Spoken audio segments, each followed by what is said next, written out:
Hello and welcome to the 192nd anniversary of the Durham Regatta. This coverage is brought to you live by PalTV in partnership with Tel Media. We apologise for the delay, but we are up and running now. I'm Isabel Bainbridge and I'm here alongside my co-presenter. Hello, I'm Billy Switonski and I'm also here with you to talk you through the events of the day. It certainly will be a long and action-packed day with races. As you can see, they've already started from 8 a.m. till 7 p.m. So there's a lot to see with around 1,400 competitors, all from within Durham and further afield too. Yes, we've got hundreds of races happening over this weekend.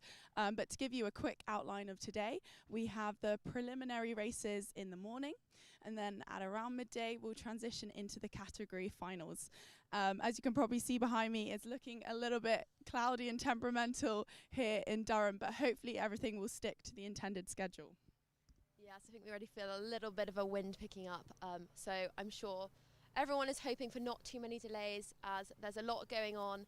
Later on in the afternoon, we have the long course races, which is definitely a super highly anticipated event. They're often regarded to as the championship events, as we see around 1,800 metres and lot of display of technical strength and endurance that incorporate a bend in the river, and it continues towards the historic Camp House.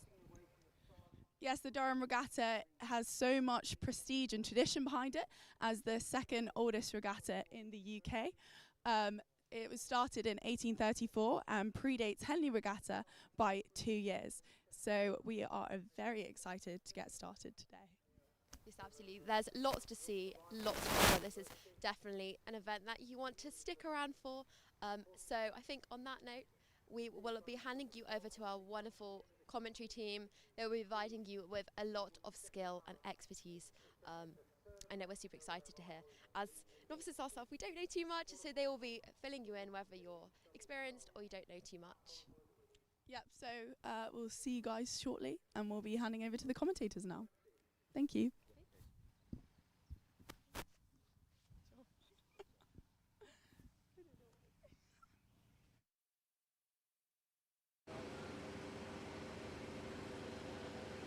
Yep.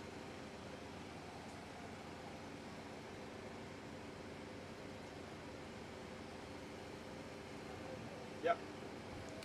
Good afternoon, Durham. We are here today, coming at the 192nd Durham Regatta. Here we are. We have racing going on. We've already had 16 races. Sorry about the delays earlier. Let's get started. I'm joined today by Noah West.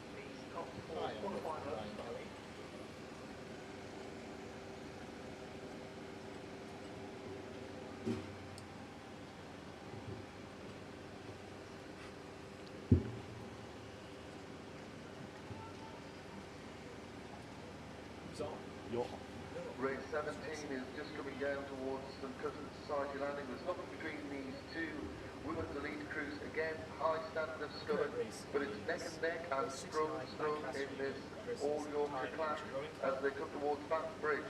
Hard to call who's ahead. This is Tanya. Can you tell us which side is which?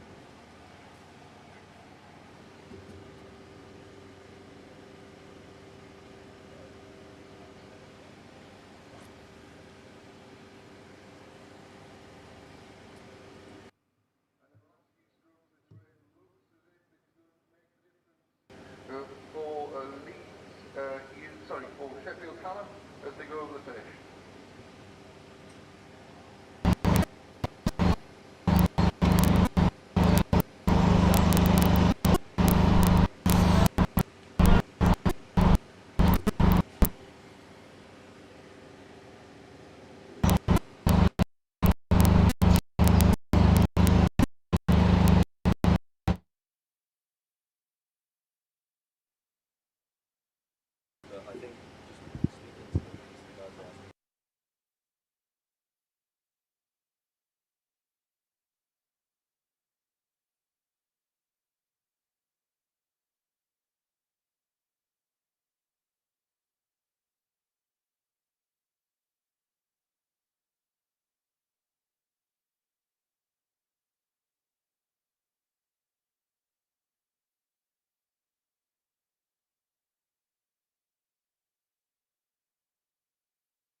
sorry about that brief break from Brian and I. We just had a bit of an issue in the commentary booth, but it should be all sorted out now.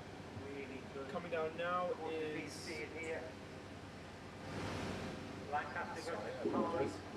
Absolutely nothing in this as they're already approached the end of the concrete, coming up to Collingwood landing stage. This has the makings of a really good race. These crews seem pretty evenly matched. As Collingwood, absolutely nothing in it in this opening round of the Open Elite B Coxed Fours.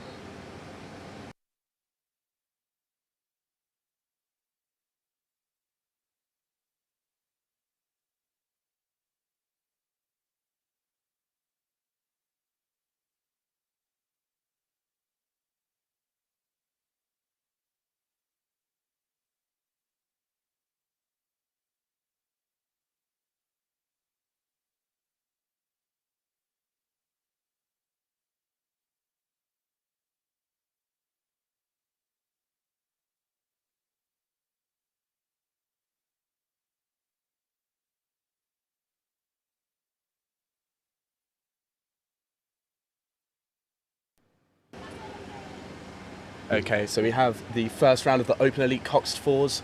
Here we have neck and neck boats. There's bow ball in it right now. China Lancaster battling it out stroke for stroke as they go past the landing and as they approach.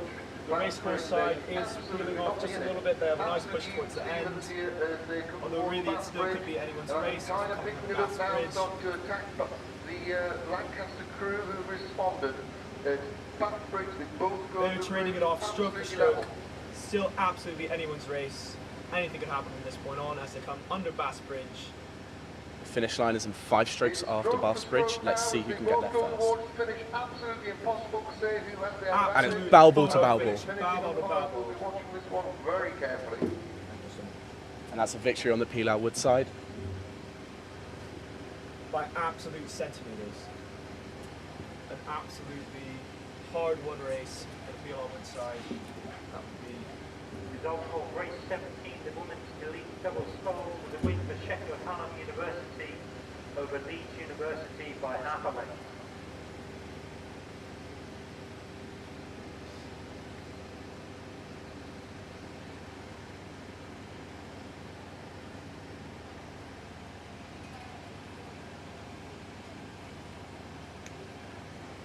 So apologies for the delay in the broadcast. So far we've had races in the intermediate women's, elite doubles, open beginner 8s and elite men's 4s.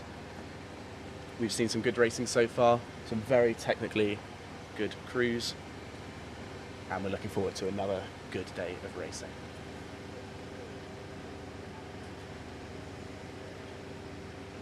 It's a cloudy day here in Durham. Might be seeing some rain later on, which could make things interesting. For race 16, the Open Elite B Coxed Fours, you're absolutely right, Michael. That was a cracking race. That was a win for Tyne Amateur Rowing Club. So that was a Tyne Amateur Rowing Club who won the last race by just a bow ball. Very, very exciting racing so far. You don't see racing close like this often. We're just racing for some more crews to come up to stake boats. It's a standing start today. So they go up towards the stake boats. The umpire will say, ready, go. And together they will go down the course.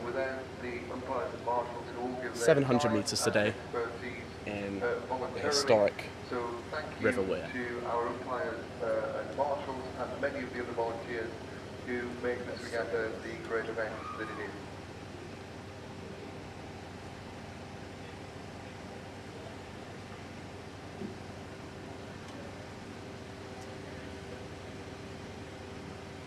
It looks like coming up to stake boats now is another open intermediate 8. Do we know who's on? Next is race 33. We have York on the racecourse side and Leeds on the Pilau Wood side. They've come in from afar today. Let's see who can stake their mark in Durham.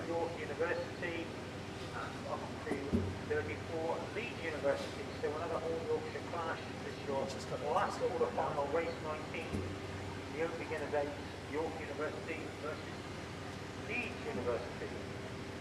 These crews have been working hard all term for this. Biggest race on the calendar in Easter term. And it's now attached, then you're just waiting on York to come to the stick boat, and they'll be off. And while we are waiting for that race to start, just a very warm welcome It's to the definitely a bit of a tight who are squeeze joining here, us on the as regatta we course noticed, it's today. very narrow To do river, so some getting marketing attached to the and stake boats, to especially give some during such a shallow help season to our as volunteers. this, can be a little bit difficult. But as you can see, York and Leeds have done an excellent job at it, and the stake boat crew have been very helpful as per. Here we are, both crews attached now. The coxes will be getting their line nice and perfect, ready to set off. Both crews will come to the front, ready for a clean race start. Shake off the nerves now. Getting their heads in the game. York just getting their point now. Here we are. York seem ready, their line is straight.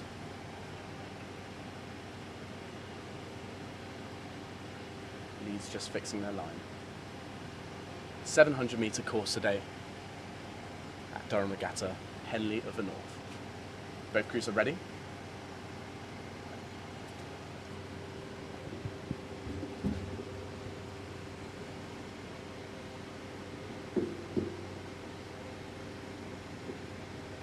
Oh, and just before we start, there's a few crews coming up. As Noah said, it's a very tight river today, so there's going to be lots of waiting in between races for boats to head upstream back to the start.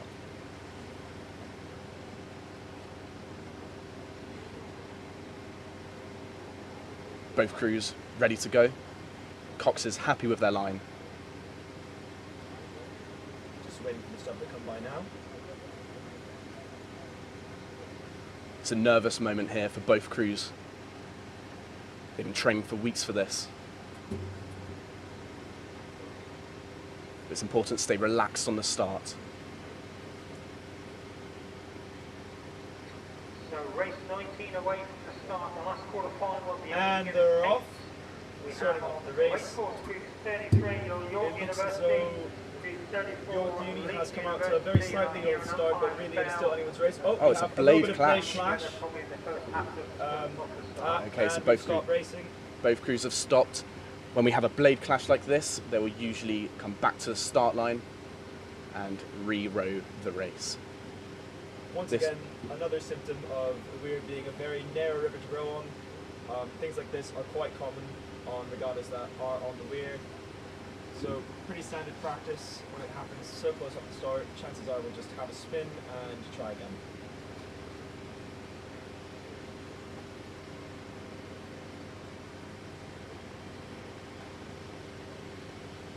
Both crews are now back down towards the stake boats again and re-row. It's quite a distance to back it down, to be fair. It's, Bit of a- might bit be of a chest second. workout, yeah.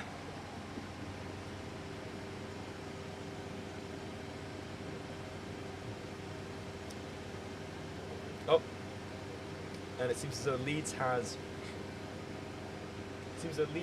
All 8 backing it down.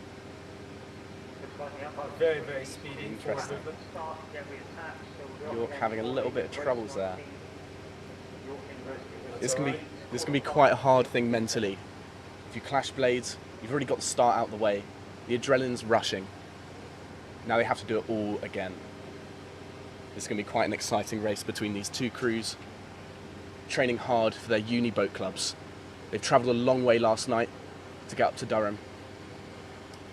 Yep, and a clash like that can be a real hit to a coxswain's confidence, especially just coming off of the line. So really great form from both of them for just turning back around and getting back into it. Shows some great mental fortitude from the coxswains as they lead their crews.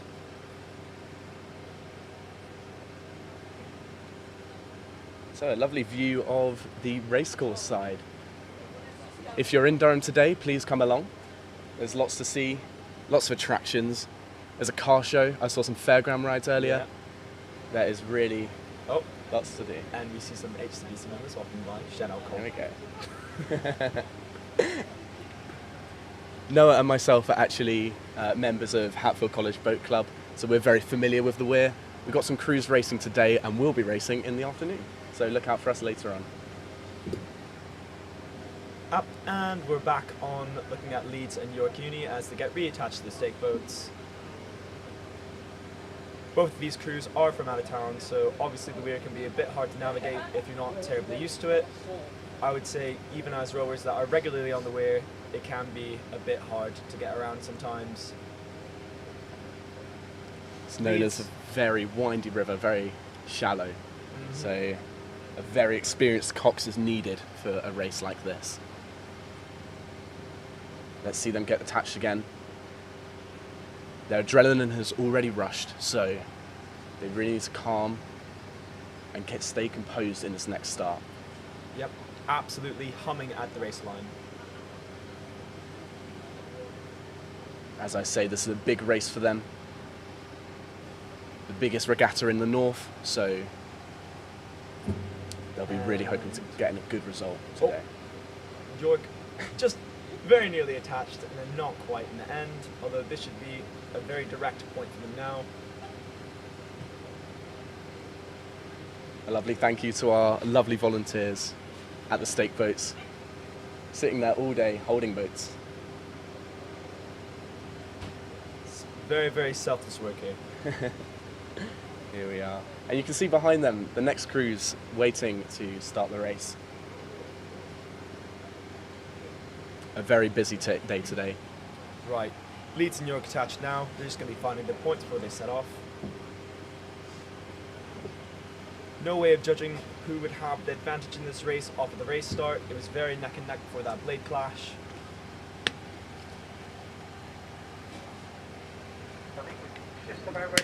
Here we are, both crews are ready once again. Moving the blades back. Stationary start. Let's watch them go. You could hear a pin drop at this line.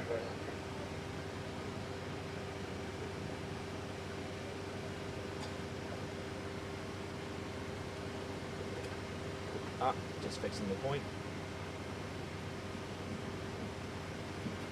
You'll notice. And they're off now. Strong start from Leeds with a very, very slight edge. Leeds have a very distinctive, calm start. Look how it just drive straight towards the finish. And some overlap on the blades, but it would seem as though no clash as Leeds ever so slightly pulls away, although it is still very much anybody's race at this point. Good on Leeds for staying nice and calm there, even when the blades clashed again. It can be very stressful. Is coming in on Leeds' lane ever so slightly. That could have some consequences for York. And a problem for Bowseat. Yeah. Is their blade in the gate? Oh, we're back but again. They've sorted it out. York is back and as strong as ever as Leeds begins to pull away on open water. Very strong performance from Leeds today. Beautiful blade work. Look at that, blades coming in unison. There we go. Nice and relaxed. It's important for the balance to stay nice and loose in the upper body. Incredibly calm. Leeds is now just past the halfway point of this course. As you can see, the weir is a very, very short race course to be on. Only 700 metres. You can see they pulled up a whole length already on York, nearly open water. Well, as you can see, York is definitely making a strong effort to bring it back. Can Leeds respond, is the question. Here they at are this point, it is still very much anybody's race. It is not at all yet decided. Just coming past the commentary booth, they are still stern to bow ball, one length in it. York are attempting to make a move. Can Leeds respond? York's making a push. All Leeds has to do is hold on now. Mighty push from York there. Yep, to brought it They've back gained from nearly half a length already. Last 100 metres of the race now. It looks like Leeds will take the win. Although, it does seem as though York is making a very strong effort. Great effort from both crews, and it is Leeds who take the win today. So they'll be going into semi-finals next race. Gorgeous. Very strong racing from both crews. Wonderful stuff. Next race is St Cuthbert's on the racecourse side and Durham Amateur Rowing Club on the Pilau Wood side. This is the women's intermediate fours, I believe. Both crews seem quite evenly matched. Let's see who can pull away ahead. Looks quite neck and neck at the moment. Yep. Could very much be anyone's race, Ryan, as I said last time, to be fair. Durham Amateur Rowing Club is actually a local rowing club that anyone can join for, I believe, a monthly subscription. That's right. Whilst St Cuthbert's is a local collegiate rowing club with Durham University. Born in 1860, Dark predates many rowing giants and sets its original boathouse near Prebends Bridge in 1897, I apologise, building it for only £296. Wow, so over 125 years old, Durham Amateur Rowing Club. Now they are set up upstream on the weir, right near the start line today. Wow, it looks like Dark are pulling ahead, about to lengthen it now. As we said earlier, it's still anyone's race. It is around this point in the race where if you're behind, you're going to make a massive push, and the other crew needs to respond. As we pass Hill Bead, we see Dark begin to establish a very strong lead over Cuths. Although as they pass the home turf, it is still absolutely anybody's race. St Cuthbert's coming just past their boathouse now. Cuths have seen recent wins in Wansbeck, Hexham, and as well as a good season at women's and men's head of the river races. Let's see if they can make the push now. Passing by their very own boathouse, Cuths is now making a strong push, coming up on Dark and closing that open water that they once had on them. That being said, will it be enough? Here we are.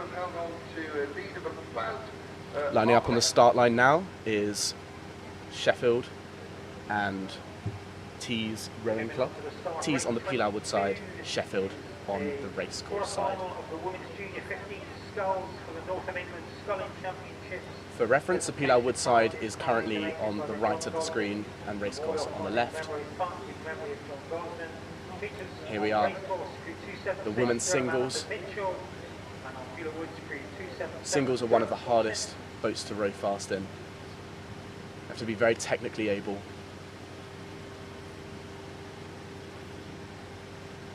And they're off. On the racecourse side, it is Durham Amateur Rowing Club, and on the Pilau Wood side, it is Durham School. Both two local clubs facing off in the singles. Strong start from Durham Amateur Rowing Club here, although, as I've said before, it is very hard to say what a race would be like. And now we see Sheffield and Tees coming down in the men's doubles, I believe. Strong performance, although it does seem as though Tees has pulled ahead with just ever so slight open water on Sheffield. That being said, Sheffield could be coming in for a nice push towards the end.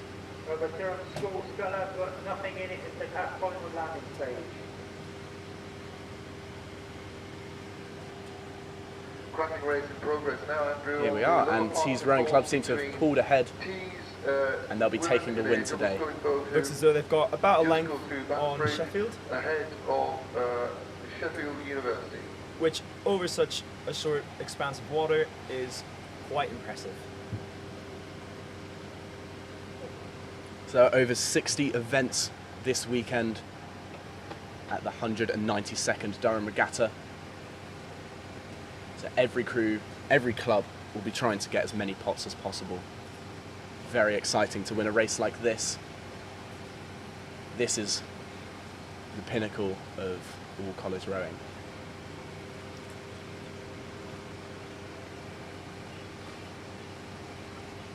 We are, I believe, the women's singles were coming down next.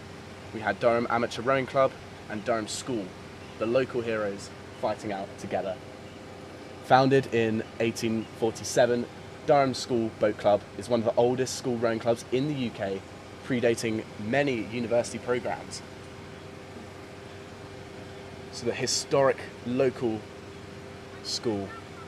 Let's see if they can push ahead.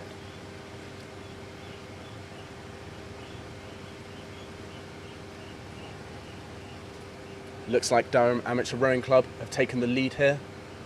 You can't see it on your screen, but they've just come past the commentary booth. A very tough race in a single. You're by yourself, you don't have a cox. So it's very mentally challenging on the rowers. Race 22, the women's Lining up now in the Coxed Fours is Queen Elizabeth Junior School and Grey College. Towards the finish. To bring you some results, the result of race 18, the women's elite double sculls for the win for Tees Rowing Club over Sheffield University, 1.5 lengths. Race 19, Queen Elizabeth, which is based out of Hexham, actually has a rather short expansive river to row on, which has resulted in becoming very, very well known for their sprints, as we may see coming up just now. Off we go. Grey College would have been training on the weir for a long time for this. Let's see who can pull ahead. It looks like Queen Elizabeth Junior School has taken the lead at the start, but it's still all to play for. Absolutely nothing between these crews, stroke for stroke, as they work their way along the It looks as though Grey is clawing it back off that start that was initially Queen Elizabeth's. That being said, Queen Elizabeth is incredibly good for sprints and still is seemingly maintaining a slight lead, although that could be changing now as I speak. We are very technically able crews today. Beautiful catches from the Grey squad. Yep, and it does seem as though Grey is beginning to pull ahead of Queen Elizabeth. Here we are, a great response from Grey. Queen Elizabeth took the start, but now Grey are trying to really make a push now. That being said, Queen Elizabeth is not going to let it go so easily, and they're beginning to push up once again. Look at that, what a beautiful walk.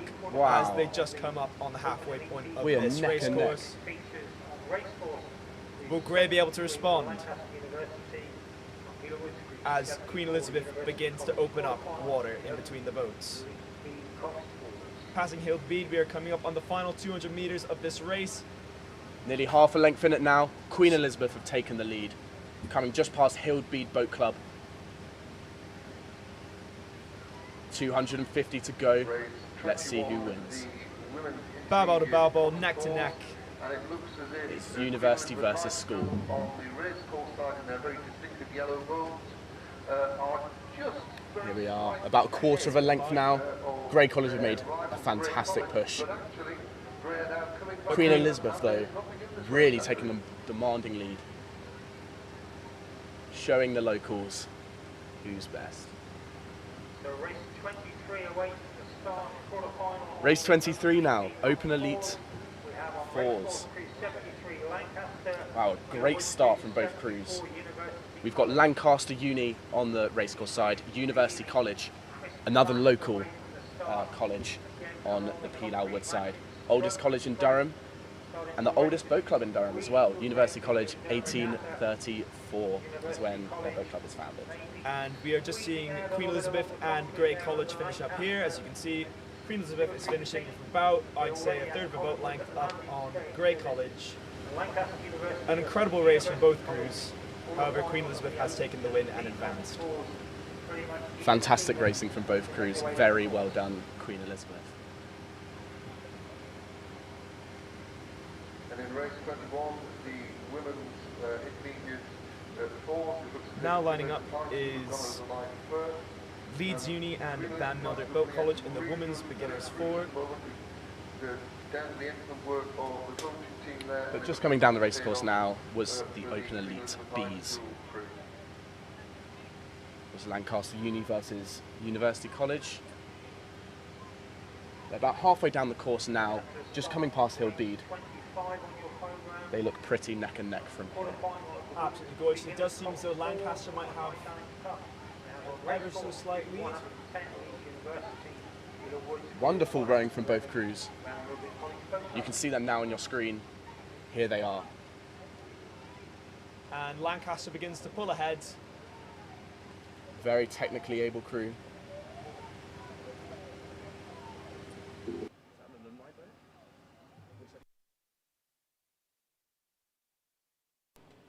it does appear as though University or Castle may have an alumni boat rowing today, which is very exciting to see. Always wonderful when alums of a boat club come back to enjoy the racing at Durham Regatta. Fantastic to see that. They would have come here at Durham University, Castle College, when they were 18, rowed in their boat club, and now they are back again. Right.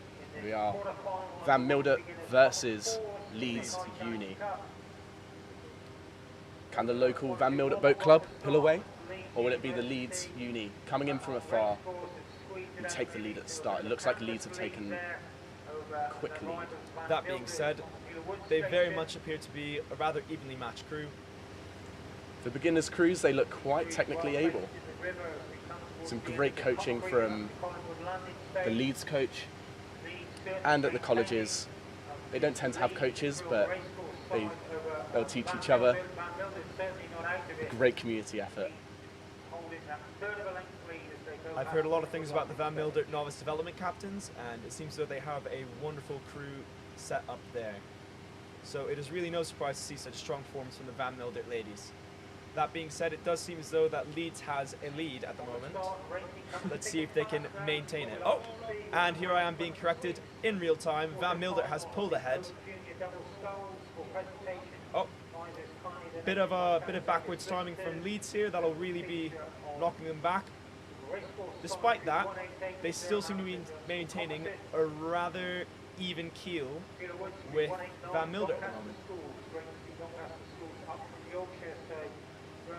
Beautiful technique from both crews. Van Mildert has pulled ahead by half a length. They'll be wanting to get a win today on local waters.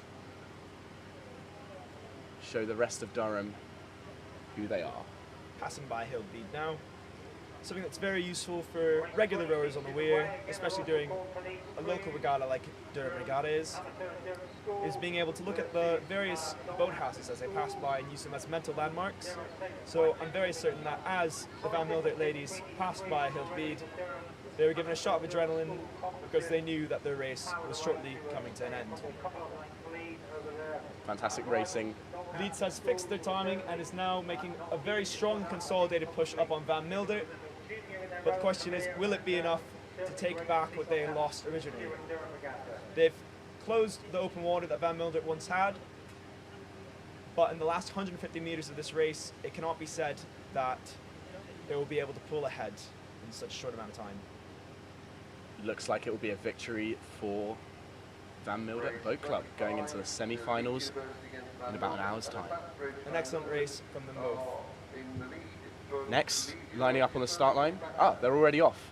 We have the Open Junior 15 doubles. We have Dark Amateur Rowing Club and Durham School Composite on the racecourse side, and Doncaster School on the Pelau Wood side. The Dark Durham School Comp seems to have pulled quite far ahead of Doncaster School. I can't see Doncaster. Where are they?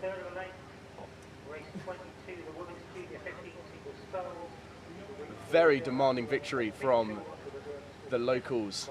Durham Amateur Rowing Club and Durham School Composite. Very good form on the composite though for keeping up that press as they come by.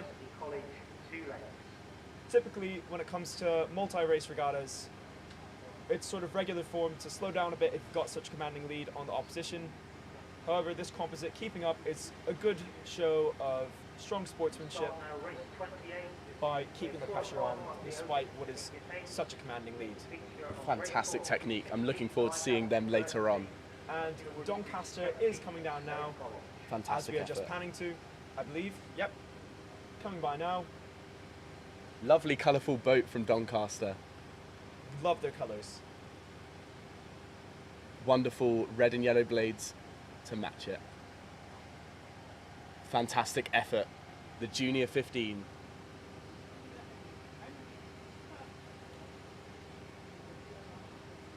It is very incredible seeing such young rowers get out on the water by themselves and bring themselves through what could be such a mentally taxing race. Really good last 250 from them. Here we are, the Open Intermediate 8s. Lancaster University versus South College. Outsiders and locals back at it again. South College on the Pilau Wood side. It looks like Lancaster Uni have taken the jump right at the start. Another intermediate crew. This means they'll be slightly newer to rowing, maybe started this year or last. A slight adjustment to the line from Lancaster. It appears as though they are trying to avoid an 8 that is currently in the marshalling lane. That being said, Lancaster is still holding a very slight edge on South. Here we are. Oh, really? It could be anyone's, actually. Good racing from both crews. South and Lancaster trading off blow for blow. Nearly oar to oar. Very exciting race here. Lancaster with a very defined finish.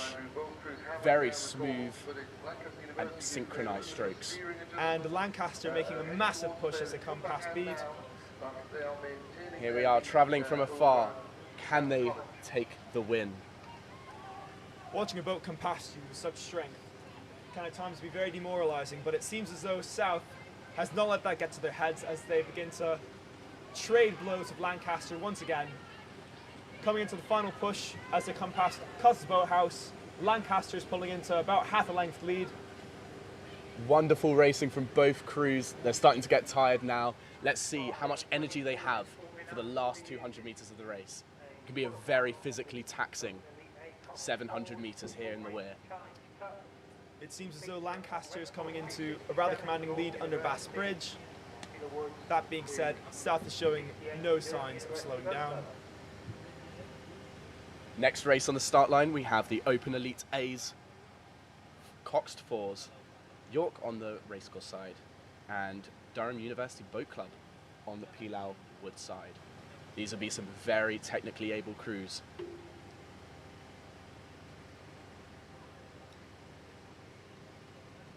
We're about to see some very impressive racing, guys. Eyes peeled.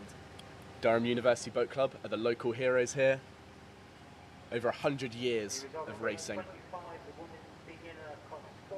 Quite often they'll be taking a win.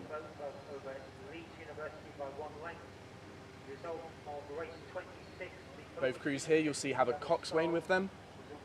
These both boats here are called bow loaders because the cox will be at the front of the boat. The cox's job is to steer and to motivate the crew, talk them through the race plan. But the most important thing on a race like this is to keep a straight line. Make sure you're heading in the right direction. Noah and I have some coxing experience ourselves. Coxing the Hatfield novices. It is very good fun. Yep. However, we were coxing in a stern-loaded boat, which is to say you're sitting in front of the rowers, whereas in a bow loader, you are sitting behind the rowers going forward. Reportedly from one of our own coxes, bow loaders are incredibly comfortable and at times you may have fallen asleep in them. They're just like a little sleeping bag, aren't they? It looks very cozy, to be fair. So most 8s you'll see today, or all 8s you'll see today, will have a stern-loaded cox. They'll be facing the crew from the stern. It's very important to be able to motivate the crew, talk them through the race plan that they put before the race, and really motivate them to put on the legs, especially in that last half of the race where it gets mentally challenging. Being behind another crew can be very mentally taxing, so to be able to motivate your crew to make a big push is what makes a fantastic cox. It's very much like a horse and jockey relationship. Rowers are the horse, cox is the jockey. Absolutely. As a rower, during a race, I would like to think as little as possible. So a great cox can do all the thinking for me. That's why great minds are often great coxes. Here we are. Can York win against DUBC, the local heroes? They've had a very successful year, Durham. Quite often taking wins here at Durham Regatta every year. This is the one they want to win, the local race. Some of their crews will be getting ready for Henley Royal Regatta in a few weeks' time. This is their last race to practice for that. And Henley Women's next week, I believe. Henley Women's is next week. That being said, these gentlemen have only 2 races in their mind, it would seem. Today, and Henley Royal Regatta. York Uni may be itching to be able to take away a pot from Durham University on their very own river. I will say there is no greater insult than losing in your own home turf. Absolutely. Big day for both crews.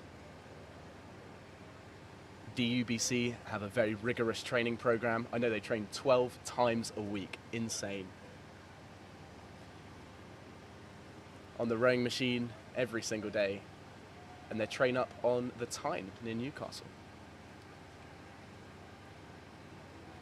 Yep, they actually practice for more hours a year than I study. So Yeah, likewise. very impressive. Here's Doncaster just coming up in their marshalling lane in their very impressive boats. I'm a massive fan of Doncaster. Oh, and York Here we and are. Durham Uni are off now. Durham Uni in what I believe is a bucket-rigged boat. Am I incorrect? Yes, that is a bucket rigged boat. You'll see the middle pair there of Durham Uni Boat Club are on the same side. So they've gone for an interesting rigging technique called a bucket rig. If done properly, this can actually have the effect of slightly increasing the speed of your boat. I believe it's some hocus pocus fluid dynamics mumbo jumbo that unfortunately I have not yet grasped myself.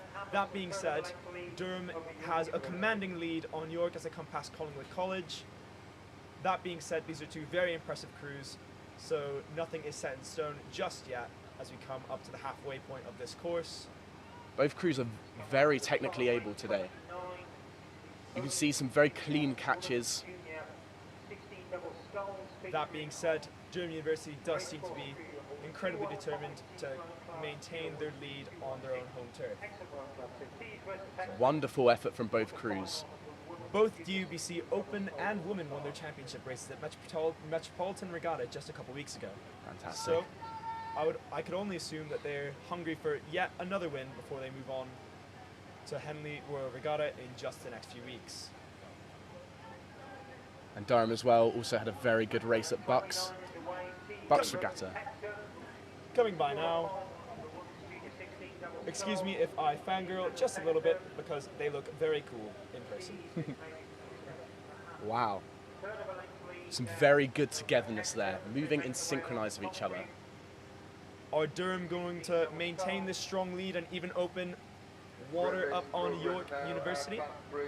I will say that it can be quite demoralizing to have watched the race back and seen another boat get open water on you, so York is Here we trying are. to come back up on Durham and avoid the insult added to injury. Fantastic win for Durham Uni Boat Club. Looking forward to seeing them in the semi-finals later on. Bodes well for the rest of their bracket, we'll say that. Oh yeah, What a commanding lead for the Elite Open A's. they'll be looking for a good result today. I believe coming down the race course now, we can't see them on screen, but is the Women's Junior 16 doubles, Tees Regatta versus Hexham. Tees Rowing Club versus Hexham. As some more Hexham is debuting boats. their famous invisible boat. Just kidding. Sorry. Just coming through now is Hexham. We can't quite see them from the commentary booth yet. Ah, here they are, just about halfway down the race course. Bit of a tight squeeze, as you can see here. It is always very nerving getting attached to these stake boats. You can imagine all the adrenaline these crews have, the nerves the coxers have. Your heart is racing at this point. But you need to stay calm and composed and get attached quickly. Here we are, the Junior 16 doubles. Tees seem to be opening a very big lead. About 3 or 4 lengths in it. You can see on your screen now. Great effort from both crews.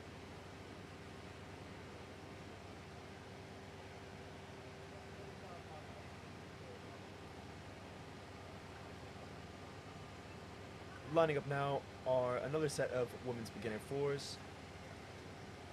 On the Pila Wood side, that'll be Hexham Rowing Club, and on the opposite side will be the winners of race 2, Durham School. Durham School had a great lead in their first race.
Okay, we are back.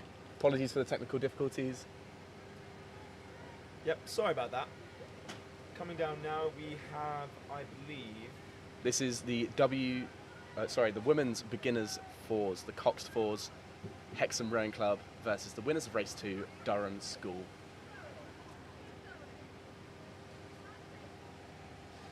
I believe it is a very commanding lead for Durham School. Once again, very exciting coming off of that first race to see another strong performance from this crew. I'm expecting very good things from them as they come into, I believe, their finals. Absolutely. Couldn't agree more. A very good day for Durham School so far. They've been taking good wins in the heats all across the board. Next race, we will see the Open Intermediate 8. Hildbead on the racecourse side, St Cuthbert's Boat Club on the Pilau Wood side. An intercollegiate match here could always be understood as a bit of a grudge match in some ways. Let's see, and they are off. Here we go, some very powerful strokes to start off with. Which crew can pull ahead? Looks like Hildbead have taken the start. Very exciting racing.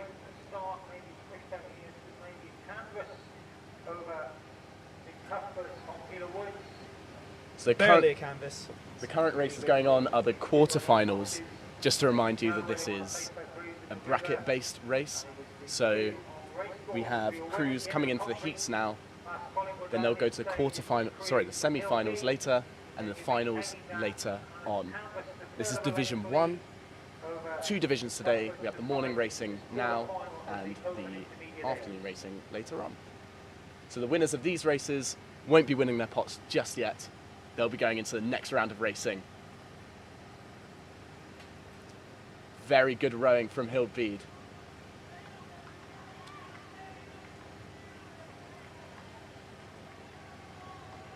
Div 1, oh sorry. Sorry, the Div 1 finals will be at about approximately 12:30. So if you want to see who wins, tune in later on. Over 60 events across the weekend, so we'll see who wins.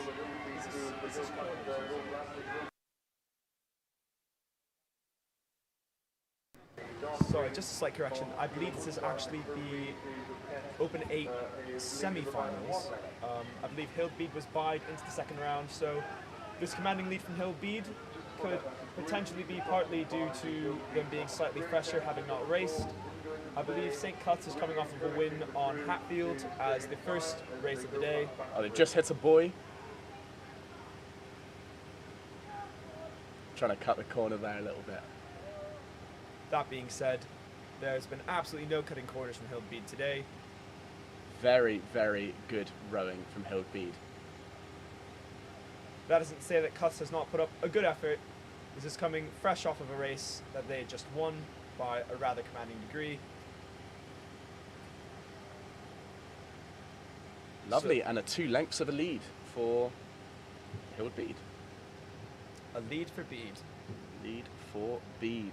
Here we are. The Women's Beginners 4 has lined up on the start line next. We have John Snow College and York St. John's. The Battle of the Johns. So it is. Just letting some boats come by in the marshalling lane. As you can see, always a bit of a tight squeeze. What you might not be able to see from the stream is that the water is incredibly shallow on the racecourse side as you come up, which always holds a bit of a risk of running aground slightly. And I believe right now this is the alumni Castle Force coming just by, so have a quick look at that. Very interesting to see. Always nice to see some alums coming back on the river that they once called home. We're just waiting for some crews to come back up the river. As we said earlier, this is a very narrow river, the Weir, in Durham, so we're going to have to wait in between races for crews to row back up to the start.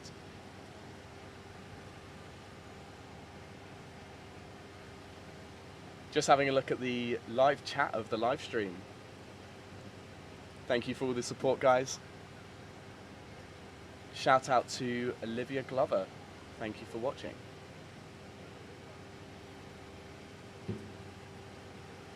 We have a yeah Hatfield from Oliver. Yes, Hatfield indeed. Yeah, Hatfield indeed. Noah and myself are from Hatfield College Boat Club ourselves. York St. John's was founded in 1852, making it one of the oldest university rowing clubs in the UK. The club achieved a historic milestone by entering the Henley Women's Regatta for the first time in June this year. This achievement underscores their growth and ambition in the rowing community. Wow, so York St. John's, their first time at Henley Women's next week. Very excited to see how they do. This should be a very exciting race to watch then. Both crews are ready at the start. The tension is palpable. Sitting at front stops, here we are. Off to a very even start. Looks as though York St. John might be pulling into a very slight lead as Hildbead begins to veer off towards the wall. Will they be able to correct this line? Oh, and a bit of shaky rowing from Hildbead, but they have corrected it now. All 4 rowers in time, pulling back up on York St. John's slight lead. The start is arguably the hardest part of a rowing race. You can imagine getting a boat that is altogether half a ton up to racing speed. It takes a lot of strength and a lot of stability. Typically, at the beginning of a race, a crew will engage in something called a race start. Now, that can typically vary from club to club, but typically it consists of shortened strokes in order to get the boat up to speed rather quickly. A sort of way to describe it is when you're driving a car and you're trying to get to 60 kilometers an hour, you usually have to pass by 30. So this is them going as fast as possible to get up to speed. Looking at it now, we have York St. John's on a slight lead, but they are still boat to boat, bow to bow. Let's see who wins. York St. John's is making a strong and consolidated push up on Hildbead, which, to be fair, is incredibly impressive considering Hildbead had a bit of a shaky race start. Coming by their home turf now, Hillbead should hopefully be getting a bit of a push up on York St. John's. That being said, will they be able to overcome St. John's strong performance prior?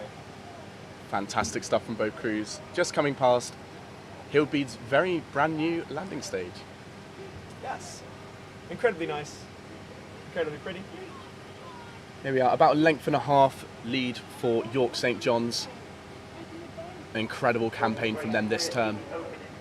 Looking forward to seeing how they do at Henley Women's next week. Incredibly excited for that. Should be a lot of fun to watch. In race 31, the women's beginners Cox 4s, John Snow. That is a correction. It is actually John Snow rowing right now. Greatest apologies for that. That is my bad. Very good technique together and in time, and both moving well. But it is John That being Snow said, who have the advantage.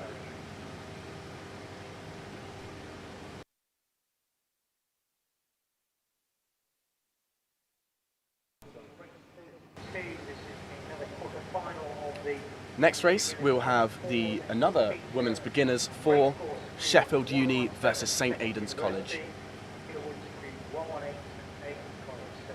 Coming across the finish line now, that is St. John's College who ran that race. An incredibly strong performance. Go over the line. John Snow College go over first. Well rowed both crews. That was a good race. And St. John's coming over the line now. A very close race indeed. Well done to both crews.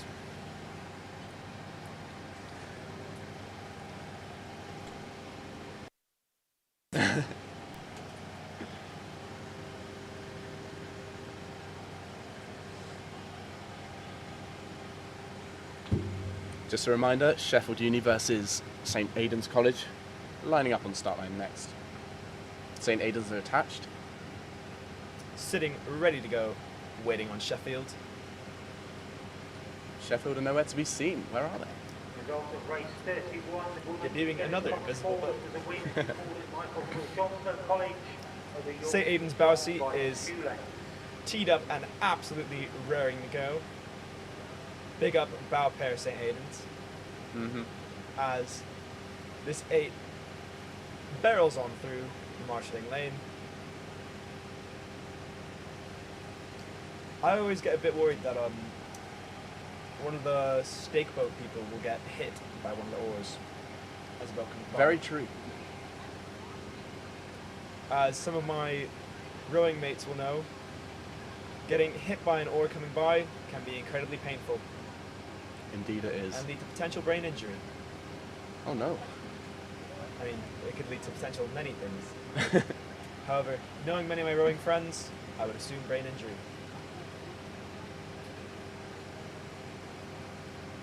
It can be quite difficult to steer a boat, especially in stressful times like this. Yep. So great effort from all the coxers today. We've seen some great coxing so far. Just to let you know, if you're following the schedule, we're running just over 10 minutes behind schedule. That being said, the start marshals will be making a consolidated effort to bring things back up to speed. If you are familiar with regattas, you'll know that they are never racing on time. Yep, I So- would say 10 minutes behind is actually rather impressive at this point in the That is racing pretty day. good. It's a very, very big admin feat to do all of this. All the crews lining up on the stake boats, marshalling together. It's very impressive, all the work that goes into this today. So, once again, thank you to all the volunteers from the local boat clubs and Durham Amateur Rowing Club. Especially those on the stake boat. I wouldn't want to be there. Might get hit by an oar.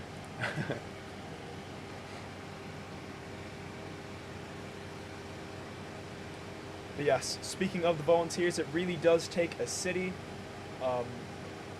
Over the last week, all of the collegiate rowing clubs are asked to find volunteers to work today, and I can know that, at least from my own club, Hatfield, many rowers have taken time out of their very busy and stressful weekends to support the regatta and make sure that everything runs smoothly. So a big thanks to all volunteers. Without them, none of this would be possible.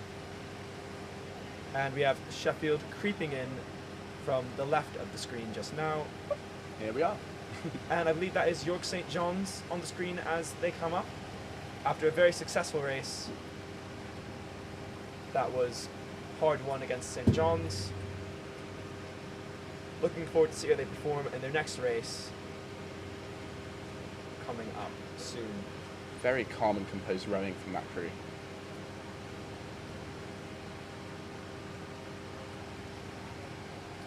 And, oh, sorry. Oh, please go ahead. Another reminder to, if you haven't already, come along to Durham Regatta. There are so many attractions to see here. There's burger vans, there's hot dogs over there. Hot some dog ice vans, cream. burger vans, ice cream vans, all kinds of vans, even camper vans from the 60s and 70s in our vintage car collection. We all have- sorts of vans. We have every van you can think of. If you're a van fan, then I know what your plan is. As well, we have our very own classic car show. Lots of fairground rides and attractions.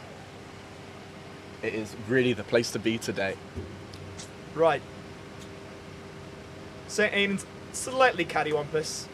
That being said, they are making an effort to fix their line just a tad as Sheffield creeps on up. It's not an easy job getting attached to these stake boats. I'm a big fan of Sheffield's unis. They are very flashy. Yes, very flash.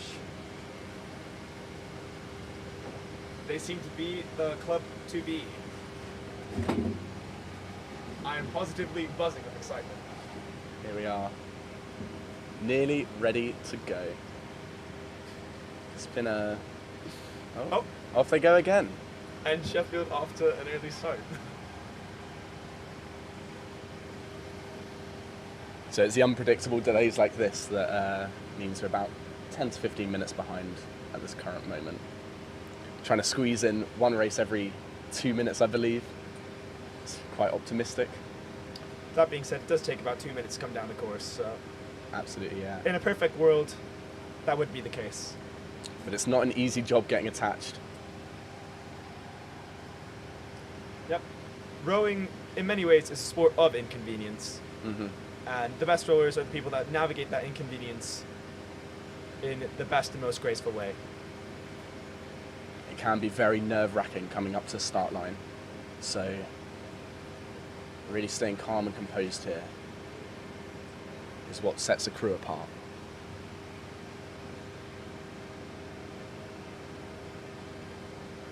It's a very cloudy day here in Durham for England's second oldest regatta. Only in keeping with English stereotypes, might I say. Very, very British day out today. Haven't seen much rain though, so lucky us. Well, we are racing later, so don't jinx it. Oh dear. And Sheffield just about to do a trick shot over St. Aidan's bow. Do a flip. There Well we done, go. Aidan's. Try not to crash. Gorgeous. Great effort from the coxers here. Can be very stressful with all the eyes on you. Absolutely.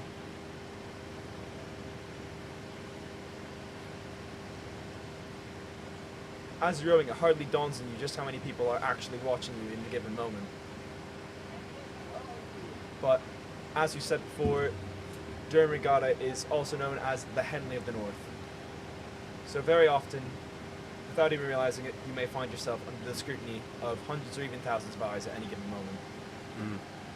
Thank you for everyone tuning in on the YouTube live stream. I have a shout out from Fiona here. Good luck to all the Queen Elizabeth High School rowing today, and a big shout out to Hugh Beatty, who is 17 today. Happy birthday. Rowing in race 35 later on. Good luck, you. Keep all the shout outs flowing in the chat.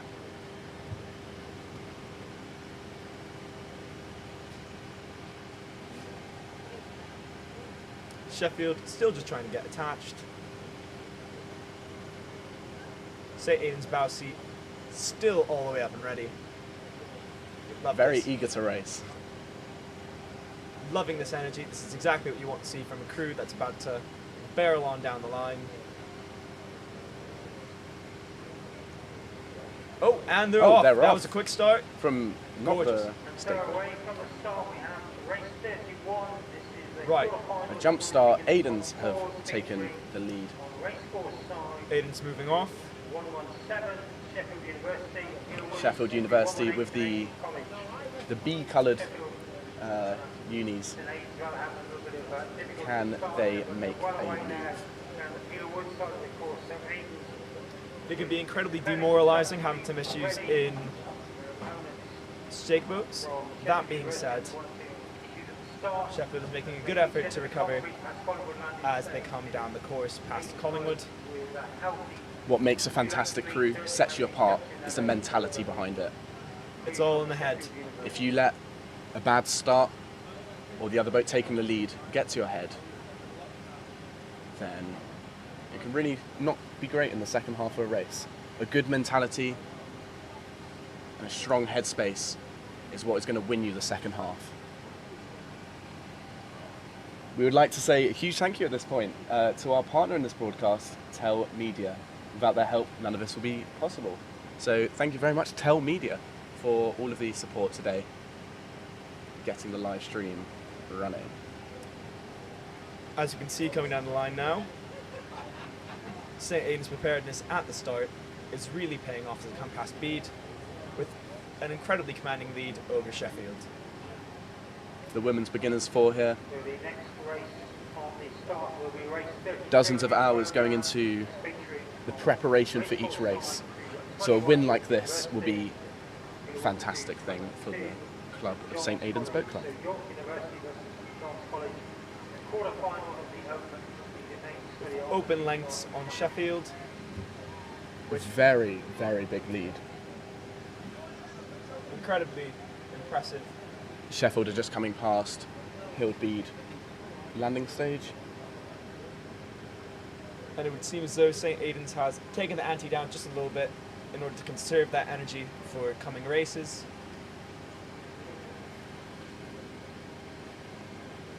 It's a good effort from Sheffield, especially considering how they may have had a bit of a rough one getting to the line.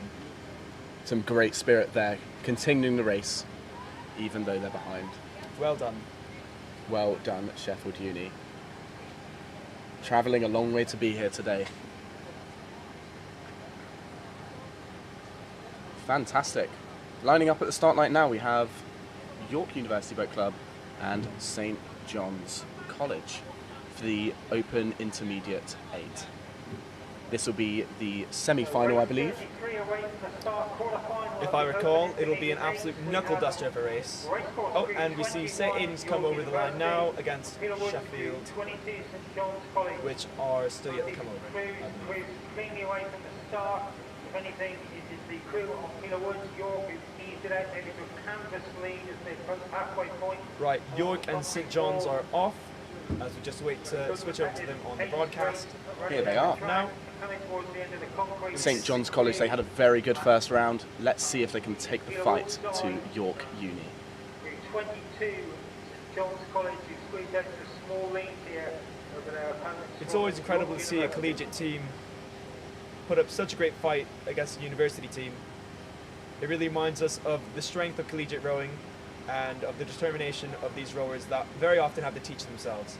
That being said, this is still nobody's race as York makes a very strong effort to pull back. Ladies and gentlemen, this is indeed bloody knuckles on the water. Very close racing and some very passionate coxing from both coxes. Let's see who will win. It looks like York have, I believe, St. John's have Oh, a I very believe small lead. it could be anyone really. Very exciting race. Let's see who can take the fight in the second half. 300 metres from the finish line, and we are bow ball to bow ball. This is Seat absolutely to seat. electric. This is the pinnacle of racing, boys, watching this happen now. Gorgeous. Who will win? The rigorous university programme or the local St. John's College? Looking to get their pot today. St. John's has the opportunity to pull it back from York, which has just opened a very slight lead on them. That being said, will they be able to pull it back in these last 5 to 6 strokes? It's still anyone's race there. Both crews are very tired now. Let's see who will win. Oh, And it is York Uni who take half a length in the last 100 metres. by an absolute pinky. That has to be devastating for St. John's. That being said, some absolutely beautiful racing from both crews. Wonderful stuff. That's got me excited for this afternoon, Ryan. Very, very good. I'm looking forward to watching the finals. Amazing effort from St. John's College there. At the line, this is, I believe, is that Looks like Collingwood. Collingwood and St. Aidan's lined up in the 8. This is the same one, the other semi-final for Open Intermediate 8s. A local grudge match, it would appear. Can't wait to see how this one goes. Collingwood is known by the college crews locally as sort of the top dog around here. They have a very, very strong program with a lot of depth. So typically we use them as the ruler against which most other collegiate crews are measured. Collingwood is known to compete at very high levels across the country, pulling in some very impressive results at the Head of the River race earlier this year.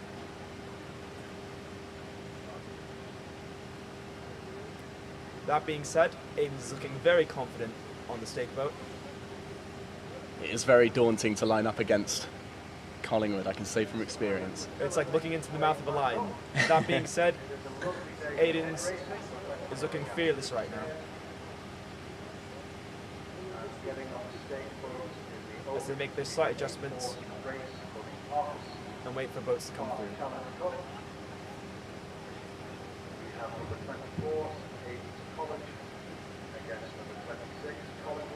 Just to remind you, this is race 34, Open Intermediate 8s semi-finals. St. Aidan's Boat Club on the racecourse side and Collingwood College on the Pilar Wood side. Let's see who can win. They'll be up against the winners of the previous race, York University, in the finals. So regardless of who wins, the final is going to be a very hard race. It's definitely a bit grey out there today, but not dancing after it. It never could. It's a wonderful day to be messing around with boats. Once again, we just have crews coming up back to the start. All boats today are stored in the cricket field next to Durham Amateur Rowing Club. So after each race, everyone, winning or losing, has to row back up to the start. Always a difficult affair, waiting in the line as boats come by. It can be incredibly nerve-wracking. Especially after a race. Definitely. All the blood rushing through you, and now you have to sit in a queue for 20 minutes.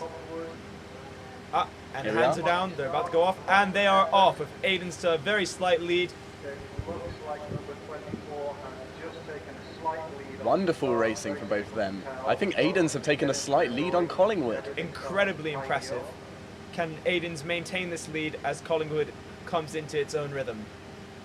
Given Collingwood's very rigorous training program, this is an impressive feat. Can Here we are. Aidan's stick it to the man? Some nice early squaring from Aidan's. Clean catches from Collingwood. However, it does seem as though the raw strength of Collingwood is beginning to slightly creep up on St. Aidan's.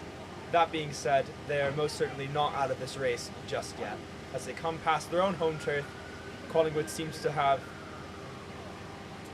a decent lead on Aidan's. That being said, we're still yet to see how it looks. Oh, Here we are, and Aidan's Aidan's. pulling back up. Gorgeous. Lovely stuff, St. Aidan's Boat Club. If I didn't know any better, it would look as though St. Aidan's may be beginning to pull into a finals race against York Uni. Sticking it to the top dogs today. Collingwood seemingly slowing down just a bit. Not entirely sure what the prerogative is on that. However, coming into the last little stretch of the race, they're still very much touching boats. Oh, and it appears as though Collingwood has pulled. We are neck and neck now. Collingwood have made a move. Can Aidan's respond? Pressing on the legs now.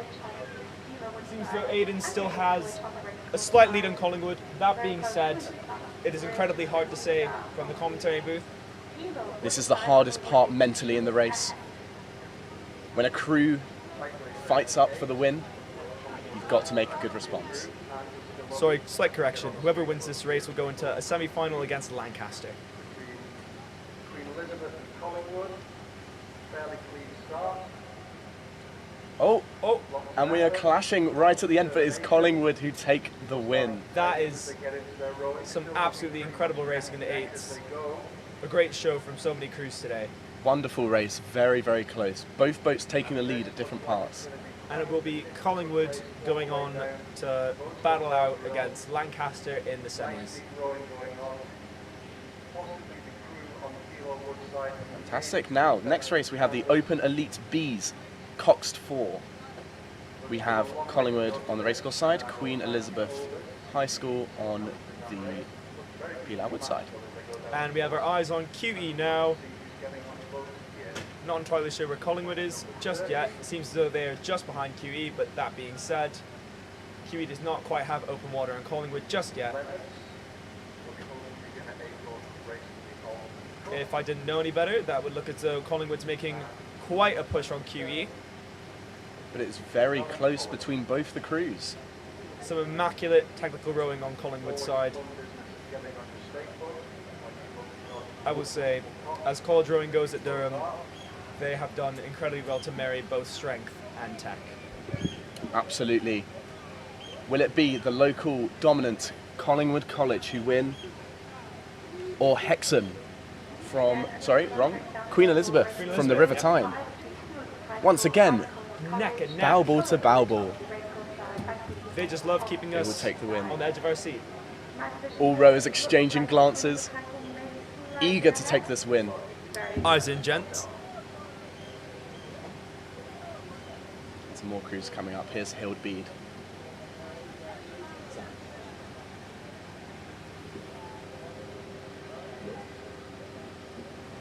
Yep, correction, sorry, that was York. After their win in the Open Intermediate 8s. We'll be seeing them later on. Well done, boys. Collingwood College that are just ahead.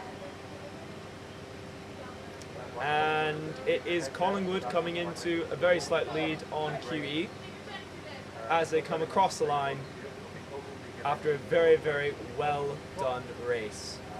Great racing for both crews. And the next race will be another quarterfinals of the Open Beginners 8s, Trevelyan College versus St Leonard's School. It can be quite daunting for the local schools to be up against colleges.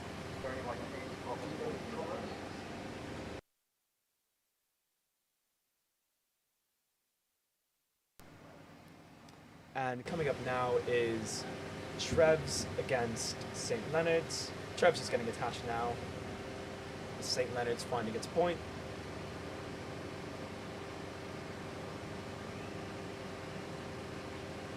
Another race, university against school.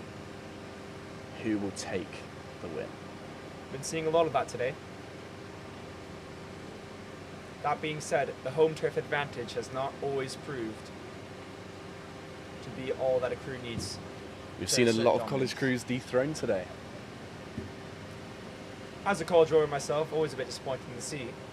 That being said, it's hard to deny the results of hard work.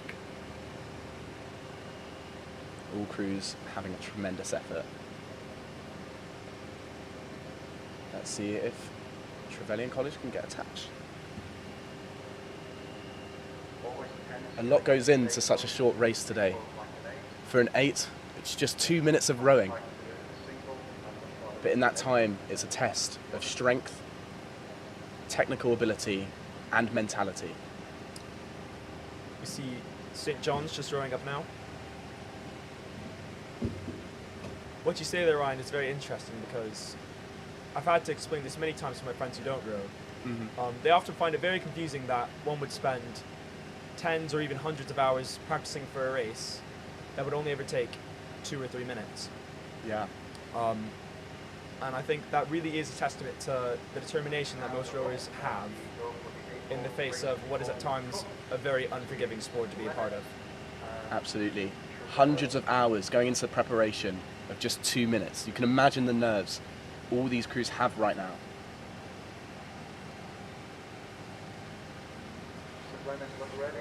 Lining Here we up now, are. both boats attached. We are ready. And they're off. St. Leonard's against Trevs. Looks as though they might have a slight clash unless they correct We're very clashing soon. together. And clashing of blades. Are they going to That would be another restart? re-row. Yep, that is alright. Again, another flaring up of the symptoms caused by a very, very tight weir passage. Especially in the 8s, these crews can clash sometimes. It is not uncommon. Right. As we wait for our dear boats to row back up, let's have a quick little history lesson about St. Leonard's. Founded in the early 1970s, we bought rowing from Consett Grammar and took over the old dark boathouse under Prebends Bridge. St. Leonard's are a local Catholic school based in the Durham area. Fantastic insight there. Oh, I believe their boathouse is right next to University College. Oh, gorgeous. That one I had there. no idea they were local. Yeah, just under Prebends Bridge. I may be wrong. I'll keep an eye out for a St. Leonard's boat next time on the water. Oh, yeah. And it seems as though Trevs and St. Leonard's are playing tag.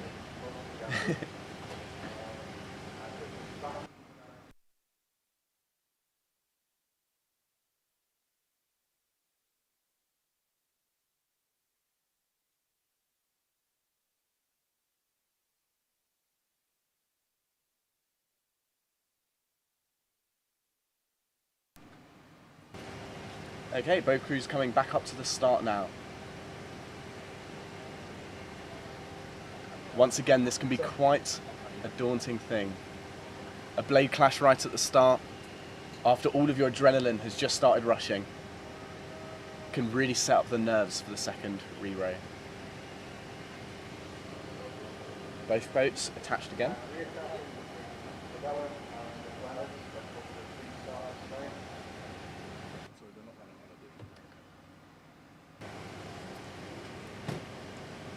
Nerves of steel as these men come up to the line, ready to row. Oh, and Four-seat. Four-seat did it. There you go, four-seat. Well done. Ready. Both coxes are putting their hands down to signal they are ready. Here we are racing. And they're off. And we are off. Winding up the 8 to start, picking up the shell. Trevs has been given an official warning after that first blade clash, but it seems as though now they've managed to sort out their line and will not be clashing with St. Leonard's anytime soon as they pull into a very slight lead on Trevs. That being said, they're just coming out of the start now and going past Collingwood. So it is still very much anyone's race, as we often see here on the weir. Here we go. The beginners 8s. The pinnacle of rowing, coxed 8s. Very fast moving boats, very exciting. Here we are, St. Leonard's School. Cox States, Cox Greats.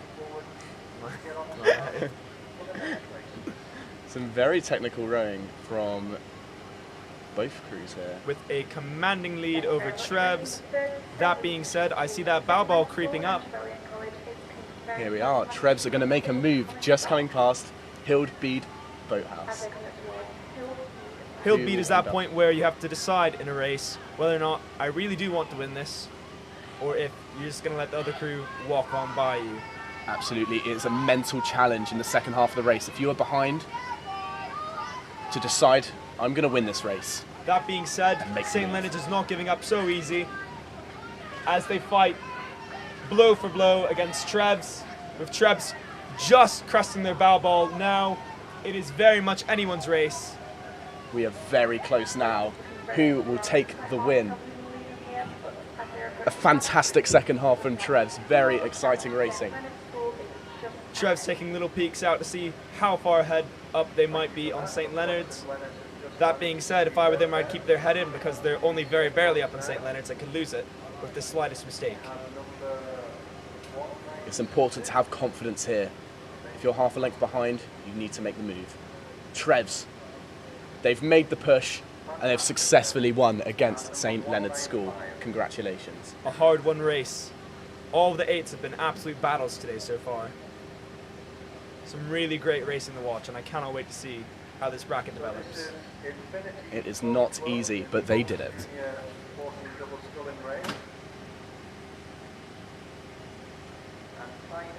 We've been really treated with the rowing today. Very exciting races. Now we have women's doubles. As I say, we have crews of all sizes today. Singles, doubles, 4s and 8s. Over the weekend we will have 60 events in total. So lots to see, lots to be won. We have the Open J14 doubles against Infinity Boat Club and Tyne Amateur Rowing Club. So 2 boats off Durham, one from the Tees, one from the Tyne. Just an update on race number 37, which was between St Leonard's School and Trevelyan College. It actually seems that as they're going under Bathbridge, Trevelyan College took a slight Here we go. We have results there.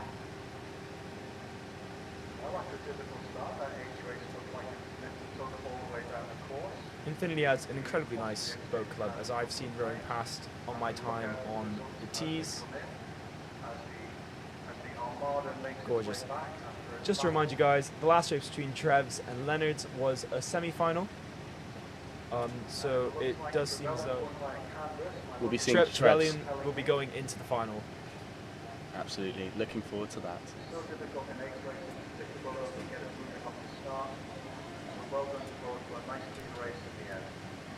Very well raced from both crews.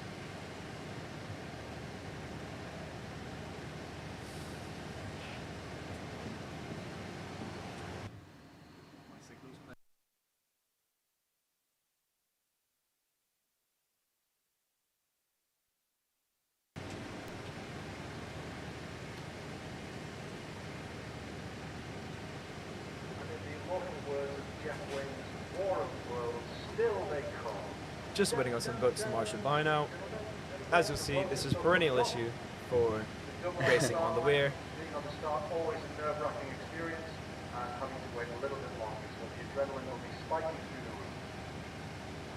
It can be difficult racing in small boats like this. In the double, you have no cocks cheering you on. So you need to work together. It's a real test of teamwork. That being said, sometimes you don't need cocks if you have a very chatty pair. And every crew is doing so well today despite the great weather conditions. And in these boats that don't have coxes, it is the bow seat who usually does the steering.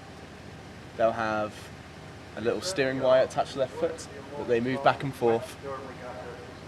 So another thing to think about for bow seat, the one sat nearest to the front of the boat.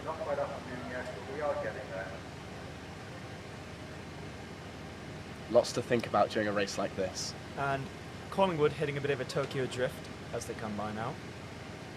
Very good coxing. Look at that, gorgeous. Well done.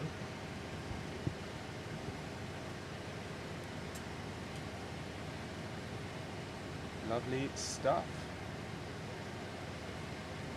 We'll be racing very shortly. Slight breeze coming into it. Can always be a bit of a difficulty coming off. Slight cheer from the crowd now, which might tell me that it might be coming down soon. We have a very gentle northeasterly wind today, so challenging headwind for the crews involved. Yes. So I suppose in most things, but in rowing as well, when a wind is blowing against you, you call it a headwind, and when it's blowing with you, it is called a tailwind. Generally, you want a tailwind because it will increase your speed and make all the rowing just a little bit easier, as opposed to a headwind where obviously you'll be being pushed against and things will be a bit more difficult for you. That being said, in my 8 years of rowing, I can only variably say that I've enjoyed a tailwind maybe once or twice, because every time I'm in a headwind and spin around, it seems to switch directions. This afternoon the wind will be picking up a little bit, so maybe an exciting challenge for the crews later on. Looking forward. Noah and I will be racing in one of the Elite Eights. And they are off now. Infinity versus Tees. Very evenly matched. Crowd people looking around like young owlets. Looks as though Tark is just off to a very slight start. That being said, neither boat is slouching. Oh, and that looked like a little bit of a dig there. These young rowers are putting in a very strong performance from the start. Strong in the legs and firm in the heart.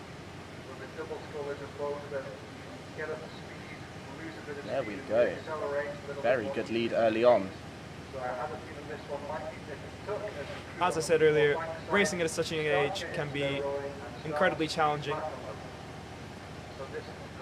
Oh yes, just to remind you, if you are unfamiliar with rowing, we do have two different types of rowing. So this here is the doubles. This is a type of sculling. You'll see that each rower in the boat has 2 blades or 2 oars. So that's usually common with junior rowers, but you'll also see it for the open rowers as well. Then we also have sweeping, where you have 1 oar each. That's commonly seen in the 8s and in the 4s. We'll see lots of that later on. Very common in the college crews and the uni crews. What you'll find for younger rowers is that it is mandated that they have to start with sculling, because sweep rowing, if done in improper amounts, can lead to muscle imbalances, which for a growing child could be potentially deleterious. Out there on the river for 3 weeks, sleeping in the old boat, getting ready for it. And now hardened to everything the river can throw at them.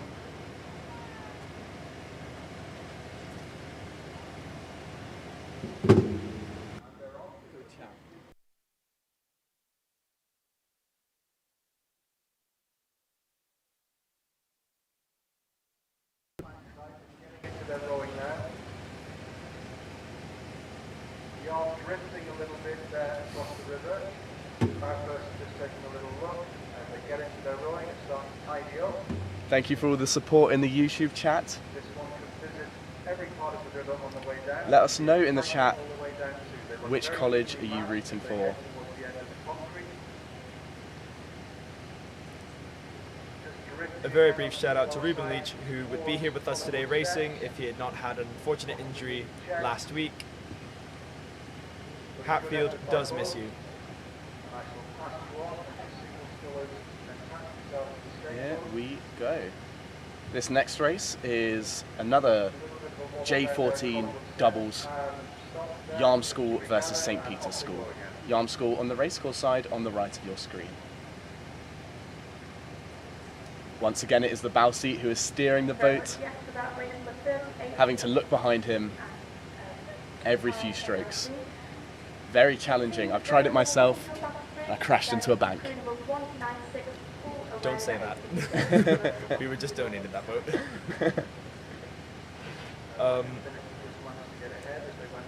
Yarm is known as a very impressive rowing school amongst us in the northeast. Oh, we have St. Peter's brushing the bank with their blades. Very close call there. Thankfully they have corrected their line. What I will say is there is something known amongst us collegiate rowers as being quote-unquote yarmed. This is something that happens when a crew that has been training for a very long time is soundly defeated by Yarm without much seeding effort from the Yarm crew. That being said, this is most certainly not a Yarming situation right now, as the other crew swiftly moves on and keeps up. St. Peter's doing well to keep on Yarm's stern. Very good effort from Yarm School. They have a very rigorous training program led by their coach, Ryan Berwick. Very determined effort by both. It's a long way in a single. There's updated on race number 36 at the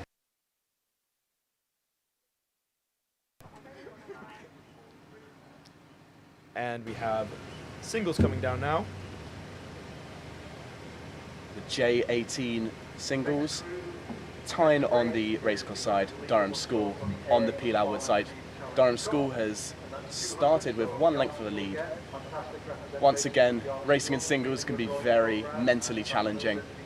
You can imagine with no cocks cheering you on, nobody else in the boat, it's just you and the opposition. Mental fortitude is a must in the singles category.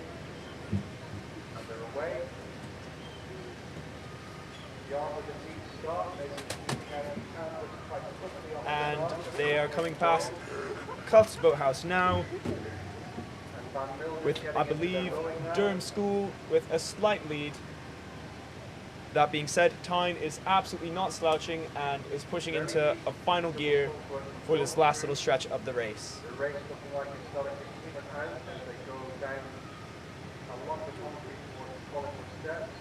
This is part of a race that a Cox really helps out during when your body's starting to reach the end of its physical limits and your mind is begging you to stop.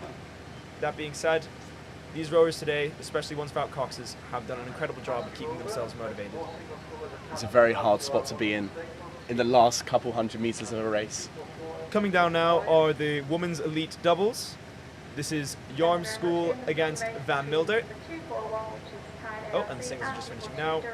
It seems as though Yarm is in a slight lead against Van Mildert. That being said, we're only about halfway down the course and Van Mildert is keeping a good leg on Yarm.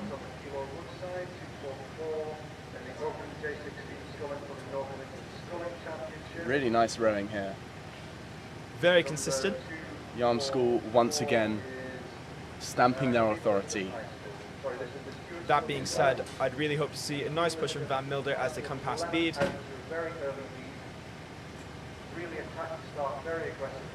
And Yarm is now taking up the rate, as you can see. There's about Nice a length and a half in it. Just a bit, yeah. Can the girls from Van Mildert make the push in the last 200 meters? Yarm is slightly outrating Van Mildert and widening that gap between them. Towards the end of a race like this, you're going to really start to pump up the energy, up the stroke rate as well. You can see they're going very fast.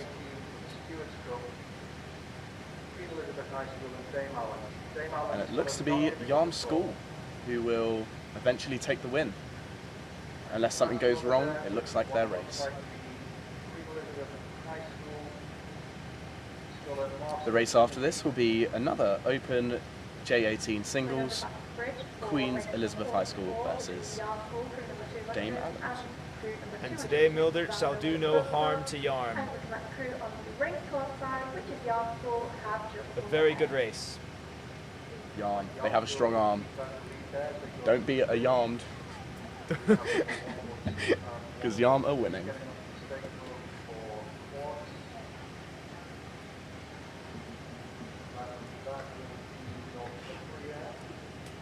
And here we have the Open Elite quads. So once again, I said earlier the distinction between sculling and sweeping. These singles here are only sculling. Obviously you have two blades. The difference between a four and a quad is how many oars you're holding. In a four, you'll have one oar each, and in a quad, you'll have two. So just different types of rowing. You'll see both of them today. Coming down now is the Open J18 single, Queen Elizabeth against Dame Allen's. It would seem as though... Oh, we've had a blade clash from the two quads. That was Northumbria Uni and Yarm School. They're going to have to come back up to the start line once again and try again. I believe these are coxless quads. Oh no, they're just rowing down to the end. They might potentially be rowing down together. Oh, Northumbria. Oh, Northumbria disqualified. Ladies and gentlemen, this is not being Yarm, this is Yarmage. Yarm carnage. Yarm School have been handed the win today after disqualification from Northumbria Uni. They would have steered into Yarm School's lane and caused a collision. That is grounds for a disqualification. That could be absolutely crushing for Northumbria. To have come out to a race like this and be disqualified so early on. They've come a long way. Big disappointment for Northumbria. Once again, Yarm School have won another race.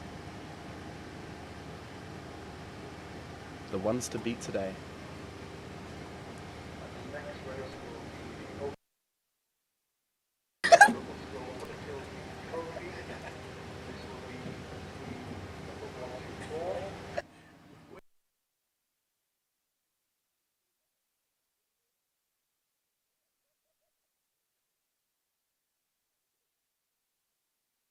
And it looks as though Northumbria and Yarm are spinning on the race course just to avoid a little bit of waiting for everyone, which is always good. Just could speed up the process. Chop, chop, speed it up, you know, the drill.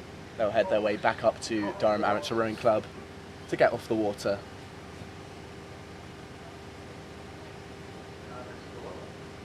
We have seen some fantastic racing today at the 192nd Durham Regatta. The second oldest regatta in England, second only to Chester. Here we are. Another quad. This is the Open J15.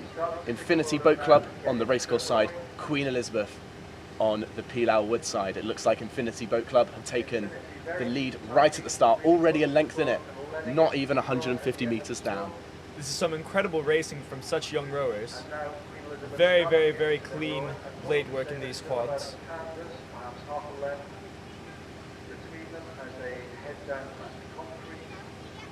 Wonderful racing so far. It looks like Infinity Boat Club will take the lead for this race. Very well put together crew. You can see led by their cocks in the bow. Infinity Boat Club, they're very together, very synchronized. A very technically able crew. Calm, collected, in their blue and yellow unis. These guys will be the ones to watch. A very distinctive finish. A nice glide up back to the front. Absolutely gorgeous blade work. This is exemplary. An example of a very well put together crew. A very good fight from Queen Elizabeth as well. You can see them about 2.5 lengths in it. That being said, it is very hard to compete against quad rowing of this caliber. A crew like this, it's This young. yeah, very, very good. It's very good to see, very promising for these rowers. Only 15 years of age, and here they are. When I was 15, I can do 4 pull-ups. I can do about 6 or 7 now.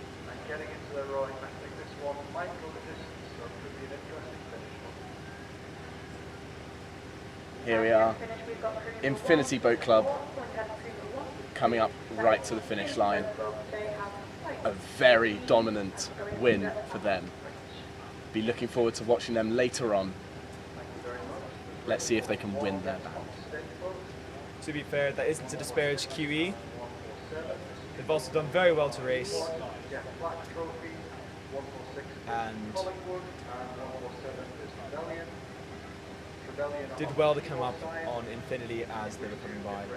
Now I believe this is Dark closest to us, no? No, we have the... Chester. Collingwood and Trevs. Aye. Yes. Right. We have Collingwood in a quad and Trevs in a quad. Trevs with their turquoise coloured blades, and I believe Collingwood using a Durham Amateur Rowing Club boat. They are, yes, borrowing a boat. Most of the college crews here only have sweep boats, so it's exciting to see them in a different category today. And away they go. Trevs College has a long history of having alumnus and upcoming rowers that have had extensive sculling experience. That being said, will this previous experience be enough to overcome Collingwood's sheer strength? In between the last two races... Collingwood seems to be steering ever so slightly into the marshalling lane. Oh dear. This is slightly concerning. They're going to need to correct their line now. They very much need to correct the line. This could be a stoppage in racing.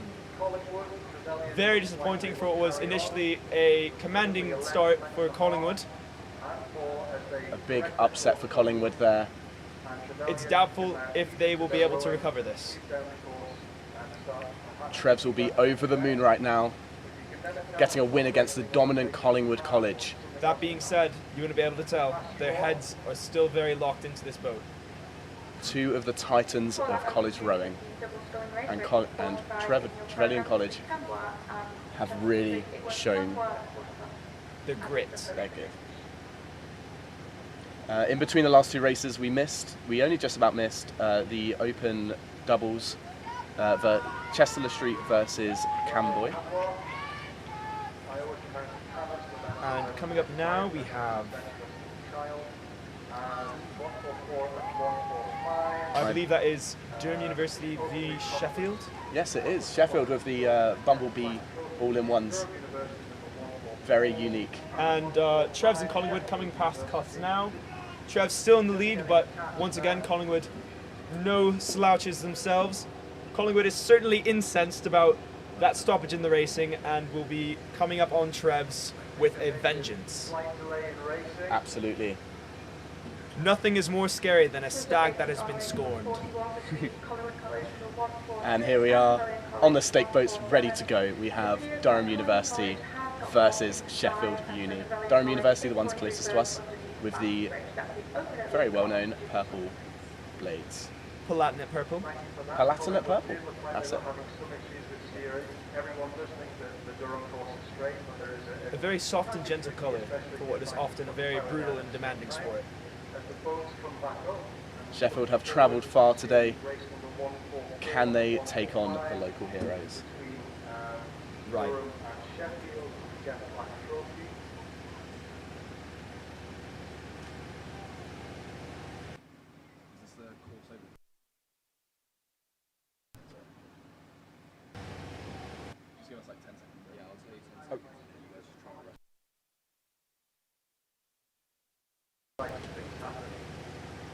Okay, just waiting for this race. Oh dear, we have a crash. And a bit of and a capsize. Oh dear, that is a capsize. That is the Van Mildert women's double that has capsized after that is poor form from the Collingwood quad. Another crash. Collingwood quad. These things happen. There was obviously no malice or intent in this situation. That being said, it is never a nice thing to be knocked into the weir. Van Mildert doing their best to get back up on their boat. This surely will put a dent in their racing plans today. Falling into the weir is a regular fear of rowers at Durham. People have known to get quite ill after falling into the river. A regular remedy to this is a full fat Coke. Yes, yeah. It's, and we're moving into a segment about the racecourse. Yes, so handing over to the presenters in a few moments. Well, that's fantastic. I did roll and now I'm ancient and grey. Hi there, welcome back. This is Billy with PalTV, and I'm here to explain a brief overview of the course of the Durham Regatta.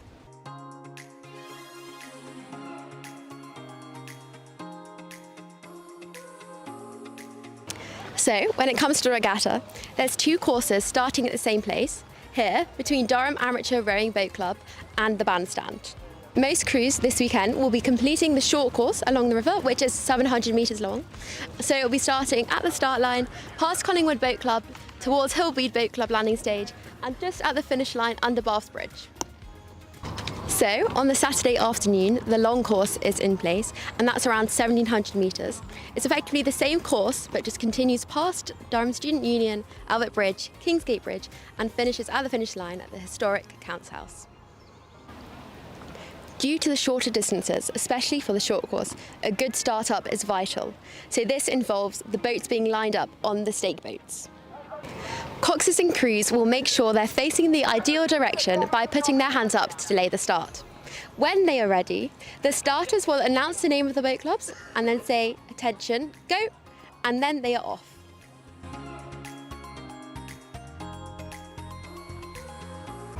It is a lovely course here along the Weir, and the rowing promises to be fast and exciting.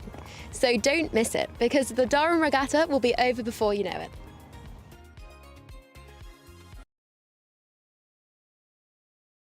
And welcome back to the 197th Durham Regatta, a lovely segment there about the course today. Here we have Durham University and Sheffield Uni waiting to race on the start line. As you saw before the segment, we had a little bit of a capsize. Collingwood quad T-boned the Van Milde women's double. We're just having a support boat coming up now. Cheering on from the backside of the start line here. John Reed being the head junior coach at Tyne United up on the Tyne, Mighty Tyne, the Queen of all the rivers. A capsize like this can be quite common at regattas, especially in such a narrow river. There's the culprits of Collingwood coming past. Waiting on the stake boat. There we go. No damage to the boat, so the Van Milde girls can get back in and row back up to the start line.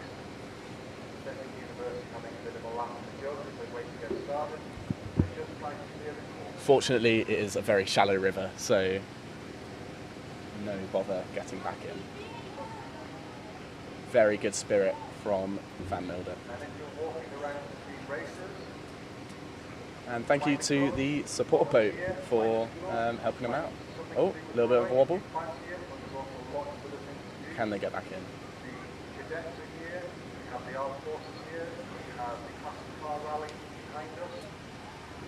Last year we had a capsize from one of the Durham University fours. So events like this, you do see them from time to time. Very well done to Van Milde for dealing with it. I'm joined today by Noah West. He has just arrived today. Hello, very sorry about leaving for a second there. Oh, and we see Van Milde is now back on their boat being helped out by support marshals. They're just emptying the water out of their boat. Yep. They are bailing the water out. This will put them at a rather significant disadvantage at the racing, not only beyond being wet and cold, but also for having a lot of water in the boat, which will add a lot of moving weight. This obviously makes moving a boat quite a bit more difficult than it would be otherwise. For example. Okay, just getting their oars back now. Big thank you to the support boat and all the other volunteers today. The event couldn't be possible without all the hands on deck.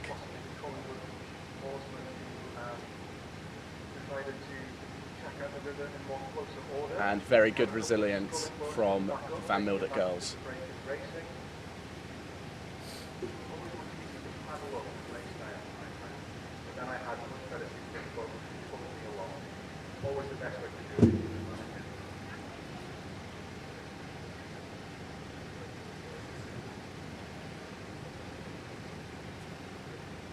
And that crew's heading back up the river now, so we should be able to start racing.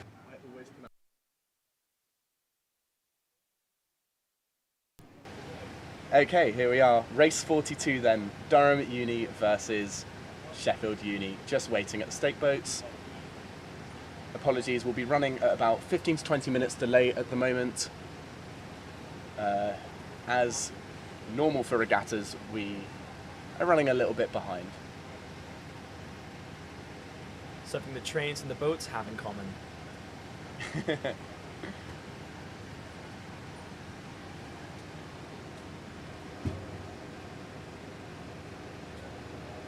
And Van Milde double there have just gotten back into their boat and are running back up to the start. Once again, well done for their resilience. Champs in yellow. Well done.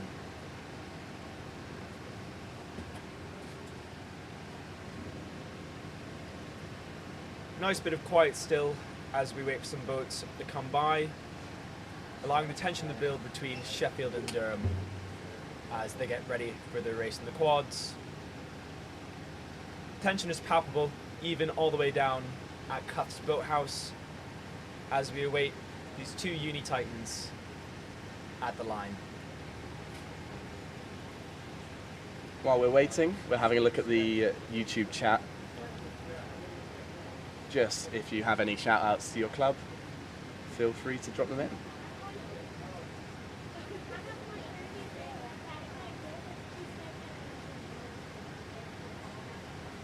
Just some crews coming back up now. Very narrow and tight river, so waits like this are very common.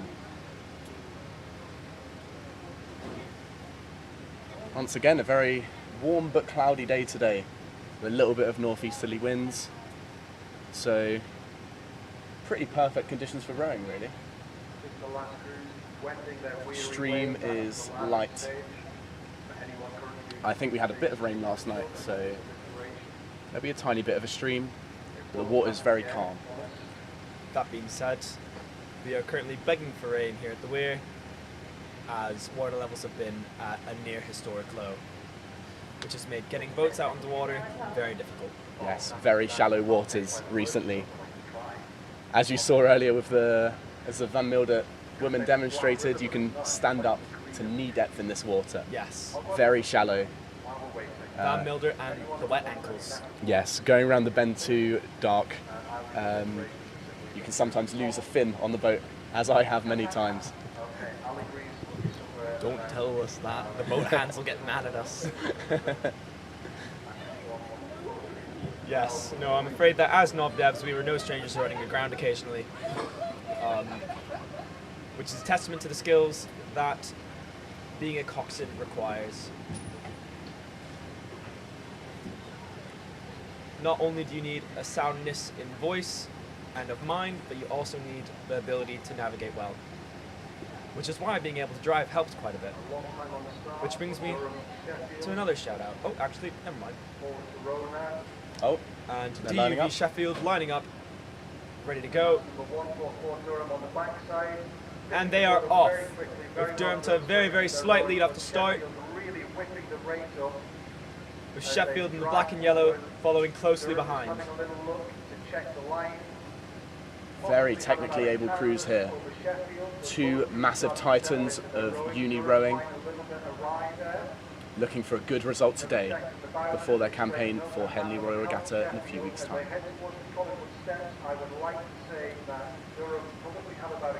Bow slightly glancing over his back. It's a coxless quad, so it's bow seat in charge of the steering. As we saw earlier, that's quite difficult from the Collingwood quad. Very well rowed from DUBC today. That being said, Sheffield are definitely not letting them have it easy. A very snappy finish. Very synchronized recovery. Durham opens up water on Sheffield. It is up to Sheffield now to take up their rate and see if they can win back this race as Durham begins to feel further and further away. Some gorgeous quad rowing from Durham now. Beautiful. Look at those catches in time. Wonderful stuff. A very perfectly balanced boat over there.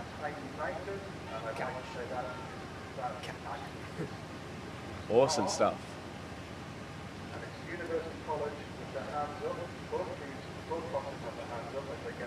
And here we are, about 2 lengths in it. Durham have the lead at the moment. Can Sheffield in the Bumblebee all-in-ones make their lead? And here we have the women's intermediate fours. Sorry, women's intermediate Cox fours, which will be University College versus Tyne United. So back to a few races of sweep rowing. Notice how they only have 1 blade each. This one can be slightly harder to balance, but you tend to get a lot more power out of each stroke. Say, Ryan, Faster moving boats. do you reckon that it's called sweep rowing because people hold it like a broom? Semi. Maybe it is, yeah. It's And they are off. it's a semi-final. Let's see who will win.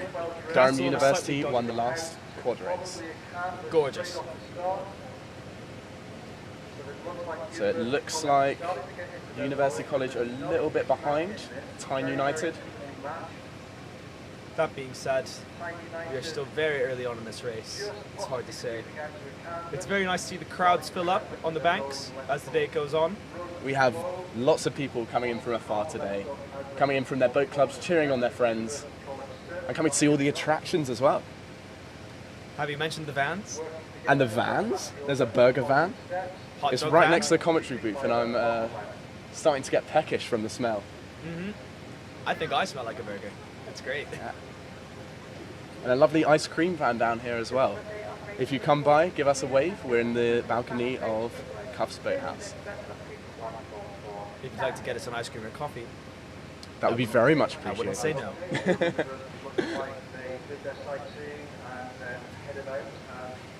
no. Lovely racing from Tyne United. The local University College Boat Club, founded in 1834. Historic boat club. Let's see if they can make the push in the second half of the race. Castle looking calm and collected. Perhaps they'll pull into a redoubled effort to come up on Tyne United. Absolutely. This Slightly point, out of time catches on Castle. they're starting to get very tired. It's at this point in the race where your legs are starting to burn, your brain is telling you to stop, and you really need to dig deep. It takes a very strong mind and headspace to win a race like this, especially when you're behind at the halfway mark. That being said, Castle is making an effort to come up. Will this race be more even by its conclusion? Got a few shout outs in the YouTube chat. Shout out to Chater, who's running in a single soon, Millie from Camus, and Megan from Sheffield Hallam, racing her last race for Hallam in the double very soon. Yeah, Hallam. Good luck to all of them. And from Laura, a shout out to Lambton Rowing Club. Yeah, Lambton. Yeah, Lambton. Here we are. In the singles today, we have race 49, open singles, Durham School versus Tees Rowing Club.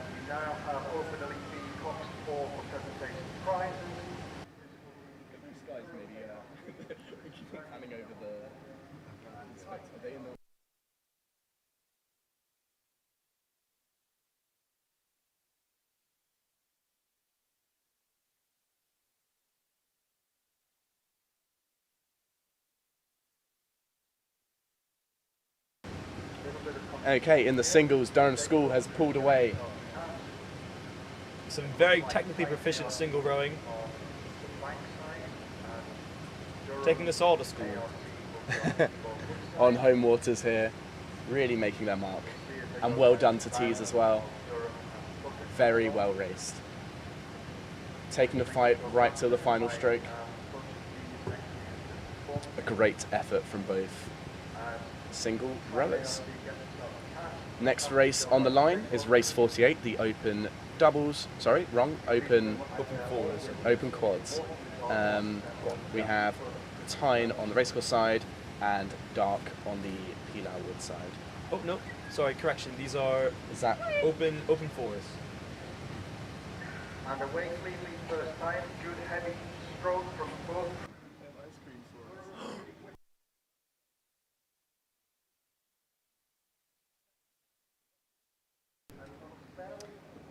I'm very excited to announce that Ryan Kelly, my co-commentator, has an absolutely amazing family that has gotten us both ice creams after my funny, offhandedly banter moment there.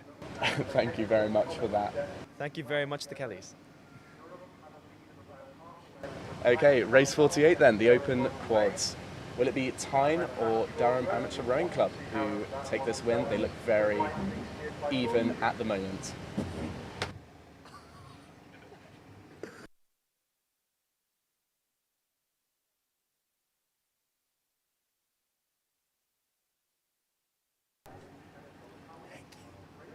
Oh, that is so kind of them.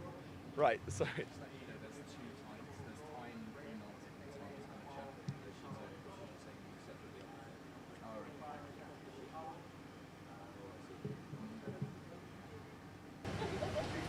Okay, in the second half of their race now, it looks like Dark have taken the lead.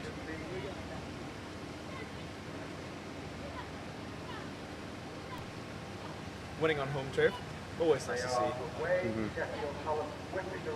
Especially after some stiff competition from the university and school crews. Yeah, the Coxed Fours.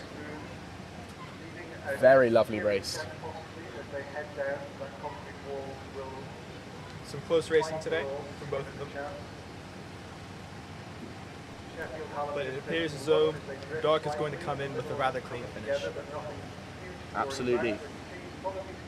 Well raced, both crews. Maybe half a length as they head down towards the following steps. Sorry, Sheffield Palace is moving out maybe a kind of half a length as they go towards the following steps. But teams now into their rowing. Okay, just coming down the course now, we have the women's doubles. Race 15, that's Sheffield Hallam versus Tees. We had a shout out to Megan, who this is her last race today with Sheffield Hallam. Let's see if she wins.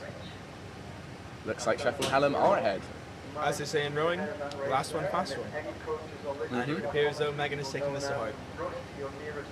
A very big race for all crews today. Durham Regatta, they call it the Henley of the North for a reason. Crews will be training for hundreds of hours for this sort of race. It is the biggest event in the summer for most of the crews today. And Ours included. And for the ours included. And for the bigger university crews, this will be the last race before the very important Henley Royal Regatta in a few weeks' time.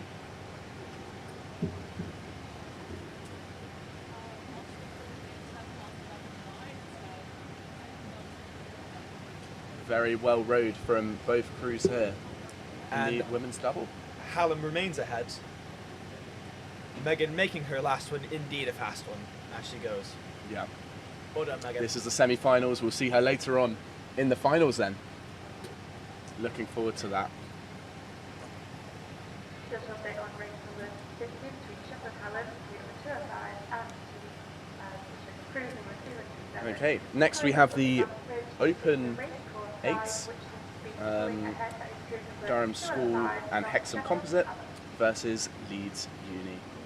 Like Sheffield Hallam have just managed to eke out a bit of distance there on the Tees crew. Both have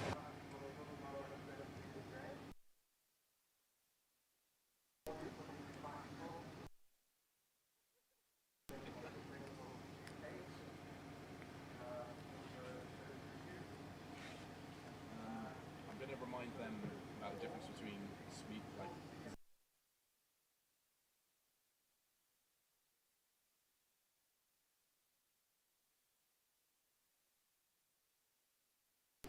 Right, and coming up now we have our Open 8s between Durham School and Hexham in a composite and Leeds University. Very exciting to see Durham School and Hexham team up here. This should make for a very well-versed and technically proficient crew up against Leeds Uni, which is a university team. So seeing Durham School students go up against a big bad uni is always fun to see, and I really cannot say how this race will go.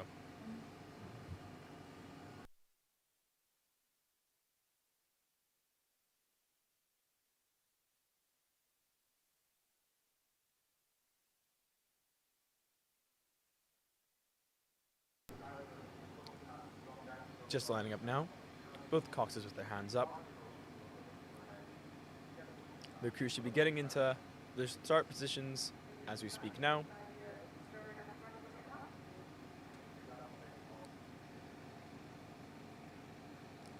Leeds Uni if it's hands down. Coxes. Composite still waiting. Cox is putting their hands down to signal they are ready to race. And they are off. Oh. we are a very lovely shot, but Yeah, gorgeous missing camera. the start. Unfortunately. So yeah, Durham School Hexham Composite versus Leeds Uni. This will be quite a fast race. And It looks like the Composite are ahead. very good job. Giving a good fight to Leeds Uni, Hexham and Durham School. The local schoolboys. Let's see if they can win on home waters. And it looks as we pass the colourful steps of Hexham School and Durham number 32 on the racecourse side. It peaks out probably about a length at this stage.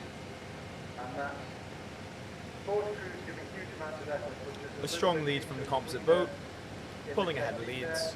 Lots to develop from Leeds crew doing fantastically well. Fantastic effort from the Composite there. You can see stern four, the ones at the front, are from Hexham, and bow four, the ones at the back there, are from Durham School. Yep. A very neatly divided boat.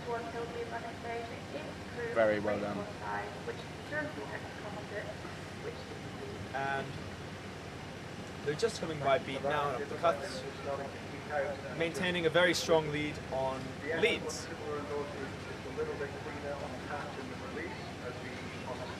Leeds not slacking off, however, kicking up their rate and going into final gear to see if they can come up on this strong composite stone. About a length of open water already. That being said, with such a strong performance from the composite, I highly doubt that any push from Leeds will be enough to take back this race. Very well done from these schoolboys. Incredibly impressive. It's not easy to win a race like this, especially against a uni crew. Just coming off the start now will be the Women's Coxed 4 Durham Amateur Rowing Club versus Queen Elizabeth High School. Let's see who will win that one. And just to confirm, it was the Composite from Durham School and Hexham who won race 51, the Open Coxed 8s.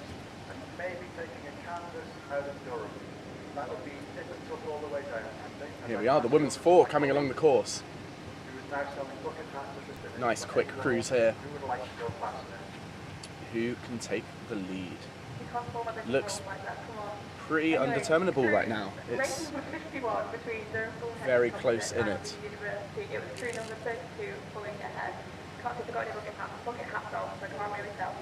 Getting lots of shout outs for Millie from Camus Rowing Club. Yeah, Millie from Camus Rowing Club.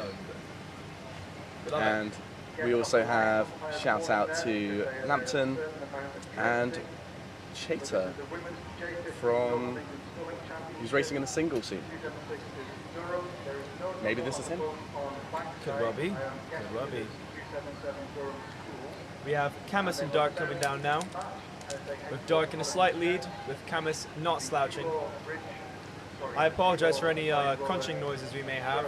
We are thoroughly enjoying our ice creams from the ice cream van. It tastes better when there's an unlicensed Disney character on the front of it. Yes. Do come down to the ice cream van right next to Cuffs Boathouse. Yes. And a lovely burger van as well. Come say hi. Smells lovely. Oh, what, are we just going to list through like everything that we're hungry for? Do give us a wave if you're walking past. I'm hungry for $1 million cash. Anyways, it looks as though Dark is maintaining that lead. They should just be coming up by us now. So I'll get my own 2 eyes in it and give my 2 cents as well. Still waiting on it. Ah, there we are. Yep. Dark's still in the lead, although Camus is definitely not too far behind. It could really be anyone still. Very mentally challenging race in the singles. Yep. You're by yourself in that boat. It's you versus the opposition. Let's see who can take the win. Dark is still ahead by about 2-ish lengths. Some very powerful rowing here. As Camas comes by, I would like to shout out a Camas alum that goes to Hatfield at the moment, our verified bachelor and singles expert, Thomas Roffinator Roff, who has represented Hatfield in the single for quite a bit. It's very nice to see Camas in a single again on the Weir.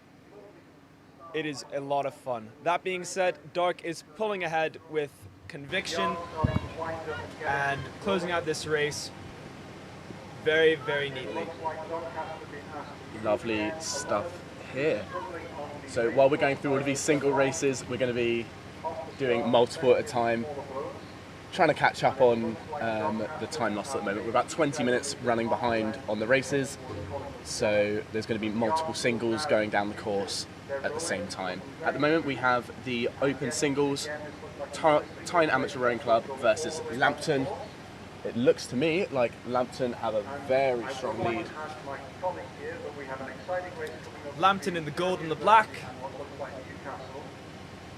Very, very distinctive uni colours as they come by.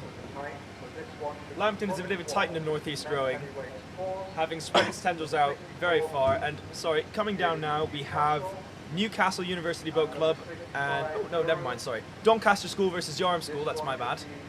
It seems as though Doncaster School is coming up rather neatly on Yarm. That being said, the Yarmage may still be yet to happen. Doncaster with the red and yellow blades there. Very distinctive. Very strong rowing, sharp catches. Lovely stuff. Lining up now is the women's Open 4 between Newcastle University Boat Club and Durham University Boat Club. Sorry, I apologise. Not the women's Open 4, just the regular Open 4.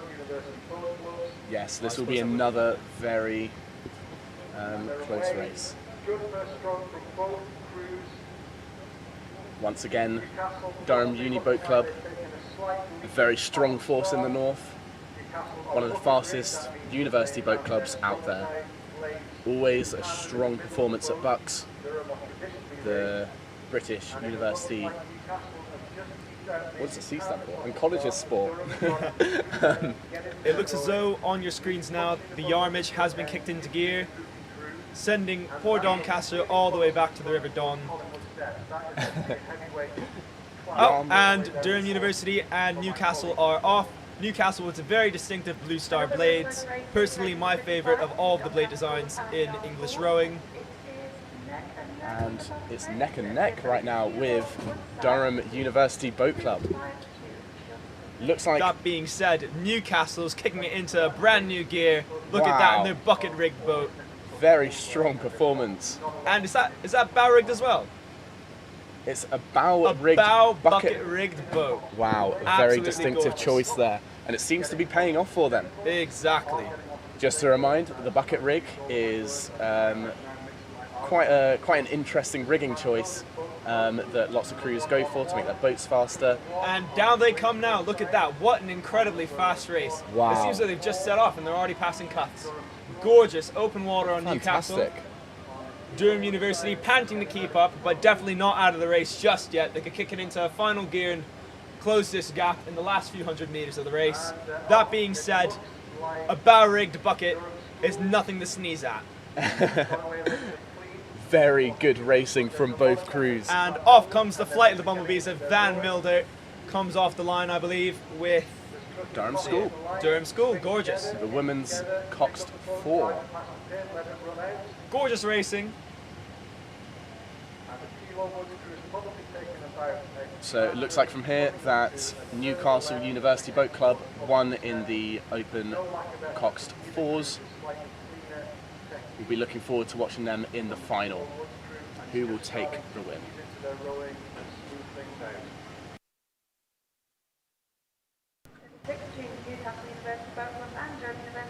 Okay, here we have Van Mildert versus Durham School, both local clubs. Another university versus school race. A grudge match. Both sets of ladies sending it down the river. I do believe this is a Durham School lead with Van Mildert trailing behind. It's always so nice to see friendly competition between the college schools and the locals. Setting it down. That being said, it is still very much anybody's race, as you may come to see as they come down the line a bit more. Great racing from both crews. At this point in the race, again, your legs are getting tired. Your brain is telling you to stop. You really need to find resilience and find that extra gear. The Weir is such a fun course because you'll be about halfway down and your mind will scream at you or go, please stop, stop, I beg.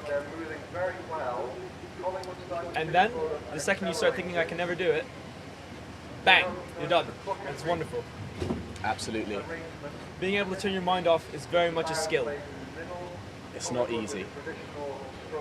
One of the most challenging and painful sports there is at times. Hundreds of hours going into just 2 minutes of racing. So all of these crews are prepared very hard for this. Speaking of preparation, Durham School has surely beat Van Milder, coming on maybe even 3 or 4 lengths as they come under Bass Bridge. A very, very commanding lead. And we have another Durham University boat coming up against Collingwood. Collingwood with a slight edge. This is going to be a fast one. This is the bucket-rigged Durham 4 that won earlier. This should be, I believe, a semi-finals race between Durham University and Collingwood College in the open coxed 4s. Collingwood College really showing Durham what for. That being said, this is definitely not a race decided. It's a dominant university versus a dominant college. Let's see who can win. The best rowers in Durham University. And coming by cuts now, it looks as though Collingwood is up by about half a length and gaining. That being said, Durham University is well trained in coming back.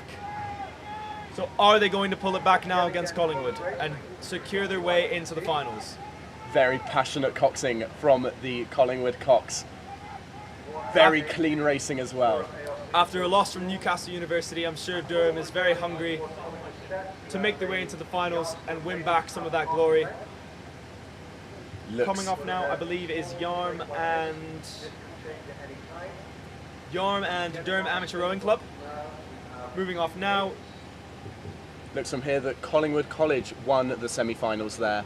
So it would be Collingwood versus Newcastle University in the finals. Very clean rowing from all of them.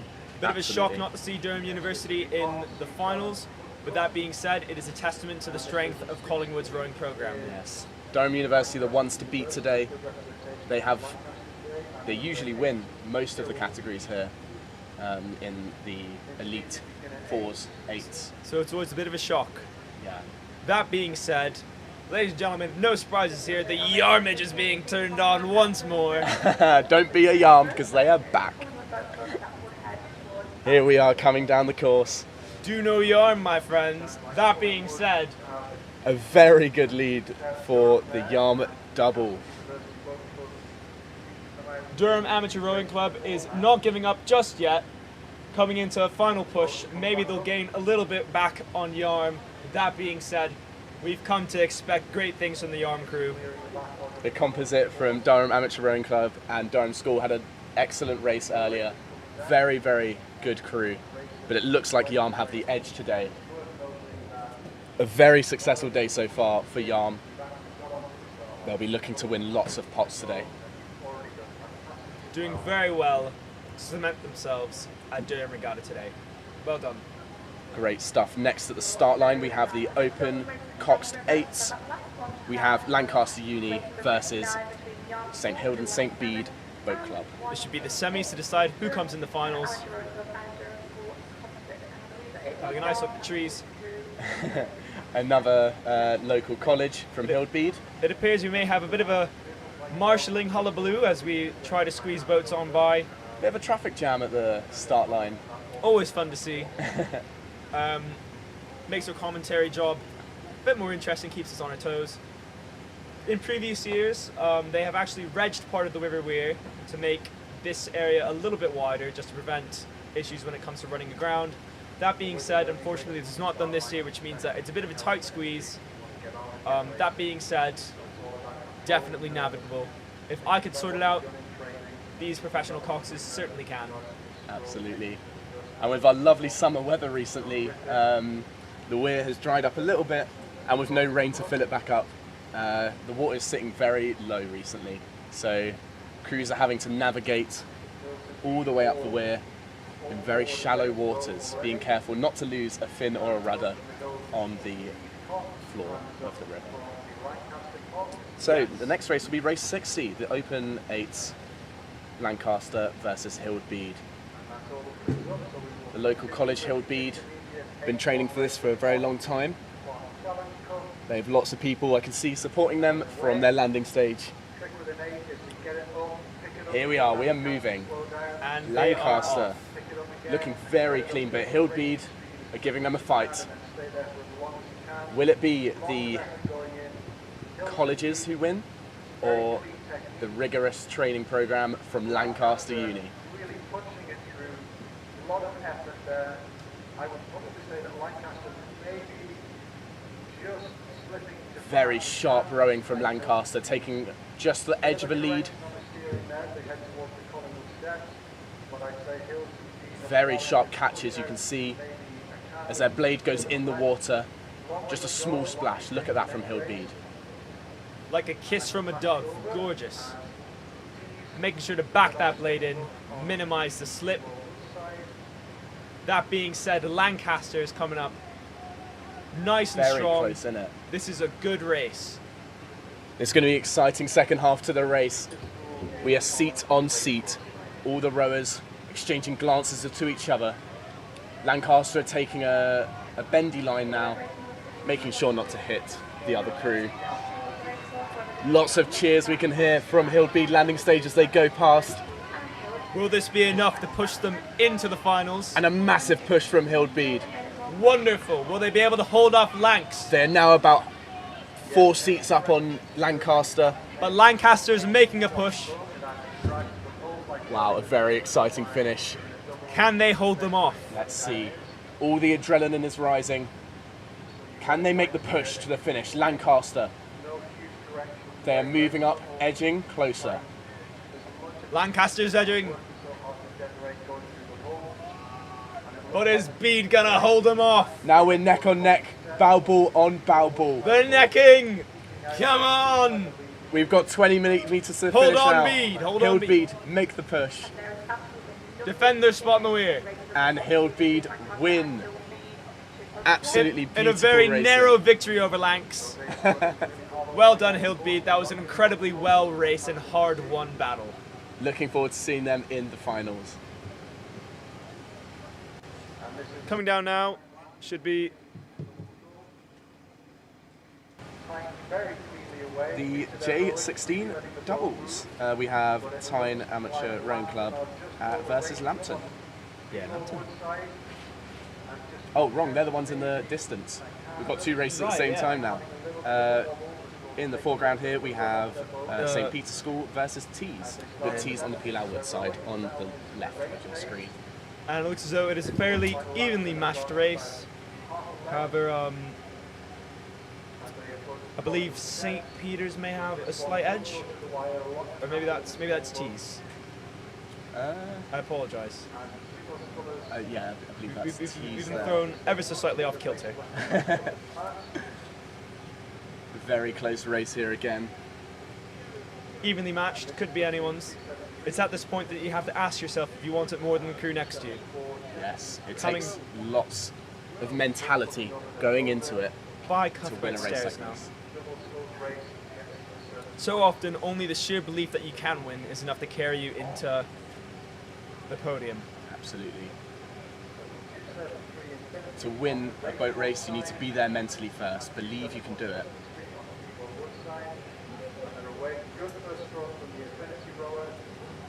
So we have lots of small boats coming along. This one here is the J15 Women's Singles.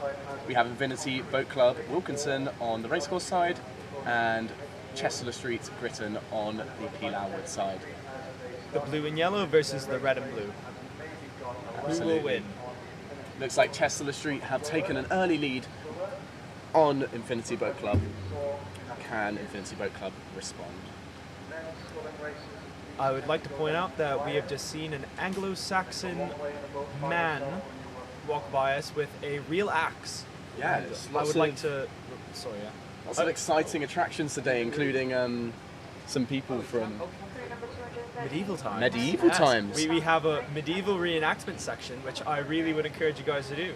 It has Maybe- all of the exciting sights and smells from the medieval times. maybe a spectator from the first Durham Regatta in 1834. Yeah, exactly. And the doubles are now coming under the bridge. And I believe we should be seeing these singles come by cuts right now. If you buy cuts, you'll be able to see Ryan and I very gently peeking our heads over the banister to see if anyone's coming by. Do give us a wave if you're walking past. We are very eager to say hello, if you couldn't tell. Hello. Right, lining up now, I believe, should be Camus and... Unsure on that one. Oh, no, sorry about that. Oh, yeah, no. Sorry, we're just waiting for this to come in. Yeah, sorry, lining up now is the Open J14 doubles. It should be Camus versus Time Amateur Rowing Club. They've just come off the line and it looks like a good start from both crews. And You can see on your screen now, again, the singles, the J15 semi-finals. Chester the Street with Gritton in it is, I believe, maybe 3 or 4 lengths up on Infinity. A lot of grit from Chester Street there. Well done. Well done.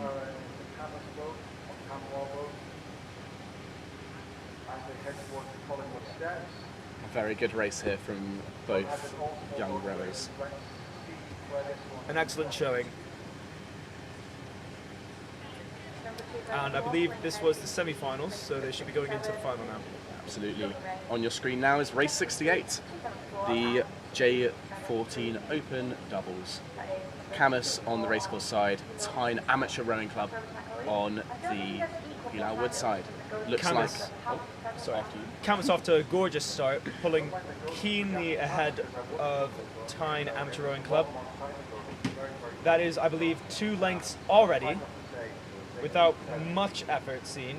Pulling past Bede, just coming into my view now.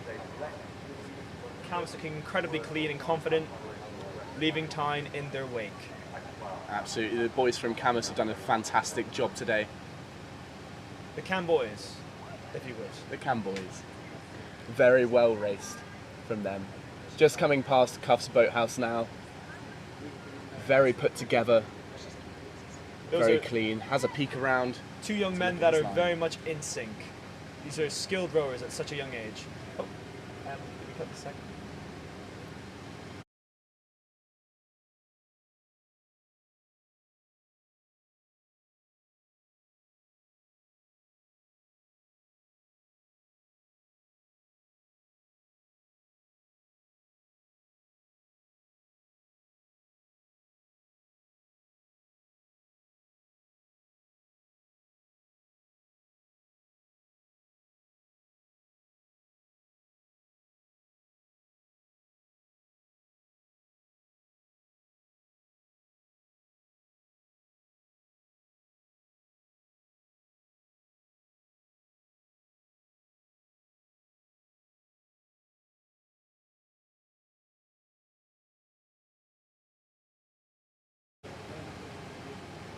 We're just having a small break from racing. No boats lining up at the moment. So just coming across the line now, I believe Camus won the J14 Open doubles. Rather cleanly, it seemed. Very good. It's been a wonderful day of racing so far. Absolutely. Here we can see the draw for the afternoon on your Gorgeous. screen. Shout out to Hatfield College there about to against say. St Cuthbert's in the Elite 8. Where are You'll see we? Noah and myself rowing in that race later. Getting pumped.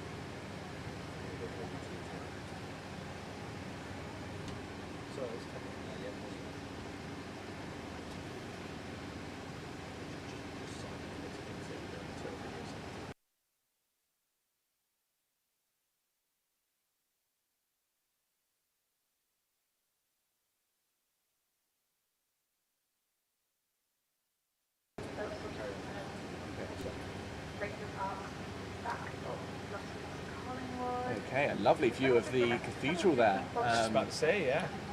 Beautiful river, the river Wear in Durham. At Some the bottom, fantastic views. I believe you can see. Is that Castle's Castle Boathouse there. I believe so, yeah. No, you can.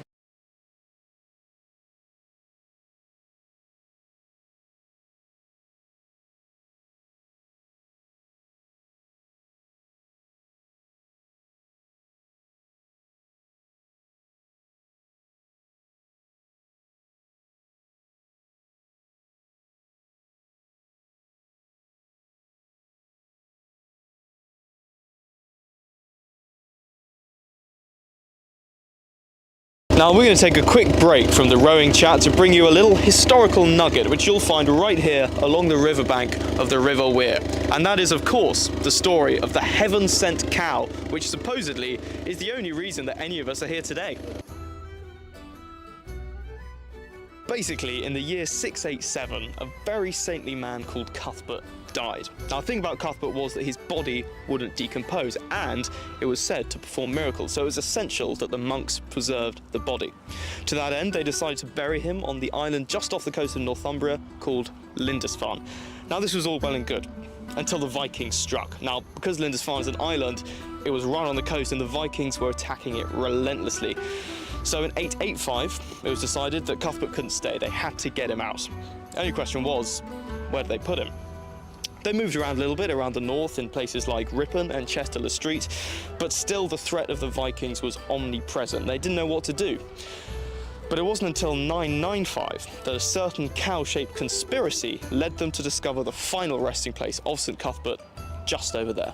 As the monks were moving further northwards, one of them had an extraordinary vision. It was St. Cuthbert himself, and he said, "Bury me in a place called Dun Home."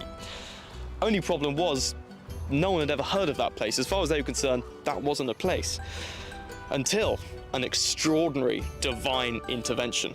A milkmaid came past, and she said she was looking for her lost cow, a dun cow in fact, and she'd last seen it in a place called Dun Home. Realising their luck, or perhaps, depending on your outlook, their miracle, the monks decided to follow this young lady, and eventually they came to a place called Dun Home, where they found not only a cow, but also a hill above a bended river, the perfect place to defend the body of St. Cuthbert. And that's why there's a cow on this riverbank, but it's also why there's a huge cathedral just over there.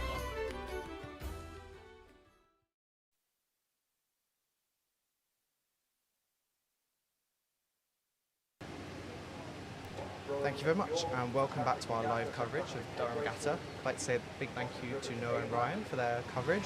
You're now joined by Georgina and Callum. Hello and good afternoon. So we are looking now at the short course, the 700 metre sprint from the start line near Dark along the race course and then concluding just past Bath's Bridge. We currently have race 72 on the water, the Open Elite swept twos with Berwick Arc on the racecourse side and Collingwood College on Peel Woods.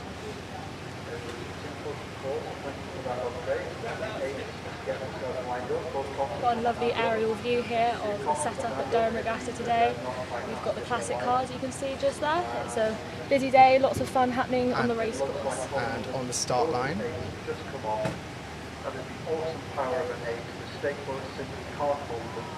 we have there we are, Collingwood College lining up and ready to go.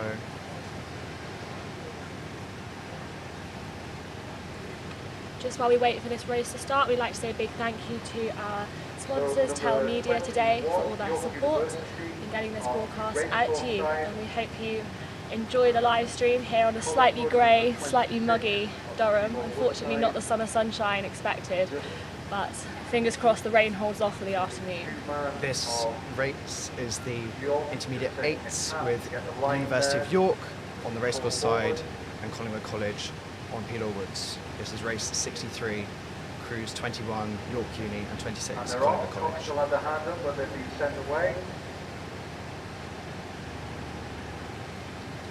And that is a nice clean start. Both crews getting quite close together with their blades. Hopefully they don't clash, but I think that looks a nice start for the race. Starting to get into their rowing as the boat really starts to move. And I would say that it looks like Now, as they settle into their rhythms, we'll soon be able to tell who is taking the lead slightly. Collingwood straying quite close to the edge, but they're so correct in their course back to the centre.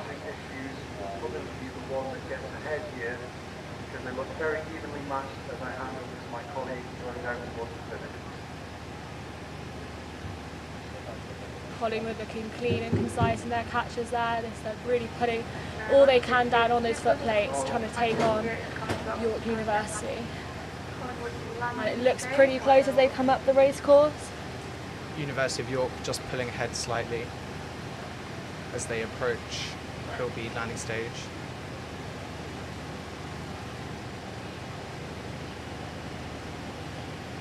We can just catch them now from our commentary box coming past us. They're absolutely powering down the course. York University still have a slight lead over Collingwood, but it could all be to play for as they come into the final stretch up to Bath Bridge.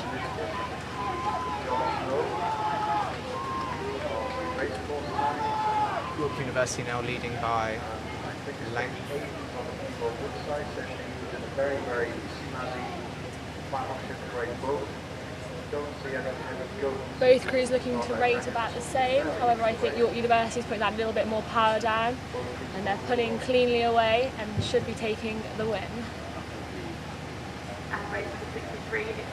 Now lining up on the start line. It's race 62, the women's Coxed Fours crew, 115 John Snow on the racecourse side and 118 Oh, and St. they Aidan's. look like they might be there clashing their blades there at the start. That is very close. The umpires will be looking at that to make sure that both crews are in their racing line and not moving into the other's course. Looks like they've separated now and they're powering down the racecourse, looking very evenly matched stroke to stroke. Maybe have about a canvas to a third of a length as they head towards the Collingwood steps. St Aidan's College Women's 4 performed very well at Hexham Regatta last week. They did. I think they won their band 3, so they really did have a good race and they won very easily as well. So they are a competition definitely to be looked out for today. As they come past Collingwood landing stage, it looks like the Aidan's 4 has a slight lead. Race course side, next to the shallow water side, and the 242 Durham School. And here we can see the Aidan's 4 with their bucket rig, it looks like. So that is put in if they want to try and improve their stability, their cohesion in the rowing. Sometimes some rowers and some crews prefer the bucket rig style. And it looks like it's paying off for them because they are having a good race. It's looking clean, it's looking sharp, and it looks like they will have the win for this race too. And you can see just behind the Aidan's 4s, we also have the open singles race between Cambois on the racecourse side and Durham School on Peel Woods. So you get 2 races in one with this shot. Looks like they've sorted the lines out and Cameron has maybe half a left. Aidan's leading comfortably as they come past the commentary box.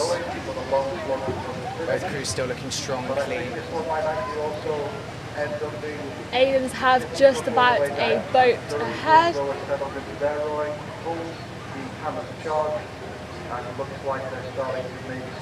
The water here looks lovely today. It's nice and crisp and pretty flat as well, which is perfect conditions for getting a nice clean race out here today. Although it is a little shallow on the racecourse side and a little reedy on the Pilar Wood side, which if you row a little bit too close could cause you some problems. Now coming up the course we have the open singles, Cambois leading just about by a length.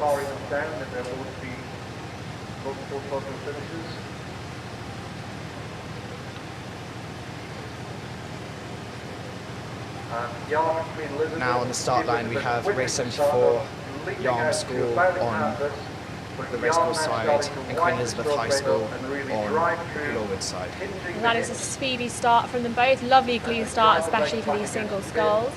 Both rowers looking extremely confident and extremely strong as they race down the course with some nice clean puddles coming out from their boats as well. I have to say it is lovely to see such good rowing from people that are so clearly, you know, engaged in the sport. It's very encouraging for the future of the sport. So it's always nice to see. Indeed, Durham Regatta is one of those lovely regattas because you have a mix of complete beginners who are novices giving it a go for the first time. You've got some intermediate crews who've rowed for a few years, and then you go up to the elite bands and you've got the likes of like Team Durham and Newcastle University, which will be happening later today, and it's a completely different category of rowing. So it's a wonderful variation in the races and an excellent spectating regatta as well. But they all row the same course? They do, they do. Same course, same crowd, same support. Here, as we approach Hillby landing stage, we have Queen Elizabeth High taking a slight lead over Yarm. We could follow BBC protocol and whoever commences it last. Both are having a very clean row here.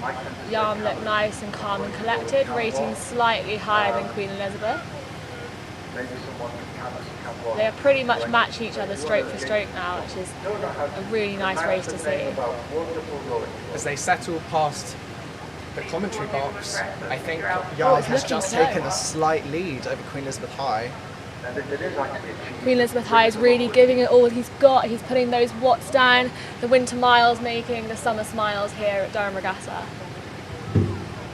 Yarm just taking a slight lead as they get slightly closer together on their line. But it does look like as they approach Bath's Bridge that Yarm has taken the lead.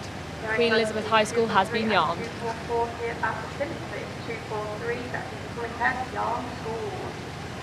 Looks like we've got some crews rowing back up now. The one thing with Durham Regatta at the start line is because it's quite narrow with the low water, especially on the racecourse side, you have to kind of allow the boats to come back up the river that have just raced before you can start stake boating the next races down, just to keep a little bit of space down the racecourse, which is very important to reduce the chance of collision.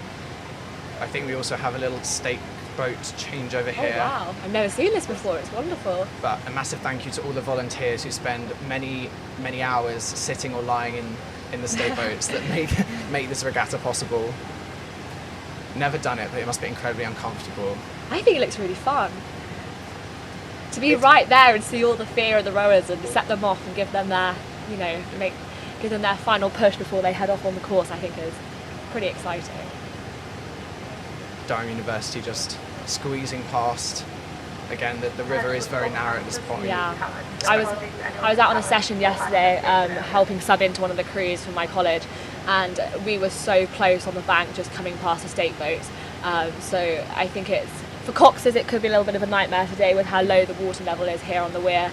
But the weir works in mysterious ways. Some days it's got too much water and other days it's got barely enough. But the crews seem to be managing this very well and clearing past the stake boats very nicely as well. You are enjoying the rowing, you are enjoying the racing. So the stake boats situated here are obviously the famous Browns boats that are prominent on the weir, boating just by Elvick Bridge. They are brought out each year to Durham Regatta, and the purpose of the stake boats is just to hold the rowers, the boats in place before the start, and it helps just to have a really even start line, because otherwise you may have a slight drift of the boats as they line up, whereas this guarantees you're going to have completely inline boats ready for the start of the race, and it makes it the most fair course possible. And as you can see, they're held in by a series of wires as well to stop them moving away in the wind. And stake boat joining, we're lucky it's quite a flat weather today here, because when it's windy it is extremely difficult to join onto a stake boat. We had some practice of it yesterday and there were quite a few crews ending up horizontal to the stake boats rather than vertical, so it is a challenge for the coxers, but at least the weather here is on our side today.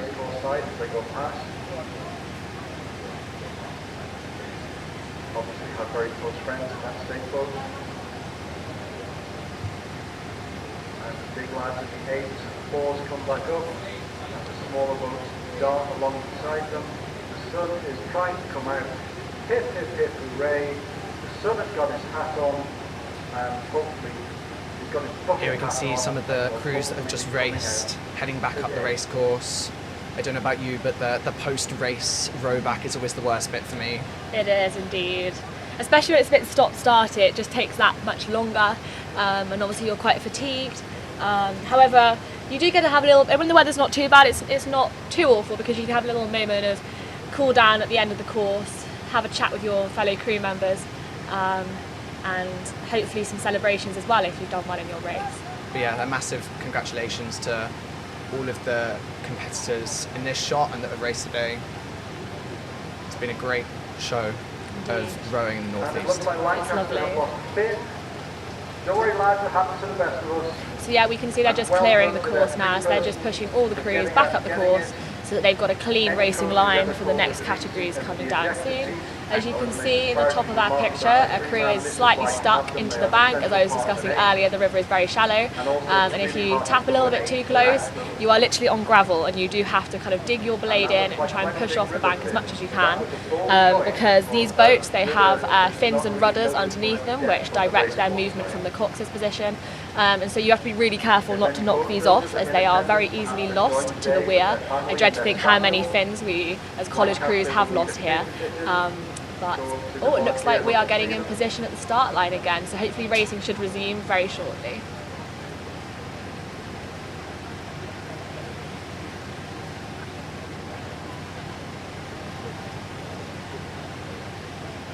Just in the bottom of our screen we can see that Queen Elizabeth High School rower who we saw come down just a few moments ago. He's clearly catching his breath and just having a little hootle back up to go and take his boat off the water and hopefully grab some snacks and have a recuperate after that very good race.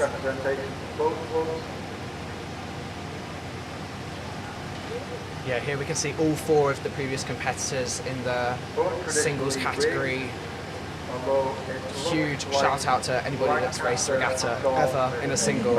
It is particularly challenging and very, very nerve-wracking, as the entire audience is watching just you. Exactly, so, and you only have yourself to blame, unfortunately, as well. Hands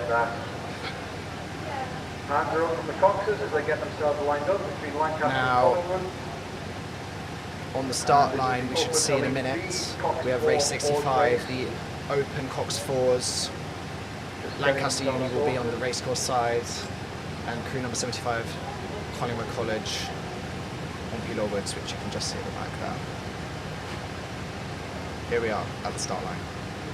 Good first stroke from Lancaster, really got the weight of the boat on the fin. And they're off. This is a nice clean start from both crews, and they are neck and neck off the start line.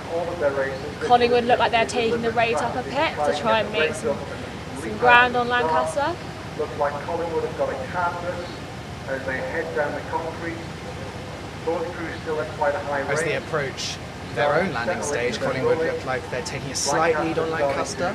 We'll be able to get a better visual as they come down the course. Looks like they've held Collingwood at about half a length. So that'll be interesting to see how that develops. Good line steered by both crossers. Both crews have evened out nicely now. It's looking like a powerful race. This could be pretty close as well because they are pretty evenly matched in their abilities. Collingwood are obviously one of the best crews here at Durham colleges, and they're a major threat to most of the university crews, as well as we saw earlier with them taking on our own Team Durham crew, and they had a very good race against them.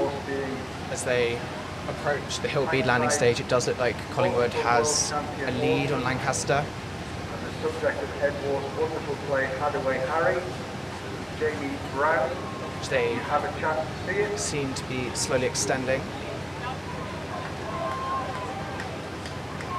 And half a canvas. On the racecourse side, And as they come past our commentary box, they've got lots of support here for Collingwood, cheering them on down the racecourse, and it looks they have about 3/4 of their boat clear from Lancaster, but Lancaster are not giving up. They are upping the rate, they're putting the pressure down, their stroke is gritting his teeth, and they are powering along. And just off the start line we have race 76, the get into their rowing open sculled as pairs, they head towards the Collingwood Lambton on the racecourse side and Yarn the trophy. on Elowood's side. So Lambton here, they are based just a little bit further north of Durham, just above Chestnut Street, and they are racing on somewhat home turf here because they also row on the River Weir, and they are seen here in their tan and black all-in-one with their stag head design as they come up the racecourse against Yarn School. Yarm School's home river is also the Tees, where they have a much wider and changeable river compared to rowing on the weir, so it will be see if that plays to their hand at all as they take on Lambton Rowing Club.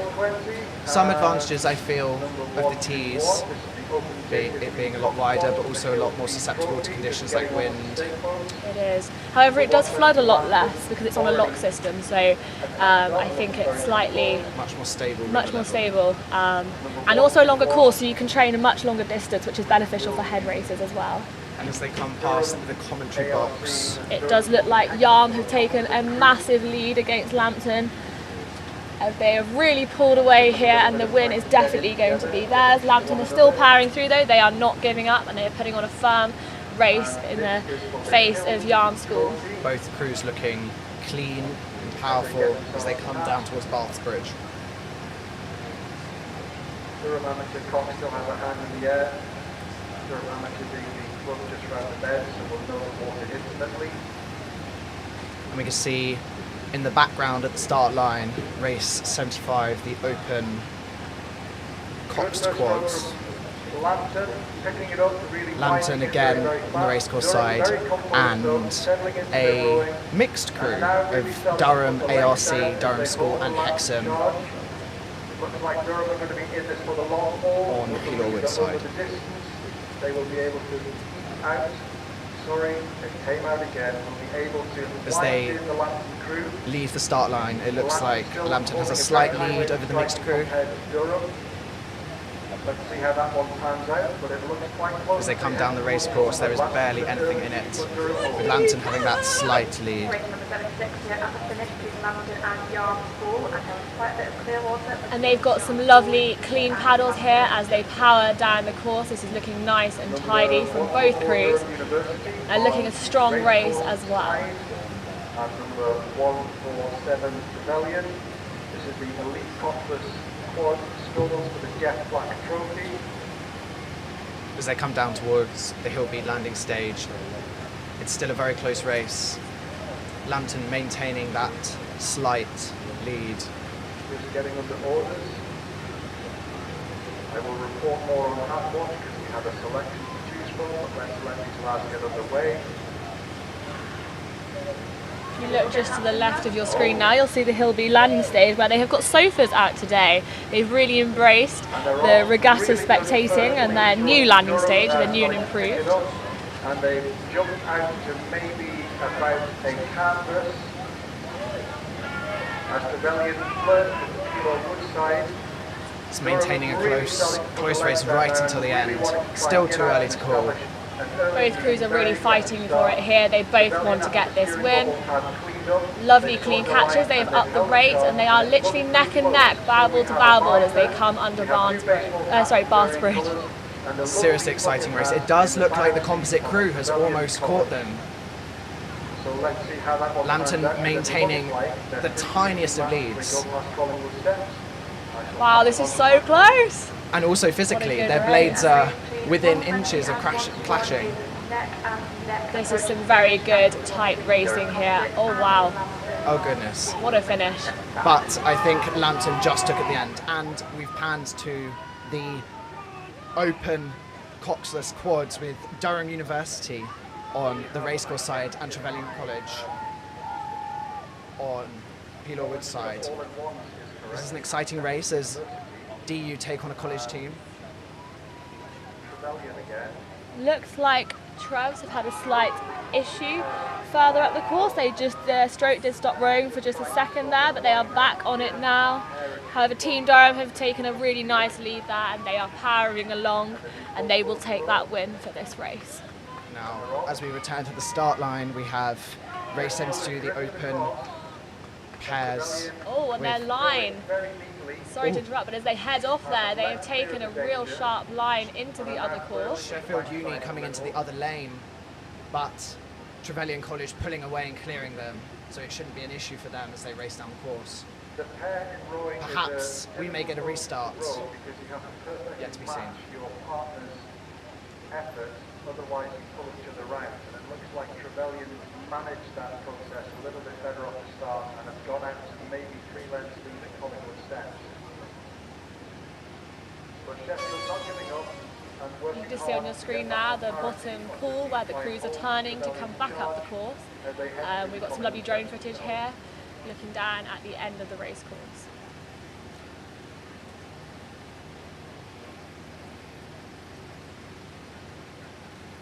More coxed quads preparing to start.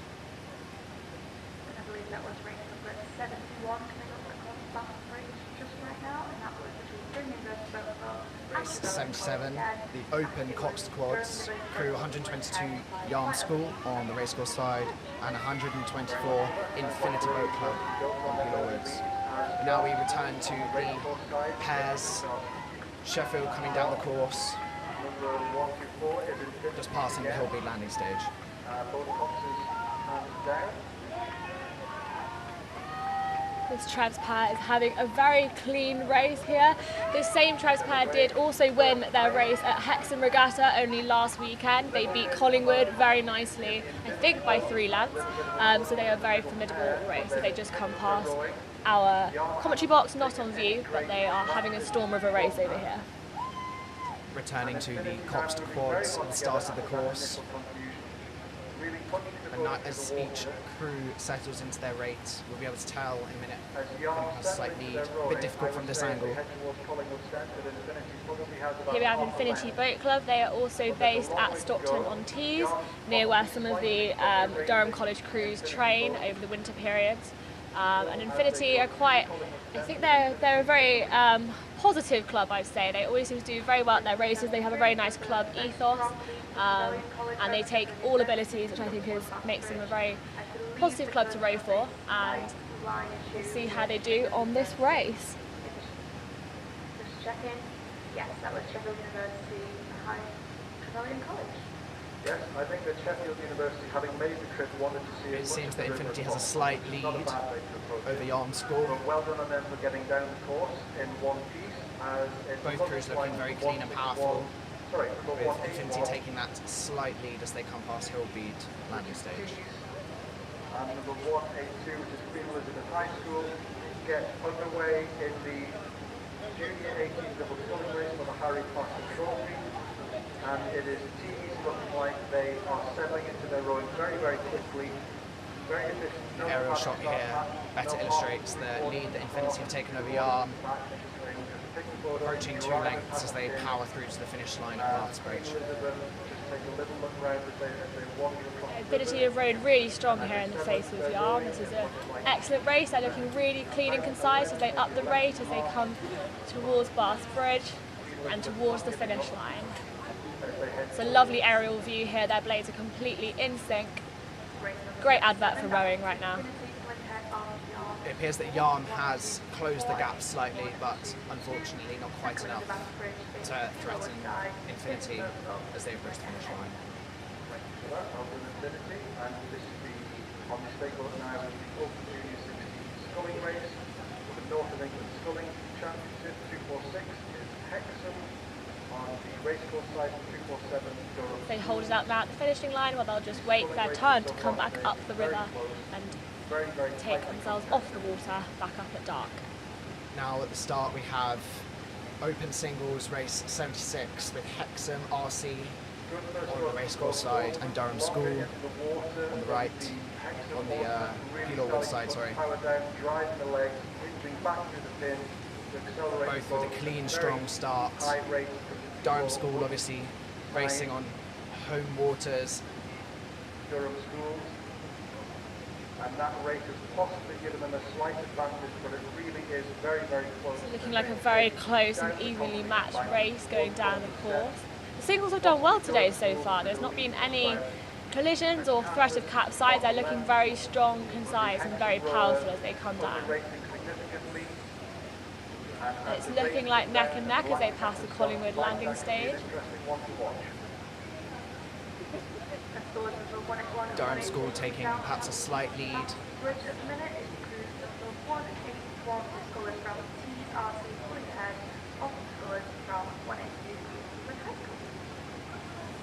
It looks like we're going to fantastically snazzy boat. But as they approach Hill Bead, it appears that Hexham has reclaimed that lead slightly. He's put a good sprint on there, really pushing and trying against the Durham rower to try and get that little bit of lead in this race. But has he peaked too soon? That is the question. Neither athlete giving each other the win. I suspect it's going to be a close call right until the end. Coming past the commentary box here, Hexham leading by perhaps half a length, extending to a full length. And here you can see they start winding up the rate, they're winding up the stroke, they're taking kind of shorter, more concise catches, really getting that power down and making that pull ahead, especially in Hexham's case here, they are pulling ahead from Durham it seems.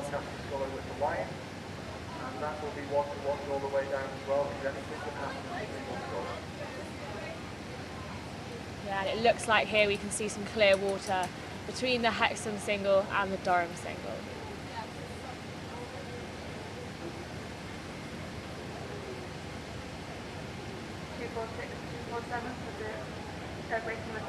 And the Hexham single has taken the win by about a length and a half. As we return to the start line, we have Durham ARC on the racehorse side and St Leonard's School, it appears, on the Peel Orwood side in their coxed quads. And these are both home crews, with St Leonard's School being based near University College Boat Club just down by the weir. So it will be interesting to see how they take on this river when they both have a lot of experience training on it.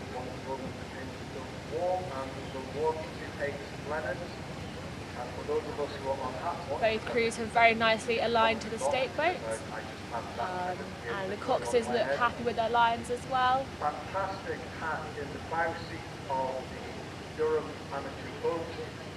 They do make you go faster, coaches. If you've been in some close races already this morning, you have races coming up, get into town and buy up all the bucket hats you can and give them to your bow people. There's a slight delay in their start as we just wait for a single that is coming past the commentary box to finish their race as well.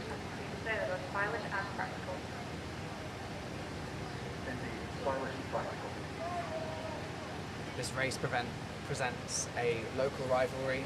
Both clubs have a reputation for very high quality rowing.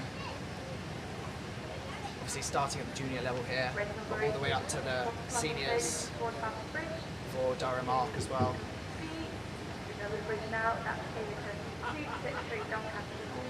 It's wonderful to see St Leonard's here out today. They have some lovely coaches that they go out most Saturday mornings. Both Callum and I row for UCBC, so we do see them out in the mornings, sharing our landing stage as they take out their sessions. They get a lot of quads going, and they also get a lot of doubles and singles out as well, which is really nice to see on the river. The boat on the racecourse side is actually a Durham Arc and Hadrian BC joint collaboration, which is lovely to see.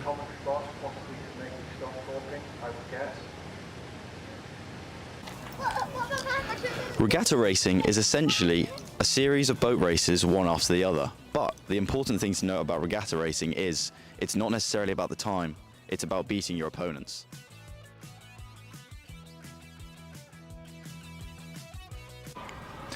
In a regatta, there are a multitude of categories across the weekend, competing from novice to elite, or from one-man boats to the true test of teamwork and grit, 8-man boats.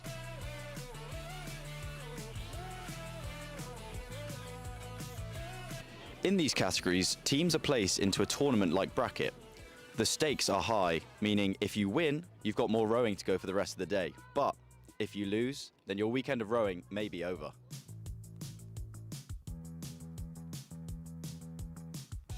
Races begin from a dead start right next to your opponents, and when the starter gives the call to go, they're off.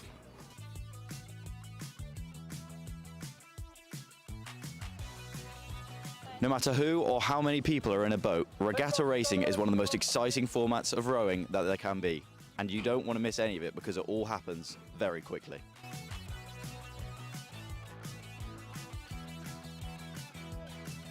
I hope this has cleared up the burning question on some of your minds on how regatta racing works, and I hope you enjoy the rest of the racing this weekend. And as we return to the live coverage of the race, we return to Durham Arc, lining up now.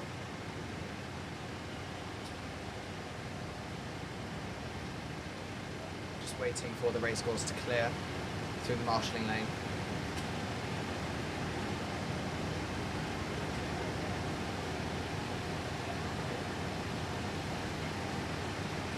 That looks to be the last of the boats coming home. So all the boats have cleared out of the river now, so the race has been given the go-ahead to head off when they're ready.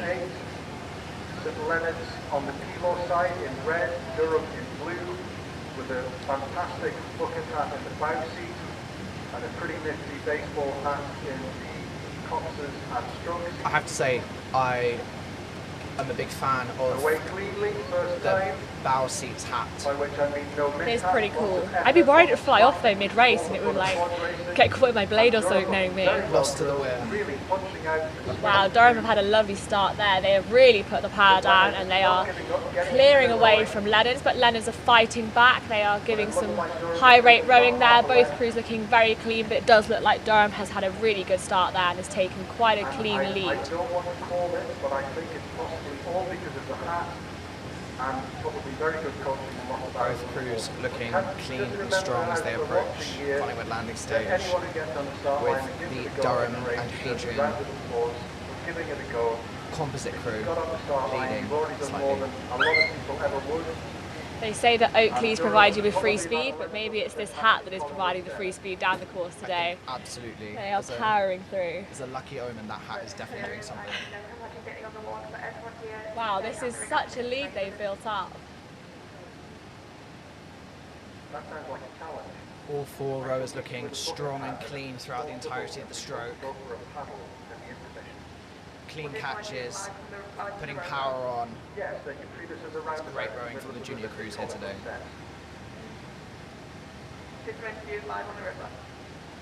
How are you feeling at the 300 metre mark? Go away, I'm dying! Exactly. As they come past the commentary box, Number 125, St Peter's School, Durham extending that lead considerably. getting onto the stage. Lots of clear water between the two boats now. Gosh, the bowsuit hat is better in person. It's brilliant, isn't it? Multicoloured. I think it might have a little like spinny thing on the top as well. I think it does. I think Strokes need to up their game. They've got a white baseball cap on. Come on. Whole crew, next round, whole crew. Fancy hats. St Leonard's looking strong as they come past.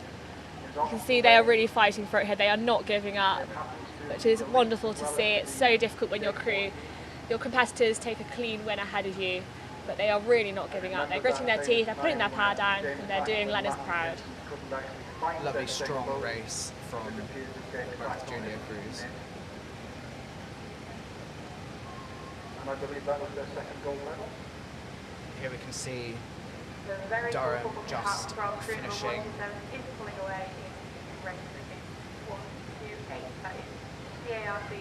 Fantastic race from them. Now back to the start. We have race 81. Again, open quads, So this is coxed quads, crew 125 St Peter's School on the race score side and 126 Yarm School on Peel Yarm Woods. again very well drilled, but St Peter's giving it a go.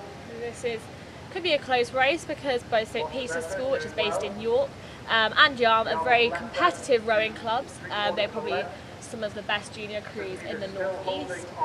But it is looking like Yarm has taken a slight lead off the start line there. They are hugging a little bit close to the Pilau Wood side, but it is looking like a clean race from both crews. Very colourful. Just pop it on the water tomorrow. You can see them coming. Yarm putting some serious power down as they approach Collingwood landing stage. Looking clean and strong. You can really see them putting their power through their bodies, through the body swing, getting a really nice lean back at the end of the catch to stay really well in time. It's looking like a very strong row. We've seen a lot of coxed quads in the past few races. They are a great category for junior rowers to build up confidence sculling and in quads, as they don't have the responsibility of steering before they move into coxless quads in the intermediate and open races.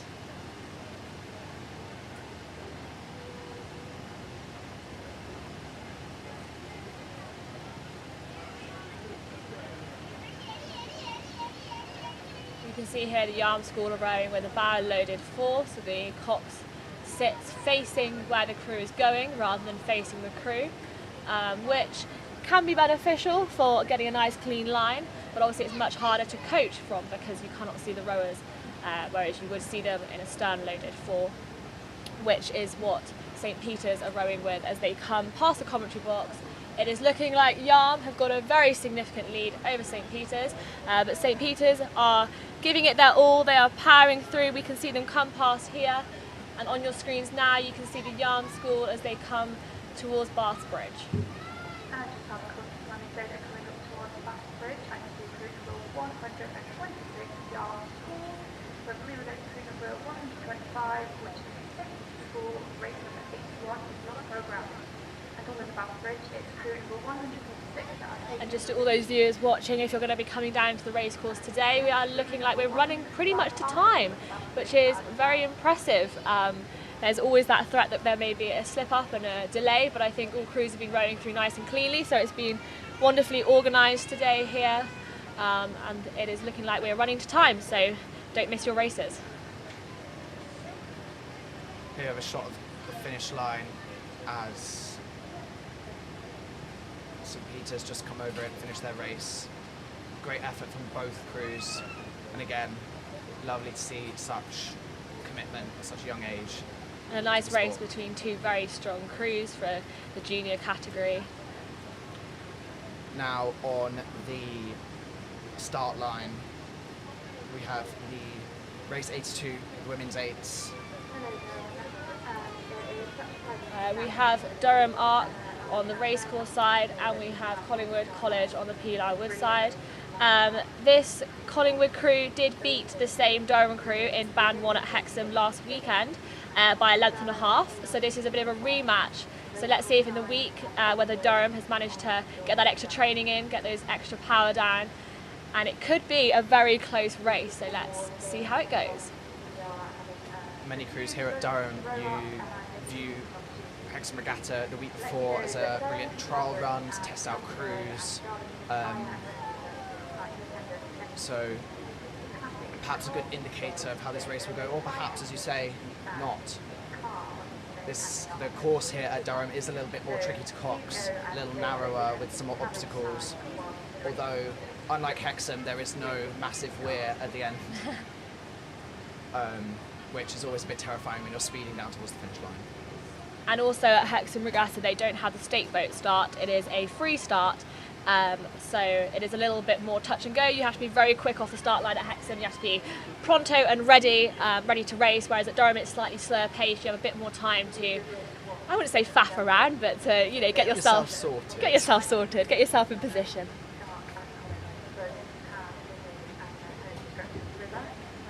So you can see here the smaller singles and double crews we just saw race down earlier, and now queuing up on the racecourse side. They are tucking in to make sure there is space for the other crews to come down. This is quite a difficult challenge for some crews to try and stay into the bank, because you don't want to get too far into the bank, you become attached to it, but you also don't want to end up in the racing line where you could be ploughed into by an incoming boat.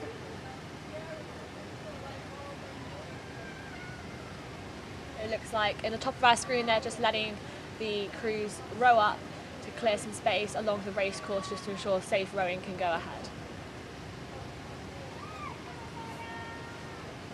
You can also see the regatta is starting to get a little bit busier now. We've got quite a few spectators taking a spot along the bank, and then some of the Durham School crews and Yarm School, I think, have marquees up along the bank as well.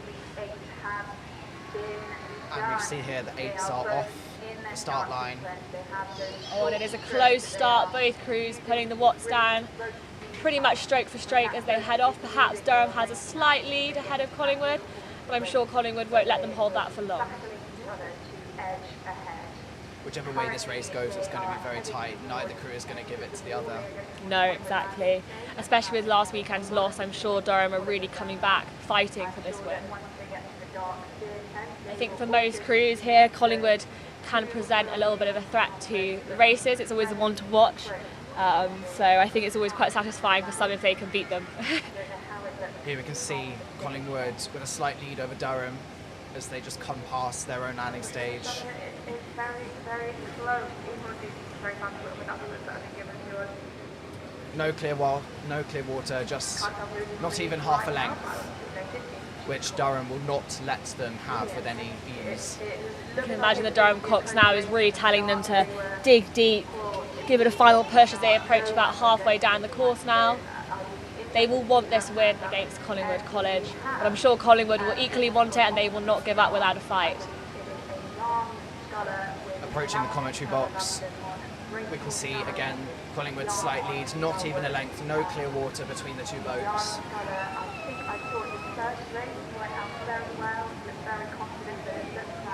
Both crews are looking very evenly matched, pretty much putting the same rate down, but it looks like Collingwood may just have that little bit more power that's pushing them ahead. They're looking about nearly a whole boat clear. Not quite. Here we can see some very strong, clean rowing from the Collingwood crew. Clean catches, power through the drive. It's looking like we may get a slight repeat of Hexham, although they may have closed the gap slightly against Collingwood College. And coming up the back switch now is Durham Amateur Rowing Club and it's Collingwood College.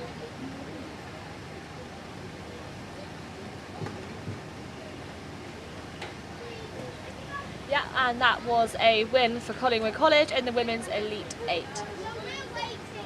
But very well done, amicable performance there by Durham Arc, who have closed the gap that they lost at Hexham, and they've put out a very good race against Collingwood College. Congratulations to both crews, that was a lovely one to watch. The race that should be coming down the course now, just off camera, is race 85, the open singles with crew 250 Lambton on the racecourse side and 252 Yarm School on Pelaw Woods. Here we can see Lambton leading Yarm. So to get to this point, Lambton has already beaten Tyne Arc in their previous race, and then Yarm School has beaten Doncaster School in their previous race. Lambton slowing the rate here and putting the power through the drive as they extend their lead comfortably.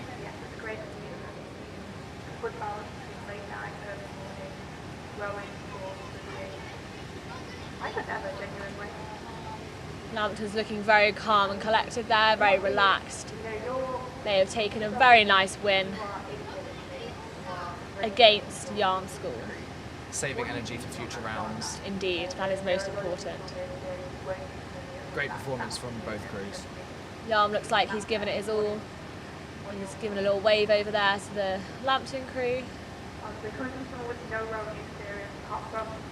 Now approaching the start line, we have a very exciting race, race 84, the women's 8s.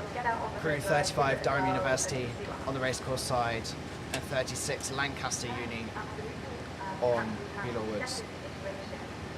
So if we look back to Bucks Head in February, the DUBC women did race Lancaster Uni, and they beat Lancaster by 6 spots, clearing over a minute and 8 second lead.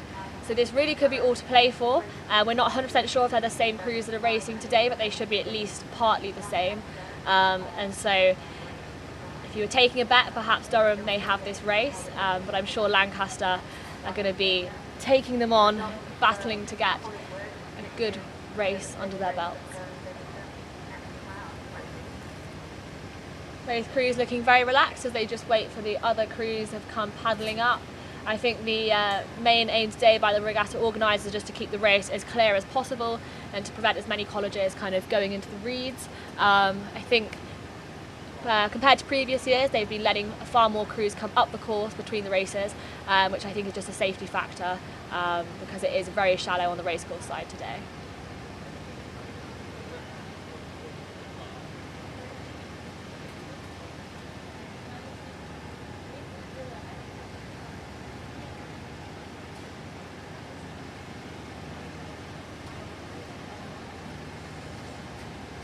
both crews are very nicely aligned to the stake boat. It's very satisfying seeing the all-in-ones they've got on today, the lovely lilac of DVC, and they look... Oh, we have just moved on to see the single sculls coming back up the race course. This is just, I think that might be Yarm just paddling back up from their race. No time to rest down at the pool. They are straight back up to clear the race ahead of the elite women's eights.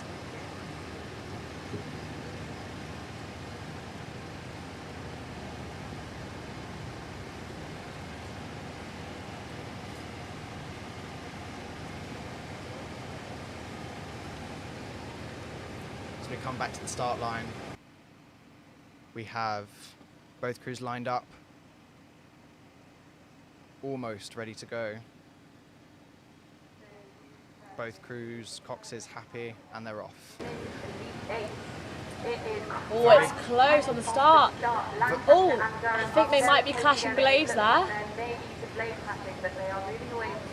Durham handling it well and pulling away. Lancaster steering slightly into the bank to recover. Wow, that was a very close call at the start line there. I'm sure the umpires were watching it to make sure that the race had been started fairly. But it looks like there's not been any callback from the umpires, so the race is continuing as they power down the race course. It looks like Durham have taken the lead. Very well handled from both crews there. Not even a stroke broken, no crabs caught.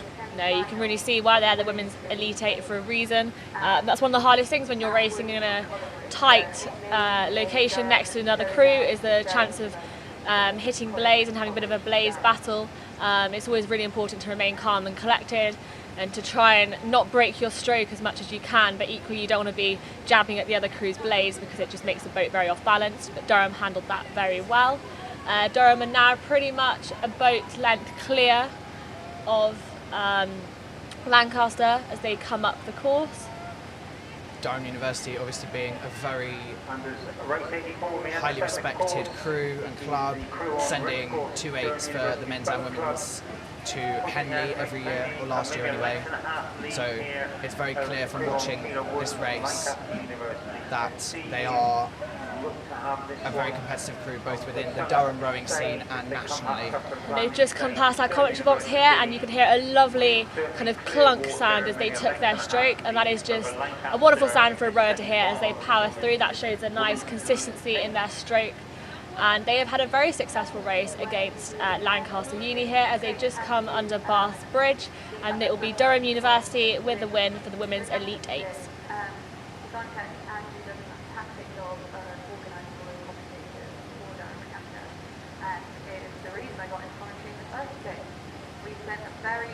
Here, just approaching the finish line, we can see Durham take the win in the women's elite eights. Congratulations to both crews for a very strong race, especially after a tricky start, but handled well by both crews.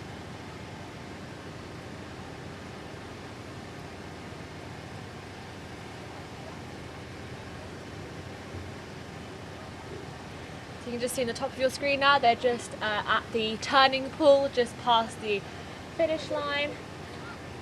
And back to the start line, we have race 88, the women's junior under 16s.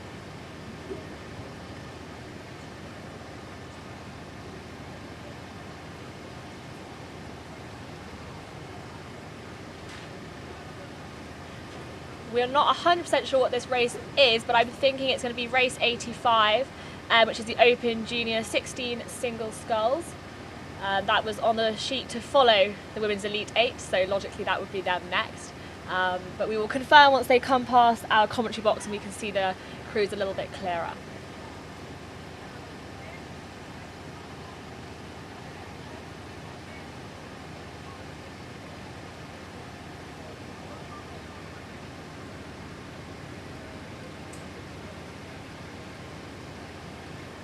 My mistake, the women's junior under-16s coxless quads you just saw leave your screen.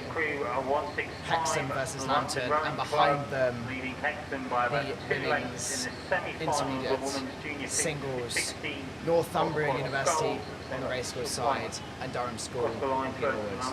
Followed by Hexham in that semi-final of the women's junior 18 coxless squads.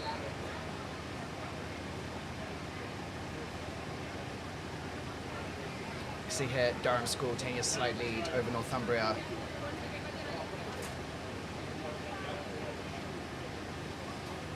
Both crews looking quite evenly matched though.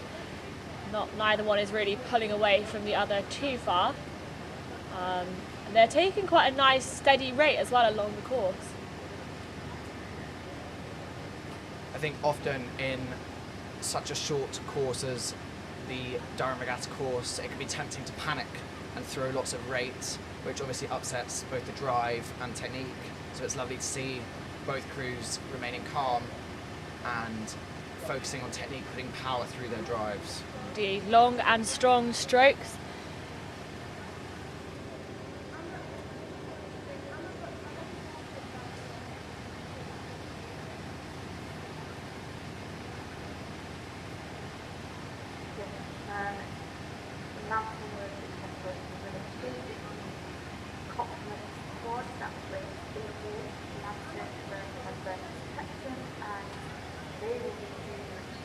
As they approach the finish line, I think Durham School is taking the lead from Northumbria there. A nice, calm, collected finish.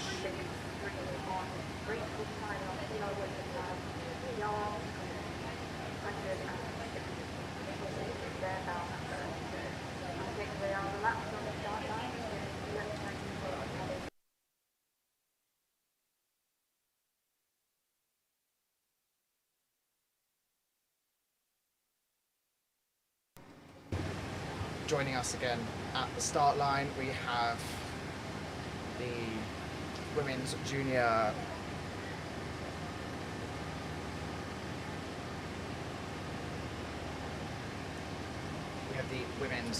quads.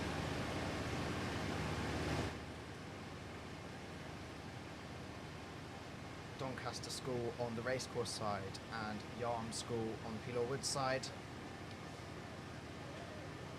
Different from earlier, these are coxless quads, so the rower at bow seats, that is the front of the boat, will be calling instructions and steering either through power steering, applying pressure to blades, or some boats are lucky enough to have little built-in feet rudders that you can operate. There's a lot of thinking to be done by the bow seat in these coxless crews because they are also responsible for the steering, but they are responsible for keeping an eye on their position within the race and keep their racing lines. They've got to be checking over their shoulder to make sure they are in a good line against the other crew. And as Callum said, they have a little foot plate which they can steer left or right to point the rudder in the correct direction. So they are doing the job of a cox and a rower all in one. So as we see here again, we've got a slight delay to the rowing just as the crews that have raced past earlier are coming back up the race course, so we have a clear line down the river for the next race. It's a lovely still day here at Durham, which is absolutely wonderful for the state boats. We've seen some lovely state boat joining today, which is a real benefit, I'd say. Is something the crews will be very pleased about because it just makes the whole racing procedure that little bit more relaxing.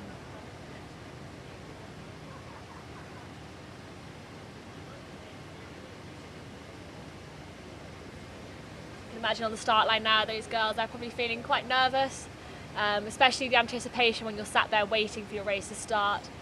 And, you know, you're checking your feet are tied down, you're checking your gates are tight, checking everything's ready for your race. You're talking through the race plan, you're thinking about your technique, ready to put the power down. Oh, and we cut to some lovely swans and cygnets there. They are recently born, those cygnets. We've been seeing them on the river recently as rowers. We stay well clear because the swans obviously get a little bit protective. They are a wonderful sight to see on the river.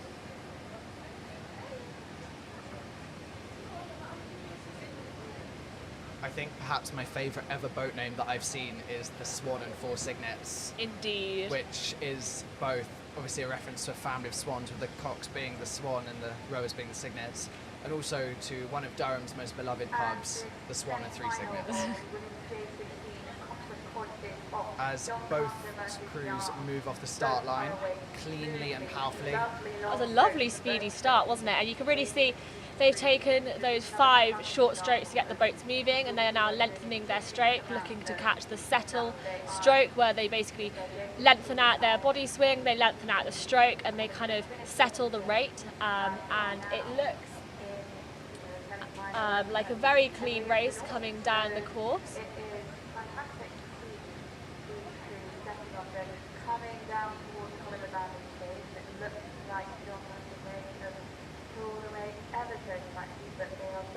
Yarm looking clean and strong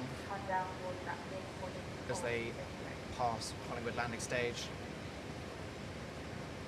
You can really see the power and the watts they're putting down there as the boat kind of bobs up and down. You can see the bow ball lifting and rising with each stroke as they take the slide, which is testament to the strength of that crew.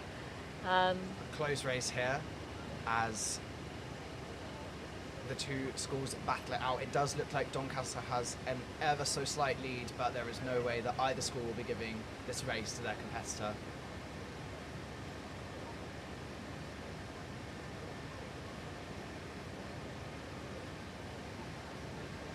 Oh, it does look like Yarm have had a little issue, perhaps falling foul of the shallow conditions and reeds. Doncaster have taken the benefit of that and they have ploughed ahead. Speedy, smooth recovery from Yarm. They might be behind, but they are not giving up. Putting the power down and raising the rate. Both crews sporting some lovely all-in-ones and matching blades, which I think is just so satisfying to see. They look very smart out on the racecourse today, but it will be Doncaster who look like they will take the win for this race after Yarm's unfortunate incident where they've had to stop their boat. But they have come back fighting and they look really strong as they come just under Bath's Bridge and to the conclusion of this race. And just in the background, you can see coming down the course, we have race 89, the women's coxless quads, which will be crew 159 T's RC on the racecourse side and Hexham RC on the Hillwood side. But here we just see the two crews in the previous race finishing up.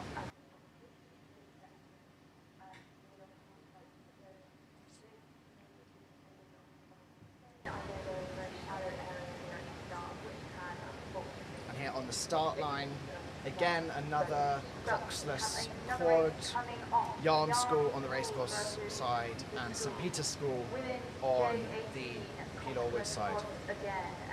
Again, both having very clean starts. They've got some lovely puddles as they push away in these quad crews.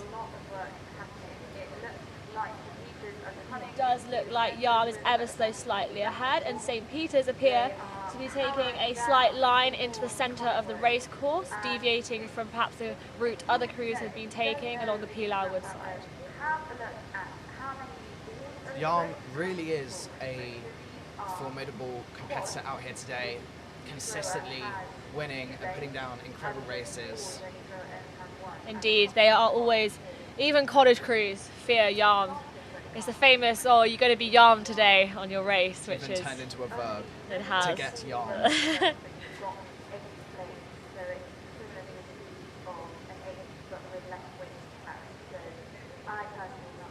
We're just approaching.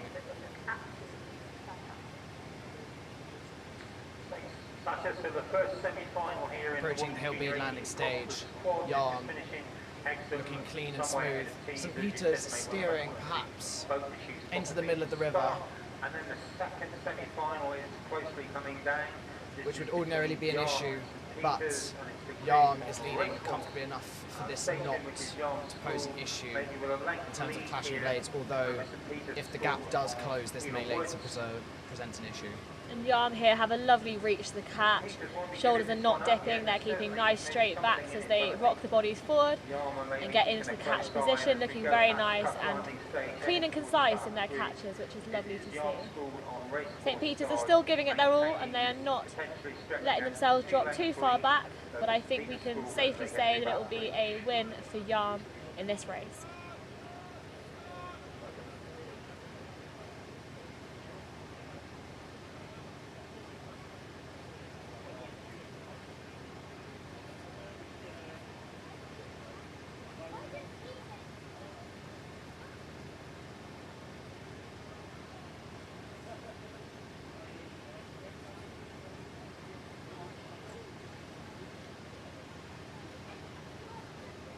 Here we have a couple of crews lining up again for the start. You can see how difficult it is to line up with a stake boat, especially for sculling rowers, that is, rowers with one blade each, as it's much more difficult to control the steering of south.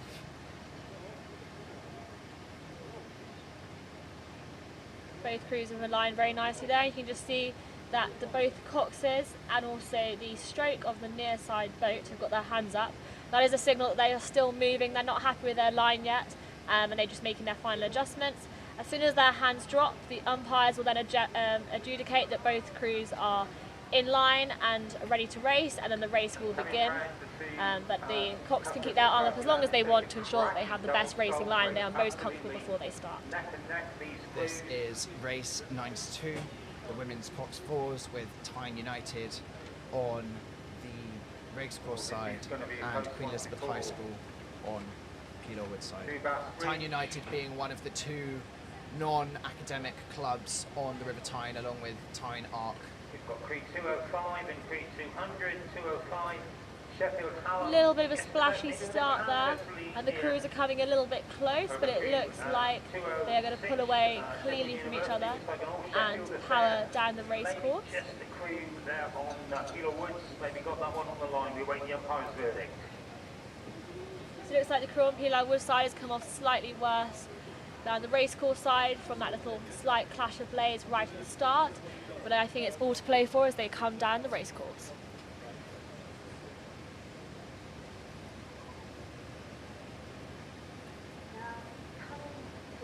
As you can see in this picture here, the weather here is a little bit grey. It hasn't changed much since we came on air. It's about pretty muggy, kind of a coolish temperature. Probably quite nice for rowing actually, because if it gets too hot, it can be a little bit uncomfortable, and the sunburn, or shall I say the tan lines you can get from an all-in-one and nothing to be desired. They are some interesting strap marks. Absolutely not, and the glare as well from the sun when it's shining is often a bit of a hazard, especially for coxes. But the weather today is pretty optimum for rowing, I would say. It's warm but not too warm, no breeze, no wind. Indeed, you've got that nice cloud cover as well, which is keeping temperatures down a little bit. Here, as we pass Hilby landing stage, it looks like Tyne have the slight lead over Queen Elizabeth High. Coming past the commentary box, it looks like a little bit of clear water between the two boats. Perhaps a length. A nice clean race from both crews, but with Tyne putting down that little bit of extra power that has propelled them ahead.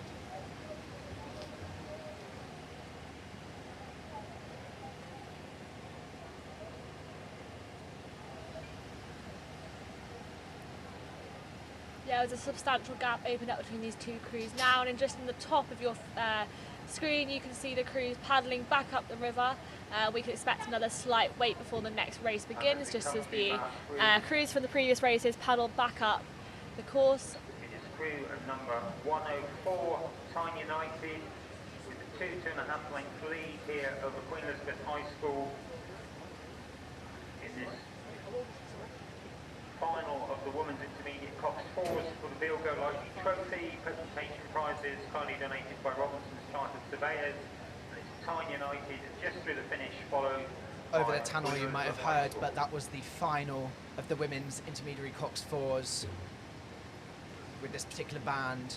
So Tyne United is taking home not just a win, but a pot as well. Congratulations to them.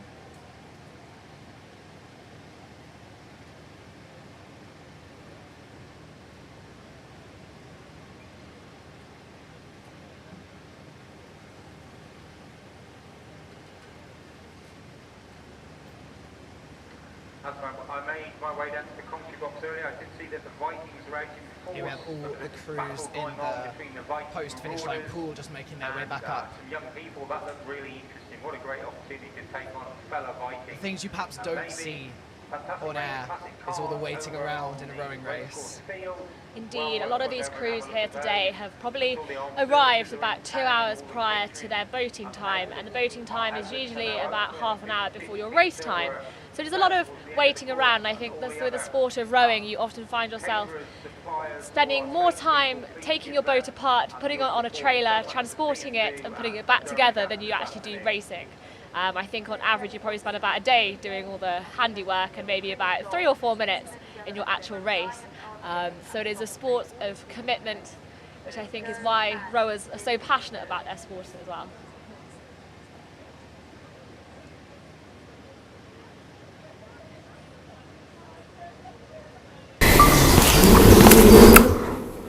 Yeah, someone there called me and I tried to call them back, but I have no signal.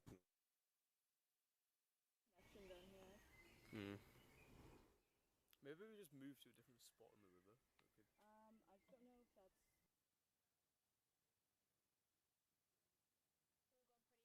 Here on the race course now, just as we wait for the crews to paddle back up before we can start the racing off again this afternoon. Here we have, back at the start line, some crews lining up. I believe that's Trevelyan College on the racecourse side, and it looks like perhaps Hexham, perhaps a composite. Peelwood side, we'll know shortly.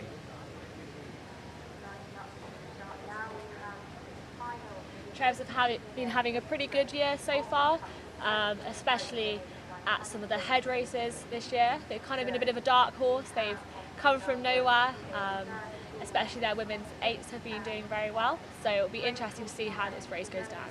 Trevelyan had a strong year last year as well, winning the small academic pennant Head of the River in London. Strong college crew that we don't really see training on the wheel all that much, because they take their lovely Filippi that they are in now on the tees. So perhaps we're seeing the benefits of training on a longer, wider stretch of water in more challenging conditions. And they are off. Yes, this is race 94, the Open Beginners 8s, so their novice crew, the Trevelyan College on the racecourse side, and a Durham School and Hexham RC composite on the Peel Wood side. Because again, they've only just learnt to row, but what a testament it is to the rowing programme of both of their clubs, or all three of their clubs.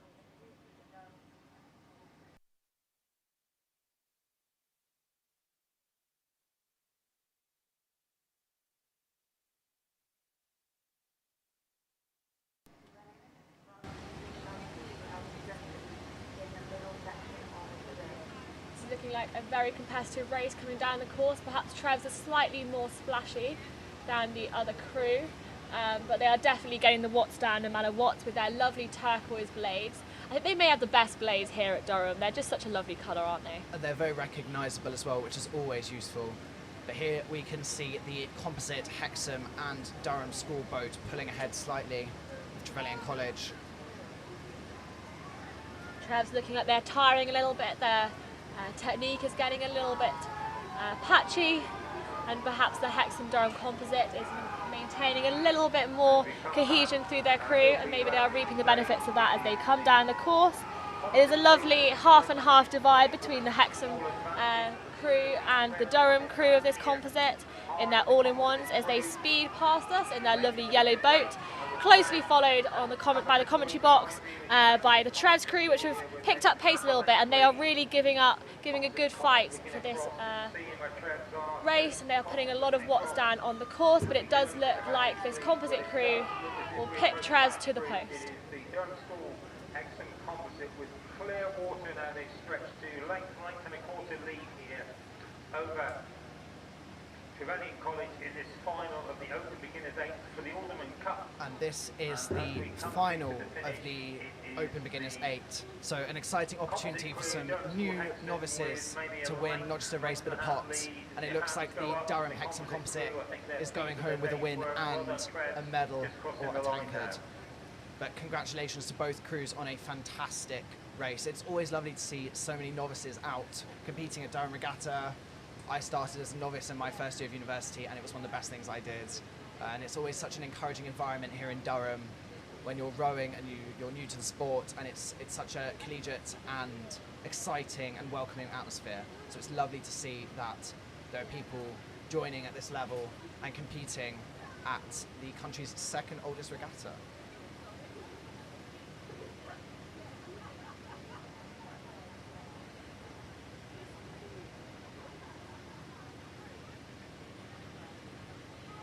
Family of swans are back on your view of the camera.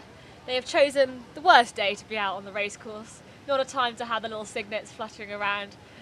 Hopefully none of them get hit by any rowers. Unfortunately, some ducks do take a little bit of a battering. We try to avoid them, but sometimes they just swim in front of your boats and it's very difficult.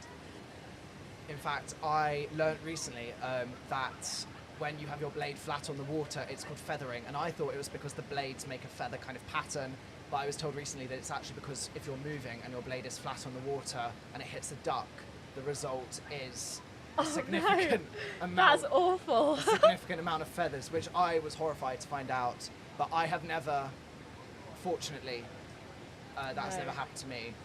Indeed. The closest thing that has happened is that a family of ducklings came to our landing stage and were climbing all over my blade, which was really cute. Oh, that's so lovely. I should say while I was static. There was no danger of them being injured. No danger of feathering. Absolutely not. No, when I rode at home, I was in a single sculls race, and as I was coming along, there was a swan that was ahead of me, and it clearly saw me coming and tried to take off, but unfortunately didn't quite have the time or the speed to get a good coverage, so instead of flapping his wings and taking off naturally, he put one flipper onto my boat, pressed off from my boat, and then flew over my head with his wing just touching and clipping my head as he took off. And that was an entertaining experience, but obviously we do fear the swans slightly as rowers on this river here. Here we have two pairs lining up at the start line. Looks like Yarm School on the racecourse side.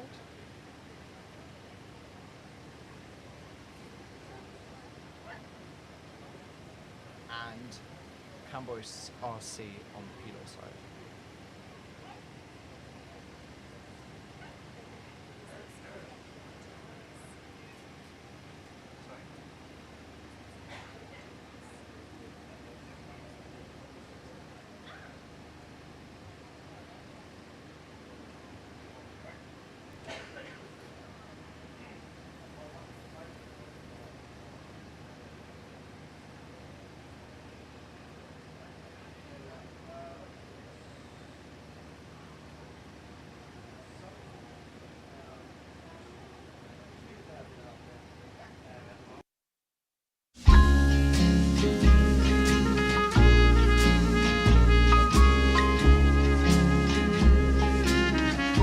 The Hill B women's squad hate me. What did you do? Yeah, I stole their trophies and a footplate out of their boat. That does sound like it might have been your fault. No. Have you ever written a rowan? Excuse me? Have you ever written a rowan? Can you explain to me what a rowan is? Do you have a favourite boat club besides your own? Not really. I don't really like many of the other boat clubs. Yeah, technically I'm just, well, a dev, but now technically seen as still dev. Oh, that sounds like there's kind of like some tension around that. What's your go-to meal deal? Go-to meal deal. All right, Quavers. Are those chips or fries or crisps? Yeah, crisps. You get nervous, Jack. That wasn't me. That was you. It's the table. Oh, it's the table, was it? I thought maybe I made you a bit nervous. No. Oh. I actually really don't like the uni suits. Why not? Because they're red. And they're just like, I don't know, they're like a weird fit. I really like it. Oh, thank you. Can I have it? I do have to say, you're just quite nice. I appreciate the incorporation of the unisuit. We were really on the same wavelength. Well, I was hoping it could be like a grand reveal halfway through. But, You just got too excited. I saw we were twinning and I got carried away, so yeah. But I don't take it off usually anyway. Oh, do you like sleep in it and everything? Yeah, sometimes. Yeah, I mean, this is quite a nice venue, isn't it? It is very nice, yeah. It's very sweet. I love the lights. These are a nice touch. I think they're quite nice. My landlord would not let me put them in my house because she said they were a fire hazard. Even though they're battery operated. She had a stroke though, so I was thinking about putting them back up because it's not like she's coming back anytime soon. Okay, I'm happy to hear that. I'm happy for you. Thanks. So you row for Collingwood? Yeah. Are you Collingwood? I am Collingwood. Yeah. Are you? I promise. Are you like a Like nom? a tier list. Are you like a dev? Are you a S tier. senior? I'm senior, vice president. You're vice president? Yeah. Oh wow, it's very nice that comes to meet secondary you. to the meme account. Okay. We need to Rank your titles Yeah. of importance. I'm also social sec as well. Wow. But that's more senior than vice president. Yeah, it would be. Does Aiden throw some like really good socials then?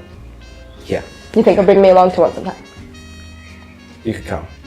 Oh. I don't know if you'd enjoy it, but you can come. Okay. That wasn't really like an invitation. We can retry it if you want. Are you gonna bring me to one of these socials then? Yeah, you can go with the social. Oh, you still did the you can come. That's I like you to know play what? No, hard I to get get. it. I get it. like to play hard to get. I don't think. You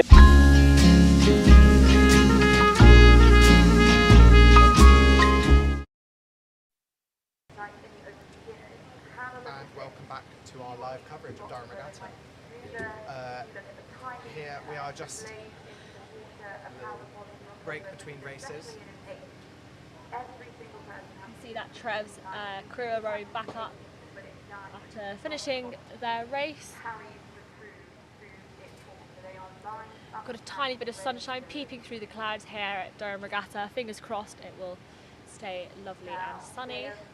Come off strong Hillmead with a fantastic explosive start. They are building speed, building pressure. York had a slightly slower start, but are rowing nice and long. They look very relaxed, but are they too relaxed for this race to go their way?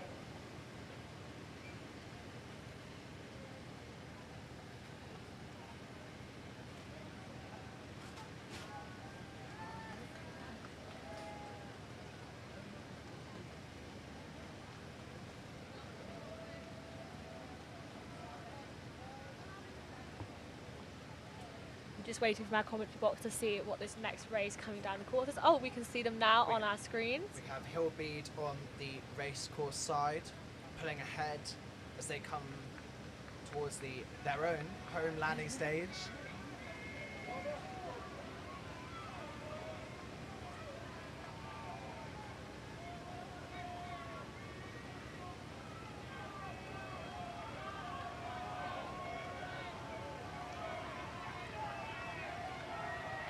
And as we go past Hillbead landing stage, it is a lot of support. Hillbead leading slightly there over crew 21.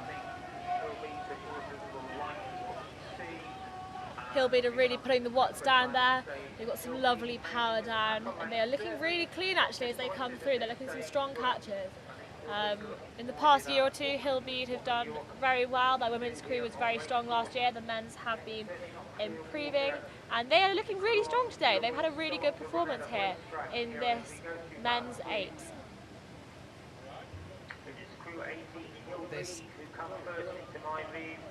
We are overlapping Hillbead with about 3/4 of a Here we go, length. just Hillbead coming over the finish line with a lovely, strong finish. It's Hillbead who look to take the spoils. They are very pleased, and I think the Hillbead Cox is in the midst of drowning his crew, which I'm sure they won't mind. So there we go.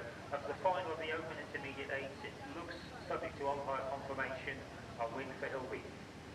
That was a win for Hillbead in the final of the Intermediate 8s there. That was a really strong race and Hillbead will be really happy to have a win on home turf And it's always very nice because at the end of Durham Regatta there's a lovely kind of presentation of the awards, so that will be a wonderful evening for Hillbean, and I'm sure plenty of celebrations into the night.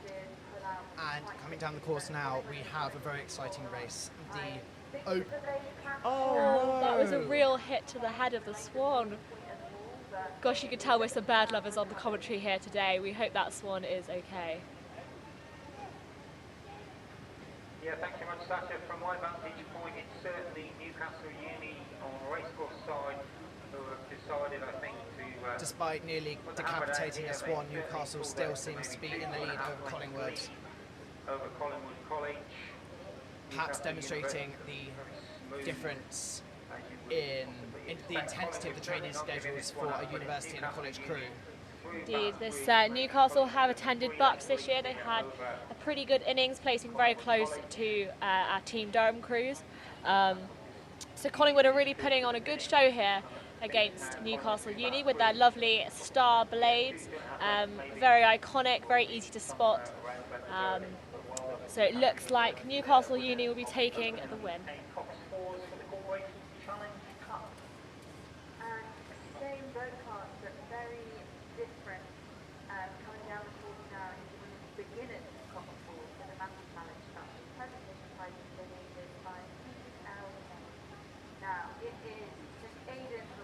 Coming down the course here, we have the women's beginners Coxed Fours race 96 with Durham School on the racecourse side and St Aidan's College on the Peel Wood side.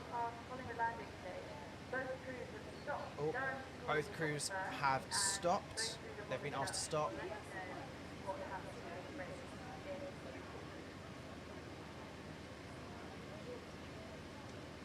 This is interesting. I'm wondering whether it's something to do with the start or something to do with the swan.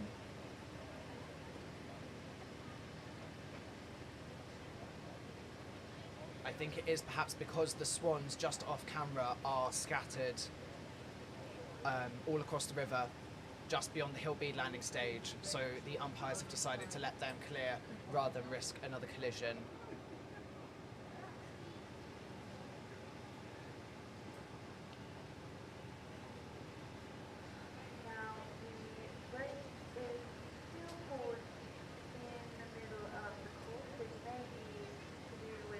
One of the things about rowing being in a less controlled environment than perhaps other water sports, nature does sometimes intervene, and as we're guests on the Swans River, we can't really plough straight through them. Indeed.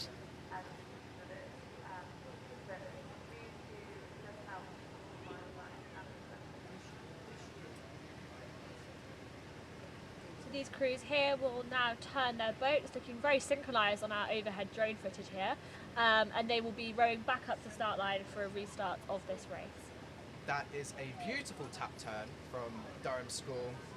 Very hard to do, especially in a swept boat. With Queen Elizabeth High just moving out the way slightly to allow them to turn. Here you can see in the bottom left of your screen the family of swans that we are waiting for. I wonder if they'll just let them clear or perhaps like usher them to one side. I do feel like swans move on their own pace. I don't feel like the pace is that of Durham Regatta. They will just have their own moment, but it is an unfortunate blockage on the course at the moment. You can just see them from our commentary box. The family of swans with the signets has in fact now moved further into the middle of the race course, so we can expect a slight further delay on the rowing today.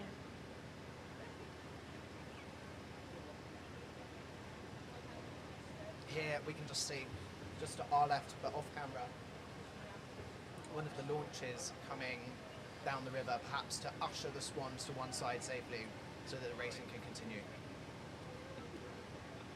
The dual purpose of launch is to fish people out the river when they go in and to shepherd the swans to safety. I really hope that little blob next to the swan in our screen now is a healthy cygnet and not an injured cygnet. We will have to wait and see. It doesn't look very promising.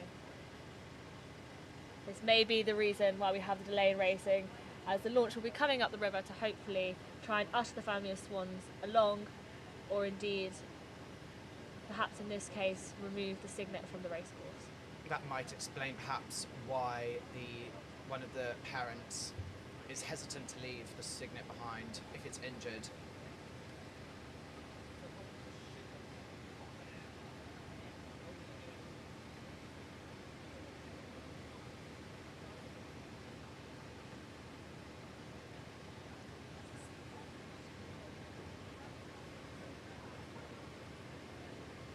Put a slight sad dampener on events here at Durham Regatta, but hopefully the swans will be recovered and moved safely off the course in due course. We can just see the launch in our view here from the commentary box, and they are trying to collect that signet from the river. I think they'll be checking on it's okay. I'm sure that wasn't what they were expecting when they woke up this morning and were told they'd be on the launch. Unfortunately, it does appear that the signet was a casualty of Newcastle University Boat Club. Oh, that is a really hard watch, especially as those swans are now on the edge of the bank and looking rather agitated about this series of events.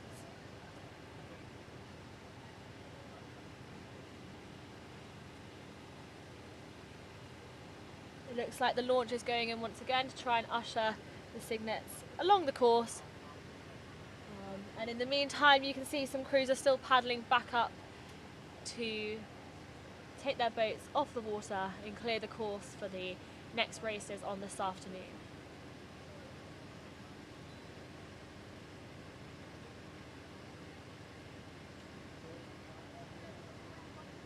Thank you for watching the PalTV live stream today at an event sponsored by Tell Media, and we hope that this coverage you'll be able to see all your races if you're watching from home, from abroad, or if you're just lying in bed and don't want to come down to the racecourse just yet. We will keep you up to date with all that is going on at Durham Regatta 2025.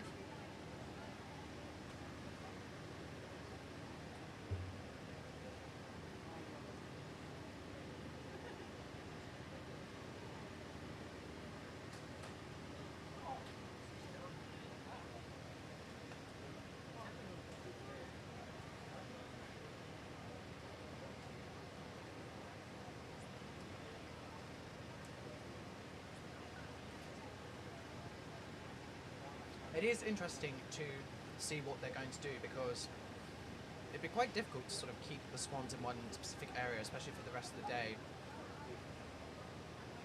So perhaps they will try and usher the swans beyond the racecourse down towards Albert Bridge.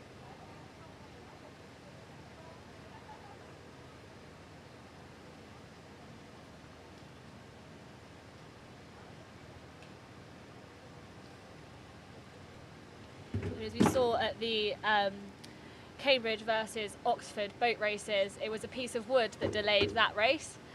So it is always any feat of nature can get in the way of rowing, and especially with these boats, they're so kind of at speed they're very balanced, but they're also very lightweight, and therefore any obstructions along the course can cause both damage to the obstruction but also to the crew and the crew's blades in their boats. Therefore, it's completely understandable why Durham Regatta have chosen just to hold these races and organise the swans and the signets and hopefully usher them downstream a little bit. But they are pretty much slap bang in the centre of the racecourse, so we may be delayed for a little while as they look to organise these swans and signets. There are no further casualties on this day.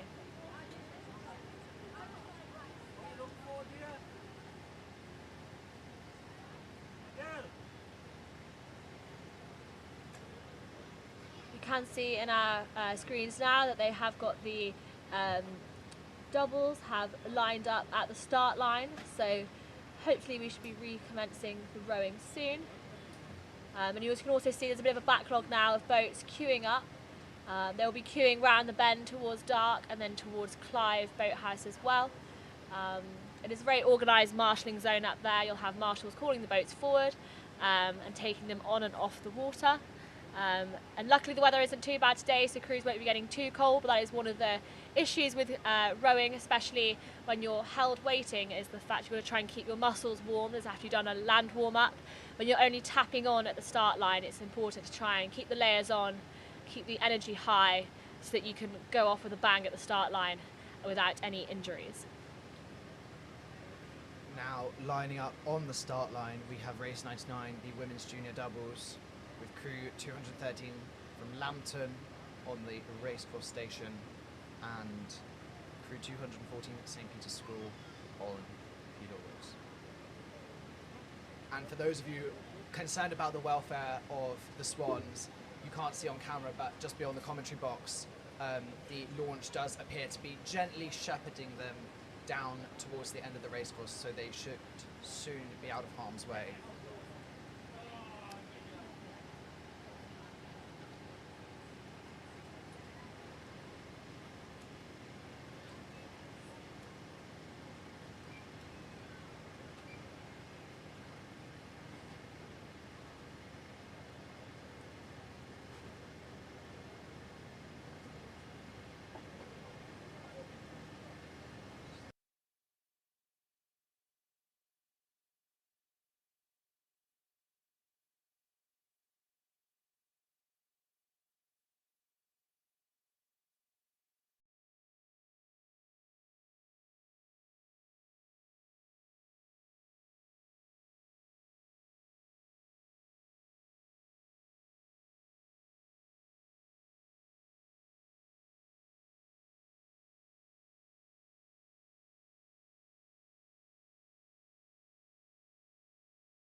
Hi, welcome back to the 2025 Durham Regatta.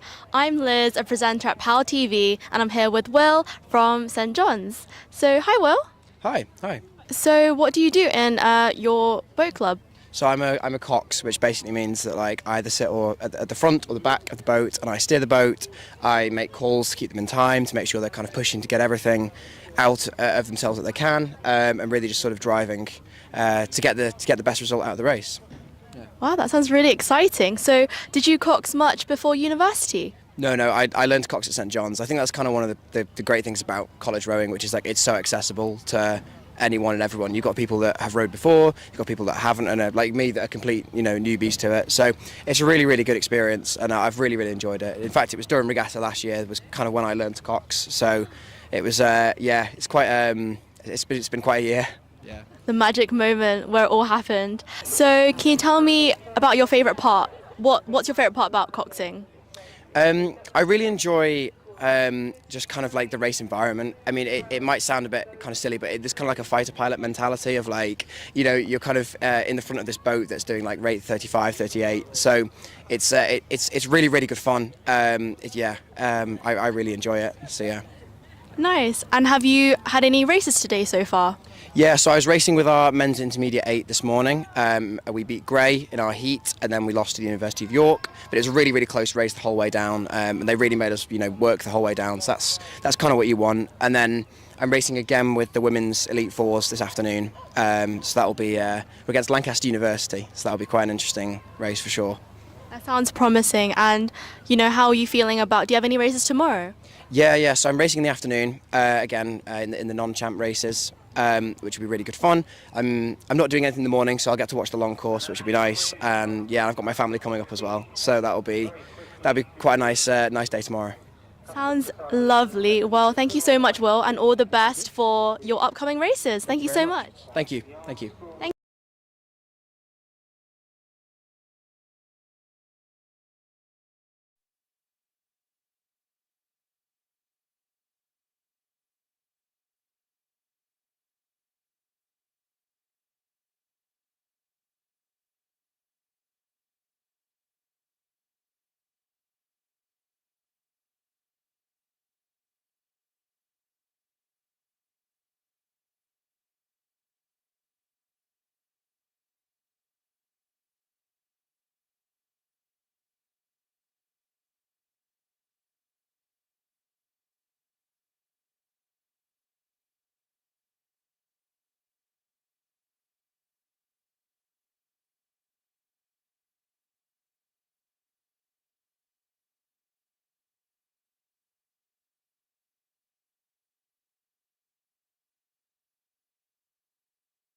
It's it.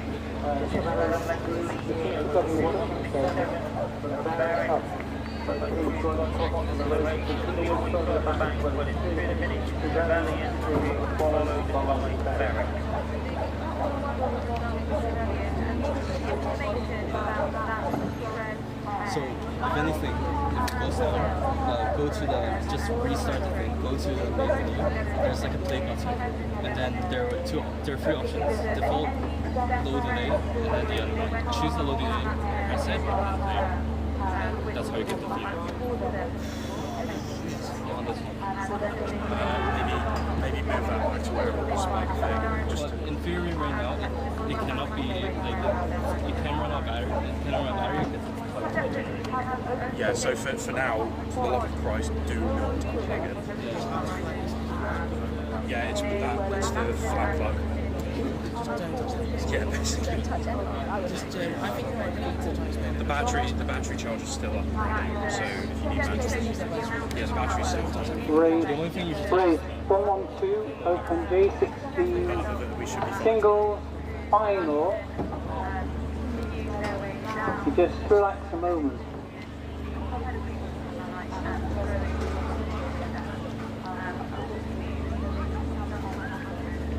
They seem to have some sort of mechanical problem and I don't want you to run them down. If anything else goes wrong.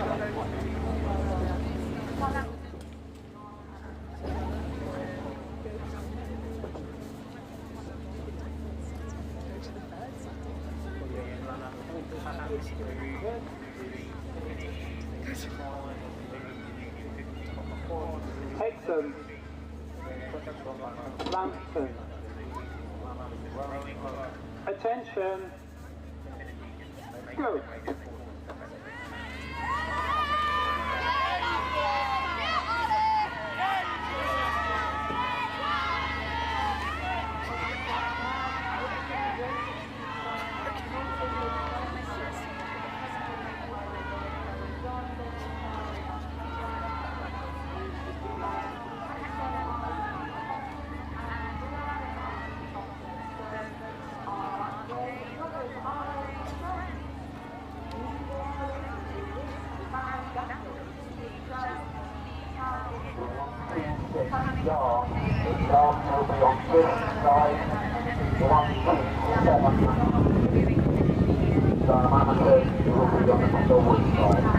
Next race is race 109, open J18 doubles final between Yarm and Cab 1, I think that's as low as it goes.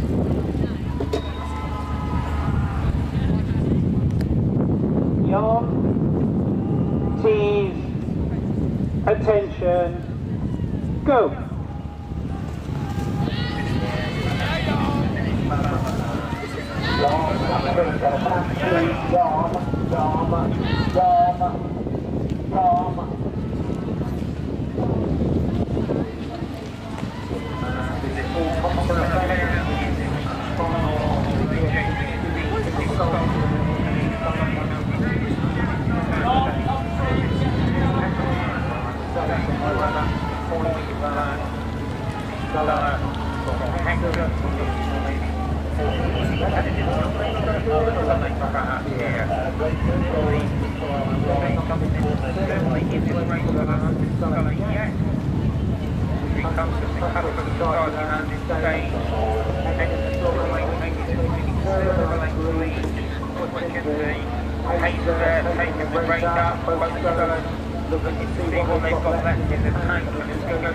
This is race 110, open junior 14, Cox quad between Yarm and Dark.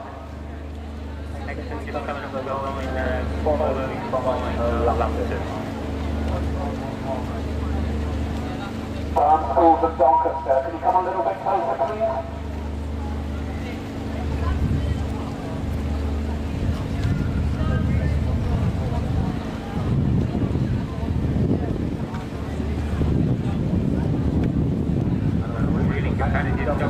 Right here, absolutely nothing in this.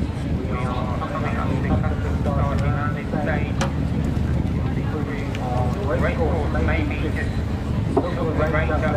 Yarn, start, attention, go.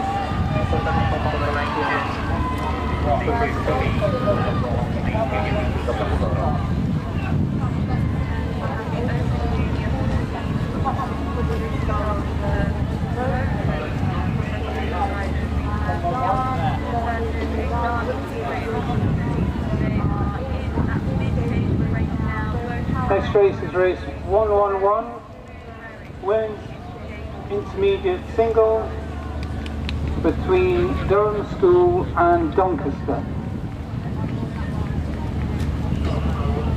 Durham School, Doncaster, attention, go!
Right, if you just get attached, we're feeding some boats up. And we're having a state boat change, in case you hadn't noticed.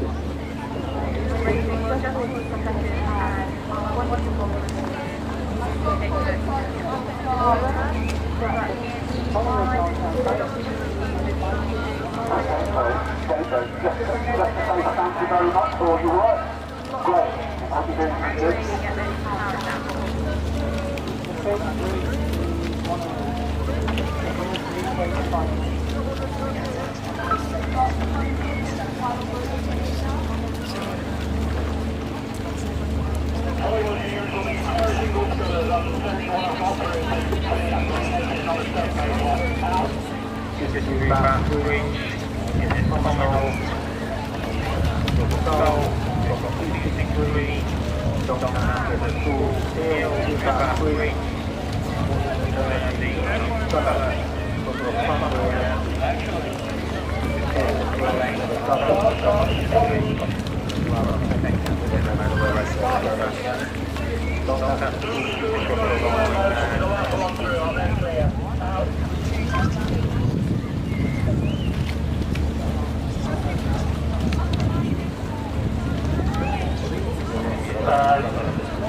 Just relax, Faith. We're just waiting for finish.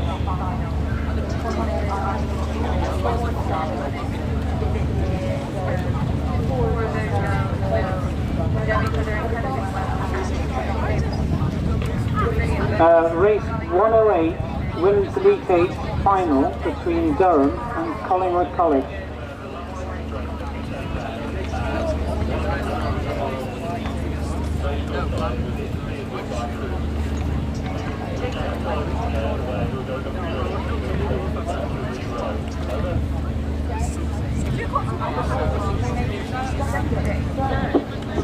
Right.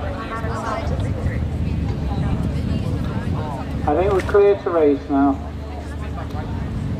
Durham, Collingwood, attention, go!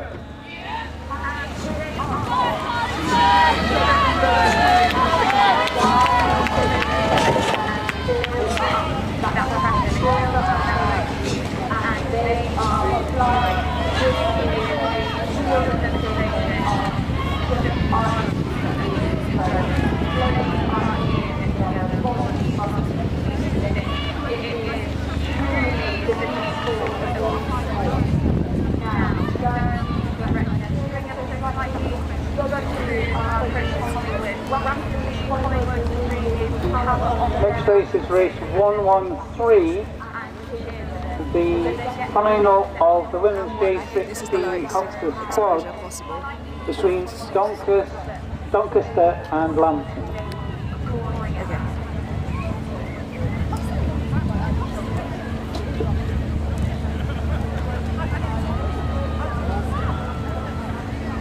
Doncaster,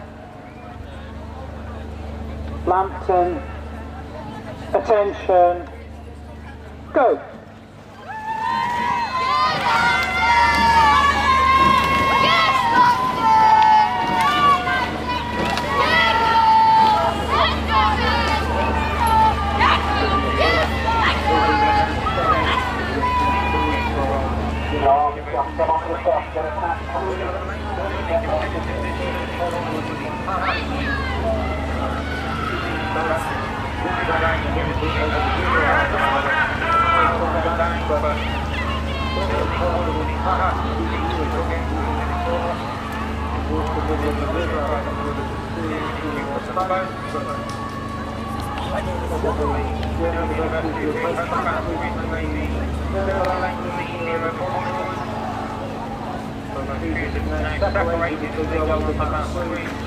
Race 114, women's junior 18 Cox's Quad final between Hexham and Yarm. Would you like to get the patch?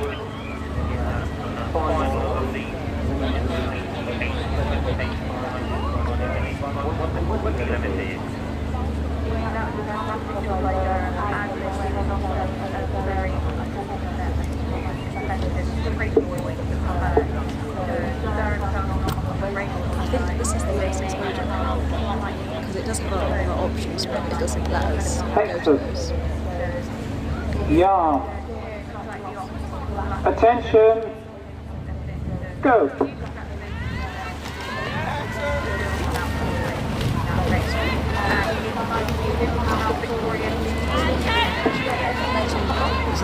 There's more that's shutter speed.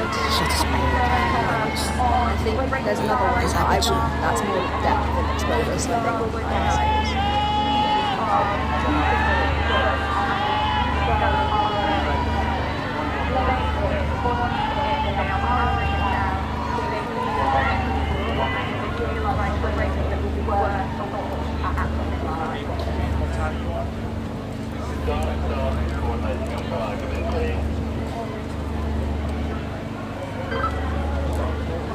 We have a final in Doncaster, 163, Lambton 165,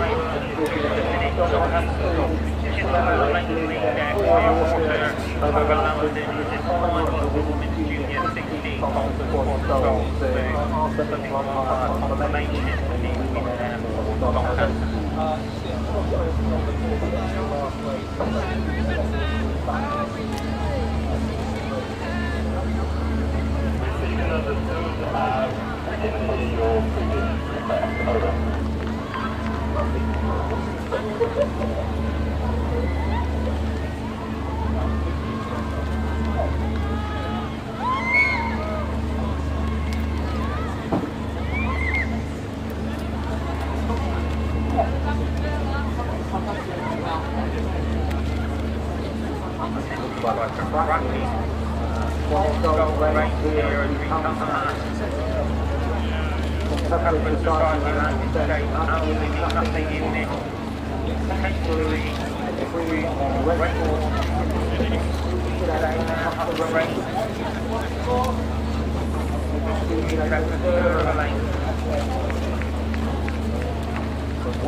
Right, race 116, London and, alright, looks like Van Milgert. Would you like to get attached?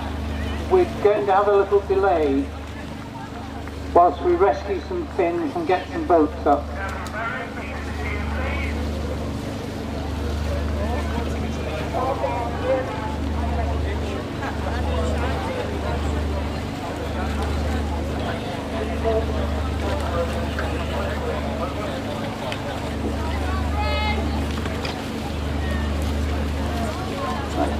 Sheffield, if you just hold it there, please. Sheffield, back it down a little. Wakey, wakey, Sheffield. Back it down a little. You're a bit far forward. We've got a little wait before we can start rowing again.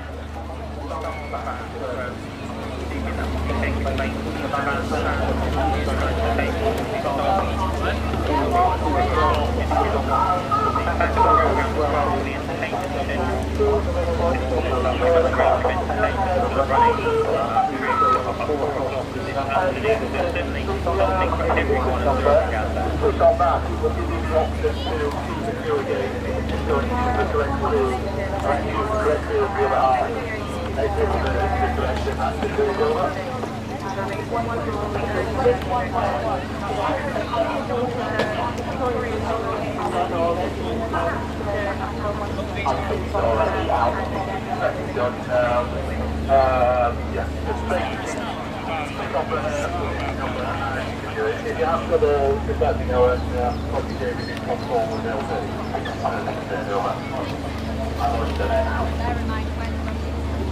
Thank you. Start, Mr. Collingwood. I'm going to keep sending through until you tell me not to. Over. Yeah, no, we have people focusing on Collingwood understood. Out. Collingwood can all pull stations. Come out right now. The message is being broadcast on the umpire's channel, Channel 1. Surely that should be on a different channel. Over. Easy. That's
Hello everyone, I'm Bernice from PalTV and today we're doing a live broadcast of 2025 Durham Regatta. So today we have Cosmo from Hillbeat as an alumni coming up from Oxford. So do you want to give the audience of like what is your rowing like career and what like more about yourself? My rowing basically? career.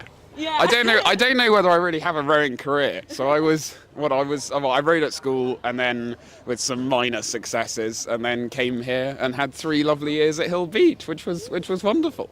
So we got beaten 2 years in a row by Collingwood in the final of College Fours. That's probably the highlight of my successes. But it was great fun. Had a great time. Lovely boat club. Lovely place to row. Yeah, really enjoyed it. Yay, that's very nice. So I heard that. I mean, I think you know about the new landing platform that It's here. Yeah. Yay! Yeah. So what do you think about it?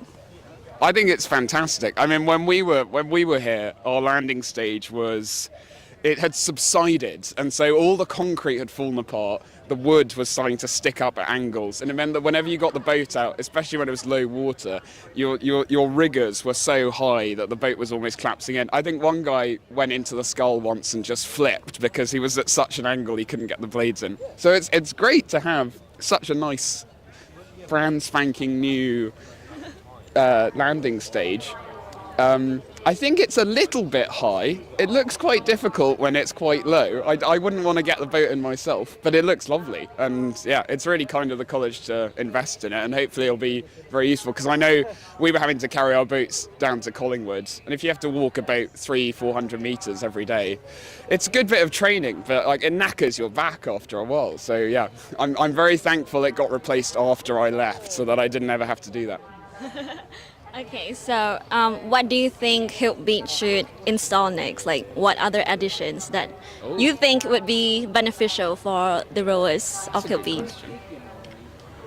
Well, I know we've just bought a new, I say new, it's very second-hand, but a new quad, which is really exciting because we've never had a quad before. So I think we're having Hillbead's first ever quad racing this weekend, which is very exciting. So maybe another new boat, something like that, you can always do with the new boat. Or maybe, I mean, I think we've only got 4 working ergs left, so maybe at least one other working erg would be wonderful. But otherwise, I think what's kind of wonderful about Durham College rowing is the amount you do with very little, and the fact that you haven't got great equipment, but you just go out, have a fun time, row, and still row fairly well and manage to have reasonably good times. I think that's the best bit of it. Yeah. Yeah, I think the camaraderie. Oh. That's. Okay. That's gone badly wrong. Live. Anyway, so Hill Beat, if you're watching this, you know what to do. Okay, to end off with this interview, can you describe rowing in 3 words? Rowing in 3 words. Harmonic, rhythmic, power. Very cool. Okay. Bye-bye.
Race 118, open intermediate, singles and heat between Durham School and Hadrian Boat Club.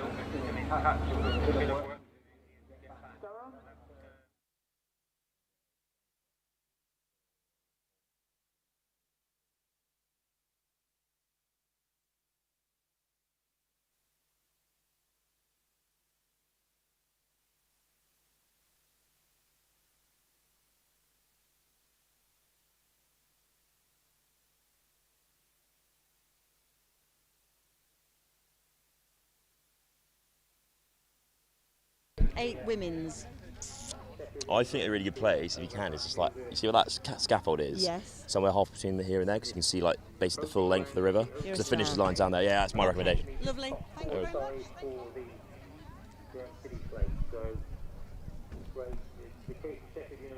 Are you lowering your exposure? Yeah.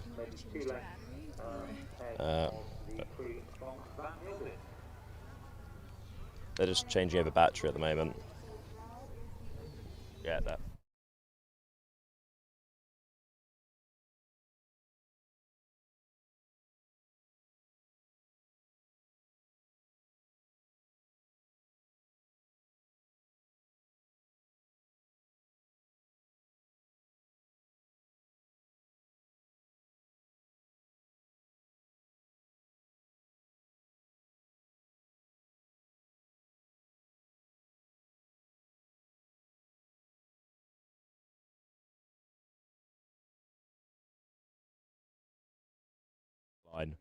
About several hundred metres down, single sculler. They are luckily okay, and I think going to make their way over, but this will probably have an impact on the racing for the next few heats.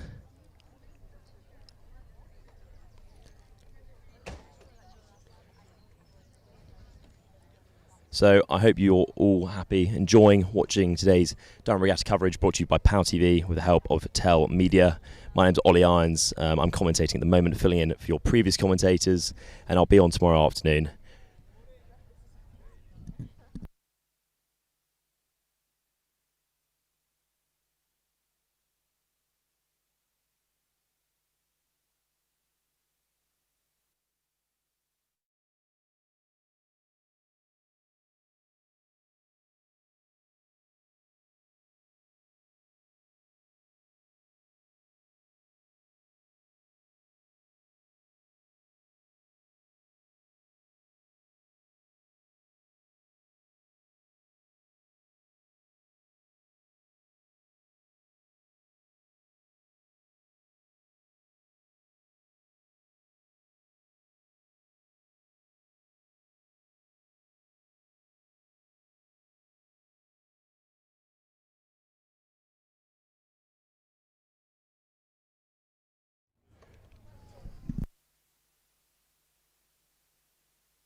So word from the start line is still waiting for the next race to begin.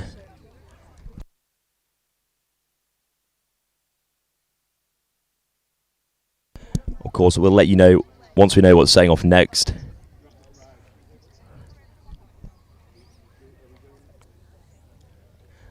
Again, a lovely day here down at Durham Regatta on the racecourse, historic racecourse. Of course, you've probably already heard it today, Durham Regatta is the second oldest regatta in the UK after Chester Regatta. I'll be back in just a second.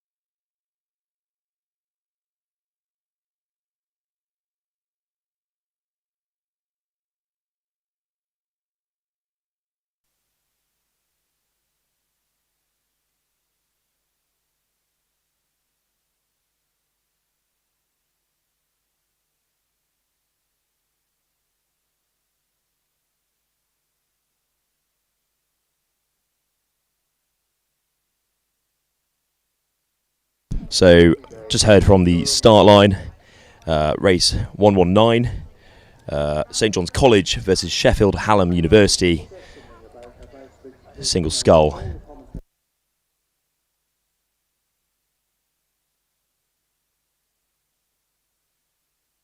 The race is about to begin. Just hearing it over the intercom here.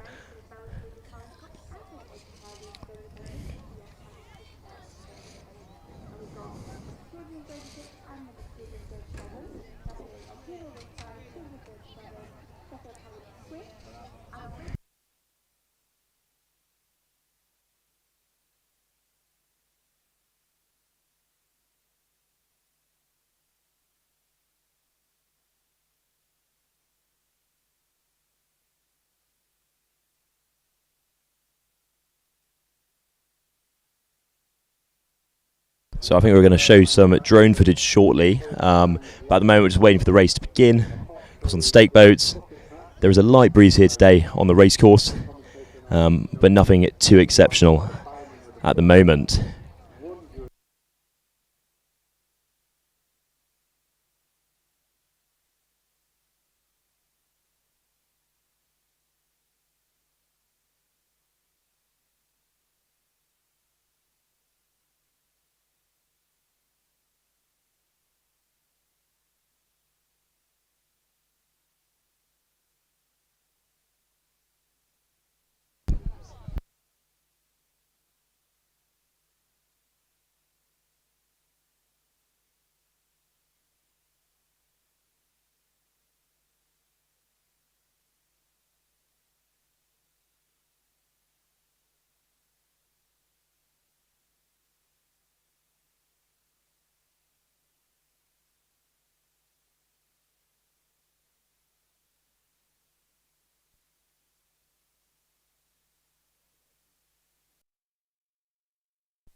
And we're off down the race course after a slight delay. Away we go.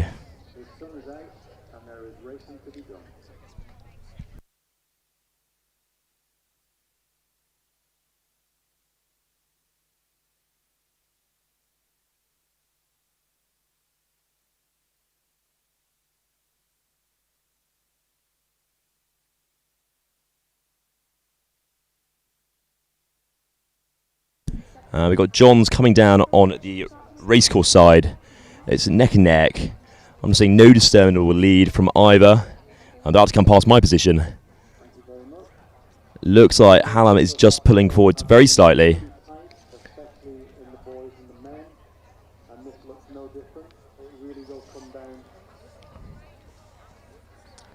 Coming down, tiniest of leads, Balball lead. John's trying to regain that position.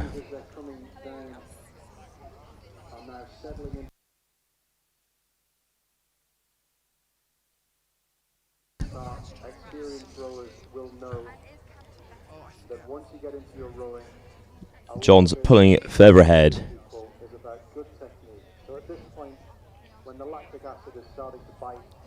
Still tight.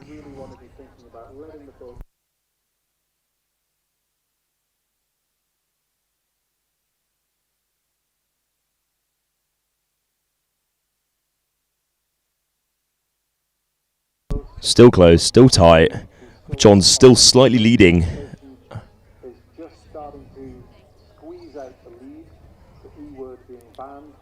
Coming out to Bass Bridge now. John's discernible lead, but still tight.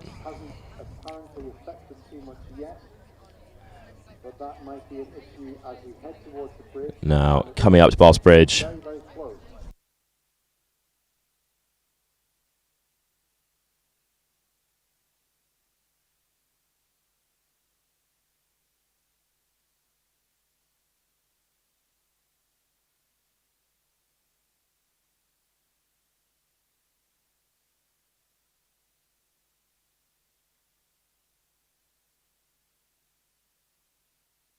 Yeah, racecourse side is just cross finish line, slight lead. The one.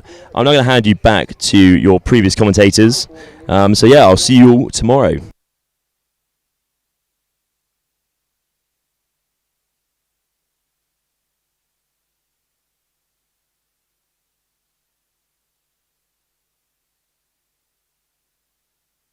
And welcome back to your live commentary from Callum and Georgie. After a few technical errors, we are returning to you. Just had a brilliant race, Johns versus Sheffield Hallam. Johns athlete Charles Lester, an incredible athlete who rode at Henley last year. So it's brilliant to see him back on the water after an injury. We now have a very exciting race, Newcastle University versus York University coming down the race course. So we have Newcastle University on the racecourse side and we have York on the Peelow Wood side. The Newcastle and York 8 did row also at Bucks. Newcastle placed 26 places ahead of York in the intermediate 8s. So you can really see here that Newcastle have taken the lead slightly ahead of York and they are powering down the racecourse. It's looking a very strong race. And I think Newcastle have still got the slight advantage over York. Both crews looking strong, comparable in both power and technique. Newcastle maintaining that slight edge over York as they approach Bath's Bridge.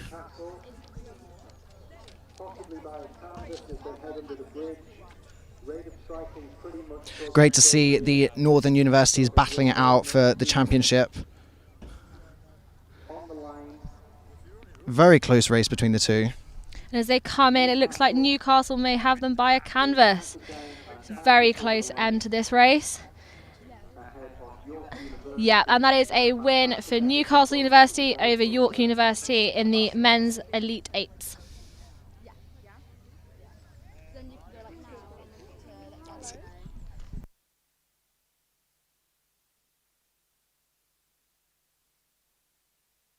Multiple of these. So it's Durham.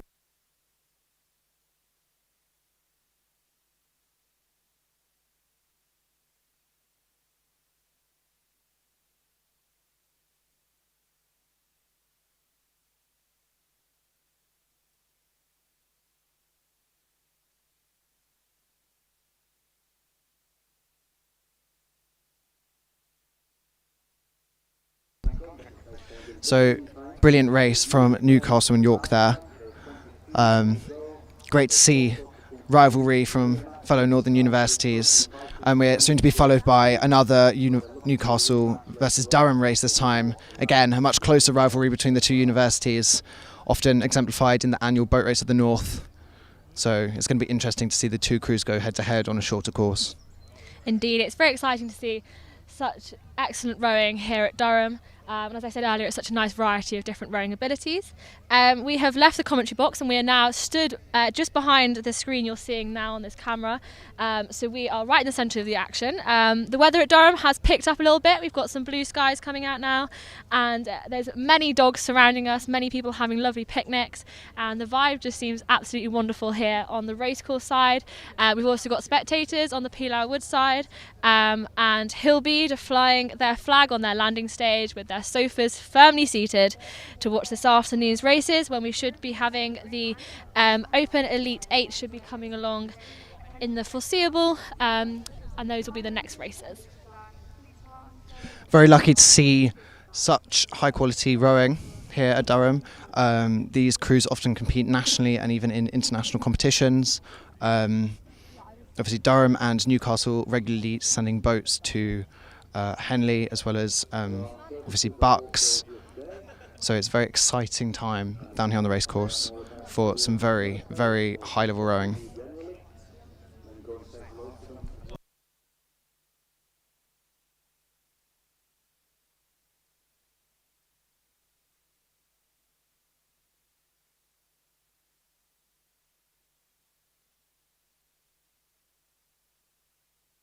Just a quick pause in the racing whilst they clear the marshalling lane.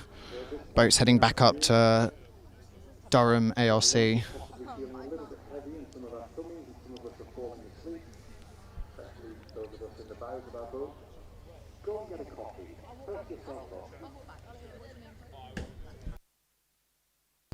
On screens now, you can see the Newcastle men's 8 coming back up from their race. They're just paddling back up to take their boat out with their iconic star blades, which is very visible. We can see them coming up towards our commentary area as we speak.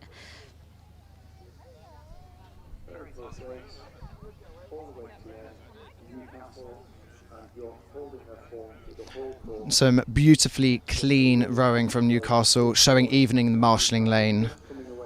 That the university teams here really do have a very intense training schedule to get such brilliant technique and power, showing us all how it's done as they head back up to dark.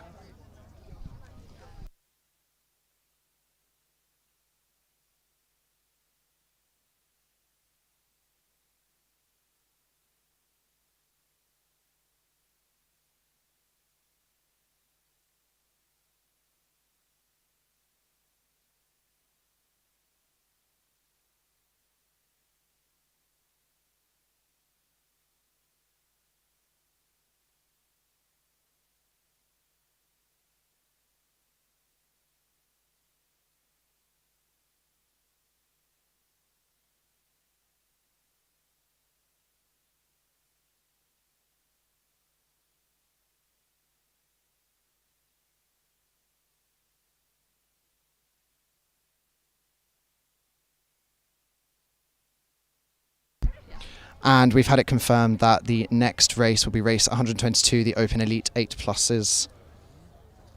Newcastle University Boat Club on the racecourse side and Durham University Boat Club on the Pelaw Wood side. So this could be quite an exciting race. Newcastle and Durham have a long-standing rivalry. At Bucks Head this year, Durham top crews did beat Newcastle's top crews, but only by seconds in it. So we really could see a very competitive race today, and it could go absolutely either way. So stay tuned, and hopefully this race will be on its way very shortly. We're just waiting for the last few crews to paddle up the race course and head back before the racing can commence. This is going to be a very interesting race because strangely enough, it's not home water for either crew, despite it being Durham's home city. They most often train on the Tyne, I believe, as do Newcastle. So their home water is both the same, but neither of them train regularly here. So it's going to be very interesting to see them navigate a shallower and narrower race course. Let's hope that no blades get caught in weeds. And now we can see the two crews lining up at the start line. Again, Newcastle on the racecourse station and Durham on the Pelaw Wood station.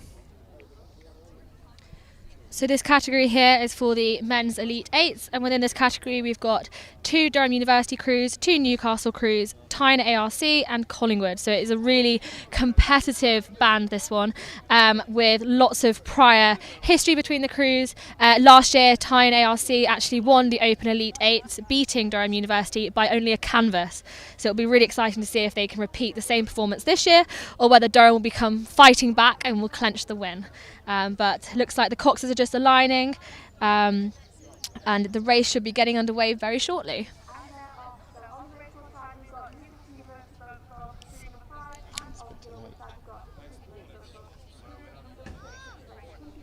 And as you can see on your screens, the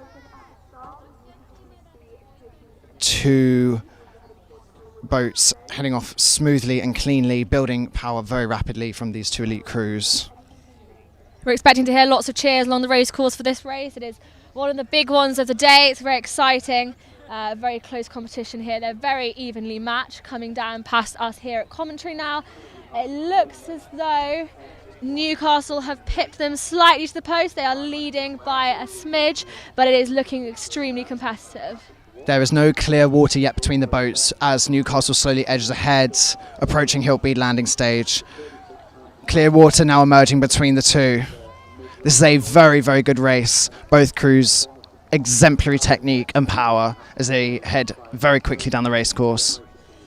Newcastle have really wound up the rate there. They've lengthened their stride. They've got a really nice settle and they are powering through. Durham are putting on a stellar performance. They are not letting Newcastle completely get away, but Newcastle are looking slightly less splashy than Durham, and they have a slightly better racing line, wonderfully coxed, and it is looking like Newcastle will have the definite win over Durham in this first of the men's elite A's.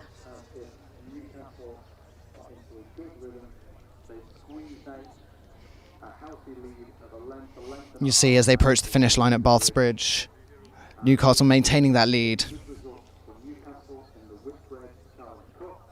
Calm, collected, clean catches, power through.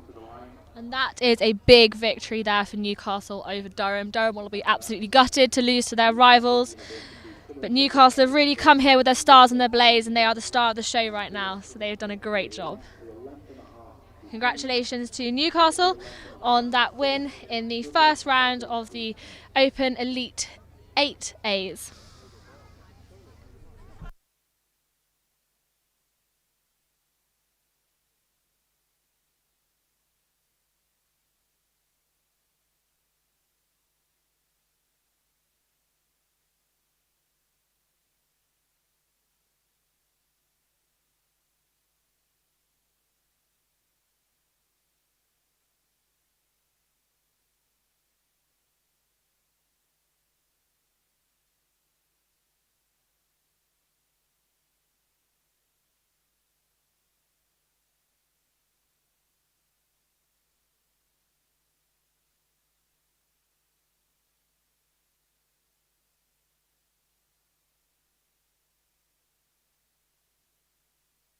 Now might be a good time to perhaps provide some context to the Northern University rivalry as the boats get aligned on stake boats again.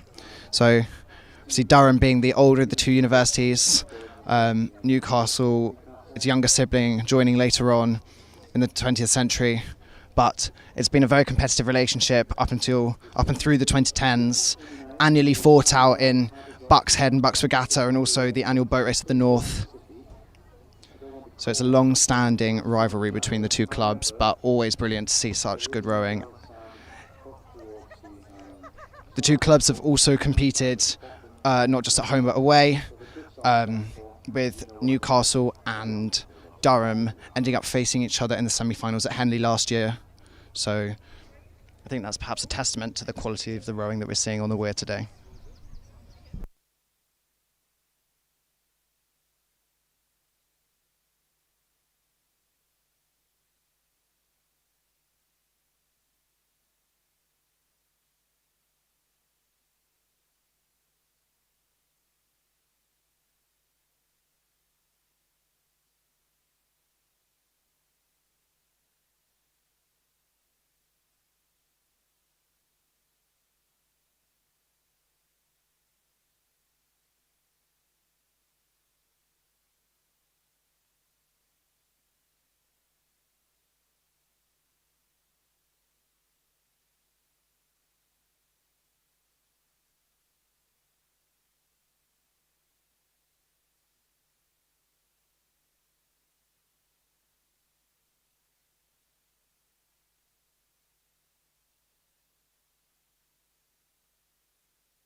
Here we have Durham University making their way back up the race course again, like Newcastle, showcasing their sharp technique, even at this lower rate, perhaps even more likely at this lower rate. It's evident that the hard training schedules do pay off.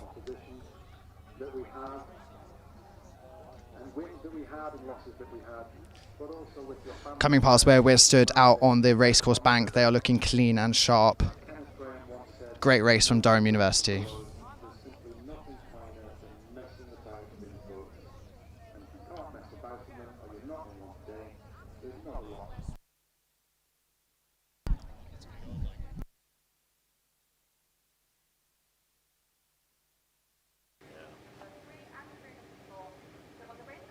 I'm also meant to be helping out directing tomorrow morning, which may not be the best. I'm going to Newcastle tonight, so should be good. I should be fine. I'll just be tired. I should be fine. Why not come straight over? Yeah. It appears that the next race is another Durham versus Newcastle match-off. It's going to be interesting to see if the same results are replicated between the two elite clubs or whether Durham might be able to pull out a victory this time. Either way, big rivalry playing out on the weir here today. We have Durham University on the racecourse side and Newcastle University on the Pelaw Woods side, ready at the stake boats. Both crews are really nicely lined up, and I think a difference you can see between kind of the elite rowers and the more college intermediate rowers is the complete concentration. Like, they are locked in, they are ready to race, they are primed, they are ready to hear that attention call, and they are ready to put the watts down and get a nice start, and off they go. This is looking a very clean start from both crews, neck and neck on the bow balls as they head off the course and do their first few strokes of the racing start. From our view here, it looks as though Durham perhaps have pulled away from Newcastle slightly. And this is a really exciting race. Let's see if Durham can pull it back from their loss just against Newcastle, whether their next 8 can take the win. As they come past our commentary station, it does look like Durham has pulled away and is leading Newcastle down the racecourse. Even a bit of clear water between the two boats. Wow, Durham are really storming down the course as they come past us here. You can hear everyone cheering. They have got, I'd say, about 2 boat lengths now ahead of Newcastle, absolutely wiping them clean here. Durham have put a really firm effort down and they're looking pretty sharp. Fantastic to see some former college rowers in that Durham boat as well. The bow seat, I've rowed with him. It's great to see the progression from one to the other. Also, former Dev at 4-seat as well. Great to see people joining the sport newly at university and progressing to the elite crews. Real testament to how the hard work in the sport pays off. And yeah, that is an absolute clean win for Durham there as they come under Bath's Bridge. Newcastle seem to have lowered the rate slightly and they are just biding their time and they're just getting the power down to catch up to Durham, but it will be a win for Durham in the Open Elite A's 8s. Another fantastic race from the two elite crews, and nice to make the rivalry even, 1-1 to each crew.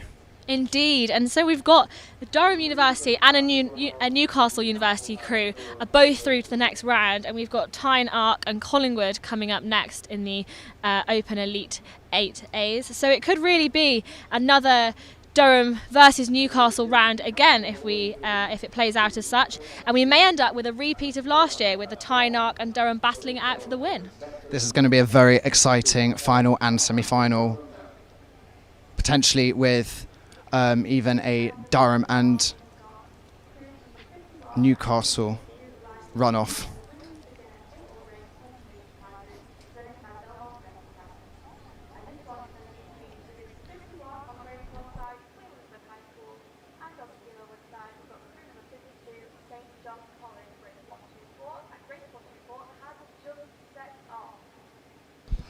Race 124 is just setting off from the stake boats. This is the women's beginner 8s with crew number 51, Queen Elizabeth High School on the racecourse side, and crew number 52, St John's College on the Pelaw Woods side.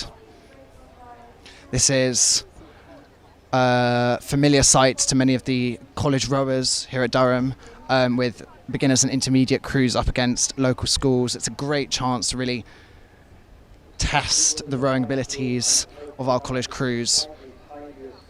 And they're coming along here. It looks like Queen Elizabeth High School have a slight advantage over Johns. They both had a very clean start, but perhaps Queen Elizabeth have a slightly better line.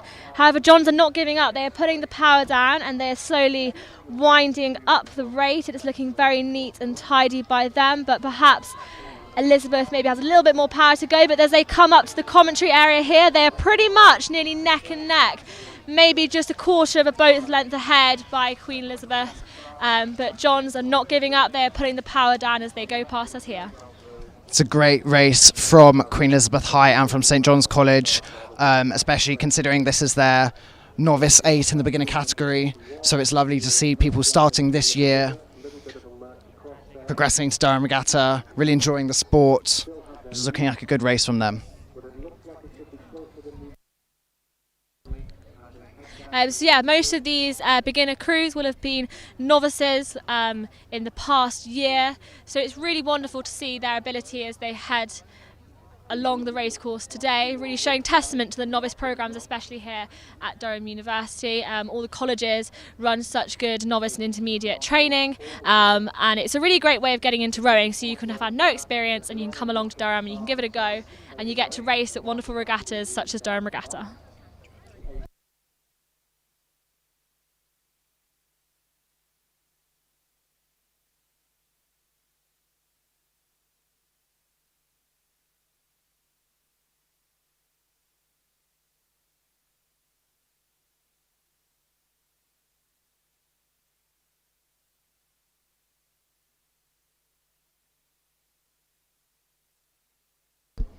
I think that's just about a victory for Queen Elizabeth High in the women's beginner 8s.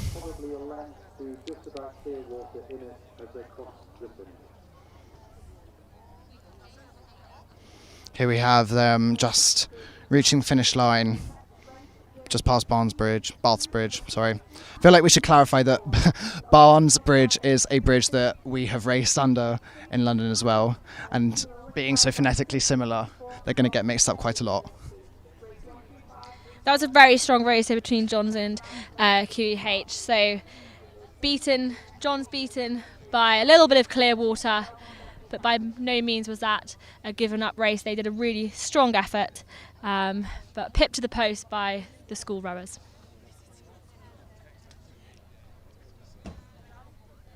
On your screens now you'll see the Durham Men's Elite 8 rowing back down the course, having stopped at the pool and had a little bit of a cool down. They're now paddling back up and will be heading back off to take their boat off the water, have a little rest, bit of recuperation before they'll be ready to go again.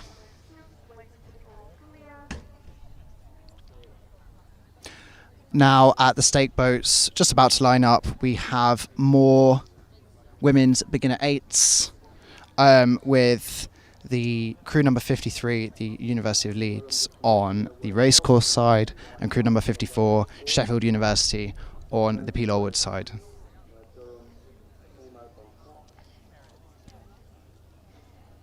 It's great again to see the novice beginners represented here in university crews. These will be rowers that have just started very recently, probably within this academic year. So it's great to see their commitment paying off and their progression to competing here at Durham Regatta today. As they head away from the state boats, both crews looking clean.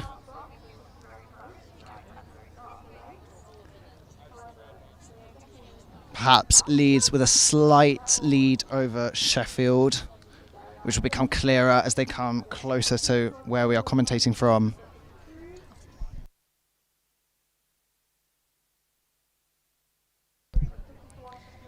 Sheffield held quite a close line to the P. Lorwood side as they started their race. They had a little rejig in the middle where both crews came together, but they have now parted ways, and Leeds have come slightly closer to the racecourse bank, but they now have both quite clean lines down this course, and it's looking pretty close as they come past our commentary area. You can hear some cheering for Leeds here. There's lots of Leeds support. and it is looking like Sheffield have actually taken a slight lead over Leeds. They have literally about a canvas in it right now. Back to neck and neck on the bow balls as they come past the commentary here. It is a close race. Close race from these two beginner women's categories. Neither crew is going to give it to the other. It does look like Leeds has managed to edge ahead ever so slightly, but as they pass the Hillbeat landing stage, there is really no telling who is going to win this race. This is an exciting race. You can really see both crews giving it their absolute all. They're maintaining the rate. They're putting a nice pressure down through the legs, and it's looking a really clean race from both crews. Sheffield have taken a slight turn on the coxing. They've ended up slightly closer to the Pilau Wood side and getting into the reed slightly, but they've managed to cox themselves back away from it, and it's looking like a nice straight line to the end of the race as they come under Bath's Bridge.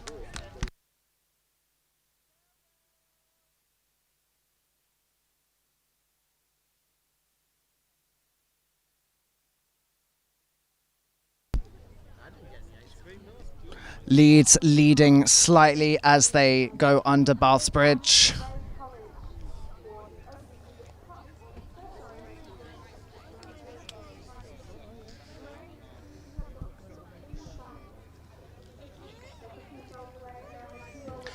We're also hearing that from the start line, which you may be able to see soon.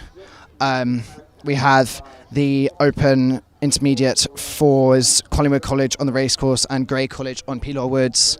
Collingwood has pulled away significantly as Grey did get stuck in the bank. It's going to be interesting to see whether the umpire asks for a restart or whether this is just going to be a row through for Collingwood. So this race could prove quite interesting. Grey College were beaten at Hexham Regatta in the semi-finals by Collingwood by 1 length in band 1, and then Collingwood then came first overall in this race. So it could be an exciting race. It does appear that there is not going to be a restart, however, as Grey are making it down the course.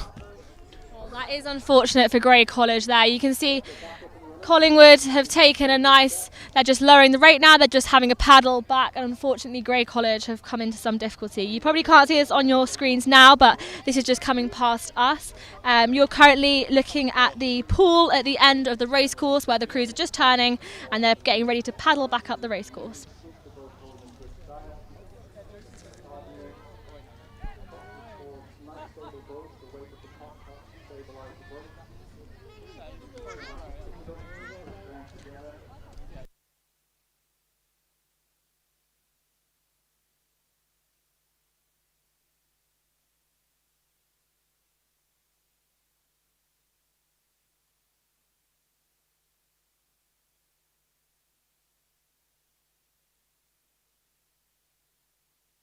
Now at the start line we have the open intermediate fours. On the racecourse side we have Yarm School, and on the Pilau Wood side we have Trevelyan College. So I spoke to James Murray Brooks earlier, who's currently sat at 3 seats in this Trevs 4. He began rowing 3 years ago. And when I asked him, who is your toughest competition? And he replied, Yarm, we're finished. So let's hope that's not the case today and they actually have a good race against Yarm School. But as we spoke earlier, Yarm are often the biggest threat to college rowing just because they're so good, despite being of school age. This crew from Trevs have only had 1 session as a crew, and during that they managed to break a rigger. So we will really have to see what they can put down today and what the performance of this Trevs boat will be. And when asked what is their race tactic, they said pure chat and high watts only. So clearly they can talk the talk, but can they row the river? I suppose it's yet to be seen. Yarm, as we've seen today, does have a seriously impressive output. As they head off, you can already see Yarm taking a slight lead over Trevelyan College, although both are both clean and powerful away from the start line. Yeah, it looks like Yarm have had a really explosive start there, and they have put the watts down straight away, and I think have gained a little bit of a lead ahead of Trevs, but I'm sure Trevs will not be disheartened. They were ready for this, they knew they may be Yarmed, but they are putting the power down, and I'm sure they will make a good comeback. Although, speaking of, whilst Yarm might maintain a lead, the lead is not that big. So as they come past the commentary station, we are probably going to see perhaps a canvas lead. But Trevs is not letting them have it easy. No clear water between the two boats. The Cox is yelling at them. Trevs have got the bucket hats on, they're looking for that free speed, but it looks like Yarm have upped the rate again, they're winding it up, they're putting some shorter strokes in, and they are really settling down that power. Trevs are taking a slight detour towards the Pilau Wood side, but they are coming back onto the straight line. But it looks like Yarm may have clenched a little bit more distance on the Trevs in the middle part of this race. Interestingly, Yarm has decided to bucket rig their four, wherein their two bow side blades are at 2 and 3 and consecutive rather than alternating, which at slightly higher levels of rowing does offer an advantage. So that and a significant amount of training is perhaps contributing to their lead on Trevs.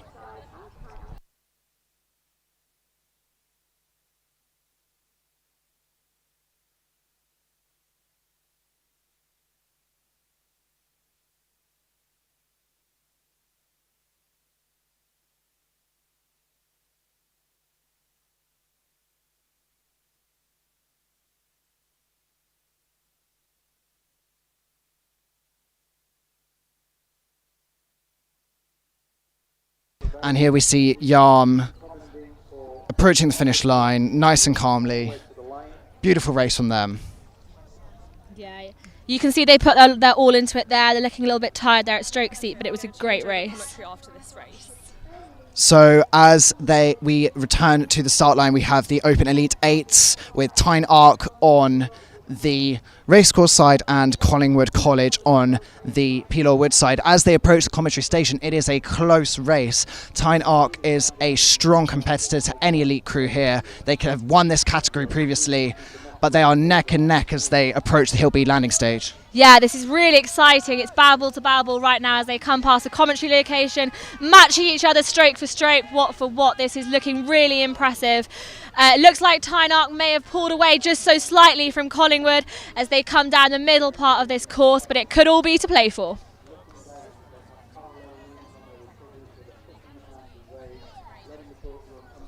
Both crews looking clean, sharp and strong as they pass the Hillbead landing stage. Interestingly, Collingwood College is not rowing with its own colours, but with the DCR blades. Perhaps they're fielding so many boats today, they've had to rent from alternative crews, which says a lot about Collingwood's commitment to college rowing.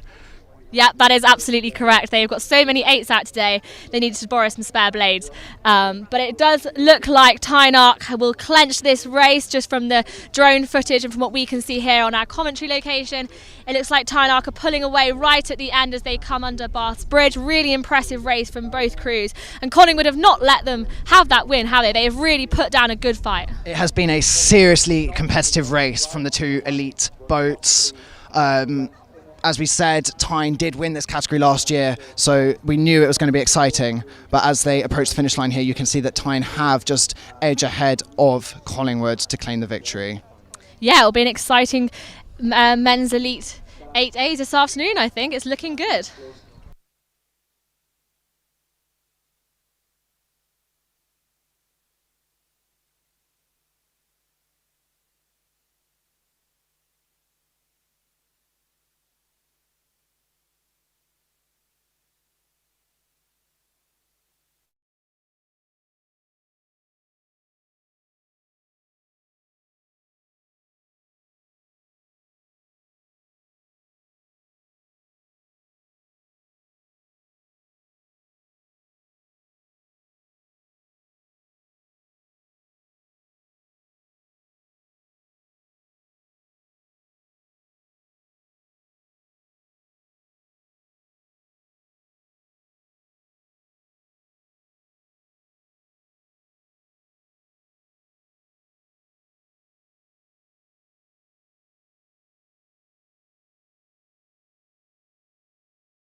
and welcome back to the commentary box.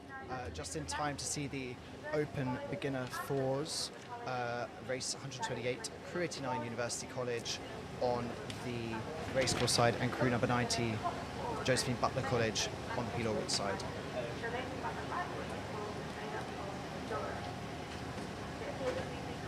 These are novice crews again, so it's lovely to see commitment from those that have just started rowing, only at the start of this academic year, and two colleges facing off, so evenly matched. It's going to make for an exciting race.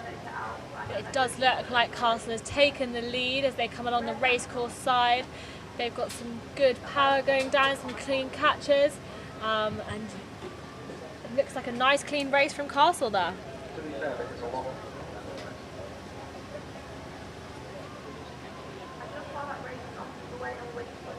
As they approach the Hillbead landing stage, it does look like Castle has a slight lead on Butler.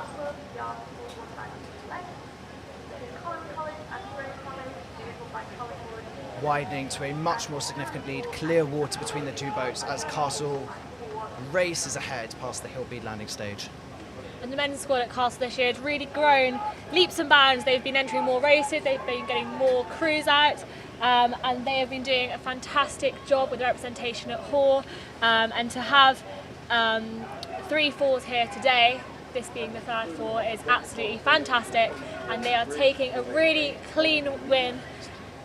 They're taking a really clean win over their opposition in this race. They are winning by very easily, by many lengths. So congratulations, boys. This is a fantastic race. It is fantastic to see such good rowing from so many rowers that have just started this year.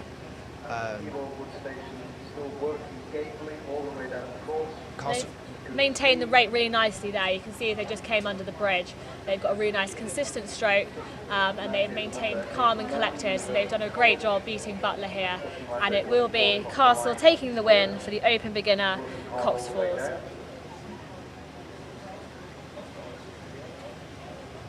Castle just finishing, passing the finish line in their newly refurbished boat, painted brightly in their colours this year. Great race from both colleges. Butler just approaching the finish line here. Great effort from both crews. It's great to see so much new involvement every year in college rowing. It is indeed. And that was a really competitive race as well. But yeah, Castle taking the win easily there. Coaches, if you are sending your boats out, as well as making sure that you send them out in plenty of time so that the race... There we just saw the two crews greeting each other after the race. A lovely display of sportsmanship after a competitive race, and something that I feel rowing is always very strong on, the levels of sportsmanship and civility between competing crews, even after the most bitter of victories or defeats. Indeed. It's always nice to do a little 3 cheers at the end to congratulate your rivals for going through the same pain as you have done.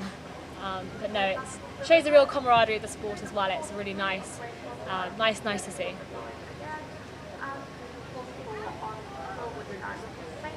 I think the marshals are just taking a moment to clear the marshalling lane, sending boats back up to dark before we set off the next race.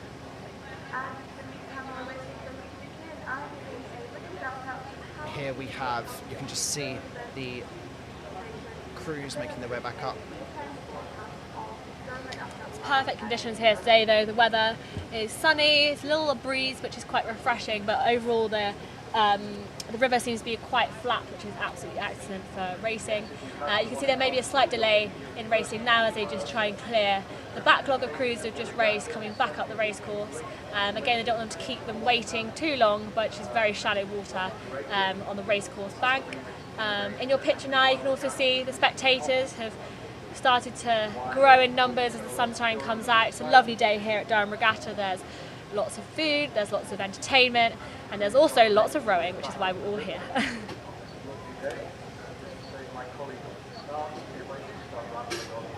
The next race that you can see lining up just in the corner will most likely be race 132. Here we are, the women's intermediate eights with Josephine Butler College on the racecourse side, and St Aidan's College on the Peel Woods side. So a little bit of context for this race. So Aidan's at Hexham Regatta last week took a win in their women's 8 in band 3. And then Butler were knocked out in the semi-finals at Hexham by Collingwood in band 1. So this is 2 different bands coming together for this race. It could be quite an interesting result, and it'll be really exciting to see if Aidan's can match Butler's power. Let's see. Both crews setting off now cleanly and strongly. Aidan's with a slightly higher rate, but Butler with slightly higher power that pushes them just ahead of the start. Nice clean start from both crews there.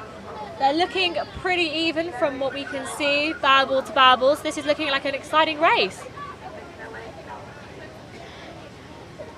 As both crews approach Collingwood landing stage, it's hard to tell from this angle who is in the lead.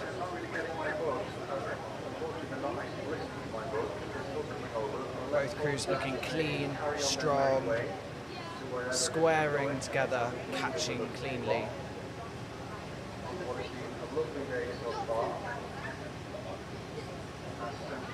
Butler taking a slightly wider line on the racecourse side just to avoid straying into the middle.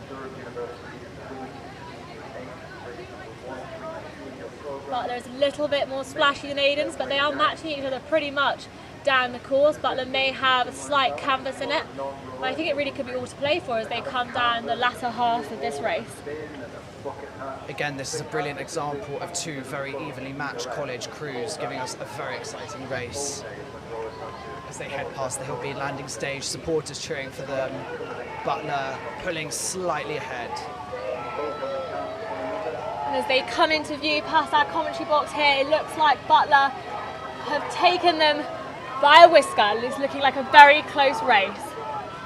Both sets of girls are winding up the rate now. They're really putting the power down. They're giving it their all, kitchen sinkers as rowers like to call it, absolutely throwing everything you can into this race.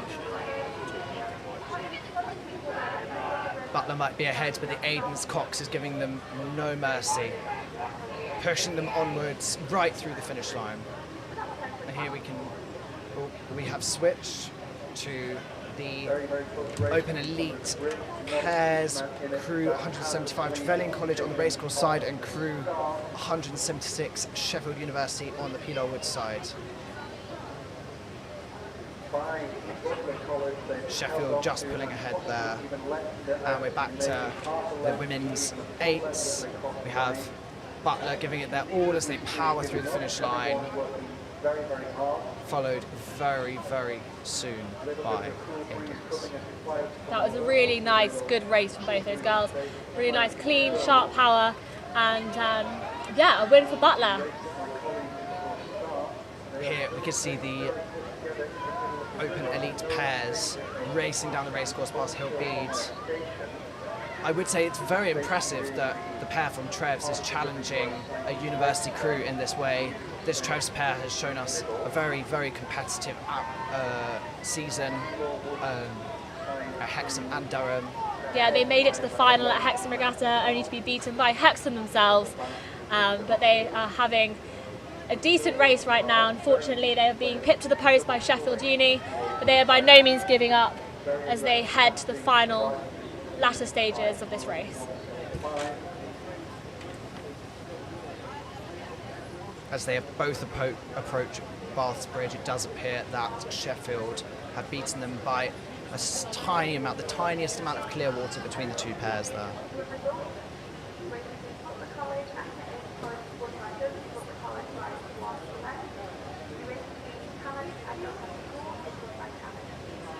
We will soon be moving to the start line where we are preparing for race 133, the women's intermediate 8s, with Collingwood College on the racecourse side and University College on Peel Woods side. This is an exciting race for Castle. Yeah, Collingwood, they won band 1 at the Hexham Regatta in this women's 8.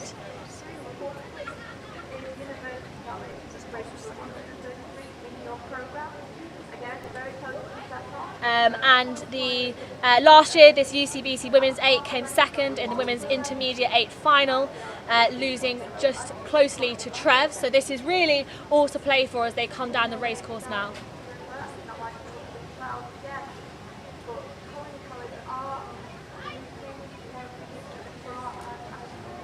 It's looking like a close race as they approach Collingwood landing stage.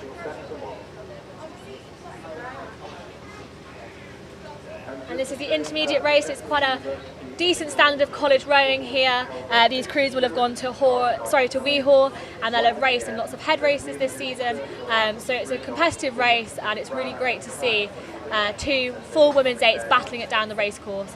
And will look to me like Collingwood may have taken the lead over University College as they come to roughly the halfway point. This is a really exciting race for University College. I believe this is their second Women's 8, which they have not entered into Durham Regatta for a long time, so it's brilliant to see the squad, the women's squad at Castle, growing every year and now able to enter 2 8s. But now we return to the start line where we have 2 singles.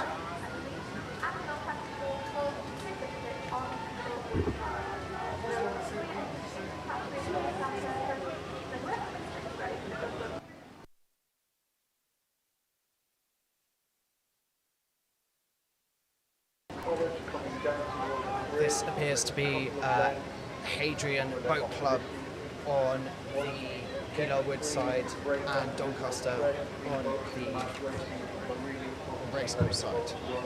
The 2 singles heading down the racecourse, just passing Collingwood landing stage.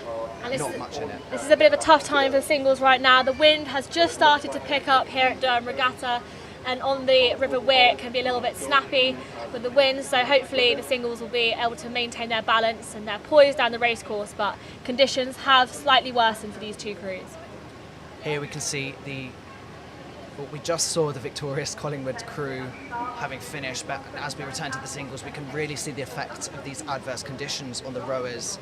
The singles are much harder to steer, much more unstable than pretty much any other boat, and it is very, very difficult to maintain a good line, especially with the increasingly windy conditions.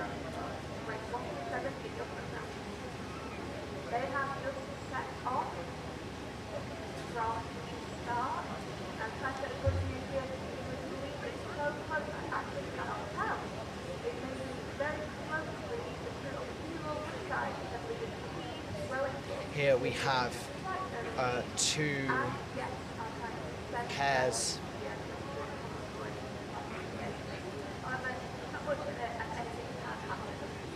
making their way down the racecourse, with the crew on the Peeler-Wood station just leading the crew on the racecourse station. Doncaster School's Scholar coming through the bridge with a narrow lead over their opposition, Camas. The women's junior 18 singles. Single score, well, any single scorer will tell you it is the hardest boat to row. An ace coach might say differently, but having fallen in lots of singles, I probably agree with the single scorer. Doncaster really represented very well today. As it started to rain here in Durham, as you might have seen the umbrellas popping out, the conditions become even more adverse for the poor rowers who are battling valiantly against the wind and the rain. I have to say from personal experience, it is not fun rowing in the rain or the wind, and I feel very lucky that we are sheltered here in the commentary box. Yeah, the heavens really have opened and it's absolutely buffeting it down here completely unexpectedly, but racing has continued for these 2 admirable crews. This may, I haven't got confirmation, but that could have been race 137 St Andrews versus Tees Rowing Club, and that was for the Open Elite Doubles.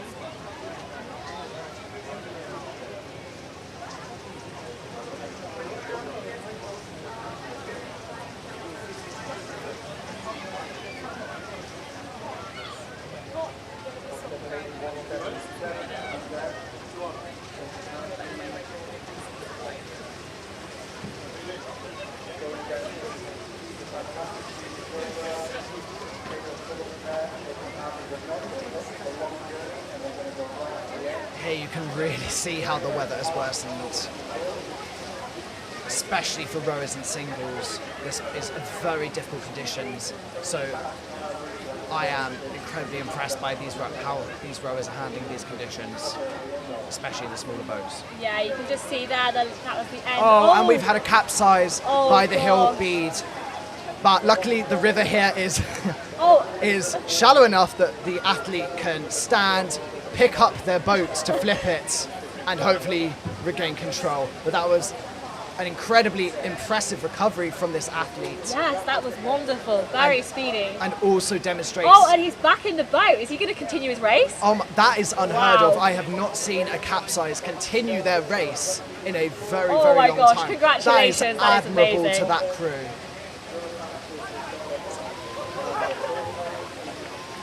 That was an extremely impressive turnaround. Unfortunately, we have lost confirmation of who these crews are, but we'd like to give a massive shout out to that rower for managing to rectify that situation, and you can hear the crowds cheering as they head up the race course.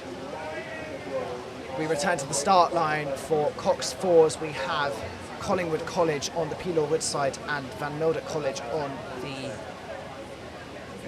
Collingwood College on the racecourse side and Van Mildert College on the Pelaw Wood side, returning again to a collegiate rivalry between the two hill colleges. So this Van Mildert Cox 4 was beaten at Hexham in the final by Lancaster Uni in Band 1, so they placed second overall. And they're up against Collingwood, who are expected to be a very competent crew. So this could be, again, another tight race in the women's Elite Fours Coxed.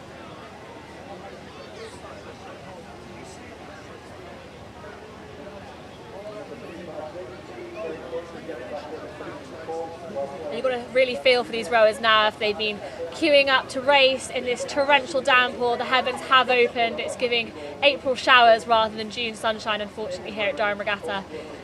But I'm sure they're still eager to race, but just maybe slightly soggy.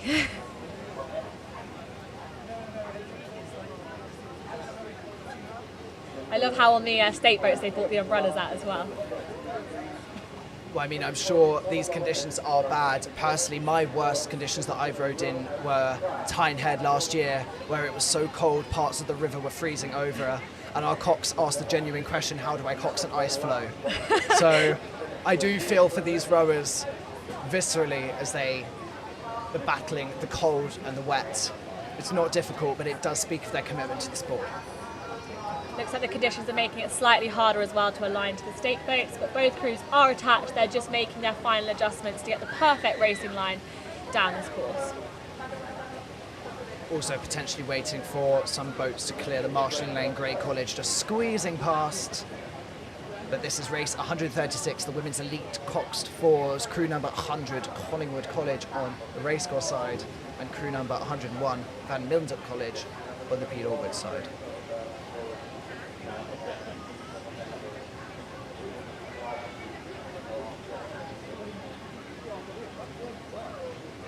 The rain continues, but it does seem to have stabilised somewhat, making it a little bit easier for these poor athletes. Looks like the Browns boat is battling the wind with their umbrella. I have to say the secondary importance of a visor when you're rowing, one is the sun, but two is the wind and rain, because whichever way the conditions swing, it does keep things out your eyes. I feel sometimes you need little windscreen wipers on them though if it's raining heavily.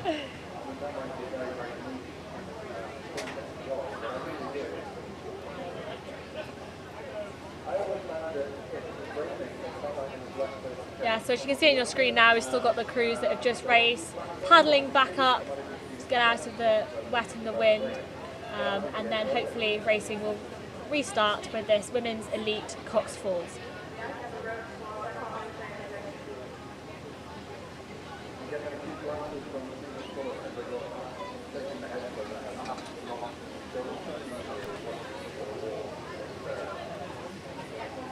Here you can see at the bottom of your screen the Collingwood men's 8 coming past, rowing with the DCR blades.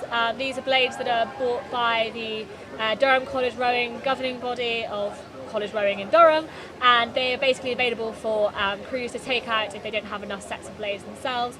And they're a really nice skinny blade, and they're very much desired by racing crews, so it's nice to see Collingwood taking them out for a spin at Durham Regatta this year. And here we have the perhaps illustrative of how many crews Collingwood College are fielding today. Here we have the Collingwood College Women's 8 heading back up the marshalling lane. And here we have University College's second 8 just heading up the marshalling lane, followed by, I believe, Doncaster School's single.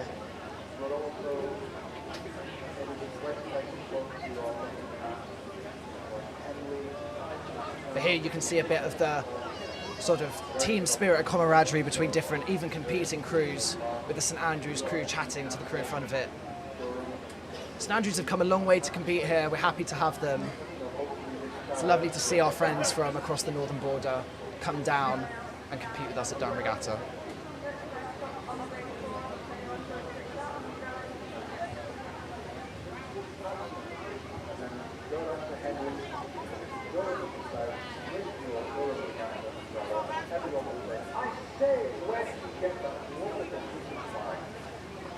We've seen a pretty good day of racing so far, haven't we? I think compared to last year, there's been far less capsize, crashes, delays. So I think it's been a good day of rowing up until the point we got the heavens opened and decided to rain on our parade. No, it has been a great day of rowing and showing exactly how strong the rowing community is here in the northeast. We have 3 distinct clusters of boat clubs around the Tees, Weir and Tyne, and it's great to see so many of them come here to celebrate with us and participate in the second oldest regatta in the country.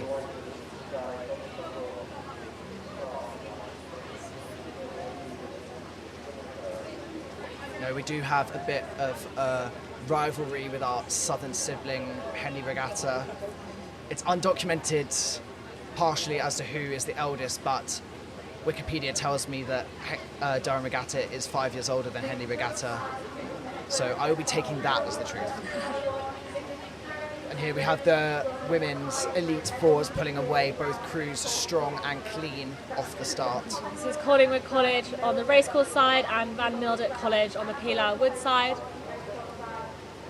Both crews looking pretty evenly matched as they come into the top of your screen now, taking some clean paddles as they go up the racecourse.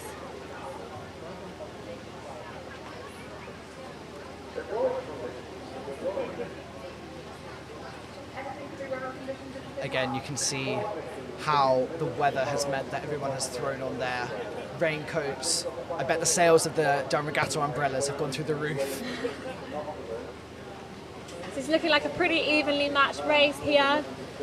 Perhaps Collingwood from this angle may have got a slight lead on Van Mildert, but both crews are putting down some decent power. They're not wanting to give up, and they are having a pretty matched race, I'd say.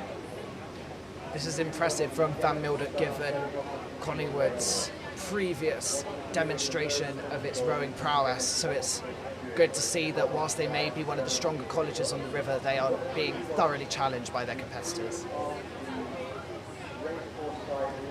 And it looks from their rowing that it might be a slight headwind now on the weir that they're trying to fight against, not to mention the rain that is now coming in from a slight angle onto these crews, but they're both gritting their teeth. They're showing such commitment here, such dedication to rowing, and they're really powering down the course and putting on a really good performance that both colleges should be really proud of. Perhaps to counter that headwind and the conditions, both have focused more on power and less on rates. They've slowed the rate slightly, but pushing through each individual stroke to power through and perhaps counteract the issues that headwind may pose in steering. And we can see Collingwood College here taking a slightly tighter coxing line than we've seen in previous races, coming right up to the yellow buoy that marks the centre of the racecourse. But it looks like they are pulling slightly ahead now of Van Mildert as we come into the latter half of this race.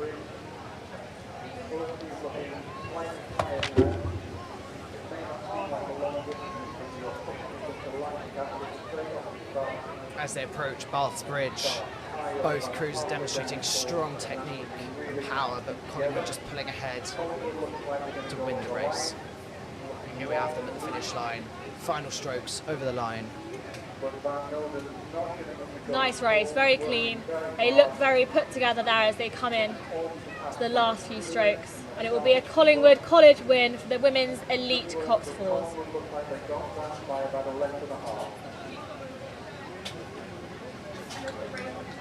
The rain seems to have stopped just in time for the race to finish, which is nice of it.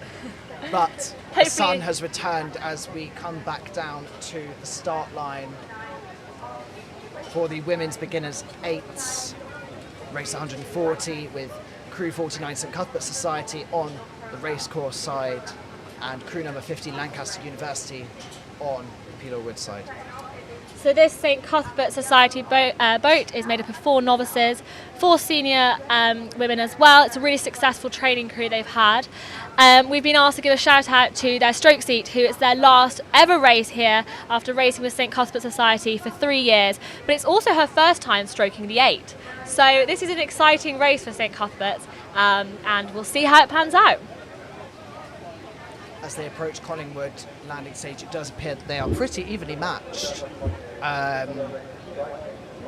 Maybe with Lancaster taking ever so slight lead. Both crews looking clean, strong and together. This is looking like it could shape up to be quite a close race. Lancaster are looking a little faster, a little more together, perhaps due to the more extensive nature of their training resources as a university crew. So it's really impressive to see St Cuthbert's challenging them and really pushing them along the racecourse.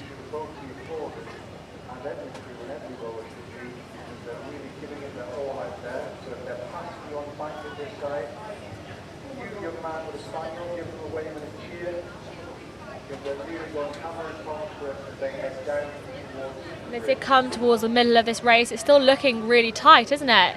It could be anyone's to win right now. No, Lancaster does have a lead, but it's a very slight one as they pass the halfway point at Hiltby landing stage. It's not even, maybe just a seat. Yeah, as they come past the commentary box now. It really is actually about a canvas in it now. It's a very close race. Cuthberts are really fighting back here. And we can see now both crews are winding up the rake, they're putting the power down, they're kitchen sinking as they come up to Bath Bridge. I think Lancaster is just pulling ahead slightly towards the finish line. Still too close to call, but as we approach Bath's Bridge, it does appear that Lancaster is extending their lead to almost a boat. Wow, Lancaster really put some power down there, didn't they, in the last 100 metres or so. They've really upped the rate, upped the power, and it looks like Lancaster will pip St Cuthbert's Society for the win. Fantastic race though. Blades coming very close together just at the end, but it looks like Lancaster have taken it. Although congratulations to St Cuthbert's Society for really pushing them along the river and giving them a great race.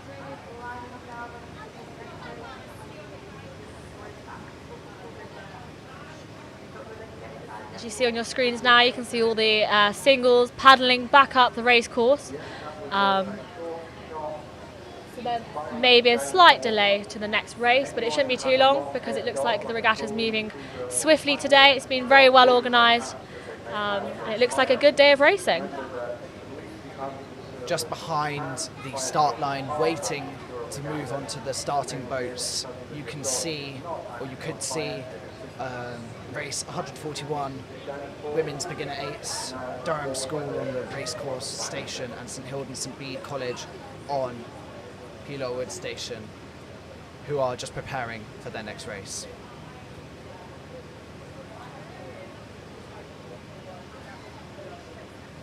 Boats go up and the sun comes back out, other than the fact that there are a few puddles and race windows here in the commentary box. The sun has come back out now in Durham. The rain has passed, thank goodness, and hopefully everyone has a chance to dry off now and some more pleasant racing for the next cruise. Here you can see Durham School's novice 8 manoeuvring into position. Has to be said, it is harder to park an 8 against a stake boat than it is the smaller crews. Often you rely on the bow pair rowing down a little bit beyond the stake boats, and then the stroke pair are backing down, and moving the boat towards the stake boat so they can align. But with such a big boat, and if you get a slight breeze, it can really knock the crew off centre. So it's quite a challenge, but so far today it's been done quite well actually. Yeah, no capsizes at the stake boats as of yet. I've always thought it'd be incredibly difficult to park a pair at a stake boat. Yeah. Because 2 rowers, 1 blade each, everything has to be in time, otherwise somebody is going in. So I admire the bigger boats for steering well and the smaller boats for not capsizing at the stake boats. Indeed.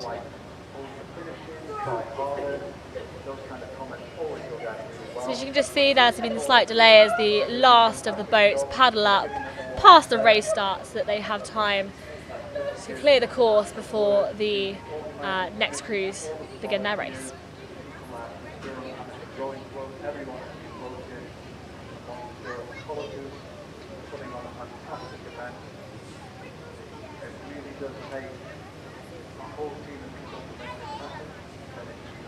It looks like the racecourse is now clear, so we can expect Durham Schools and St Hilton Bede to park themselves up to the stake boat and get ready to start.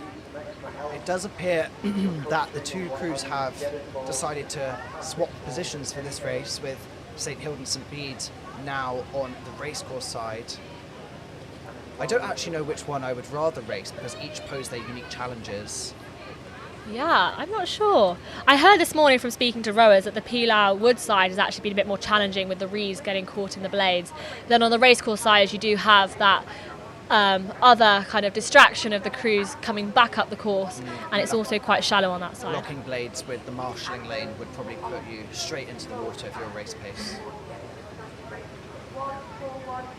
So as you can see here, both crews are coming to their 3/4 position, ready to hear the attention and the go. The coxes still have their hands up, so they are just adjusting their boats until they're absolutely happy with their racing line. Just appears that Foreseat has a little issue with her blade, having pulled it all the way in just to try and change something. So this perhaps explains the little wait while the cox makes sure that their rower is completely happy with their tech before they head off. Both crews very nicely aligned as well. It's a really straight start. Beautiful. Umbrellas have gone away on the stake boats. As both crews move off, see Hill Bede slowly starting with the shorter strokes, but then winding out to the longer ones, moving from rate to power as they transfer that start into their rhythm. They've taken quite a close racing line, both crews, with their blades very close together, but it makes it a little bit more exciting, I think. You've got that, you're right next to your opponents and you're kind of battling side by side, blade by blade, to get a little bit of distance on each other at the start of the race. As they approach the Collingwood landing stage, it does appear that Durham School has a slight lead over Hill Bede, looking slightly cleaner on their catches, but both crews looking strong and together as they make their way down the racecourse.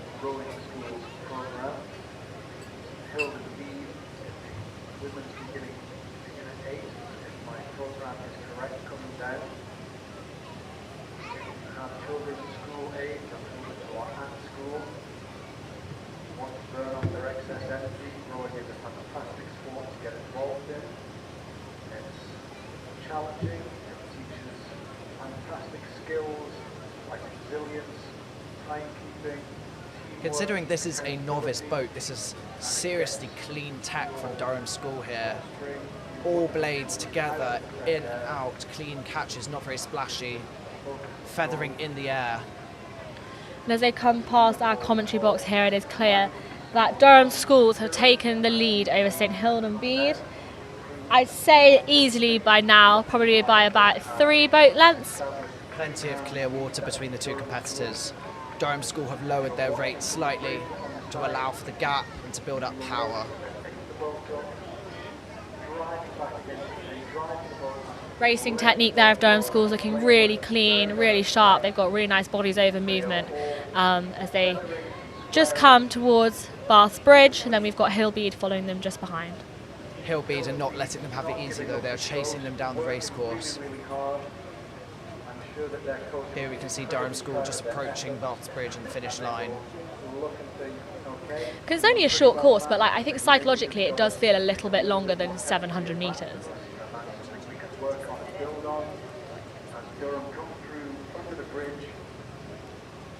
Hillbead coming up to Bath's Bridge now. Great effort from the Novs. Especially as novices, it's a bit of a mental battle because you've got that distance to cover, you've got to keep going, keep powering down, but they've both done a really good job. Absolutely.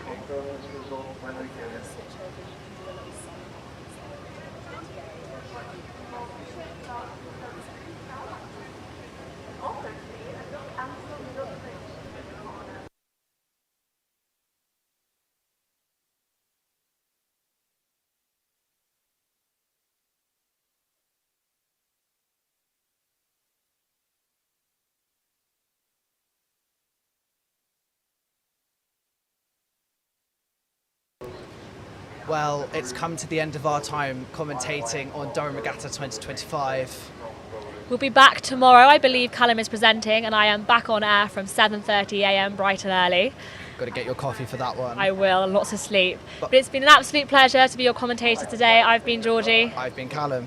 So thank you very much, and we hope you enjoy the rest of the afternoon's racing. And we hope that the sun stays out and not the rain.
Durham Regatta 2025.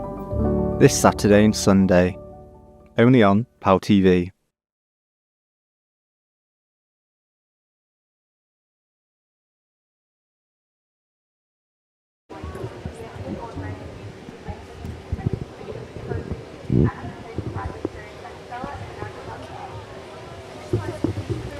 Hello everyone, we are live on air, ready to watch the next races. I am Hannah and I'm going to be your commentator for the rest of today's races on Saturday, and I would like you to meet my fellow commentator. Hello, I am Francesca and this is my first time commentating Durham Regatta and I'm really excited to be here. I used to row for Durham University Boat Club, so I'm very excited, and I'm a chronic yapper. You're very experienced in yapping and rowing. Definitely in the yapping department. I think I'm going to be a bit more experienced in the talking part. No, exactly. I used to row for St John's College Boat Club in my first year. When I came to Durham, I'd never rowed before, but I wanted to give it a go, so I gave it a go, and I really enjoyed it. And you're very tall, like me. And I am very tall. We're So both. We have the levers. Yeah, I'm about 5'11", so that was a bonus for me.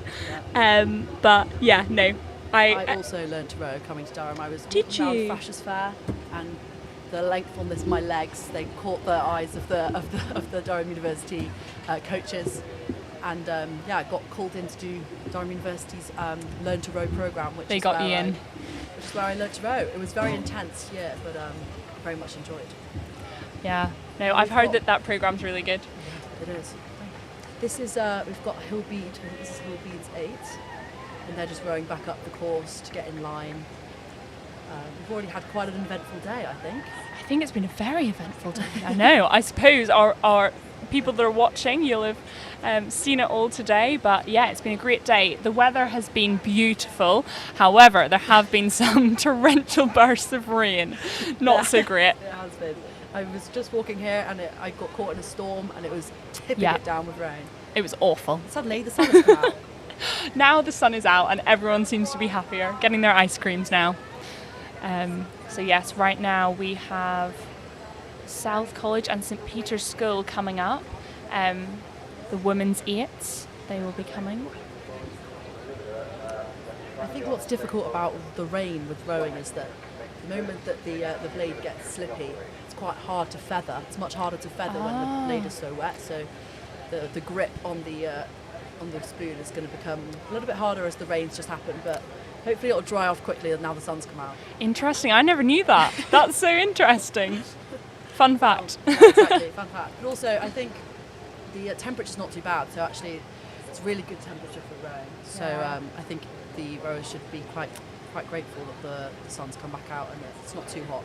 Yeah, no, absolutely. Now the race that's just finished, Durham School versus Hillbead College in Durham. Durham School beat Hillbead by 3 lengths. And there we are, we have South College approaching the start line.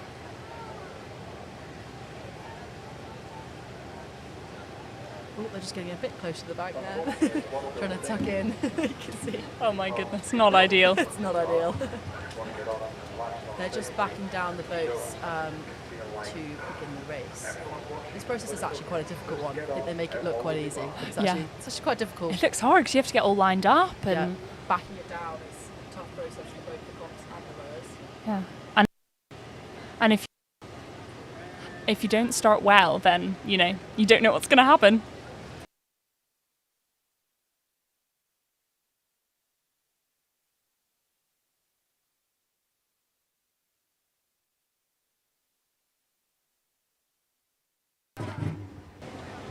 Sorry, we have been having some technical issues, so we are...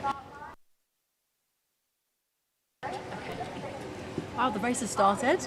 Let's see. Oh, it's looking quite close at the minute. Looking a bit intense. Oh, I think the synchronization is just getting a bit out of time, but hopefully they can get back into it. Hopefully they can get back into the swing of rhythm. things. They're all following the strokeman, so the stroke is at the front of the boat, right nearest the cocks, and they're all trying to line up in the same rhythm as the strokeman. Now, when you were rowing, Francesca, what seat were you usually in? So I sat in the 5 seat, in the 8, and I was in bow and I rowed in 4s, and so I rowed bow side, and it some people are ambidextrous, but that's not for me. I'm so I only learnt to sweep really. I've had a bit of experience with sculling, but mainly I stick with the sweeping side of things. Interesting. As we can see here, there's a sweeping 8s coming through. Right.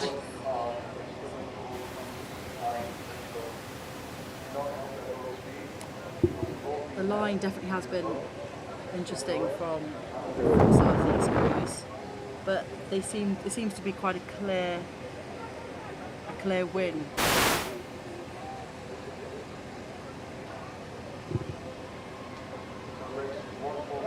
Yes, they seem to be in sync now.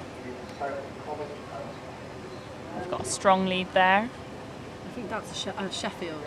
Sheffield. They seem to be looking very put together. Their blades are all coming out together. Yes, they've got a strong lead on the Pilar Wood side. Yeah. They seem to be, their rate is quite low as well, not too rushed. They all look to be seeming quite calm.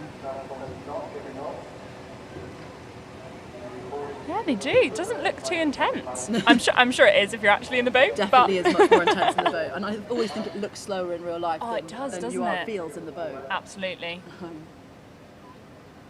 But yeah, they seem to be very, very synchronised. Yeah. They look to be like they've been training here for a while. Yeah, just coming over the bridge now.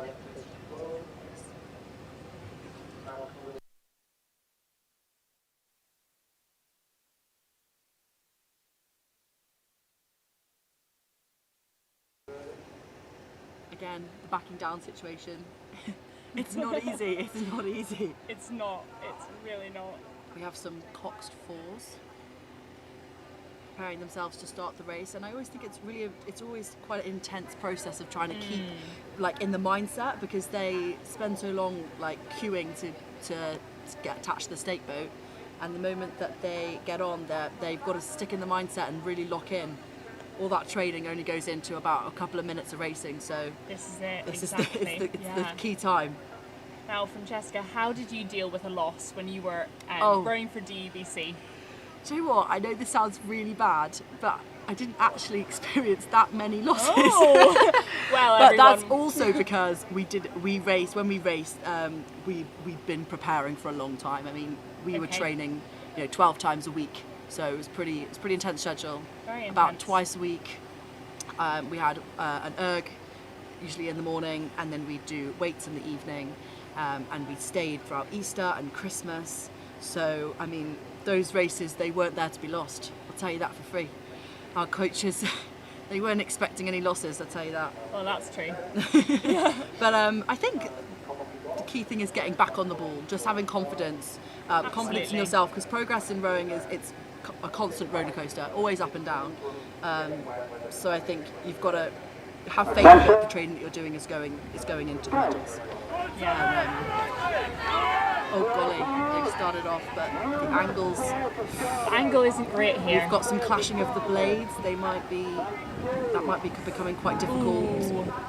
And seems like it's going to be quite a close race. The coxes the line is changing quite dramatically. Now the boat on the racecourse side is taking slight lead here. About half a length maybe. They've really got to focus on not washing out, which is when the blade doesn't take on as much water as it should be. Right. Oh look, they're taking on even longer of a lead now, maybe there we go. A length. This is when the cox will be shouting bow ball.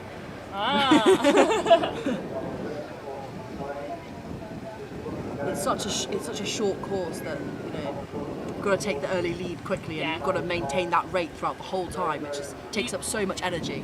Leave nothing in the tank. That's what they say. Chasing the red line. Absolutely. There we go.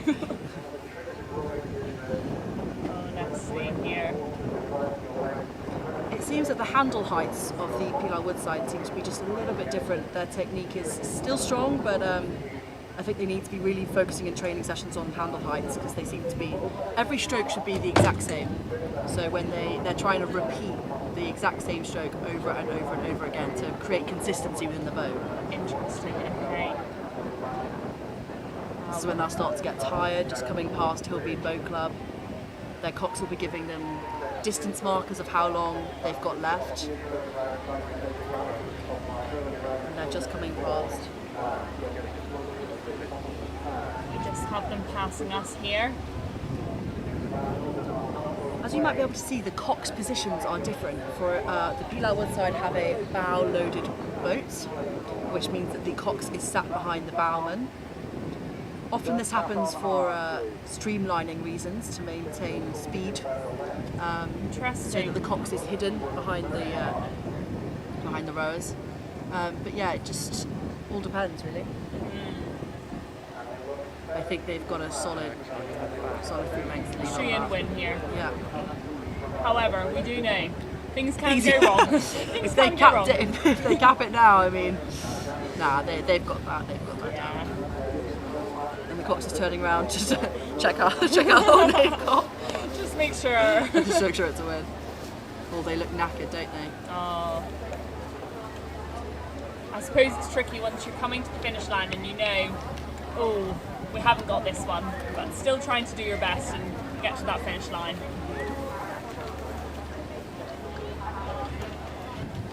I think when you cross the finish line, it's always such a sigh of relief, but it's so much adrenaline and so much leading up to it that the moment it finishes, it's sudden breathe out, heavy breathe out. So that was South College versus the Open Beginners Fours, Queen Elizabeth High School versus South College, and I think South College took the win. I mean, it's difficult doing it in school alongside academics as well. Oh, absolutely. It's difficult, yeah. It's a lot. I've been still at university as well, they're doing it alongside their degrees. What do you study? I study primary education. Lovely. Yes. So you know a lot about education. Yes, exactly. But mostly 6 and 7 year olds, so slightly different. But yes, no, it's very intense to do a really full-on sport like this alongside your studies, whether that's in school or at university level. Got some boats rowing back now. They have to time it right so that the boats coming down back to get out of the water aren't interfering with stake boating. It's a whole process.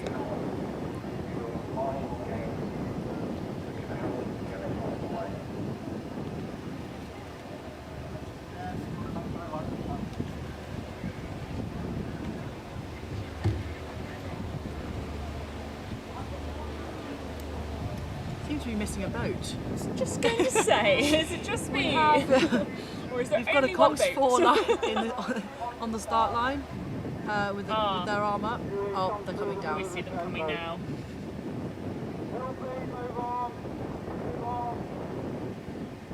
So bow pair, we can just see them tapping it along. Cox will be preparing them to back it down. Those blades look like they're going to get stuck behind the other boat. Yeah, that doesn't look ideal right now. So they're having to pull it in.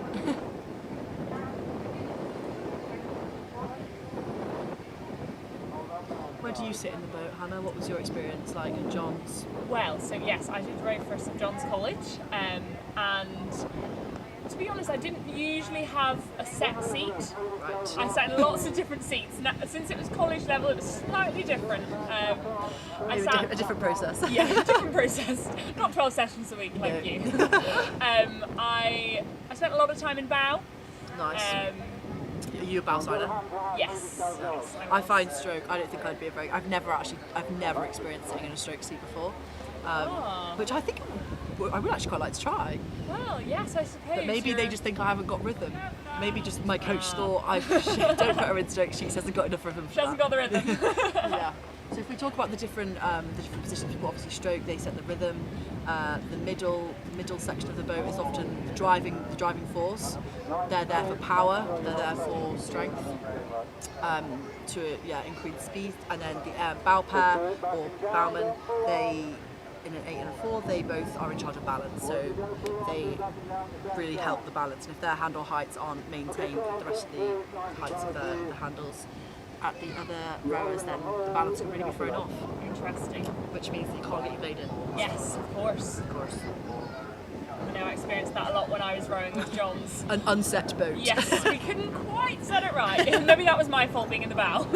And it can get quite frustrating for when I remember when I was rowing. I mean, the processes of trying to get the boat to reset was really difficult. No, exactly, yeah. Here on the live stream you can see all the crowds gathering. The atmosphere looks tremendous. Oh, it's tremendous. And that's what you need, I suppose, when you're rowing. Nice crowds, maybe not too much distraction. No, I mean you don't want to be looking either side when you're rowing. No, you need to be focused. Stay but focused. Knowing that there's people there supporting you. Yeah, it's always nice in the boat to be knowing your family there, or knowing the people on the sidelines who are there cheering you on. Absolutely. I think they're having a bit of a kerfuffle. I'm not too sure what's As you can see happening on the here. live stream, I think they're trying to switch positions. But yeah, I think the wind also, you can see some of the wind within the either side of the bank. You can see the wind is really picking up. Yes, indeed. I'll keep an eye on it. Mind you, the weather conditions today, it was meant to be a storm. So as of current, it's looking very sunny. Thankfully, it's taken a good turn.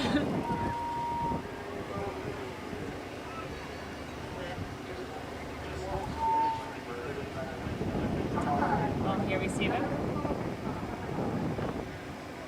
The Cox has got his leg in the water there. Oh golly, it's getting in. The starting boat's stuck in the weeds. That might be quite refreshing in the heat. Well, I think they're trying to debank the river, debank the boat. It just looks quite shallow.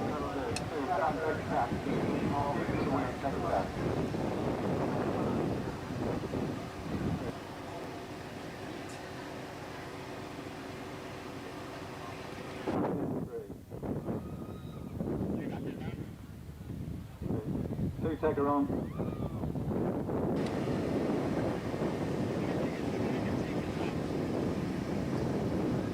Seems as though they're slightly stuck there. I think this is always quite stressful for the Cox because the rowers are just doing exactly what they're told to do and trying to help as much as possible, but the Cox is the one who's really taking the lead. And I do think that, you know, I don't envy them. They do have a difficult job. It's tricky, isn't it? Yeah. And a lot can be blamed on the Cox. Yeah, well, I think as a rower, I definitely tried not to put too much blame on them because I mean it must be so difficult. Exactly, and no race can be blamed on one person. I think, you know. But I also think, you know, it's a lot of the time the rowers get so much, you know, credit for how much work they're putting in, but actually the Coxes also have a really, really difficult job, and they're also there at the training sessions at 6 a.m. when it's freezing, and they're also trying not to, you know, catch a chill when it's 6 degrees outside, and they're, you know, you're at training sessions. So I do really think that, you know, they're owed just as much credit as in the crew, which is, yeah, they need to be appreciated. Shout out to all Coxes out there listening in. There you go.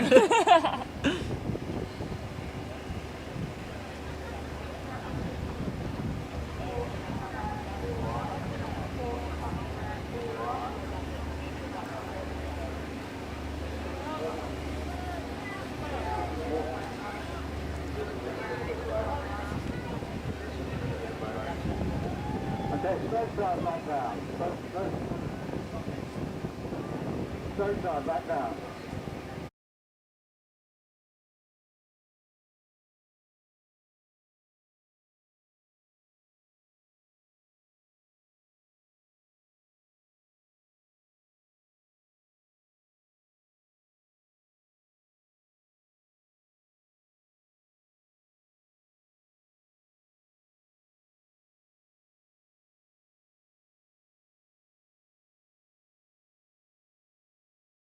Potentially, they just want to have a bit of good chat, maybe. Exactly.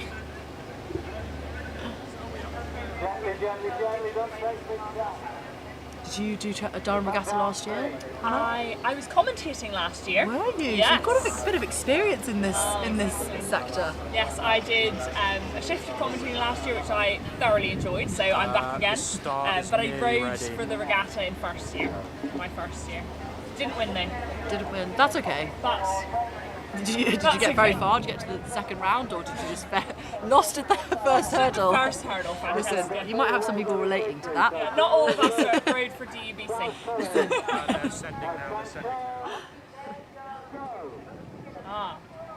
Oh, there we go. We've started off now. So as you can see here, there's very different techniques of setting off the start line. We've got high rate on the wood side. Oh, bit of clashing blades. Blade crash there. I also think the amount of splashback. I mean, people don't even think that when you're actually in the boat, you do get pretty soaked by the end of it. Absolutely. Especially when there's someone in front of you who's a big splasher. You've got to be aware. Indeed.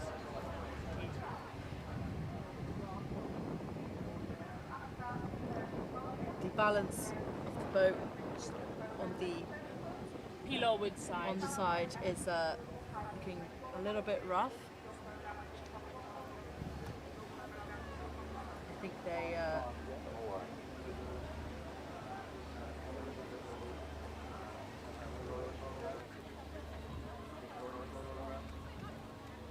Five is the roaming cam. Yeah, they're all in sync. To be fair, I mean we have seen some worse technique, but I think yeah, the race course side is definitely looking clean. The recovery is looking swift as they go back up to front stops and push those heels down to the foot plates, try and get as much power into the boat as possible. It's quite hard to tell who is in the lead at the moment. Again, we've got a bow loader on the racecourse side. Now our next race is a women's intermediate 8, and it's going to be St Leonard's School and Grey College.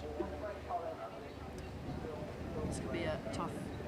The school people will probably have had a lot of training, but Grey College, obviously, they're older students. They might have more power. Yeah. So they'll be getting ready up at the stake boats. Yeah. And I think they've set off now. Oh, you can hear the cheering from the sidelines. Isn't that just lovely?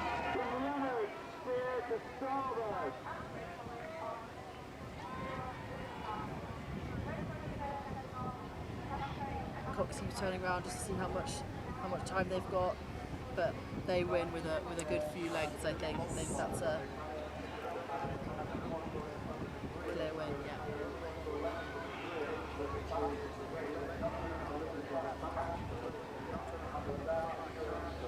There they are.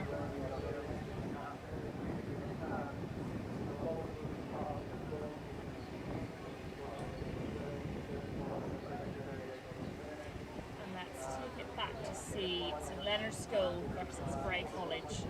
Women's Intermediate 8. Race number 146. Is cam 1 exposure okay? I can't really see the screen. They're coming down the course. It does look pretty tight.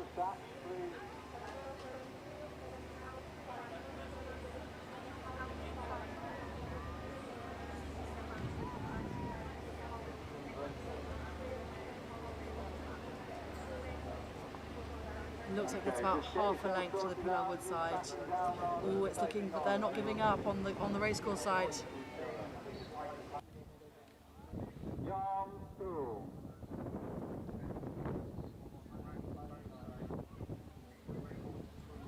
Grey College, attention, go. Steer apart from each other, steer apart. Yarn, steer apart, and pull. They have got blades off the water. I mean, both crews have blades off the water, but I think it is looking like the rate is a bit higher on the Pillarwood side. Yes, but it is close, mind you. Yeah, they're definitely putting up a fight. I mean, the line has been slightly questionable. We've had a capsize. We've had a racecourse side. I've got my camera on it, but I turn. can't zoom in that much. We've got news on a capsize here. And that was Durham School versus Grey College. So we've had one of those boats have a capsize. Single scullers. I mean, it's very common. A single sculler. I mean, all you have to do is separate those hands vertically, and it's very easy to cap. I mean, the moment that the balance goes off and you'll feel like you're falling, suddenly it all happens very quickly and you're swimming. Yeah, in the water. Have you ended up in the river much? I do have quite a few of my friends who have ended up both in the River Tyne in Newcastle, which is freezing, and the River Wear, but I've been lucky enough to not have capped before. I think I just it's because I'm probably going too slowly. Maybe if I was thinking about too many things at once and going a bit quicker, maybe I would have capped. But right, I was actually in a double a few times sculling with one of my rower friends, and we didn't. We were very lucky. There you go. I think it was because the weather was very still, calm. Or you were just very talented. Oh, there you go. Wouldn't go that far. But I have quite a few of my friends who have Last year, I mean, people cap at Durham Regatta very, very often. It's very It's quite stressful in the moment when you're in the water and you're looking at the bank and you're thinking, how am I going to get this boat out of this back onto the bank? But I mean, it's a very clear win for the maybe for the racer. Maybe just the table. I don't know how much time we'll have. Maybe a minute max. But maybe more. I don't know. Coxers, as you were, we're not going to start the race while there's a boat in the river, so just relax. Put your hand down, Cox.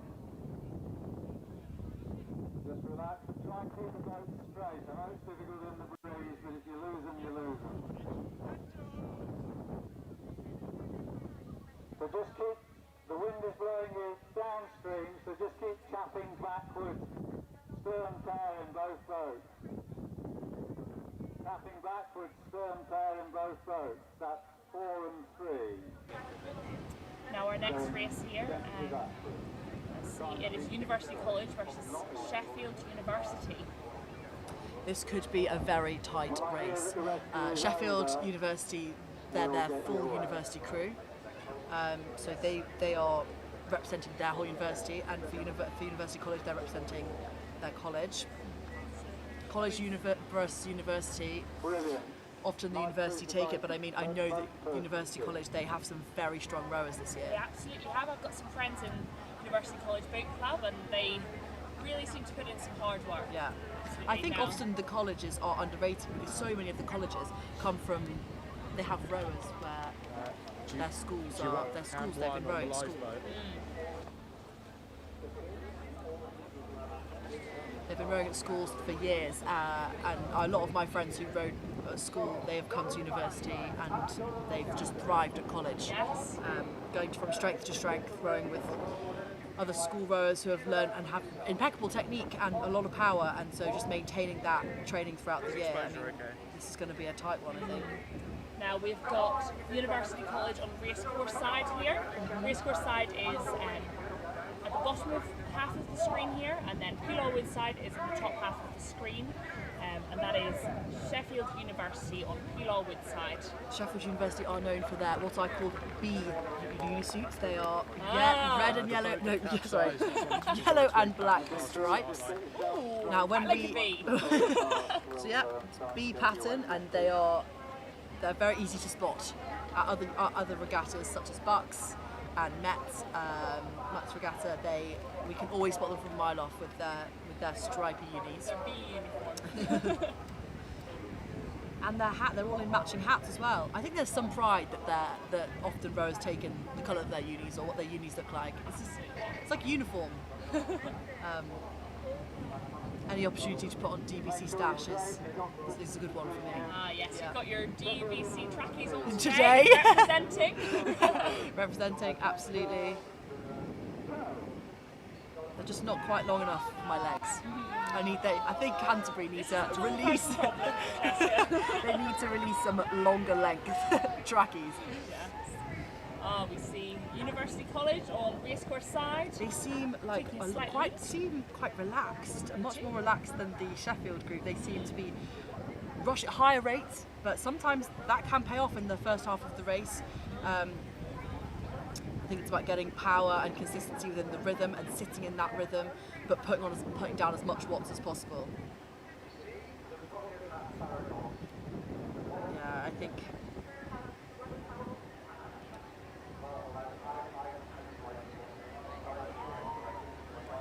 They really have to sit in the rhythm and trust the strokesman, and the cox will be saying, sit in this rhythm, make sure you're pressing down on the foot plate and getting as many watts down as possible.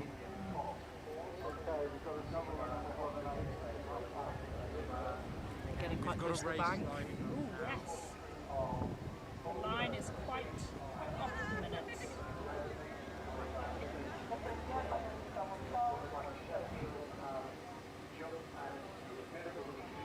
Sheffield have now got a slight lead here. About a length and a half, I'd say, maybe even more. Just coming past Hillbeat, landing stage, they are still on top of that rhythm. Their rate is still, fairly high. They need to keep their chest up. That's a key thing in technique. I was always taught chest up, shoulders relaxed, pushing their shoulders away from their ears, and trying to keep everything as low as possible. So through the legs, through the core, and keeping it, the handle comes in just below the breastbone, and you just maintain that rhythm.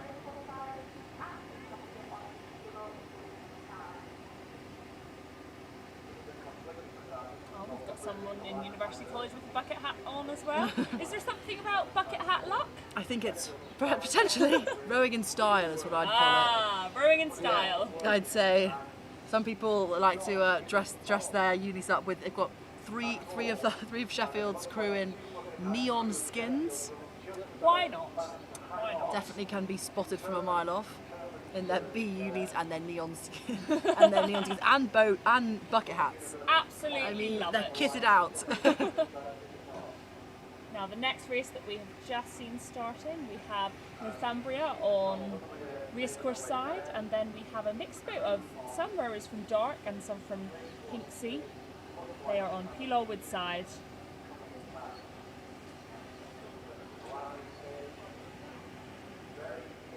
And this is an elite double here.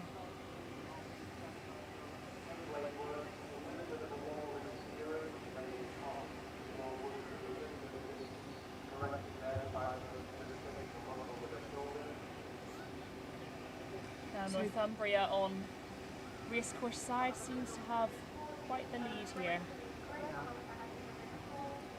Dark are the Durham University Amateur Rowing Club, and their key site is just along from the start of the race course. So this is their home territory. Now this is a very, very intense race here. We've got open. We've got the eights. We have Durham University Boat Club on the Pelawwood side and Newcastle on the racecourse side. These two have continuous rivalry. And these two they will definitely, each of them, be wanting to take the win. I think, do you always feel like they have a point to prove being in Durham? Yes. In their homeland. In their homeland, but I also think that Newcastle always are coming in with a fight. They're not going to back down easily. Of course.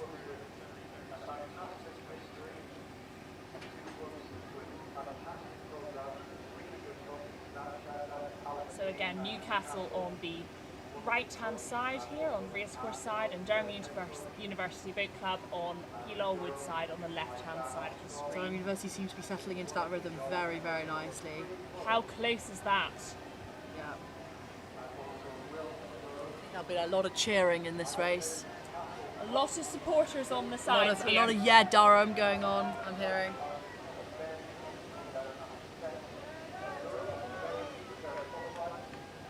So in the bow seat of Durham University, we've got Henry Billing.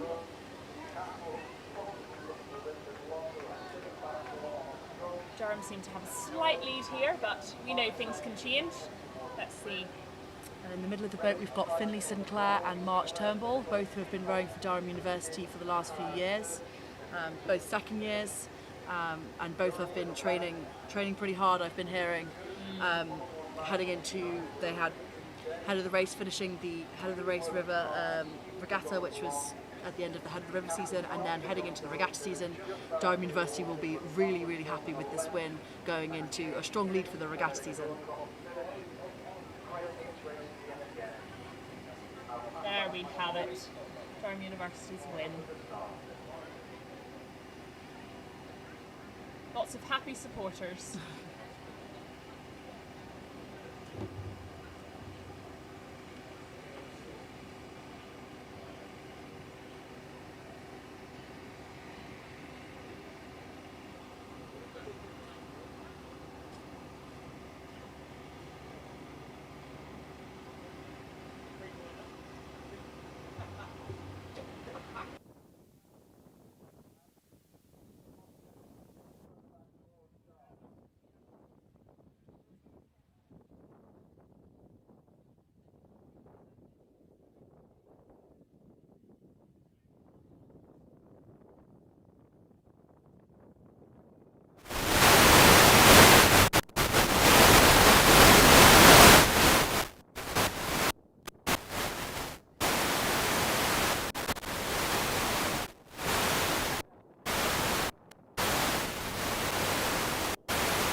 Yeah, you know.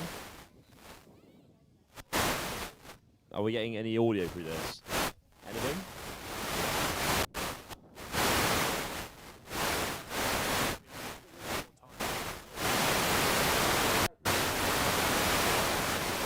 Well, have you got any?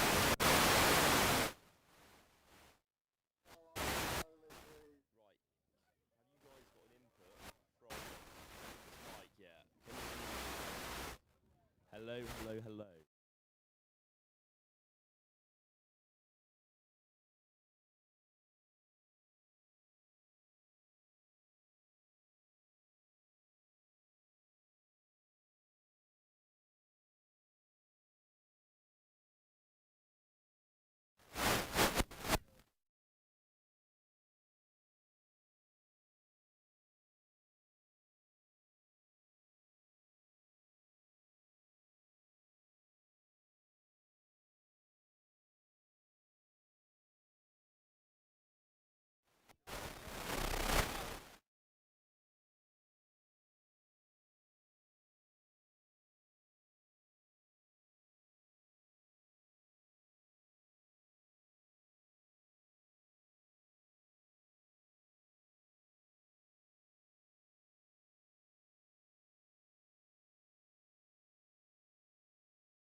Take serious Just in case I go back to rowing. Yeah.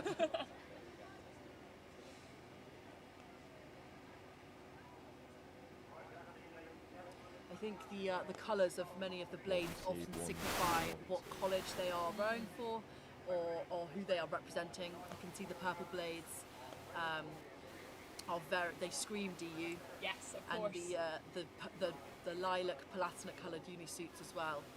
They get spotted from a mile off. I think they're actually lovely colour. I think it's lovely. I mean, I think it's better than the Sheffield. The mic picking up anything is the bus I actually working. quite like the black and white. Don't hear on the bees. No, let's not. Newcastle, I like 1 2 1 2 1 2 1 2.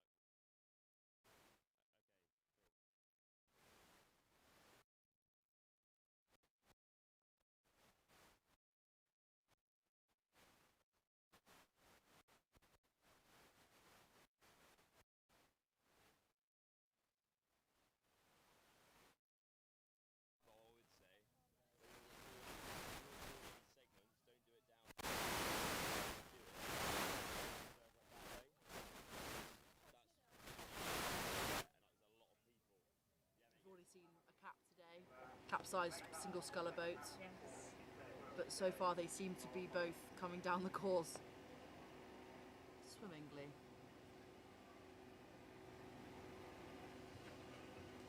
Possibly a slight lead for St John's at the moment. Now the next race will be Infinity Boat Club on the racecourse side and Chester Street on Pilor Wood side. And that is a women's double, I think. So it looks like St John's is taking the early lead before he even gets to Hillbead landing stage. We have a lovely view from our box up here, actually, don't we? We absolutely do. We are sitting in St Cath's Boathouse at the moment, which is just along the river. It's actually about 3/4 down, would we say, down the race course. Yes. So.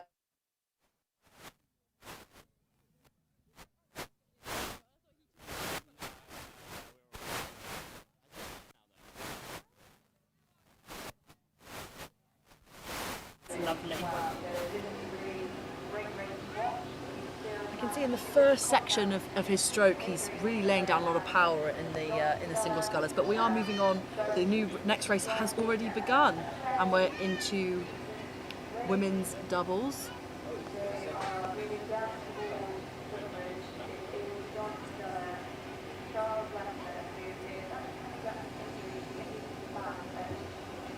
I know the single sculler for St John's. That's Charles Lester, who... Is it? Yes. Now, I do know Charles Lester. Yes. He used to row for DU. Absolutely did. Now, he is coming back from an injury. Is he? But look at him go. He is... Winning. Taking the win there. Oh, do you know what? It's so lovely when you know them, I think. Yeah. Oh, Charles he looked chuffed. Now you've said it, makes complete sense. Yeah. Yeah. Yeah, so Charles rode for Johns, and then he rode for Durham University Boat Club. Last year. Yeah, now he's back with Johns again.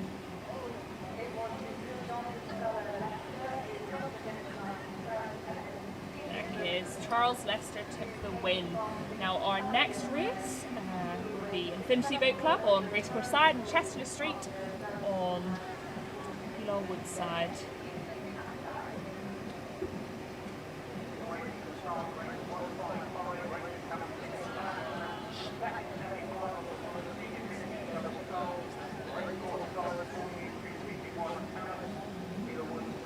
Races are very back to back. They are sending them off the start line. They are. Like Hard to never keep before. up. It is. Yeah, so we see here, this is the Infinity Boat Club on the right hand side of the screen. I mean, they've got a clear win. Oh, they have. Chester Street sitting slightly far back. I think it's because their rate seems so much higher. They seem very in sync and very aware of what each other's doing. Their technique is just so aligned with one another. They really seem to be sending it down the course.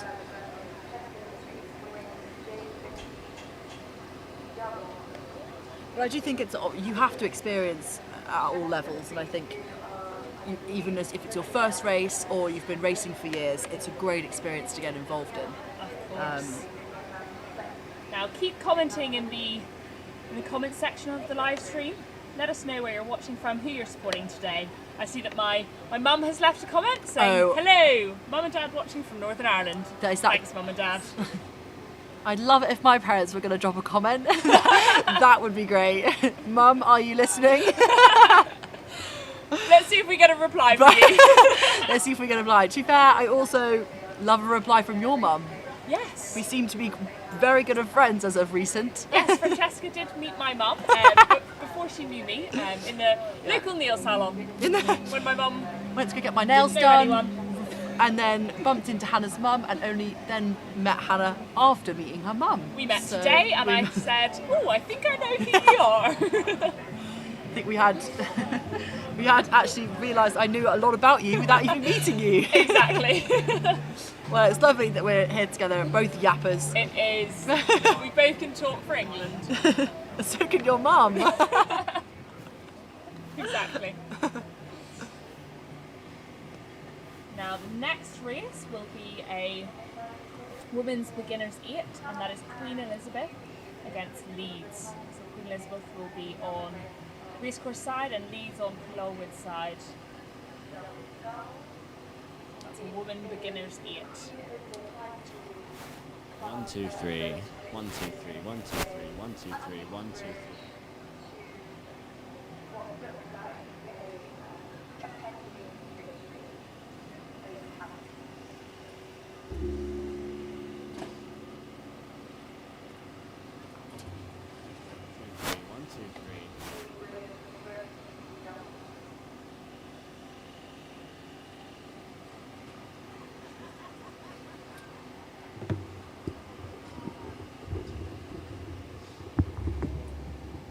When I first started rowing, I thought there was a difference between the yellow boats and the white boats, but after learning a bit about it, I think that there's not actually that much difference. They just look like little bananas. Little bananas. A banana boat. Yeah, banana boat. Okay. Well, I always find the 8s so exciting to watch because there's so many people involved. So much going on. You never know what's going to happen. So I think we've got Queen Elizabeth in green on the Pilar Wood side. And is this Leeds? I think it's Leeds. Potentially not. Let's have a look.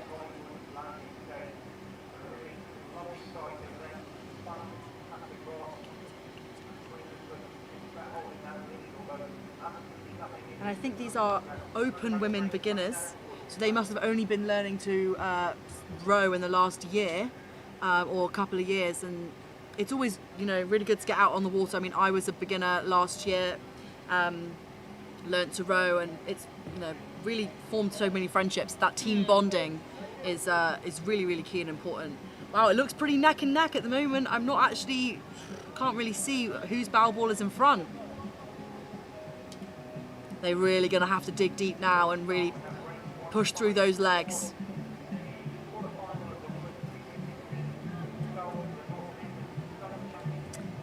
Well, I think the Pilar Woodside is taking a half a length lead into the finish as they come past both the Hillbead landing stage. Oh yes, we see them just But got I mean- slight lead there. But the racecourse side is they're not giving up.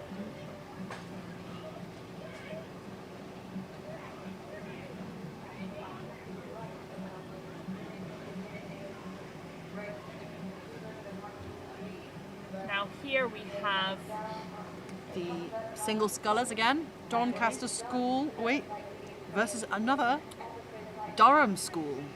So both schoolgirls.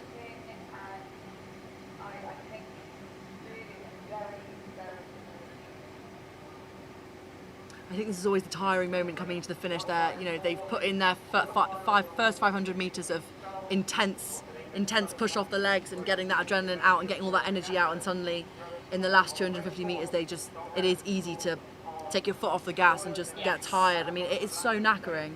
Oh, it absolutely is, but you don't want to leave anything in the tank. You'll regret it. Listen, there's a phrase. There's a phrase we hear a lot in rowing. Nothing left in the tank.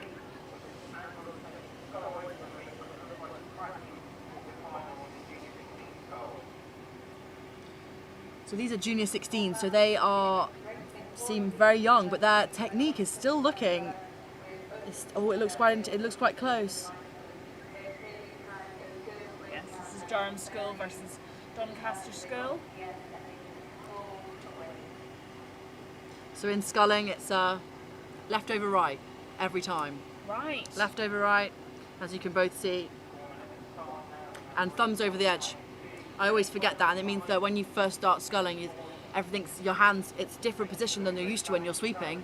So having to switch that is a whole mental game. New ball game. And you have to think about so much. There's honestly so much to think about. Thumbs over the edge, left over right, knuckles get very slamming into each other, bit of blisters. I mean, rowers put up with a lot of pain, what can I say? Now Durham School is on racecourse side at the moment, taking a slight lead.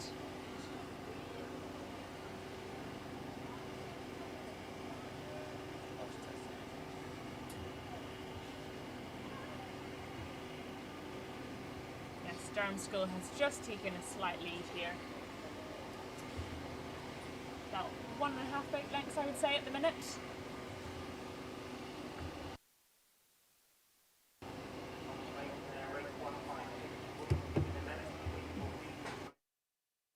Hello. It's fine, it's fine.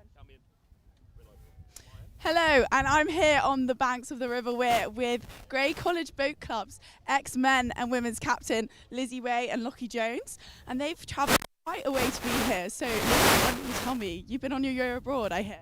Yes, I have just come back from my year abroad in Germany this year. Been rowing a bit over there, which has been great, but very happy to be back at Durham Regatta with Grey College. And Lockie, you've travelled from even further abroad. Tell me about that. Just a little bit. I've come off the plane from Melbourne, Australia, where I've been rowing for Mercantile Rowing Club. Shout out to Mercs for the last season, which has been great fun. And yeah, completed the lap and now back here at Durham where the heart is.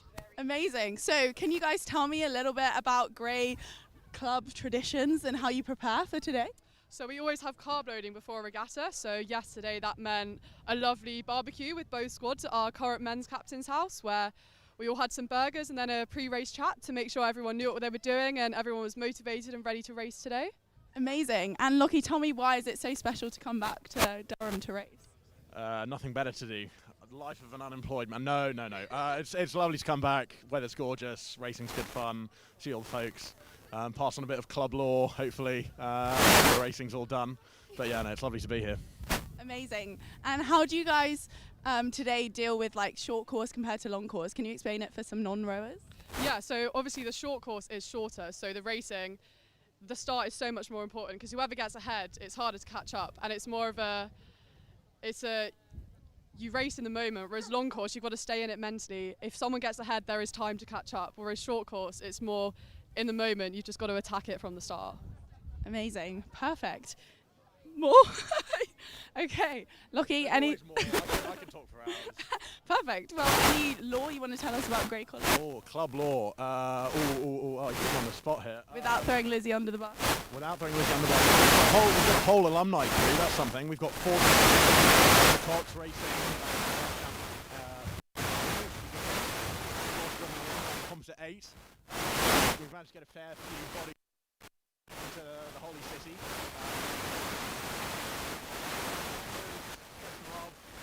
That's a testament to how special Grey College is. And one last question. Okay, no last question. We're wrapping up. Thanks for watching.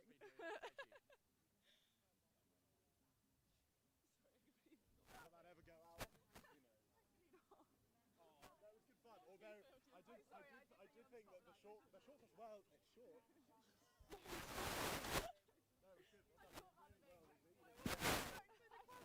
I know, that was unfair. The racecourse side, and then we have Tyne Amateur Rowing Club on the Peel Wood side. I think this is likely to be Newcastle's first 8.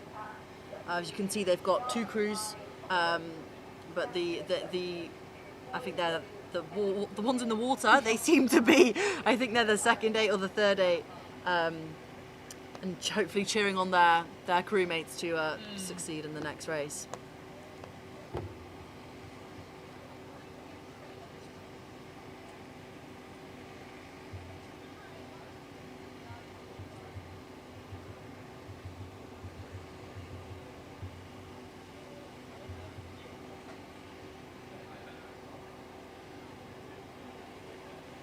Any predictions, Hannah? What are we thinking? Ooh, well. I mean, it's tough because obviously Durham Amateur Rowing Club will have some good rowers, but I think Newcastle, I mean, they train all year. They have a big goal of Henley, Yes. and so they will be training, have a similar schedule to Durham University Boat Club, and so I mean, I'm tempted to say that Newcastle might have the lead, but I mean, again, we'll see. The anticipation is building. It is. There we go, we have started. Newcastle University Boat Club on racecourse side, on the left-hand side of the screen. And they fire off the line, don't they? With a very high rate, probably about 36, 38. And they're neck and neck at the moment. They are, and Tyne Amateur Rowing Club on Peel Wood side, towards the right-hand side of the screen. They'll be pushing through their heels. Oh, yes. And then the body rocks over and the arms come in, and doing that very, very fast as much as possible. It's a close race, this one. It's close, isn't it? Oh, golly! Waiting to see them pass us. We've got, I think... It's very close. Try and look out to have a look.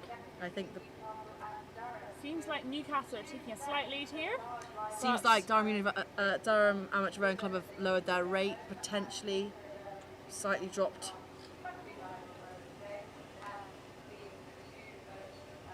But sometimes I think a lower rate but clearer technique can win you the race. It's very close, neck and neck.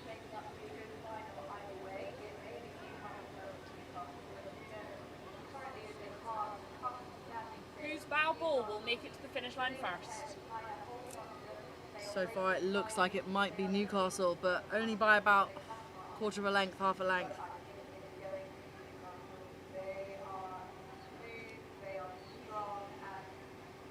They looked very strong. They are. They stride confidently into the finish line. There we go, a strong win for Newcastle. In preparation for Henley. In preparation, yep. For Henley Royal. Will we be attending Henley Royal this year, Hannah? I won't be, but I am living close to Henley next year. What's happening next year? I am going to teach in a school down near Windsor. After you finish the primary education degree. Exactly, a natural route. So I'm going to teach down near Windsor, so I'll be living close to Henley, so I might have to go next year. Wow, that sounds like a wonderful experience. Yeah. Oh, here we go. We have Hillbead. Yeah, Hillbead. Hillbead on the racecourse side, so the bottom half of the screen, and Collingwood College in the red. Now, I do know one of the rowers in the Collingwood boat. Tell us more. Micah Lee, Lovely. one of my good friends. I wonder, I'm trying to see if I know any of the Hillbead lot.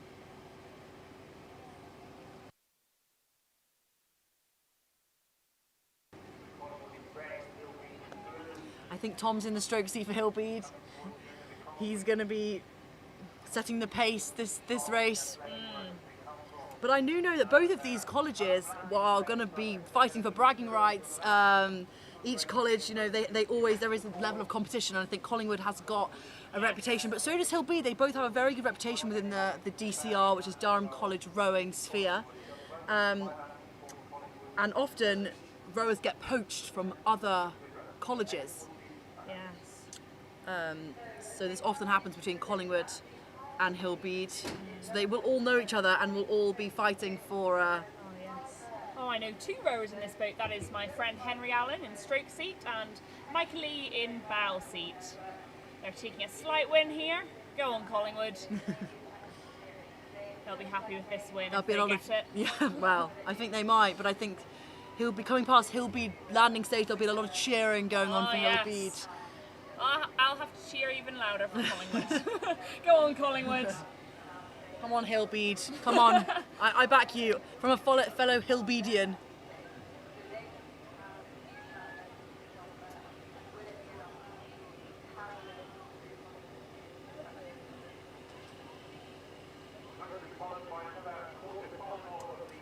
The stroke seat of Hillbead looking either way. Just try and grasp any eyes of any audience members or audience members. I'm such a theatre student. What do you study, Francesca? So I study visual arts and film. Ooh. And now I get ribbed for this quite a lot in a lot of scenarios, but essentially it's history of art and film. But I take some very rogue economic modules, which is really stretching my academic abilities. Learning a bit about the economic state of the world whilst I study film alongside it. Right. Yeah, Ooh, there we go. A clear shot of Collingwood. Just as they cross the finish line there. Lovely. So yes, I'm heading into my third year at Durham. My first 2 years have been an absolute whirlwind. Starting with rowing all in my first year. I mean, I sold my soul to rowing, and then heading into a great experience. Wonderful experience. But now I have the pleasure of being on this side of it instead. The more the production, the commentary is maybe where I'm more suited. Absolutely. Now we have St Aidan's College on Racecourse side. This is an intermediate 4, and we have Yarm School on Peelaw Wood side, so the left-hand side of the screen currently.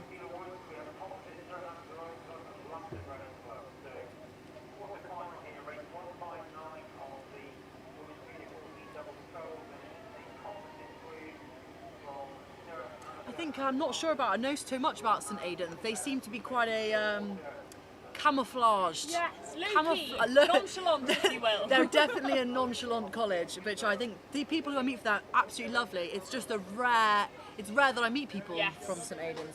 So you say that, me too. I don't know whether the people rowing in St Aidan's boat actually are St Aidan's. They could have been poached. Who knows? They could have been poached from Collingwood, from Hillbead, from St John's, from Chad's is another very reputable college boat club. Indeed. But I'm sure maybe I'll have an opportunity to catch up with them later and ask them, are you actually St Aidan's? Yeah, we'll have to find out. And how nonchalant are you? Now, a race that is just begun is St Peter's School on the racecourse side, and a composite boat. We've got Durham Amateur Rowing Club and Lambton on Peelaw Wood side. Here's an example of two buckets, bucket rigged. So those two falls were both had their middle. Instead of going stroke bow, it was stroke two bow and then stroke again.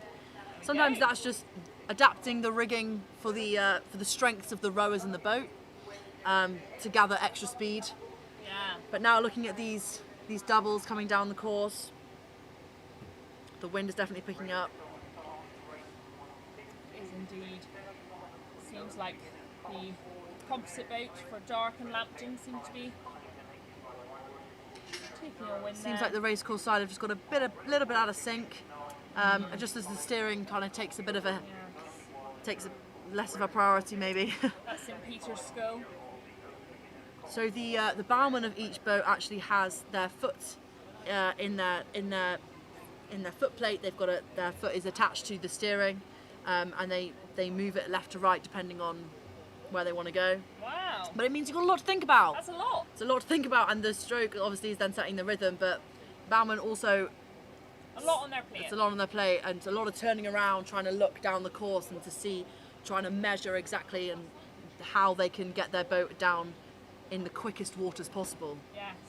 And not crashing as another key element into the bank, into other boats.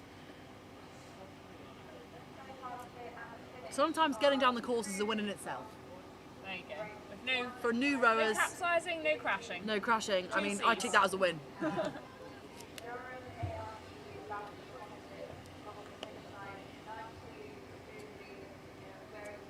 Now, back at the start line, we will have University College, a beginner's 4 on racecourse side, and then we have Durham School on Hewlaw Wood side. So the University College, they love their colour red. That's the red boat there. And men's 4. Men's beginner's 4. Just trying to back it down and tap it in the right direction. I mean, this involves, so backing it down is a process which involves flipping your blade into an opposite direction and tapping it in the opposite direction as usual. You can see 3-seat just doing that now, and stroke pair both backing it down. It moves the boat in the opposite direction to rowing it does. So this is a process which is involved in attaching themselves to the stake boat. But University College seem to have a bit of difficulty getting attached to the stake boat. Sometimes a little bit of practice in training sometimes pays off on race day. I've had another shout out in the comments section. Come No. on, Francesca, where are your parents? No. This is now my friend Micah, who's in the Collingwood boat, his mum. Big up, Hannah. Thank you, Angela. I'm sorry, I'm looking for some support. Come on, you need some more love. Any here, of my Francesca. friends, come on, I know you're listening. Drop us a comment, give us some love. My mum did message me saying, go girl, so... There you go. Maybe, we'll try and believe you. Maybe she doesn't know how YouTube works, maybe she doesn't realise that she can drop a comment. I mean, I think she's stuck in the Facebook era. Not sure how YouTube is working. Well, I did have to send my parents the link. Oh, They would've- wait, I should probably send my parents the link. Now, just taking a little bit of a break while some boats row back.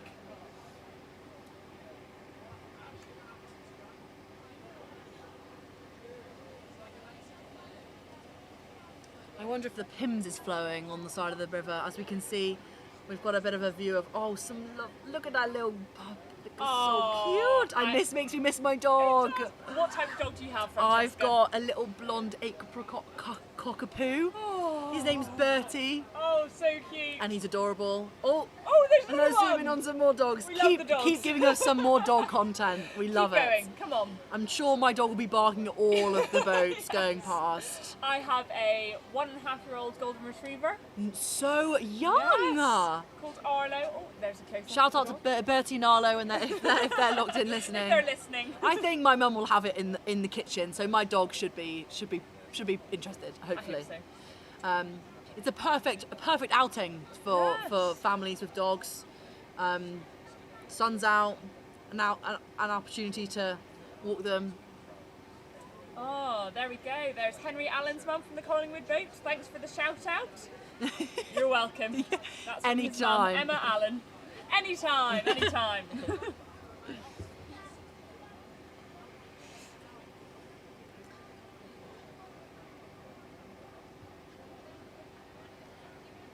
Anybody wondering about technique? A bit of another technique point here.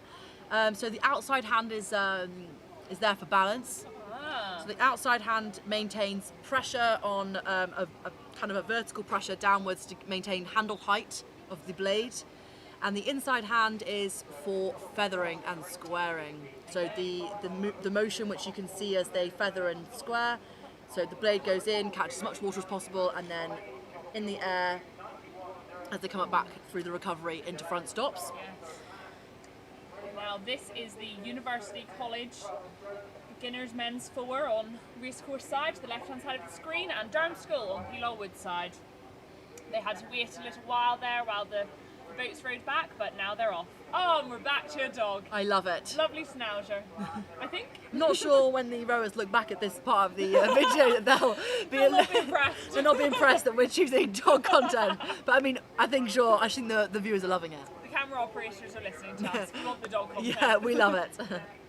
But they're coming down here. Hopefully the audience. Oh, we've got a on the Pims, on the beer. I wonder if he knows that he's star of the show. Now, this is what I see. You see here, you've got 2-seat backwards cap. Again, cap rowing moment. in style. He seems like a cool guy. He does. At the stroke seat, he's got his cap on the right The way right round. way. Maybe a bit more chalant.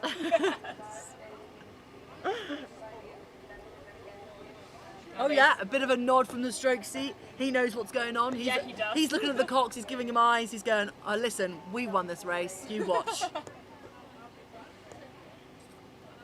Maybe he's nodding to the cocks in response to what the cocks may be shouting at them.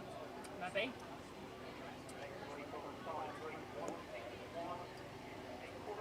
Now, Durham School seem to have quite the lead at the moment. They are just passing us here.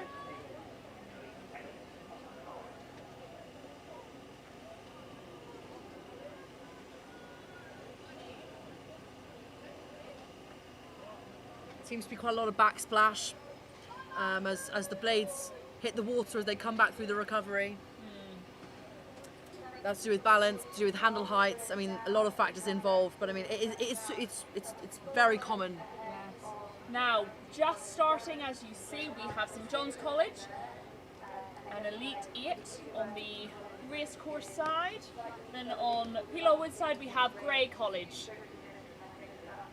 So again, I'm going to be supporting St John's. I'm going to go for Grey. There we go, you go on the other side. Once again. We're not biased here at PalTV. No.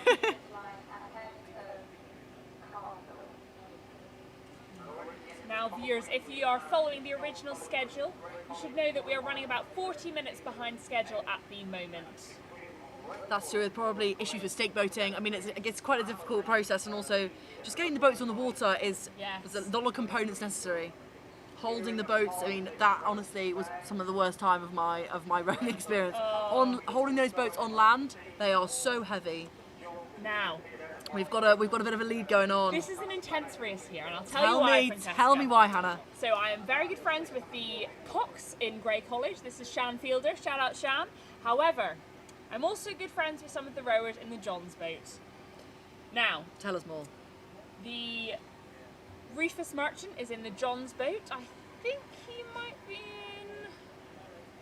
I'm not sure which seat, but he's in one of the seats. He's in the boat, definitely. But he is a housemate of the cocks in the Grey boat. Housemates. So it's a housemate rivalry here. They're going to be having bragging rights the rest of the rest of the year. I mean, a couple of weeks is still worth it. Exactly. So they'll be holding that over the other one for a while to come. Maybe pints buying. One of them is going to say, "I beat you in the race, so you owe me a cocktail." I'd be saying, yes. "You owe me a martini." There's Rufus Merchant in 2-seat, and I'm sure that the cocks of Grey will be very eager. Yes. To steer their crew to victory. Yes. She won't take this loss well if her housemate wins this.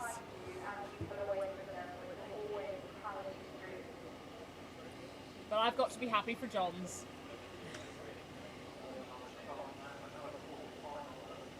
There's Grey College there.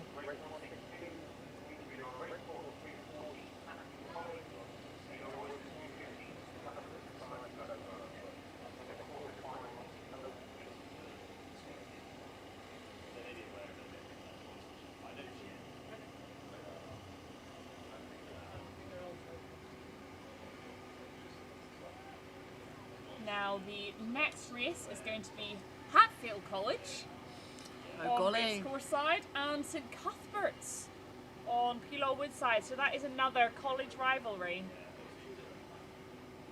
So yes, that's Hatfield in the blue and St Cuthbert's in the green. We've got a mixture of hats front way, hats in a nonchalant way, hats in a chalant way.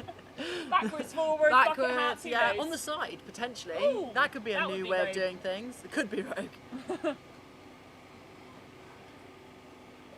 I think they're quite good for locking in. Yes. The what's it called? The visor of the hat makes it. No, it gives you a blinding view. You can't. No distractions. No This is it. no looking on the race course either side.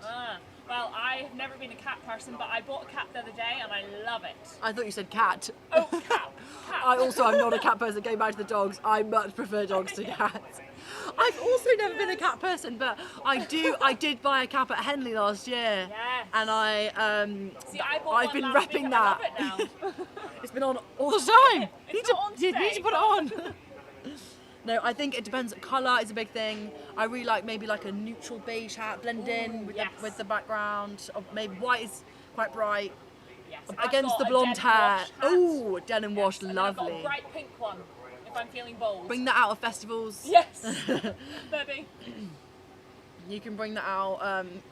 Maybe it's a bit distracting for rowers, but yes, wouldn't want to distract them. We'll save that for holiday. Yeah, maybe. It's a lovely drone shot we've got here. You can really see each side of the river very clearly, what's going on with the stake boating, and as the boats actually get into the water much further up from the start, and it's the weight of anticipation whilst you go into start. It's a bit of a stress. I did this last year. I did Durham Regatta last year, so I know how it feels. You know that everything that's going through these rowers' heads. Did you win, Francesca? Listen, I didn't want to tell the viewers, but actually, I might have been a winner last year in Durham Regatta. There we go. And I. Sorry to actually, that looks like Bertie. That looks like my dog Bertie. Quite similar. Brother or sister. Very similar. Very similar. Oh. They look so happy to be there. Oh, bring a dog up here, please. Please, we need a support dog in the box. Pronto. So this is Hatfield versus St Cuthbert's. Hatfield on Racecourse side and St Cuthbert's on Pelaw Wood side. So the beginning of a race is really, really key. They're trying to settle into as soon as possible. Now the cox in the Hatfield boat is Henry Hayes. Shout out Henry. Come on, Henry. Steer your boat to victory. Coxwell. Keep doing your job. He seems to be doing a good job. Both of these boats have blades off the water. I mean, their technique seems to be like they're streaming down the course very fast, and they are. They all seem to be in very good synchronized. I mean, these boats seem to be, seem to be quite experienced. Hatfield seems to be getting closer now, bringing it back. Leave nothing in the tank. I'm going to say that a lot today.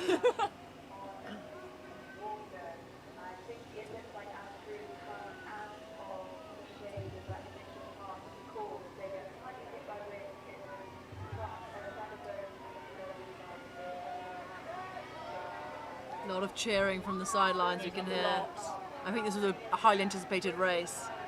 Now we are sitting in St Cuth's boathouse at the moment. So Maybe lots of cheering underneath us. Maybe we should be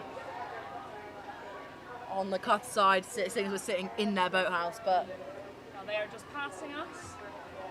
But Hatfield's still giving it their all. They are giving it their all, but St Cuth's is currently in the lead. Only by about half a length. Half a length, not too much. We've got some people running alongside to try and make it to the finish, to try and watch them cross over the line.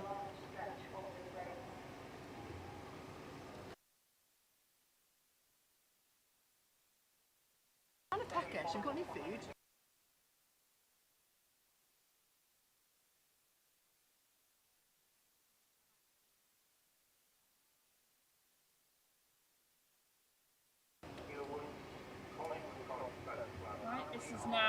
Butler College on the racecourse side and Collingwood College on Pelaw Wood side.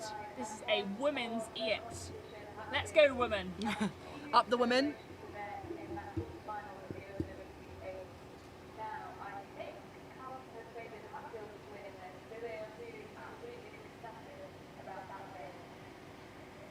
I wasn't even that aware of the Butler that Jobo even had a boat club, but I mean,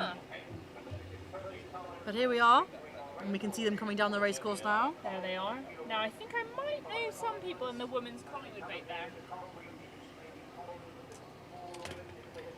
Now Collingwood do have quite a good reputation for rowing, so if they lose this could be a bit of a game changer.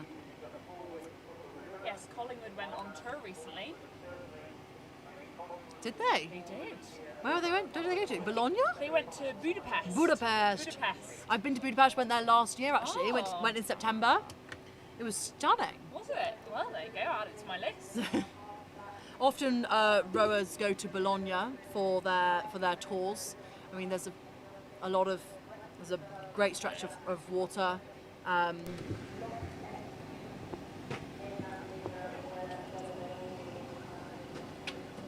Both in red, both supporting, yes. Both looking quite similar.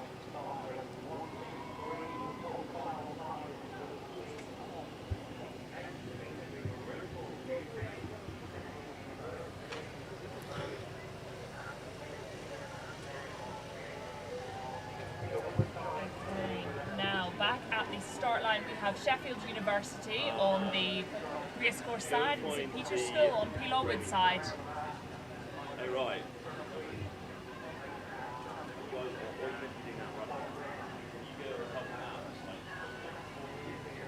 This might be looking like a win for Collingwood. It seems like it. Seem to have a nice lead against Butler. Seems like there might be a bit of washing out going on in the Butler crew. Not as much power going through the middle of the boat, potentially, as Collingwood. And that is where the driving force is, so it's pretty key. Yes.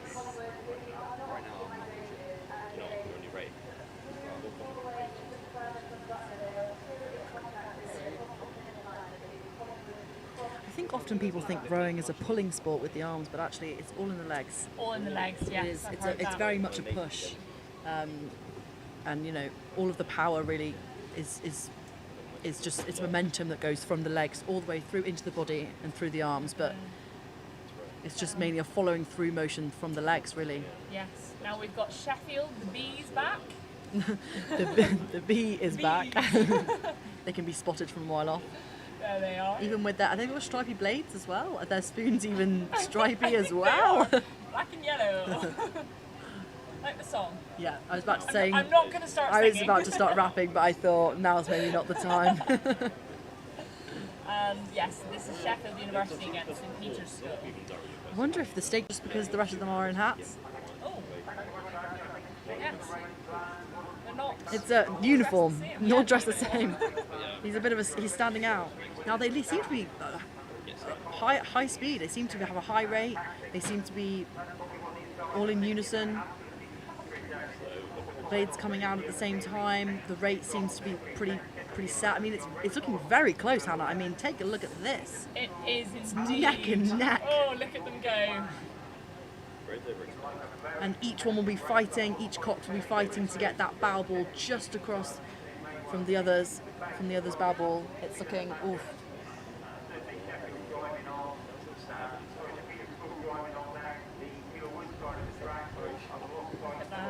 The straps into the chins of the hats of Sheffield, the hats are really looking fly, dapper. Love the hats. It's still looking very close. It is. I mean, is that a potential lead against Sheffield?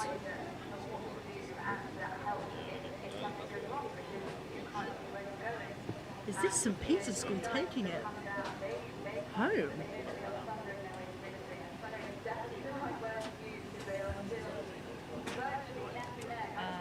I think it looks like Sheffield, if I'm honest. I think Sheffield have the lead.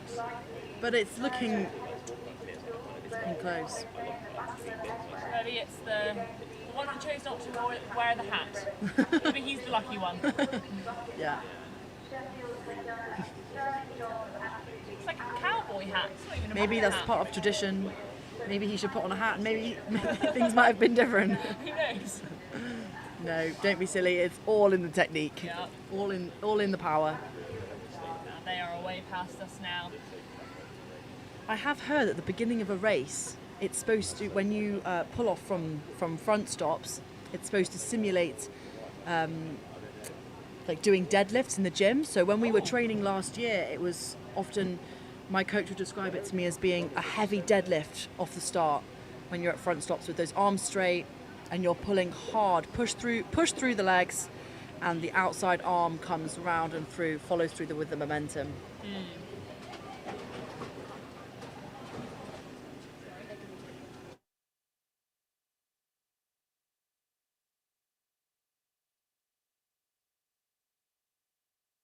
I think we're just getting some boats back up the race course as they've finished their races. Throwing them back up. It's a logistical nightmare, regattas are. Oh, absolutely.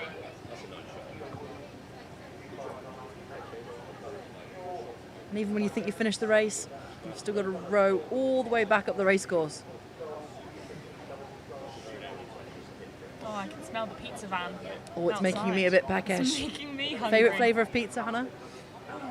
You've got probably margarita. Margarita. Now we are going to cut to an interview in 2, 1.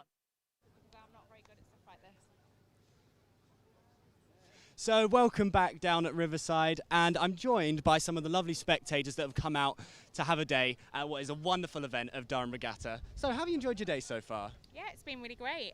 Apart from the British weather, it's been a bit unpredictable, but yeah, it's been lovely. Amazing. And so is this your first time here, or are you regulars down at this event? No, we're regulars. We actually live in Durham, and we've been since we've been younger. So yeah, we've been quite a few times now. So obviously there's a lot of students that come along to this event, but is it quite a big event for the local community? Do we see a lot of Durham and maybe Newcastle, people from Newcastle coming down for these? Well, we are local. We are from Durham, and we have come, from for years. But yeah, I think local, maybe more students than local. I'm not too sure really. Okay, great. And we'll come around this side now because I don't think I've given you any questions yet. But so you've been coming for years, and what have you made of today? You know, is it a good regatta this year? Nice and competitive? It's lovely. Yeah, we've had some nice food and a couple of drinks. Yeah, it's been really good. Very competitive, so can't complain. Okay, great. And also one thing that I really like about the regatta is the mix of local schools competing with the northern universities, competing with, the Durham colleges. It's lovely that there's the mix giving everybody a chance at these regattas. Yeah, you see people from different areas and counties and stuff, so it's nice to see everyone come out and enjoy the sport, yeah. Okay. That's really great. And, it's lovely that the weather's gone out, but it's so unpredictable in these sort of days, right? You never know what's going to happen in the British sunshine. Full rain, storm, and then now it's sunny. So yeah, we're glad for the sun. I know, and it's great with the long course coming off, but you're sat here sort of near the finishing line where everything gets a little bit action-packed, gets a bit tense. Is that why you tactically picked this spot today? To be honest, we just seen an open patch of grass, so we were like, get down as quickly as possible because it's quite busy, and then we got a pizza, so that was the decision making. Well, to be honest, it's my first time this year coming to the regatta, and I think there's so many people here. It's great seeing the mix of different people, just enjoying the sunshine, and I know it's a bit rainy earlier, but we've had a great time. Yeah, it's been fantastic. Well, thank you so much for that. Thank you. Anyway. Oh, we're doing another interview.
so we live stream. So, hello, back to the banks of the river where I'm here with some spectators. If you guys don't mind introducing yourselves to the camera. Yeah, I'm Lona. Willie. Really nice to meet you guys. So what are you guys doing here? Do you know people rowing today? My daughter just went past actually. Oh, amazing. For in the college or school? Yeah, college. Yeah. Oh, amazing. Has she been winning much? She won the first. No, she just lost. Oh no, sorry to hear that. And Alfie, I'll hand you over the mic. I was just going to say, we've got a lovely fluffy friend down here. What's her name? Pippa. Lovely to meet you, Pippa. Do you want to look at the camera? Oh, you want the microphone? Go and have a look round. So, how's your daughter done today? She's done really well. Yeah, she's done right. It's good to see her on the river. Yeah. Great. And so she's a student here? Yeah, she's doing her masters. Amazing. Well, I mean, it's been a lovely event so far. It's a lovely day. And obviously, we've got so many lovely dogs around today. So cute. Anyway, we'll hand back over to our commentary team right now. So this is my friend Ollie, he is back and we are ready to see who is racing. Yes, we are. Yeah, we are. The weather here is a little bit mercurial. We had a bit of rain earlier, which was unwelcome. Torrential rain. But then it was gone, and now it's sunny again, as you viewers at home may be able to tell. Yes. So who have we got racing now, Hat? So we have Durham School versus Tees Rowing Club. Lovely. Durham School on the racecourse side and Tees on Peelaw Wood side. Let's see what's going to happen. So Ollie, tell me about your experience in rowing. So, what an experience, first of all. But, you know, speaking more specifically to Durham Regatta, it was a mixed experience. You know, lovely to race at Durham Regatta. However, I was rather unlucky due to a few technical difficulties, which, you know, viewers of this stream may be familiar with. When I raced, in a similar sense, we were in a wooden boat with no cox box and bowman's feet taped on to the boat. Now, that does not sound ideal. No, it wasn't. So, unsurprisingly, went up against Yarm School. For those of you from the North East, obviously very familiar, very keen rowers, very competent rowers. Yes. Very good at bringing home the pots. And yeah, we got yarmed, which is very humbling. That was, well, yeah, you showed up, Ollie. I did. That's all that That was matters, the mistake. I say. If you didn't show up, then you wouldn't have lost, eh? Yeah, exactly. But you know what? You miss all the shots you don't take. Was that Michael Jordan who said that? Maybe. Not too sure. Who knows? Who knows? Viewers, if you know, do drop it down in the comments. Correct me if I'm wrong. Please do. And yeah, if you want any shout outs or if you've got any insight to add to today's festivities, you know, Please again, do comment. chuck them down. We'd love to hear from you. All right, and we're going off to the next race. Just coming past Collingwood landing stage now.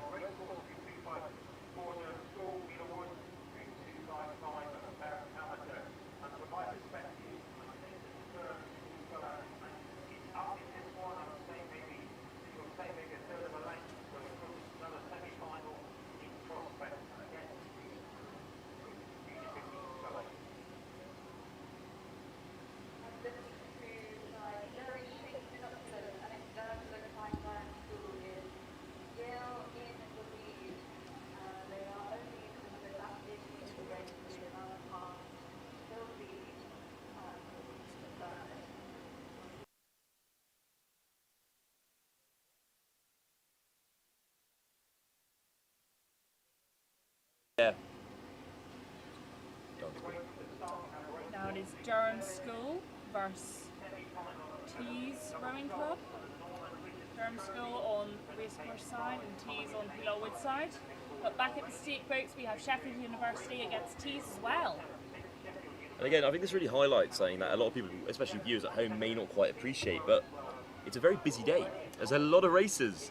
Very busy. Thousands of races actually over the weekend, and I think there's a 2-minute gap in theory between them, but as we get towards the end of the day, I think the organisers are keen to get everyone through on time, or at least by the end of the day, whenever that may be. Yes, who knows? Who knows when we'll be here till? There we go. There's Sheffield back in their B unitards. Unisuits. I think you may have offended the whole rowing community there. Oh dear. The unitards. All in one, of course, is another popular. All in one. All in one, yeah. Lol. But Sorry yeah, about that. And I think I've done a segment about this in previous years when I've had the pleasure to be here. But you know, it really is about. It's really interesting to see the variety in fashion and aesthetic that comes to Durham Regatta, both from the northeast and also further afield. Whether it be their unitards. They're unitards. Or whether it be something else entirely, such as I think we have seen a rainbow boat today. I may be wrong. Yes. And that is a I fixture of remember Durham seeing that Regatta. last year. Yeah. It stays with you. Oh, it absolutely does. You also see some really interesting, manoeuvres from rowers here. Again, part of that expression, part of that culture, such as I don't know, taking a boat into the bank. And again, a little reminder for last year, we saw quite a bit of that. Especially some surprising clubs, including, and I'll give a shout out here to DUBC for a slightly, I don't know, it was very windy, much like today actually. It was. Now my friend was in that boat last year. I remember because they were very happy, they were very keen, they're very confident. Yes. They didn't want to be interviewed afterwards, did they? Or did we manage to get them interviewed? Don't think we did. No, funny Don't that. think so. Funny old thing. But anyway, back to the racing. We're going on a little bit of a tangent here. Now we have Lancaster Uni against St John's College, so we know who I'll be supporting. Are you going to take on Lancaster there? Yeah, why not? I mean, as much as I like John's, lovely beer garden, lovely bar.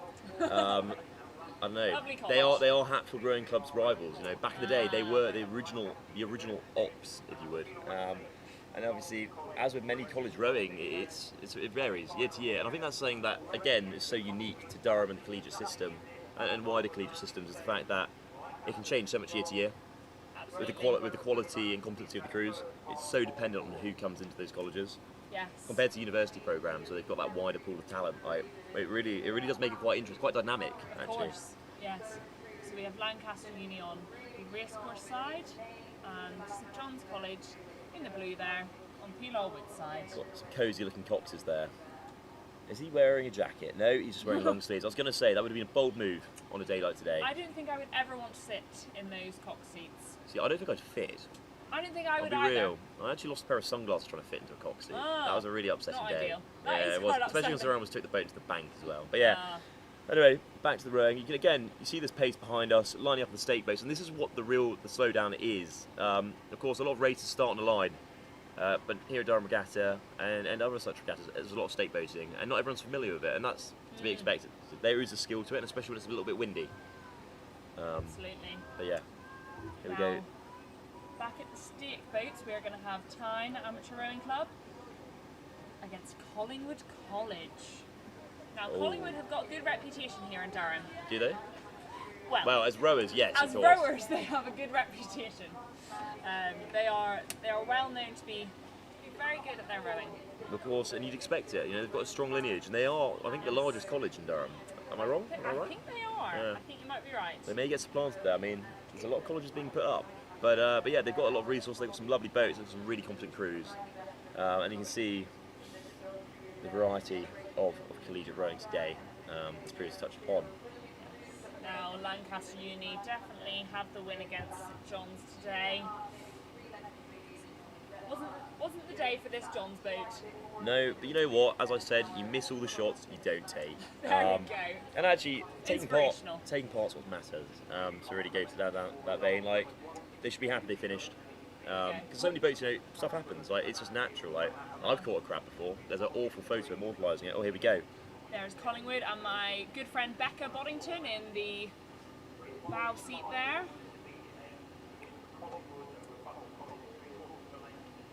There we go.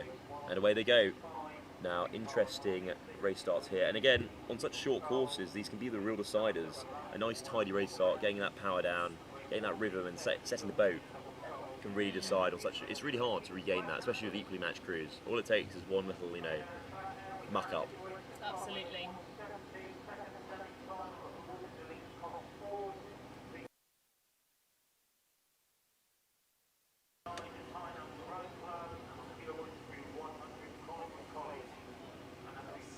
Now again, if you are enjoying our coverage today, please do consider supporting PalTV by subscribing to our YouTube channel to watch our other content, including sports broadcasts, most recently, before this one, the Barbarians FCV DURFC, for any of you rugby aficionados, but also consider following us on Instagram to see more of our content.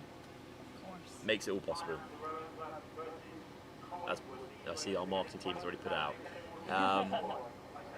And of course, I'd be remiss without thanking our brilliant supporters, Tell Media. They've been such a help, not just today, but last year and on other broadcasts, in just allowing us to do what we're doing to a high standard. It would be possible. We couldn't. They've been so helpful. Big shout out to Will from Tell, especially for just all his hard work in enabling and troubleshooting issues we come across.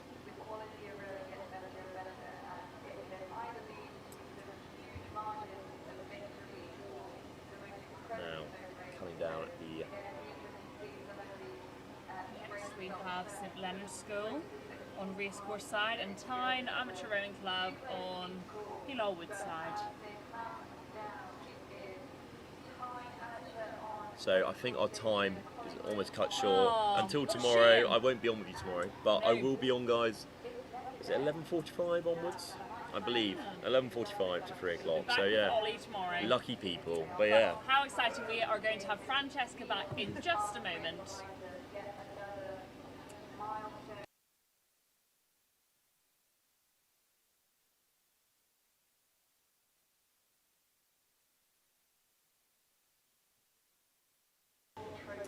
Now let's see. Hello everybody, I'm returned. I'm Francesca back. is back. Fran is back on the mic. Do you go by Francesca or Fran? At home I'm a Chas. Ooh. I know, really a bit of a bomb to drop on yeah. But at home I'm a Chas, but maybe in Durham I'm a Fran. I respond to anything really. Anyway, back to the rowing. Now, we have Lancaster, or not Lancaster, apologies, we have Tyne Amateur Rowing Club against Collingwood, and Tyne had the win there. They've taken that. That's a shame for my friend Becca. It's alright, Becca, you showed up.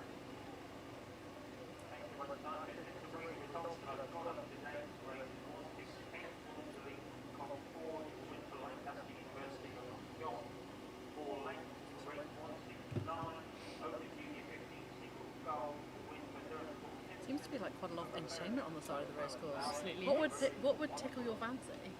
I don't know. Maybe a bit of pizza, bit of churros. How are we saying that? Bit of donuts. But do you know what? I don't think churros can be done well in the UK.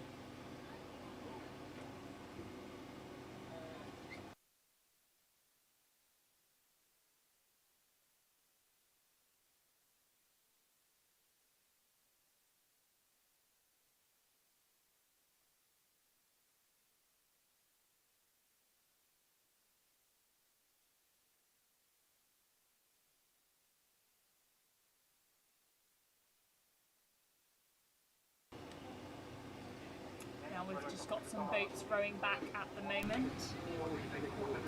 Taking a little break. Must be hard if you've had a loss rowing back.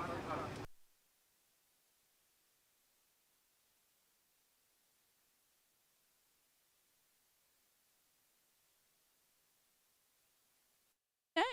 Josie. Say that again? Josie. Oh, hello. What are you doing here at the races? Are you here watching someone? Yes. Who? Ronaldo. Ronaldo? Wow, I didn't know Ronaldo was here at Durham Regatta.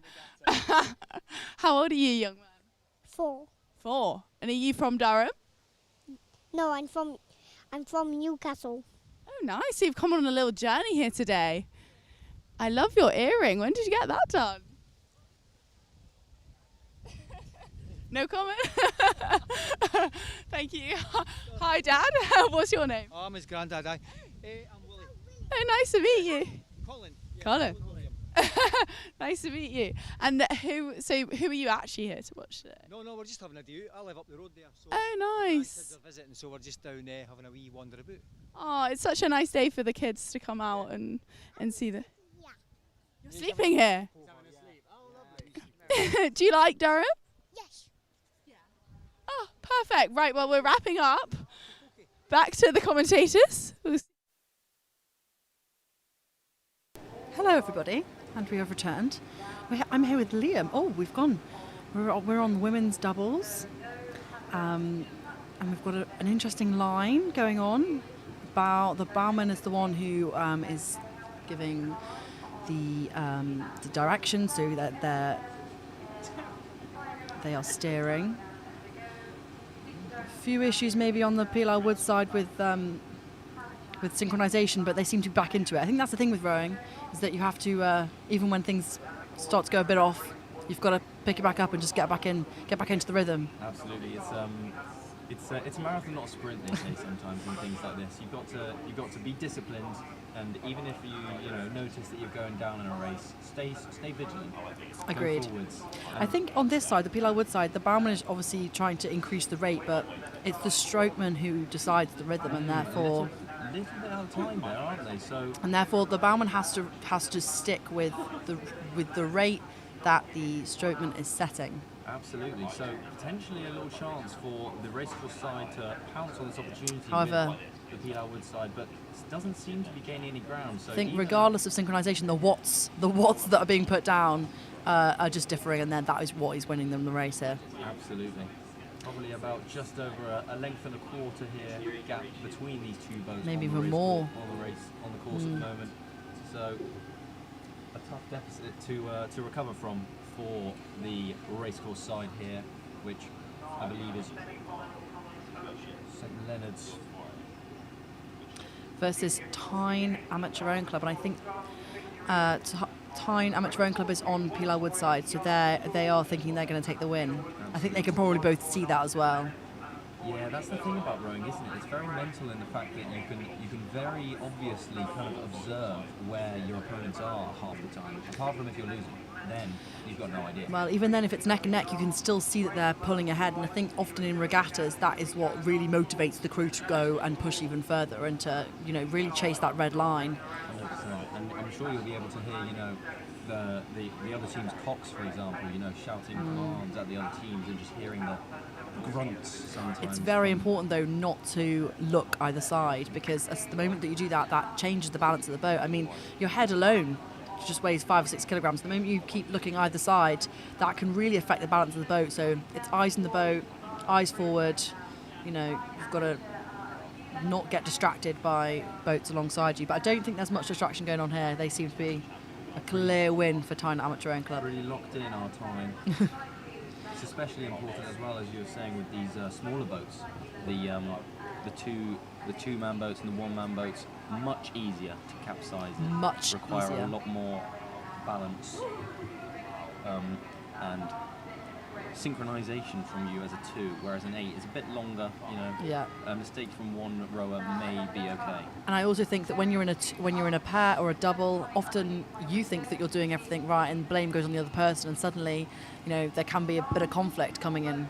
Absolutely. So you've got to have trust in your boat partner. 100%. So it looks like we've got a men's quad race here between Yarm and St Leonard's. But I think St Leonard's. Yarm are very early on, quicker rate, on it from the right at the beginning. I think the start of the race is honestly sometimes can lose you it, and I've been in many situations where the race has been very quickly won or lost right in the beginning. Yeah, 100%. Especially on a course like this, only 700 meters. Races end in a matter of minutes. So you have to be on it at the start, and also such a mental sport as well. If you get off to a good start and you get into a good rhythm, sometimes it's hard to shake off that from a crew. But equally, if you get off to a bad start, you then have to recover mentally from that. And your head dips very quickly. Exactly, and that can be so tough to recover. So you have to be mentally strong to be a rower. Seems pretty neck and neck here though, in the men's quads, the coxless.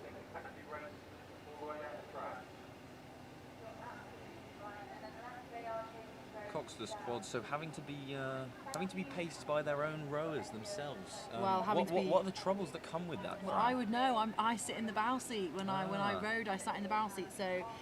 I mean, looking behind us, you can see both of our in our quads. The bowman is looking behind them constantly down the course, just trying to judge where the turns are in the river and the positioning. They don't want to be banging into the river. I mean, doing some gardening. I did my fair share of gardening when I was a rower. I did. It definitely takes practice, but also balance, and also pulling yourself and pulling your weight within that boat. You've still got to put down the watts it doesn't change even though you're in the bow seat. 100%. A lot of talent for those, for the bowmen and the rowers in general. Oh, the rest of the crew is relying on the bowmen. 100%. They've lowered their rate. The PL Woodside just be seen relaxing a little bit as they take the lead. So another junior race here between a mixed boat of Lambton and Tyne United. I think on the racecourse side against Hexham. Apologies. So Hexham doing very well on the Pilau Woods side, having about nearly a two length lead here. So ready to close this one out as they head under Bath Bridge and towards the finish line for the short course. And Fran, I think I'm going to love you and leave you. Thanks, Liam. To I invite appreciate. Hannah back. I don't want to disturb your Me and Hannah have a special bond. your chemistry between it's you a dynamic which is only established today, but I mean we're very happy. two. So, ladies and gentlemen, it's been a pleasure, and I'll see you all very, very soon. Enjoy. Thanks, Liam.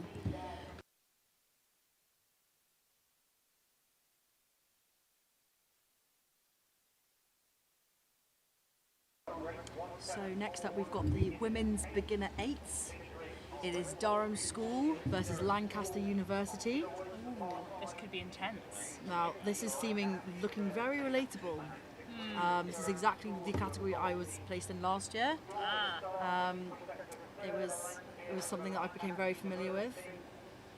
Learning to row in a year, it's an intense program, especially for these women who have only learned to row recently. But they are doing very well. It's always a bit of a stress going. For some of them, this could be their opening debut performance in a regatta. Yes. Also, welcome back, Hannah. Thank you, Fran. It's lovely to have you back. It's lovely to be back with you. Okay, let's see. Here we have Durham School and Lancaster University. There they are.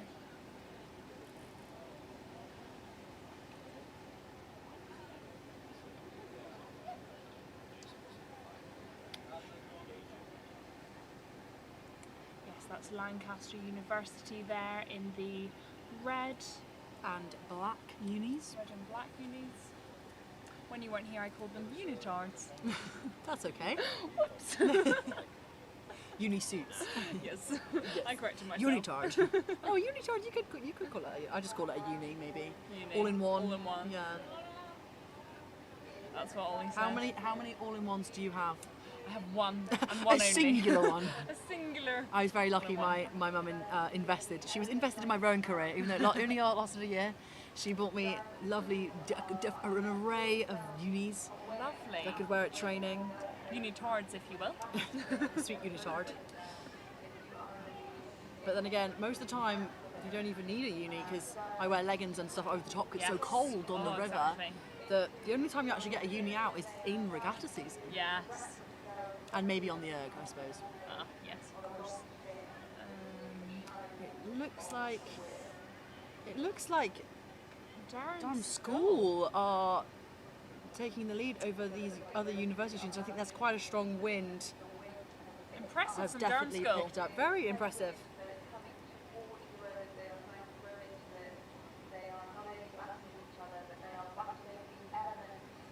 I think it looked a little bit like Lancaster University's crew looked a little bit rushed going through the recovery, and their chest maybe a little bit collapsed, so maybe sitting up and keeping that core tight. I think there is so much to be said for having tight core. It's essential. It's absolutely central, and we did so much core training when rowing that the moment that your core's collapsing and the balance of the boat goes, you're not putting down as many watts as you could do. So yeah, maybe Lancaster could maybe do with working on that potentially in training. There you go. There's your pro tip. Well, I wouldn't say pro. I'd say a tip potentially. A tip. We've got our boats rowing back now. I'm very tempted to go and get a snack. What snack are we? What snack am I? What Ooh. snack am I got? Well, there's trying to more have a choice think. here. There's I see a street diner. Diner. We've got a wonderful. We've got a Mr. Whippy here. Oh, but now Anybody tuning in, I'm making you feel very jealous by the fact that you're not here. my big issue with those are 99 is no longer 99p. Absolutely, then they're not. About £3.50 now. I know. Ridiculous.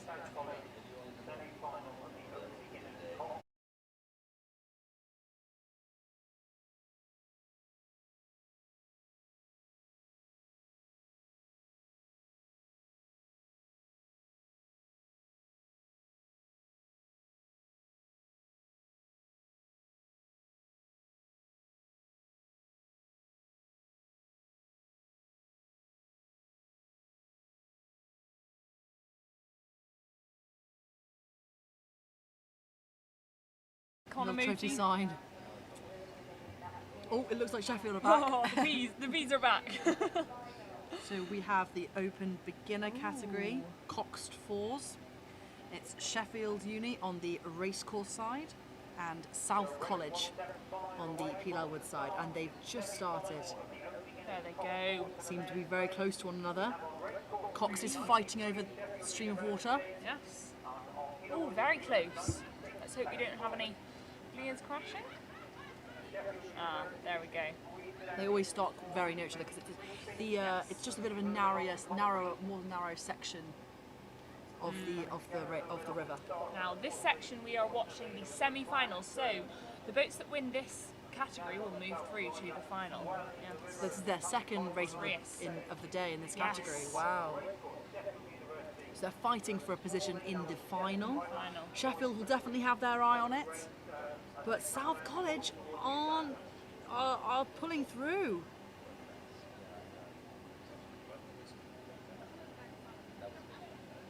I think some of the technique in the stroke pair maybe is looking a little bit shaky, but they still seem to be taking the win. I mean, Look at them I think go. they're coming down the course maybe with a half a length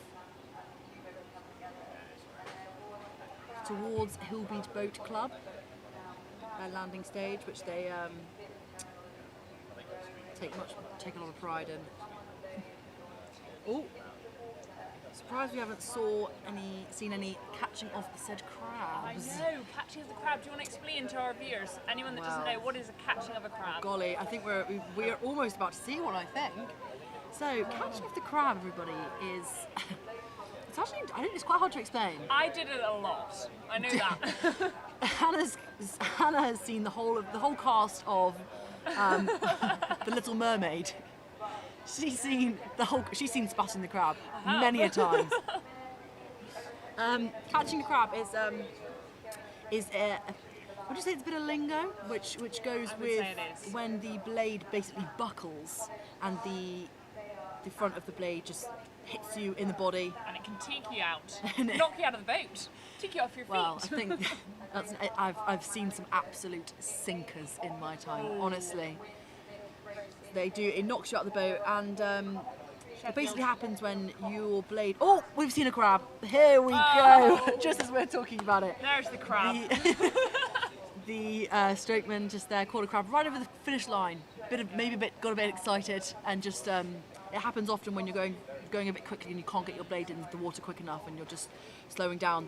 The stream of the water takes the blade and snatches it out of your hand, and you are no longer in control. Often you have to stop and restart the boat. And it's a whole process. I mean, if I caught a crab in a race, I would honestly, it's not easy.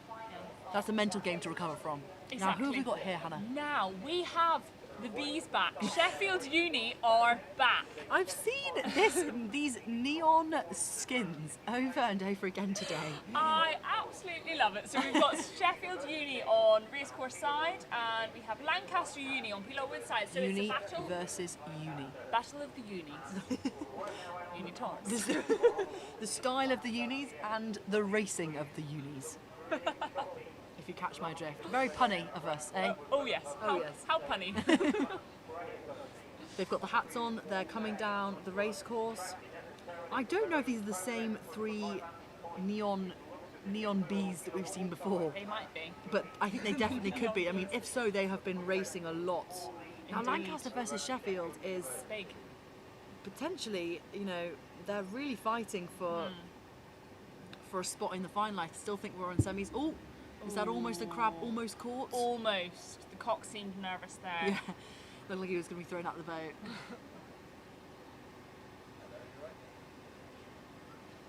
So if you're washing out and airing, is basically just when the spoon doesn't even go in the water and it basically just catches air, which is sub-ideal in the sport of rowing. One would say. One would say sub-ideal. It also throws off the balance because the balance of the boat is reliant on the fact that everybody is placing their blade in the water at the same time and collecting the same amount of water and moving it all at one. Seems like quite a splashy race. Splashy. It looks like Lancaster, the strokes, the cocks of Lancaster seems to have, might not be working, so she's just turning around and shouting now, which I think is a very, I mean, in mid-race, it's a very good way of getting around an issue like that. Yes. And it's very neck and neck at the moment. It is. It's actually looking very close. Is Sheffield going to take it? I mean, it's going to come down to the last 10 strokes of the race. I mean, this is unprecedented scenes. Often it has been, you know, a clear win, but here, I mean, whew. Bean. It's close. Now, Sheffield, if you're listening, we're not making fun of your bee unis. We love it. We love them. Absolutely love it. Wear them more, please. Please. Now, I think Sheffield did win that one though, but I tell you what, Lancaster would have been a bit peeved. Peeved at that. Now, here we have Tyne Amateur Rowing Club against Grey College. Now, this is a single, open single, intermediate. So, Tyne are on the racecourse side and Grey College on Pulowwood side. You can see in their faces that they're really trying to push through the pain and take the win. Often the faces look all scrunched as they do their best to get towards the end of the race.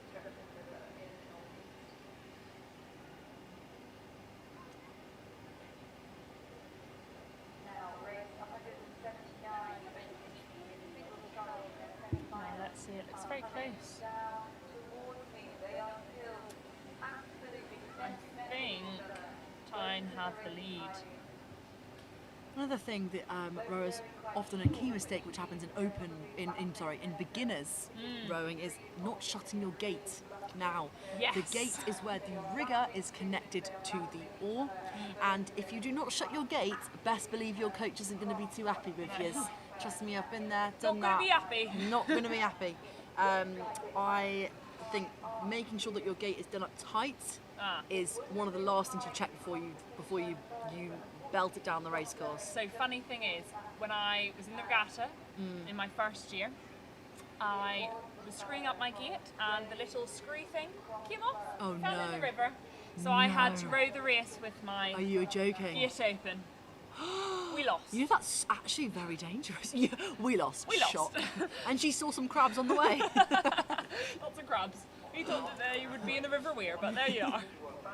Now we have a open 8 here. Infinity Boat Club on the racecourse side and St Peter's School there in the Navy on Pulowwood side.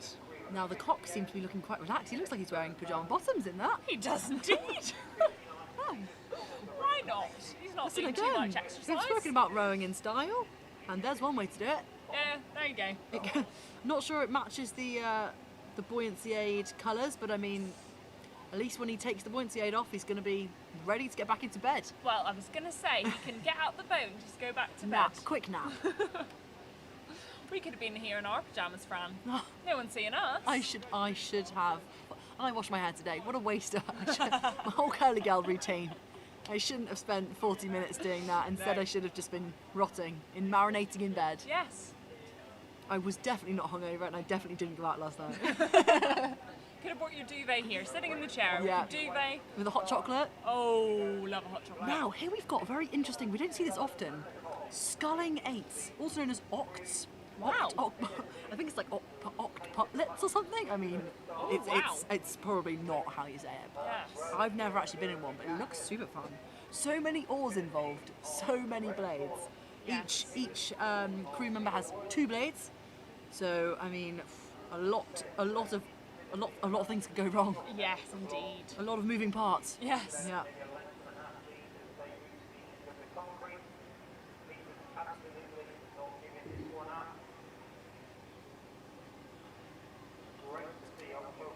Now our next race is going to be Durham School. And then we've got a composite, Durham School and Hexham, and they are against Queen Elizabeth.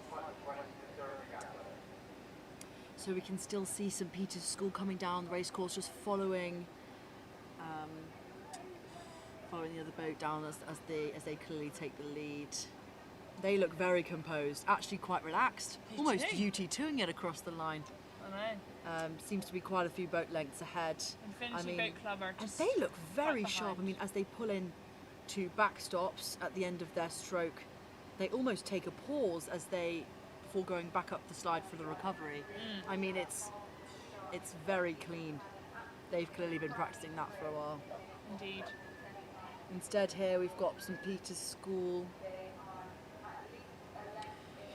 on the Pilar Wood side, and it looks like some of them maybe just be leaning back a little bit too far. I have some good news for you, Fran. No, tell me now the good news, please. There's someone in the comment section. No. There is. Someone for you. Go, Fran Fitton. Talks for Britain from Mum. She knows you well. Thanks, Sal. Thanks, my mummy. I'm so glad. Because the thing is that everybody knows I'm a yapper. They say, Fran Fritton, she talks for Britain. Oh my goodness, Yeah, it rhymes! It rhymes, that's the thing. Oh, I This is didn't when I even start realise. a podcast, that's what I'm going to call it. Fran Fritton Talks for Britain. Do you know what, Fran? You can be one of my first podcast I think we guests. should have a podcast together. This is inspiring. You're Yes. inspiring me to have a podcast stop with you. it. Maybe about rowing. Maybe. 'Cause I mean, we can talk for hours about I rowing. know so much about rowing, don't I? Thanks, Mum. Hope you're doing well, and I'll give you a call after I've finished this wonderful day. We both had our shout outs. I feel so loved. I love how my dad's had to put that comment on as well because my mum doesn't even know how it works.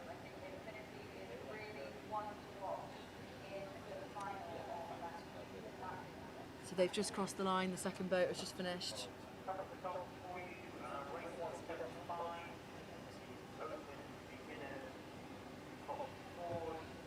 So here we've got two coxless fours just lining up state boating.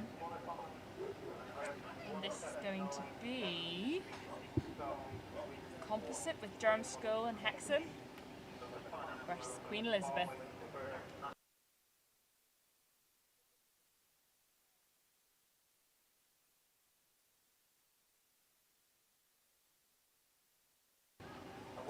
This is race 182, race 182. Coxless fours. Very quick rate. Oh, Bauman needs to look just behind. He's going to crash into the wall. Oh, it's looking close call. Oh, and I think a blade might have caught the wall just before he steered away. It's the importance. Sometimes it's easy to forget, that the steering. It's not actually a straight line from the start line. It's a bit of a curve.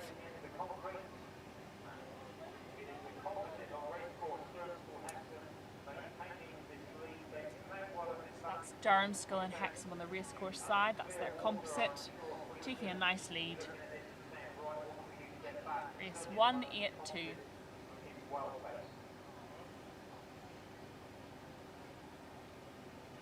Now they look very synchronised there on the racecourse side. They do indeed. I think the transitions of their technique is very fluid. They're all very in rhythm, sitting down into that rhythm.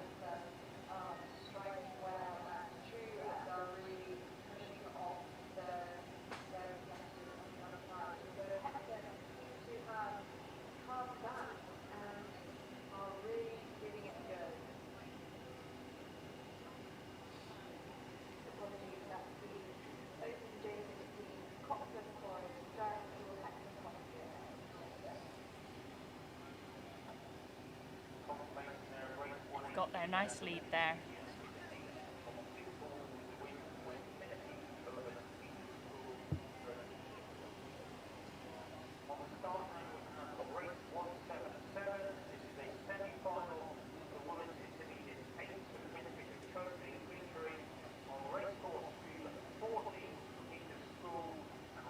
Now we have race 177, and it's a women's intermediate 8, St Peter's School on Racecourse side and Grey College on Pilar Wood side. They are off with St Peter's School taking a nice lead. Taking the lead early. The wind is starting to pick up slightly. I can feel it. I can too. They might feel that in the boat. They might feel that in the conditions of the water as well. Maybe a little bit choppier than earlier in the day. Choppy. But at least it's not raining. At least they have a tight grip on their handle. Exactly. Even though their hands probably are covered in blisters from the training. The Yes. rigorous training. Calluses. Full of calluses. I mean, my hands were red raw last year. Now the rhythm seems to be very good on the Pilar Wood side. So that's Grey College. Potentially their power is just where they are lacking, and that maybe they're just looking a little bit too relaxed potentially. But St Peter's School just probably have the one up on the power and on the rate. However, the blades in the Grey College are off the water and in sync. Their handle heights are looking very balanced. I always think in the boat feels much more unset than it looks. Looking at the boats, they don't look that unset, but when you're in the boat, you can definitely feel every movement, and if one stroke is off, you can feel the difference. Of course. You'd know from your John's training. I would. I'm a rower. Once a rower, always a rower. That's what they say. Once a dev, always a dev. Now the next race, this is exciting. Oh, I want to hear. It's Durham Uni. This is the race 172, Open Elite 8. Durham Uni versus Newcastle. This is going to be a big race. This is the final, and this is race number 172. So I know that the Durham University are going to be wanting to take this to the win. We've got Durham University on the racecourse side, Cox's hand just going up, and we've got Newcastle on the Pilar Wood side. Let's see how this race. They're both going to fire off from the start line. Indeed. Simulating that deadlift movement, pushing through the legs, slamming those heels onto the footplate. They're just getting their line, and we are off. They might do a few quarter slides and then straight into full slides, setting a rhythm. And they will have practiced this start over and over again. This is a big race. That's Durham on the racecourse side, so to the left of the screen, and Newcastle on Pilar Wood side. They look like their blades are very close to one another. Each Cox is fighting for all they're overlapping, slightly clashing, but they must not let it phase them. They have to sit in that rhythm and trust their Cox. I spot my friend there, Will Nicholson. Will Nicholson in Shout the out. 4 seats. Shout out to you, Will. I can see some of my ex-teammates who I used to row with last year as well. We've got March Turnbull there in the middle of the boat. He's a very, very tall guy. So is Will Nicholson. They both have height on their side. I mean, they're in the 6'7", 6'8". Seems that Newcastle might have a slight lead. Oh gosh. Come on, Durham. Let's go, Durham. There's going to be a lot of shouting from the side. Oh, I really, really hope that they pull through. Come on, Durham. It's very neck and neck. I mean, there's 1-2 strokes in it. It's tight. Oh gosh. Each Cox will be looking to their side. Let's go, Durham. I can see Will looking across. Oh, come on, Will. Durham. Come on. Let's go, Durham. I do know that Newcastle this year are specifically strong. Are they? Come on! Ooh. Oh, it's close. Come on, push, Close push, with push, the push, bleed push. swell. I can't call what They that can't. was. Oh, wow. We can't call what that was. Let's see who won. Going to get up the live results. Get up the live results so we can report on who won that race. It was so neck and neck. Whose bow ball passed the line First, you know.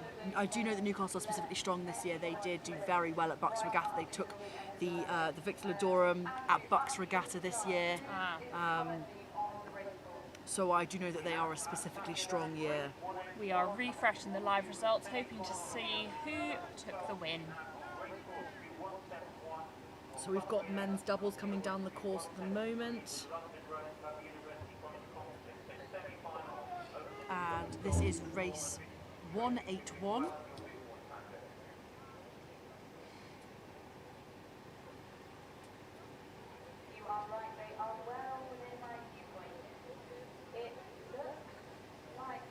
This is the elite men's doubles race.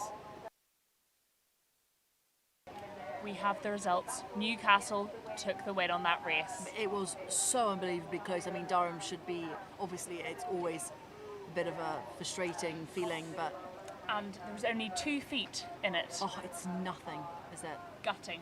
That is gutting, especially for Durham on home waters. But Durham are they are so good. I mean, it's always going to be a rivalry competition between Newcastle and Durham. And unfortunately, Newcastle took this one.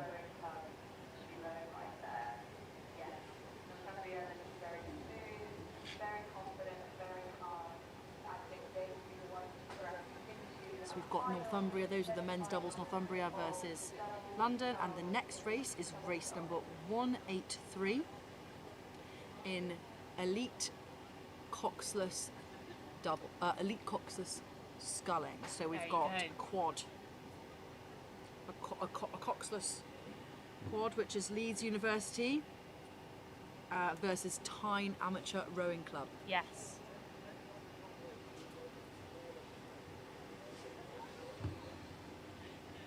That's everyone rowing back now.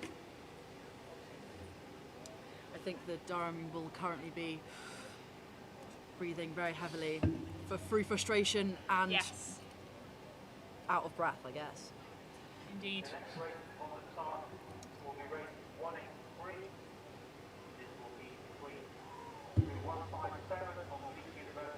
I can see some Durham University Boat Club supporters just looking over here. I can see some of their parents spotted in the stash. Indeed. You can tell who they're supporting. We're just waiting for the race between Leeds and Tyne to begin. So Tyne Amateur Rowing Club, obviously trained down in Newcastle. Is it up in Newcastle or down in Newcastle? Oh, I wouldn't know. But they train in Newcastle. So do Durham University Boat Club. Their boat houses are just opposite each other. They both train on that stretch of the Tyne, which is about 20 kilometres from central Newcastle. So it's always very cold. But when they do long, maybe 10 kilometres, maybe I don't know. Don't ask me on geography. Something like that. But when they do long stretches of UT2 practice, which is in zone 2, so it's about a conversational pace for a long amount of time. I know often they row into Newcastle. Yes, now this next race is Leeds University. This is the Women Elites 4. Leeds University are on the racecourse side and Tyne Amateur Rowing Club on Peelawwood side. This is race number 183. There's 2 quads going down. This is also looking like quite a tight race. Both of their rates look like they've gone off on about 36, quite high, maybe 34. It's always an aim to kick off the start with as high as rate as possible. Indeed.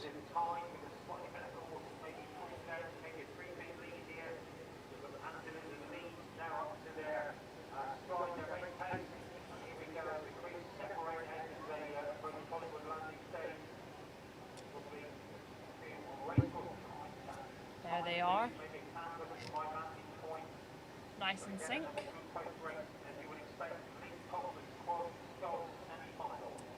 Come on, let's go. Row faster. The That's actually much easier said than done. All right, Hannah, let's be a little bit more sensitive to the rowers, all right? I back the rowers, they're doing a great job. Trying to maintain the smooth, it should be a silky smooth a look and feeling within the boat. That boat looks very set. I think that is Tyne just taking the lead against Leeds. Leeds in the green unis and their stripy green blades. Tyne look like they are just a little bit more together, a little bit more synced, but Leeds are still putting up a good fight. Blades are still looking synchronised. Perhaps their line is a little bit more questionable. I mean, it's a difficult job being in the bows. Thank you to Patricia in the comments. She says, thanks, love this live feed. So good. Thank you, Patricia. We are enjoying it too. We are enjoying it. And Gary is now back home watching the coverage. Who's Gary? Gary Tidbury. Oh, thank you, Gary. Shout out to you, Gary. Sat at home. Hope you're enjoying our commentary. Now we've also got some women's doubles coming down. This is Doncaster School. This is race 185. Doncaster School on Racecourse side and Queen Elizabeth on Lawwood side. I think I always have the issue that I think I pause too much at the end of the stroke, which is looking at these rowers. They are very good at getting their hands away. I mean, the trick to a high rate is getting those hands away as quickly as possible, and then the rest of the body follows and the knees come in. But it looks like these crews have nailed the art of getting their hands away as quickly as possible. Their chests up, keeping their shoulders relaxed and pushing low. Centre of gravity should be as low as possible.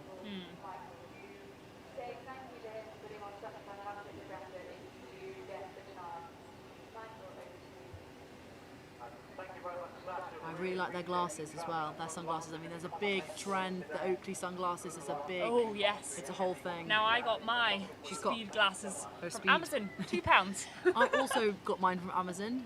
Maybe on the Christmas list, the Oakleys might make it. But looking back at the race, it looks like the Pilar Woodside are taking a bit of a lead, which I think is Doncaster's score.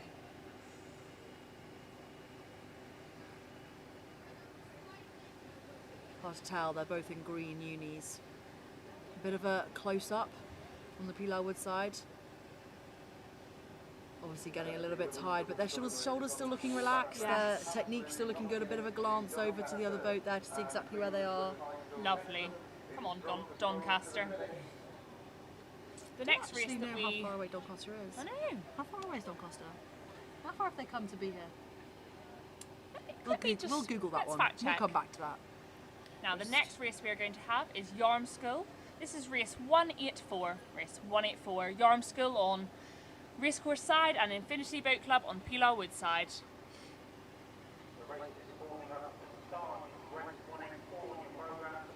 Doncaster have travelled about 2 hours to be here today. Oh goodness. Just looking at that. It's about 100 miles.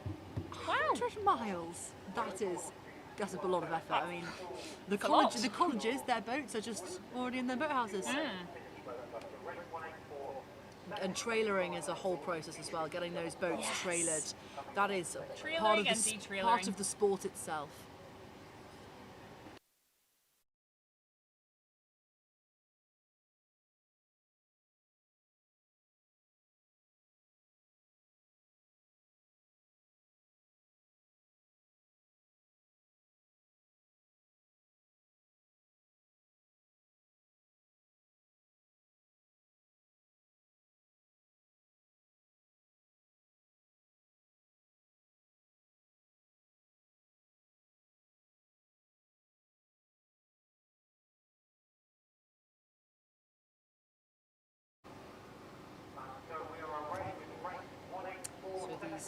These doubles, they go. They are in the junior 15 category, so they're young. Yarmskull versus Infinity. And this is race 184. Race 184.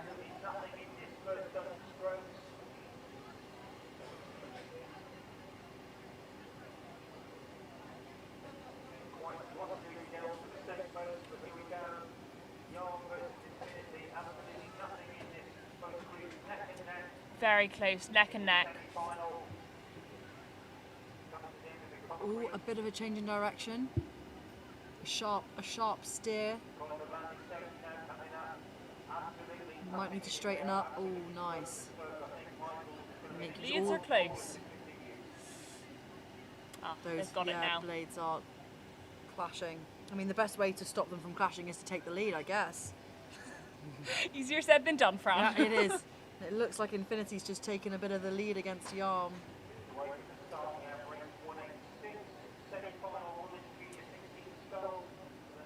Can I just say, girls, if these rowers are listening to them back, I'd like to compliment their hairstyles. I know this is a very girly thing to say, but honestly, rowers, it's difficult because your hair can get so knotty, and especially in the wind, you need something that's going to stay all day. French plaits, Dutch braids, that's where we're at. It's a classic, a slick back plaits. I love it. And all of these girls have got some. Oh, we've got a crab. We've got a girl who's caught a crab. That might have even lost them the race. Trying to get that boat back on track by straightening up. Oh, there we go. Now the next race that will be coming is race 186. Now this is the Women's Junior 16 single, and this is Tees Rowing Club on Racecourse side and Durham School on Peelaw Wood side.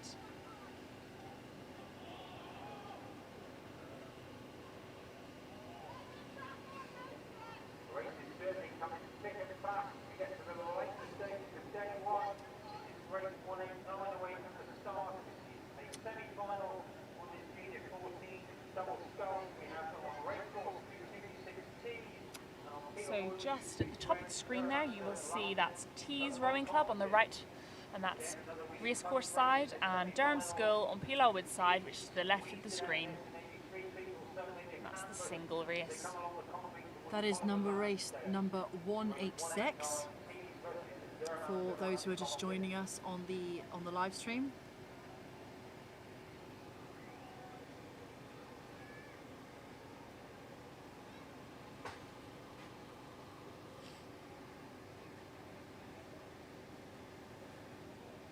Unfortunately, I think that crab might have lost them the race in that race just gone. But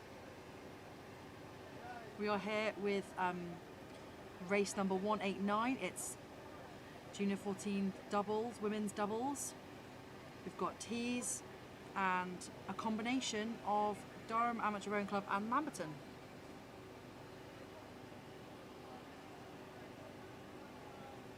Quite a few different races on the racecourse at the moment, just coming down.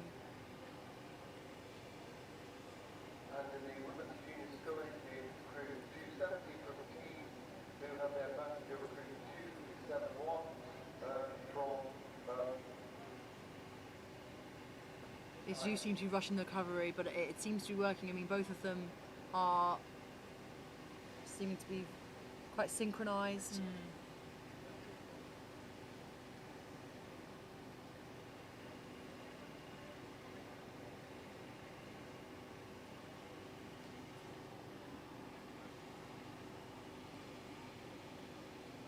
Looks like it's getting a little bit tough though towards the finish.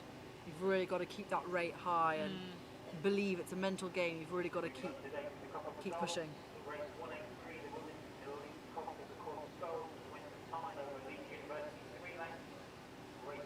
I think the gap is lessening. It is. Bring it back.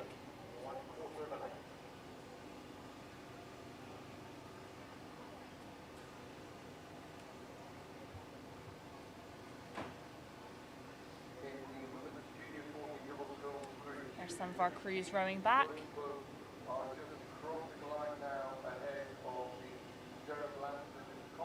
There's our double coming up.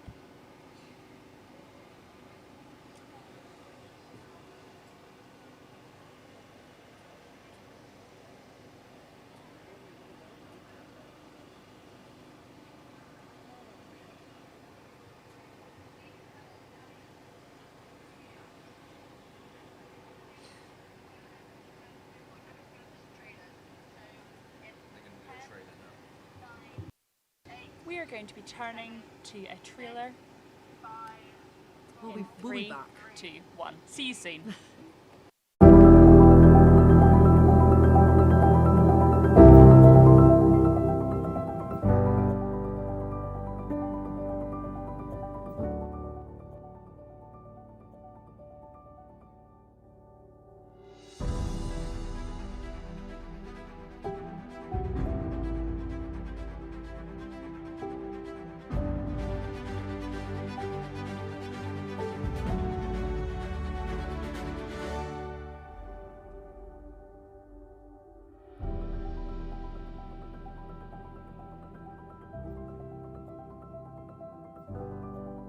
Durham Regatta 2025. This Saturday and Sunday. Only on PalTV. We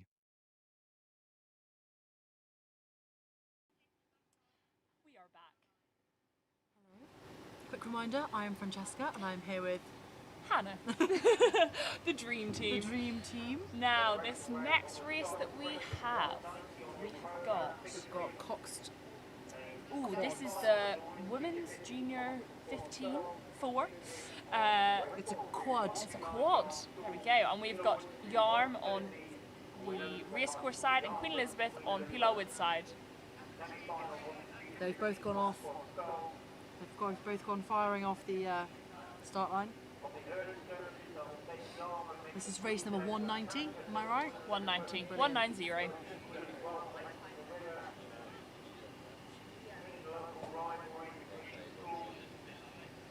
Any thoughts on this technique, Hannah? Well, from my expert opinion, Have you ever sculled? I have not. It was something I always wanted to do, but now that I'm going to be living closer to Henley, maybe I'll just get in the river. I think that might be an option. Definitely. I think, you know what, height really helps, and I do think that when you have the height, levers is so key. Those long legs, the long pushes, and the smooth, the gliding transition between the legs and the arms. It's a coordination which really helps if you've got longer limbs. That's why you find that a lot of the Olympians there, 6'4", 5', 6", 8, Yes. 9, all of the numbers. All the numbers. I'm 6'1" myself. Oh, a tall are queen. you? I am. I'm 5'11" and a half. Basically, we're going to call that 6 foot. Both tall queens. Both very tall. Now, Yarm seem to have the win in this race. Well, That's race 190. Towards the going towards the finish. Yes. Look like they're in a. They look like they're in a strong position. In a strong position, yeah. I wonder how tall these girls are. Well, to be fair, they're still at school, so maybe they're still growing. They seem to be very strong. They're looking good synchro in time with each other, sitting into that rhythm.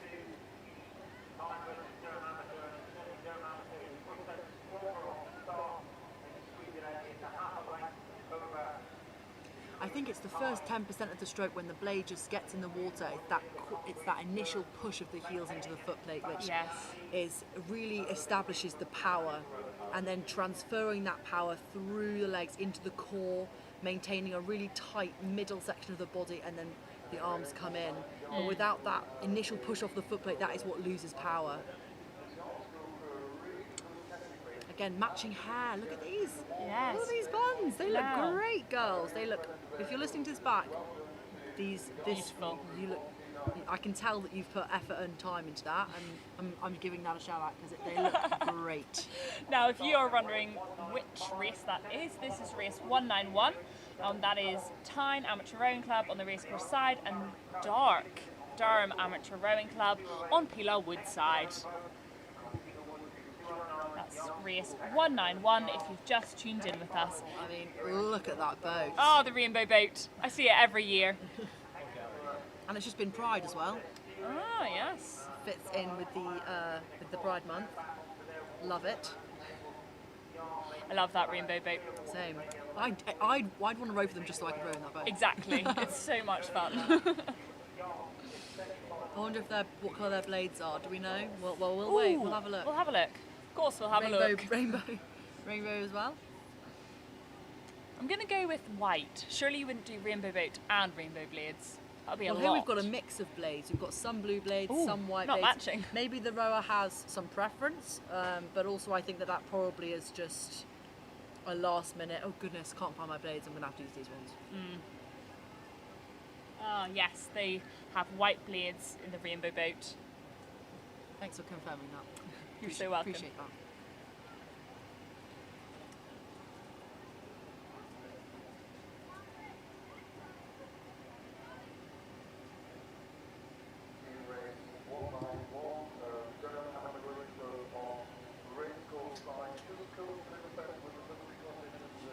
Now that is Durham Amateur Rowing Club on the racecourse side with Tyne on... And I think Tyne took the win. Yes. I'm fairly certain they did. So then the next race is 195. We've got women's doubles coming down. Hexham Rowing Club versus Yarm School. We did actually just have Hexham Regatta, which I think was last weekend, or a couple of weekends ago potentially. I know quite a lot of the boat club, the college boat clubs went to Hexham and maybe used as a bit of a trial run for Durham. Indeed.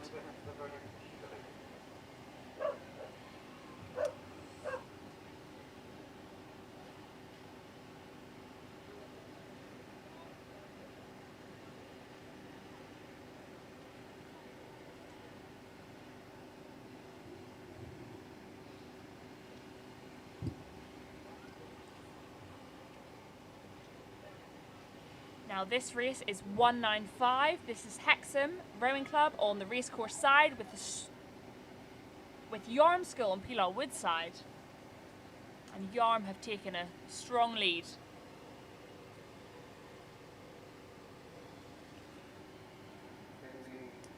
So much though, they could probably relax over the finish line, take a quick breather.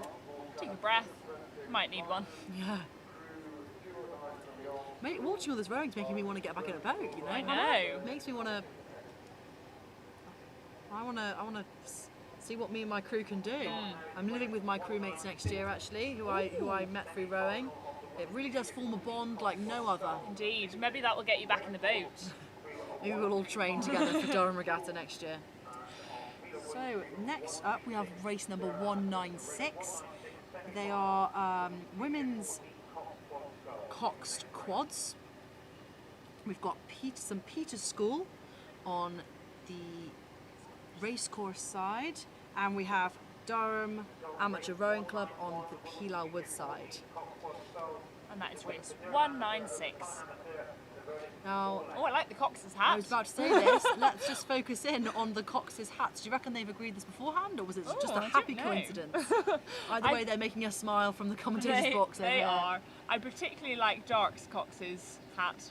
Yeah. Very interesting. But St Peter's, they've got classic bucket hat on. Classic Why bucket not? hat. You can't go wrong. Oh, you really can.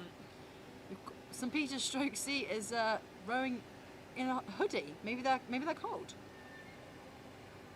Interesting choice. Interesting choice. They're just trying to back it down here into state boating. I mean, again, we've mentioned this before.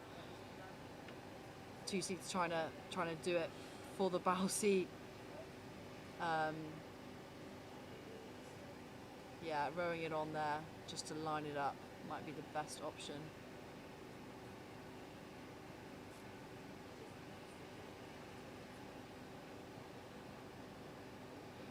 We were saying earlier how important it is to practice state boating practice in training, and make that coaches should, or people who have rowed before who are training their novs should make that a priority, because it's always a bit of a shock on race day when they think they've done everything they can to prepare themselves, and suddenly, last minute, they have to line up their boat and back it in.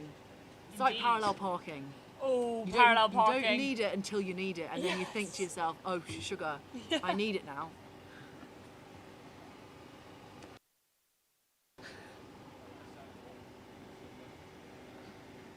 There they are. They're all lined up. And then suddenly it's a last-minute panic to get in the right line, especially for the Coxes. I mean, they want their best for their crew. Otherwise, often they're the ones who get the blame, which is.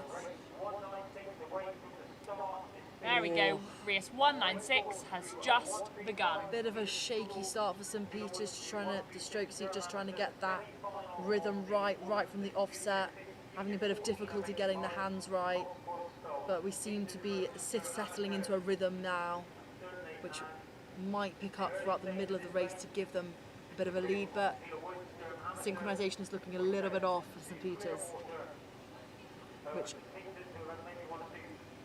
which might give Dark a bit of a good opportunity to get into a strong position. Yes. Now just getting ready at the stake boats is Lambton Rowing Club versus St Leonard's. This is race 198. And that is a Coxed 4. Coxed Women's 4.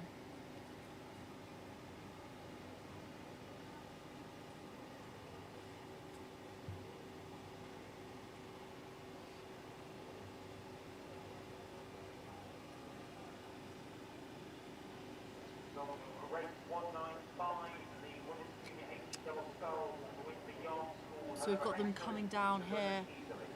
I'm pretty sure that Dark is taking a strong lead. They look like much more composed, much more relaxed. Their blades are much more synchronized. The timing, you're looking for a long,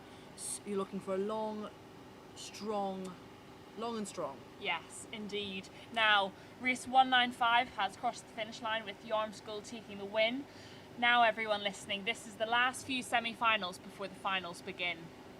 So they are fighting for a position in the final. So they're all trying to, got their eyes on the prize. They have indeed. Trying to win and receive one of the, what are they called? Those like things that they win? Ooh, They're cups. Like, yeah. But it's there is a word there's for a it, word. but it's not coming to my mind right now. But you should know because you probably got a few of them. I do have one or two of them. Yeah, and there's over 60 of them being handed out this weekend. 60, so 60 crews going home with bragging rights alongside those mugs, cups. Let's see what that is called. Should we Google that real quick? That would be great. Thanks, Hannah. So I think Dark has very much taken the win there. St Peter's School are just coming behind, even though the Cox looks wonderful in their bucket hat. The sculling I think is just a little bit out of time with 2-seat, just blades are still on the water, handle heights maybe not quite matching up and chests collapsing a little bit. They're definitely a very young category. I mean, and coming up again, next race we've got some of the youngest racers, and it's great because by the time that they're racing for their university, they will be very much used to stake boating, used to racing. Their technique will be great. So yeah. Indeed. So this race coming down the course is number 198. This is Lambton Rowing Club versus St Leonard's. So that's Lambton on the racecourse side and St Leonard's on Pelo Wood side.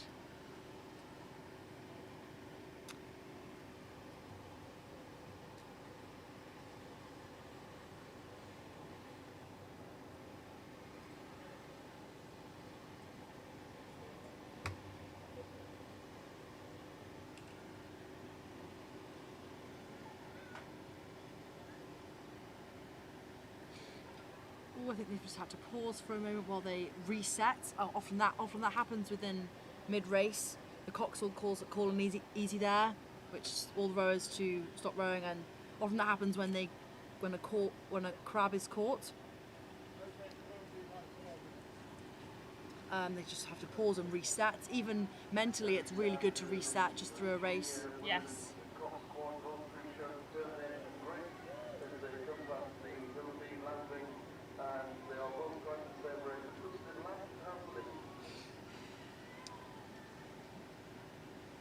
So this is Lambton versus St Leonard's, one of the youngest categories. These rowers haven't been rowing long, they're still very young, but they've got a lot of potential. I mean, they are doing very well.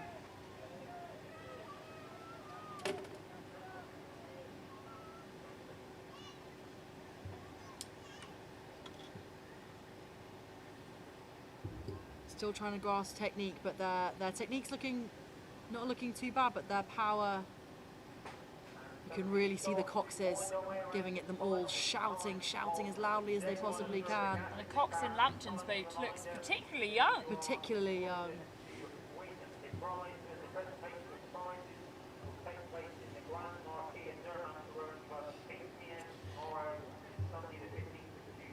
Now the prizes for Durham Regatta are given out in the Grand Marquee at Durham Amateur Rowing Club tomorrow evening at 8 p.m.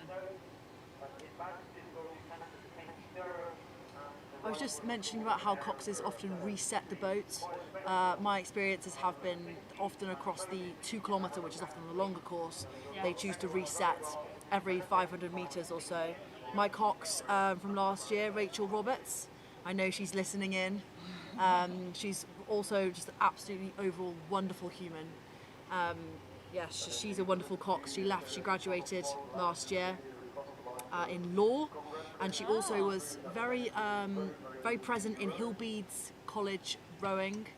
Yes. She was a fantastic cox and coached a lot of the rowers there at that boat club as well. So an icon all round, really. She was always resetting us, getting us to push back and lock in. Yeah, very, very an icon.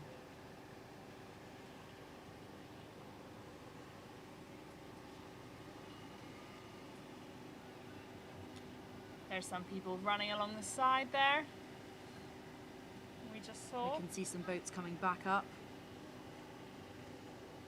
When we got the boats clear of the start, the next race will be race 197. This is your second semi-final of the Women's U30 Commonwealth Sculls featuring on Now this is the second semi-final, race 197. Doncaster School on racecourse side, and a composite boat with Berwick and Lambton School. This is a Junior 13 Cox Quad Scull semi-final. It's definitely taking them a while to get the boats back up, because we are looking at Durham University's Yes. dates, and they raced quite a while ago. I can see Casper the Cox is already just stepped out of the boat. He's had enough. He's had enough. He's ready to get this boat in. But obviously it's a very, very patient, it's a waiting game. It takes a while.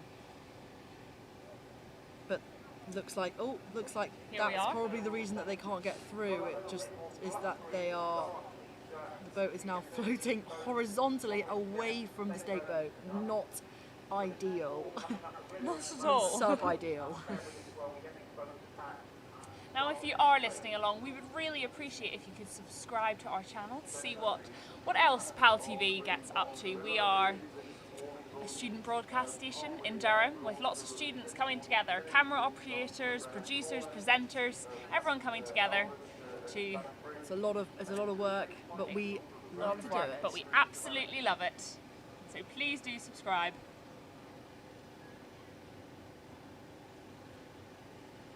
Now, Fran. Yes. Someone else is shouting out in the comments here. Oh golly, no Auntie one's... Jo and Uncle Paul. Oh, stop this. They are watching with your mum and dad. Oh, how lush. They only got married recently. Oh. Congratulations, Auntie Jo and Uncle Paul. I hope you're learning a little bit about rowing at the same time. So we're just waiting for them to stake boat. We're just watching them, these scullers. I'm glad that the comment section is thriving. Oh, it is. Keep commenting. Please tell us where you're watching from. Oh, Casper's... Who you're watching. Oh, Casper's gone rogue. Casper's off. He's gone to get the doubles. I can see Will Nicholson. Will Nicholson's just taking a paddle. Why not? And a paddle. It's clean water here, isn't it? Well, they can get in the shower straight away. They'll all be eager to get the boat out. I mean, it takes a long time to, once you've rowed your race. I mean, the race is over in a matter of minutes, and you're eager to get the boat out as soon as possible. But it does take longer than you think so far. I wonder if Casper's going to go fishing at the same time. He's looking for Hannah's crabs. That's what he's doing. As she's been catching the crabs, as I've been saying. She has been. She's been casting the Little Mermaid recently. Absolute lies. Yeah. And Casper's rolled up his uni. He's got a straight in. I think we're all just having a conversation about how they're going to get the boats out of the water as they sit there. But yes, the ceremony of awards will be happening tonight. Last year, I met Matt Edge, who is the strokeman of last year's Cambridge of the boat race. Wow. He raced in the stroke seat of Cambridge's boats, and he came to Durham Regatta and he presented some awards. That's just so amazing. It was lovely to meet him. He's very normal. Oh, I know. Good. He was Down lovely. to He was earth. lovely. Very A down to humble earth. king. Yeah. And they're all getting back in the boat now as maybe Right, go on, it frees Casper, off get a in the little boat. bit. Get in the boat. Come on. No, there will have been a very good reason he does that. Nothing Casper does is out of no reason. He's always knows what's going on. He's a trustworthy guy. He knows what he's doing. Yeah. Oh, a kick-off. He was in socks as well. Oh, surely you'd take them off before you get in. Surely. Well, he didn't. There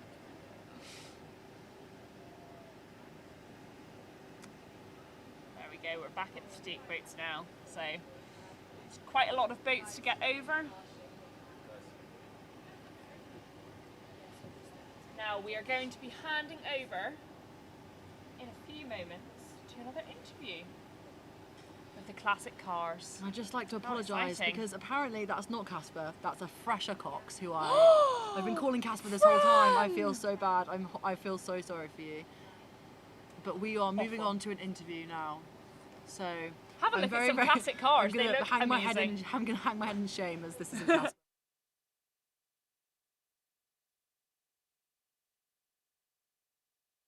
We are at the Riverside Entertainment, and one of them is the, pardon my hair, the vintage classic cars of Durham.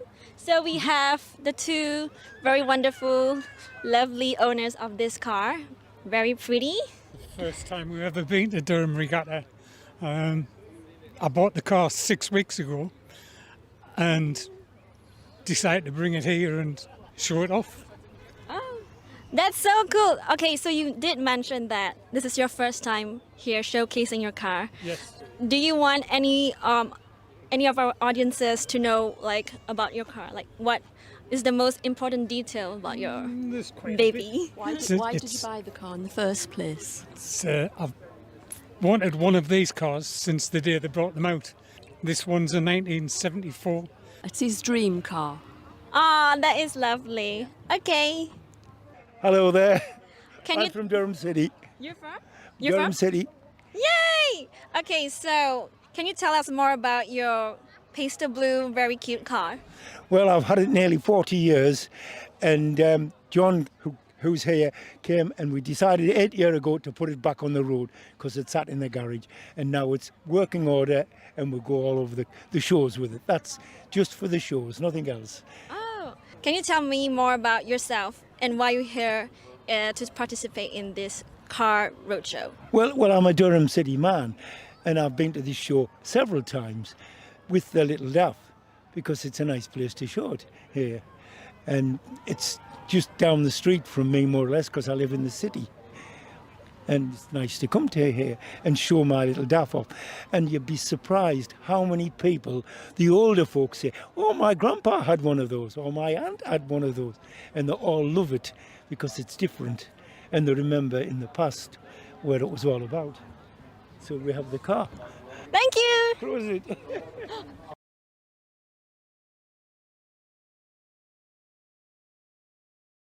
Hello there, hello. Liam, it is lovely for you to join us. I'm joined by Liam.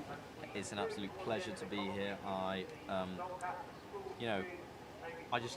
love being involved in these kinds of events, these sporting events, just getting involved. Well, head of sport next year. Head of sport next PalTV. year, indeed. Big deal, big deal. Absolutely. I'm utterly looking forward to it. It's going to be a great time. I am very excited. But nonetheless, we go back to the river. So I'm just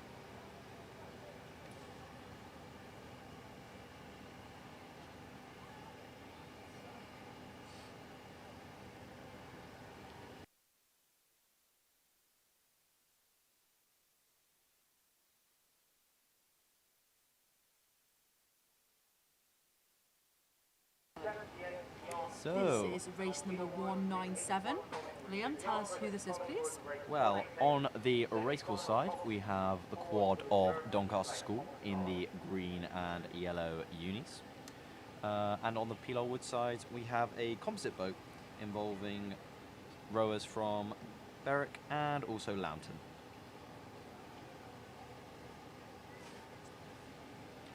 So, a good start here from the racecourse side. That boat of Doncaster School taking a very early lead against the composite boat, who are just passing Hillby landing stage now there with their sofas out on display, having a lovely time in. Being very protective over the landing stage. Of course, their brand new spanking landing stage. It Only is. just got built a couple of days ago, so Hillby will be very happy about They've that. been waiting for that to be fixed and new and ready to use for a long time. They absolutely have. It's been a few years coming, We would Personally, know two members of Hillbead College. absolutely. Personally, a rower for the college myself last year, actually competed in the regatta as a novice. I watched that race. You I was did. cheering you down the course, Yes. Liam. Unfortunately, we got drew against the Titans that are Collingwood, so it was slightly unsuccessful from us, but But I've somewhere in my camera roll, deep in my camera roll, is a video of you coming down this race course last year. lovely stuff. And now here we can see. Composite boats struggling a little bit with their rhythm. That's to be expected, though, as Yeah, I can they're not imagine that used these to rowing girls haven't together. rowed together very much. Also, So I think blades being stuck still on the water obviously is a limiting factor. 100%. It's much harder to row strong and long and have that centre of gravity be as low as possible. And when your blades are still on the water, I think that is something which so many crews work towards throughout the year, is getting those blades off the water and having a really strong set boat. The next race is number 218. It is the Open Intermediate Coxed Fours. And we have Yarm School on the racecourse side and Collingwood on the Pilar Wood side. Now Yarm seem to have taken a very strong lead, Liam. Look at Yarm that. School really showing Collingwood how it's done, despite being the younger of the two crews. Just an exhibition Maybe in a little rowing, bit really. more- maybe a little bucket rigged. They are indeed bucket rigged, as you mentioned earlier. The bucket rigging is when you have two rowers on a sweeping boat in front of each, adjacent to each other in the boat, who are rowing the same side. Yes. So So that is an instead of interesting being setup. stroke, bow, it is stroke, bow, stroke. Indeed. And sometimes they do this to play to the strengths of the rowers in the boat, and sometimes this is for speed reasons, just for to make sure that they're trying to move from A to B as quickly and as strong as possible. Which at the end of the day, They is have what you done. want to be They've doing. exactly, and they have done. They've shown the older rowers of Collingwood Boat Club how it's done. Yarm having an excellent day today, actually, winning a lot of their races. I think we'll be seeing them in a lot of these finals, which will be coming on very, very soon. But for now, we have some sculling two-man boats here Some with doubles, which is Tyne ARC, which is the amateur rowing club, and Yarm. This is race number 200. Indeed, coming to the latter stages of day one here at the regatta. Only a few more races. Most of these races you'll be seeing after the next few will be our finals. So teams will be battling it out for that bit of silverware. Take something home, a little memento from the regatta.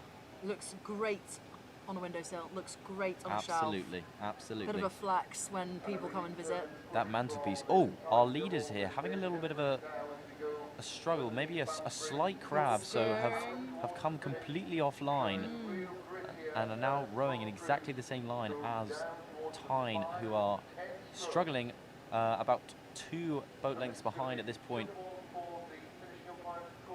Maybe 3, in fact. Yeah, it's looking a bit longer. Yeah, It I is. think they're really struggling with their rhythm. Both of them. I mean, the stroke seat's looking behind. I'm not sure. Maybe she's anxious about the steering. Struggling with the, as we've mentioned so many times in this stream, the fact that in these boats without coxes, the bow seat has to be looking behind them to see where they're going, But that which is means only the role of the bowman. it is, but it also means that they're not looking at the back of the stroke seat in front of them. So the rate often kind of sees a little dip at this time, because keeping up with the rhythm, you just have to be so in tune with your rowing partner to kind of know exactly how to be rowing. I think it's trust, and I think it's communication as well. I mean, And stroke experience. seat does not need to be looking behind her. There's no need to be. She should be locked in, focusing on the rhythm, focusing on power. That is Trusting the in her bow seat. Trusting in a bow seat that steering will be handled. Absolutely, but As you can see here, perfect example. I think the moment both of you start looking round, it then probably also stresses out the bowman as well, and unsets the boat as the weight of the head is then swinging from side to side. absolutely, as previously mentioned, these two-man boats, tough to balance at times if you're if you're out of sync with your rowing partner, or if you're entering your blades at different times, that's usually what causes the imbalance in the boat. Entering blades into the water at different times, very hard to stay in sync, but a commanding lead here. Yeah, definitely. I think trust is something that's so important. I know my bow pair, my doubles pair last year was Kira King. She's also learnt to row at Durham University last year with me, and we had such a good dynamic in the boat. And it was something which I really sat in and I trusted. She was in stroke and I was in bow, and between us we had the rate and the steering sorted. I mean, there was a bit of gardening in practice, Of course. but you really learn that the dynamic that you have in the boat is something which is so important. You end up doing it for each other. You want to do it more for each other. Precisely. Rowing an interesting sport, I think, because sometimes in the training, especially when it comes to ergs, it can almost seem like an individual sport. But obviously there's only one category where it is that way. The rest of the categories, such a team sport, you have to be so in sync. You have to literally live in the mind of your rowing partners. So I think it's such a unique sport in that aspect, where sometimes the training can be very individual, but you have to know your team inside out if you want to be the best. And I think that often, so in the process of training, you become so close to one another because you spend so much time with each other. 100%. But I think it's so important that, like, when one of you's feeling low, the other one, that you have your teammates around you to pick you up and go, actually, this is why we're doing it, and you remind each other about why you're doing it and why you need to be there. And that's what they say. Although it's an individual thing when you're on the erg, ergs don't float, and They you do need not. to work as a team, and you need technique that is going to bring you the silverware home. 100%. Because just having a quick 2K or just having good splits on the erg isn't gonna bring you medals. It won't indeed, but we are now starting our next race. We've got some sculling. Oh, it looks like we've got a crab already at the start here for our racecourse side team. Golly. Oh, and another crab. Oh, that must have hurt as well. That was right into the chest. But hopefully they can get back on that rhythm and follow the person in front. It's so, you have to honestly stare at the person in front of you. I mean, you have to really be watching exactly what they're doing and all their movements and completely mimicking exactly what they're doing. Oh, a bit of gardening going on. No. Oh, golly. They're right in the bank there, as you can see. I think that's just an example of, they caught that crab at the beginning, and then you just... Your mentality dips. Once you catch the crab and the boat, like you say, the mentality drops. It's so hard to recover from that. And I think also it would really throw off the cox, and then the cox is trying to steer, but also try and go easy there, stop while they try and figure out how they can get back onto that rhythm with one of them having a cox. But I mean, it's clearly an easy win for the Pilar Wood side. I mean, the racecourse side are just trying to make it down the racecourse at this point after having done some gardening and have caught a crab in the first 10 strokes. So I believe this is race 199, our women's junior 14-year-olds. We have the women's St Leonard's School on the women's quads racecourse side. And Yarm coming down as they've just passed Hillby Boat Club. The junior events, the 14-year-olds, some of our youngest rowers here today. Getting into the sport of rowing quite early. Very early. I think often you find, especially in a regatta like this, where we're at Durham University and we have the collegiate system, a lot of people, purely just out of opportunity, haven't really rowed much in their youth and more kind of start later on in their kind of upbringing, often transitioning from other sports. Yes, often swimming. Swimming, a very popular sport. Yeah, I swim myself, so... Yeah. Liam here is a DU swimmer, so he knows a lot about water sports. Maybe... spend a little bit too much time in that old H2O. But yeah. Not in this sport. This is a sport where you stay above the water. Well, so you're supposed to. You're supposed to, The yeah. aim is to Some do that. people do often, you know, dip a little bit into the sport that I Some do a little bit more. Some people dabble in the swimming They part. do. have They to- do indeed. Hence the swim test, which every rower must complete They before must. sitting in a boat Much on to the everyone's weir. dismay at the beginning of the term. I know, and Got to get that swim test done. Even I had to. even Liam, who's a DU athlete, I did. he's a swimmer, had to complete the swim test. Did you fail or did you pass? Well, Close call. luckily, you know, they were kind enough to let me off and gave me the pass, so I was allowed to row for my college, For Hillbead. for Hillbead, I in think the Durham Regatta. The racecourse side is only just coming past the landing stage of Hillbead. So they are, yeah, I think the gardening earlier in the race is what really set them back. Absolutely. But we've got, I'm taking the win. Next up, we've got some men's doubles. This is race number 202. 202, yes. So we've got Lambton on the racecourse side and St Leonard's on the Pilau Woods side. So they're sitting at front stops, blades feathered, and it's the bowman's job to try and keep the line right just before the moment before they set off. Ooh, a strong start from the racecourse there. They flew off that start. Fran, could you just give us like a little rundown of potentially how a start would go for a boat club? Such a good question, Liam. Often I was saying earlier to Hannah that the first stroke of the race often simulates a deadlift movement, a strong push through the heels, and then often you'd go. Well, it depends on each boat does it differently, but often they do half slides, sometimes sitting at quarter slides to get the first few strokes going, and then they lengthen, and then the next 10 strokes will be lengthen, which is when they are lengthening arms and legs, doing full slides, and you're really settling, focusing on technique and focusing on settling into the full movement.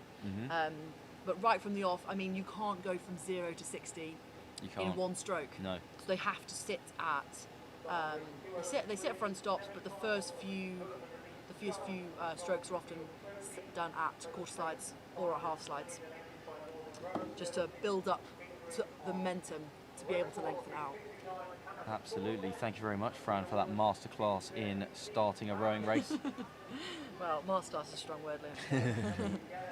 Obviously, as previously mentioned, very short course here on the weir, only 700 metres. So that start, as you can see in this race actually, Lambton taking a very big lead. The start is absolutely vital, and you may be able to see in the background of the shot right now, we've just started another race, and that is a men's single sculling event between Combi and Tees. Yeah. So Race number 203, that's the one that's just kicked off. Which, if I am not mistaken, is our last semi-final, which means every race from now on is for glory. It's for the victory, for the full win. It is. So we are going to see some champions of categories crowned very, very soon. So don't tune off. Stay locked in, guys, because every race from now on is going to be for the silverware. You will not see any of these rowers leaving anything on the river. It will all be, sorry. Leaving. You will see them leave everything on the river. river. There will be nothing left in their tanks after these races, but a great start from our rower of the Pilau Woods station, that being the Tees man. Tees Rowing Club, got a single sculler out. Hopefully going to win the semi-final and take it into the final for an opportunity to take a picture, which maybe it will end up on the fridge. Absolutely. You always want the fridge to be full of pictures. Full of winning photographs. Winning photographs, exactly. This is the elite category, so these rowers will have a fair bit of experience under their belt. Categories like this usually decided by British rowing points, I believe. Wow. So I was fortunate enough myself to get a little bit of British rowing points last year. Lovely. Due to us winning a race by default. So did the other crew not show up? Well, we were actually on the river already, and the crew then didn't show up, so we had to turn around and deboat. No. Without even without Deboat. I don't think that's the terminology. I've made it up now, so it is now. But Deboat. Did you not even go down the course? we didn't. Oh God. But they were British Rowing kind enough to give us a little bit of points for that one. So For nothing as well. absolutely. So kind of them. But a commanding victory here for the man from Tees Rowing Club. And we will now move on to race 223, I believe, which is our Open Elite B, eight-man boats, and on. Which is again against between two colleges. We've got St John's, and we have St Cuth's. Yes, apologies. This is race 192. I am mistaken. So we're still in the semi-finals. I was wrong. Don't listen to me, people. We're still waiting for the finals to happen. But this is one of the last races. But that still doesn't mean you can't. You can leave. You have to stay tuned in. I think we've got a little college. A lot of college derby here between St Cuthbert's and St John's, actually stationed right next to each other on the Bailey, so probably a little bit of probably a little bit of rivalry. Yeah, the Coxes will be giving each other the death stare. I'm sure. The side eye on the stake boat. St Cuthbert's Society versus St John's College. It promises to be an exciting one. Both Bailey colleges. They are near each other geographically, and so hopefully they'll be fighting for a win. Look at them all, very still on the river. Very locked in. And they're away. And so they do probably half slides, and then they lengthen out into the river. Looks like Cuth's taking a slightly higher rate just to start off here.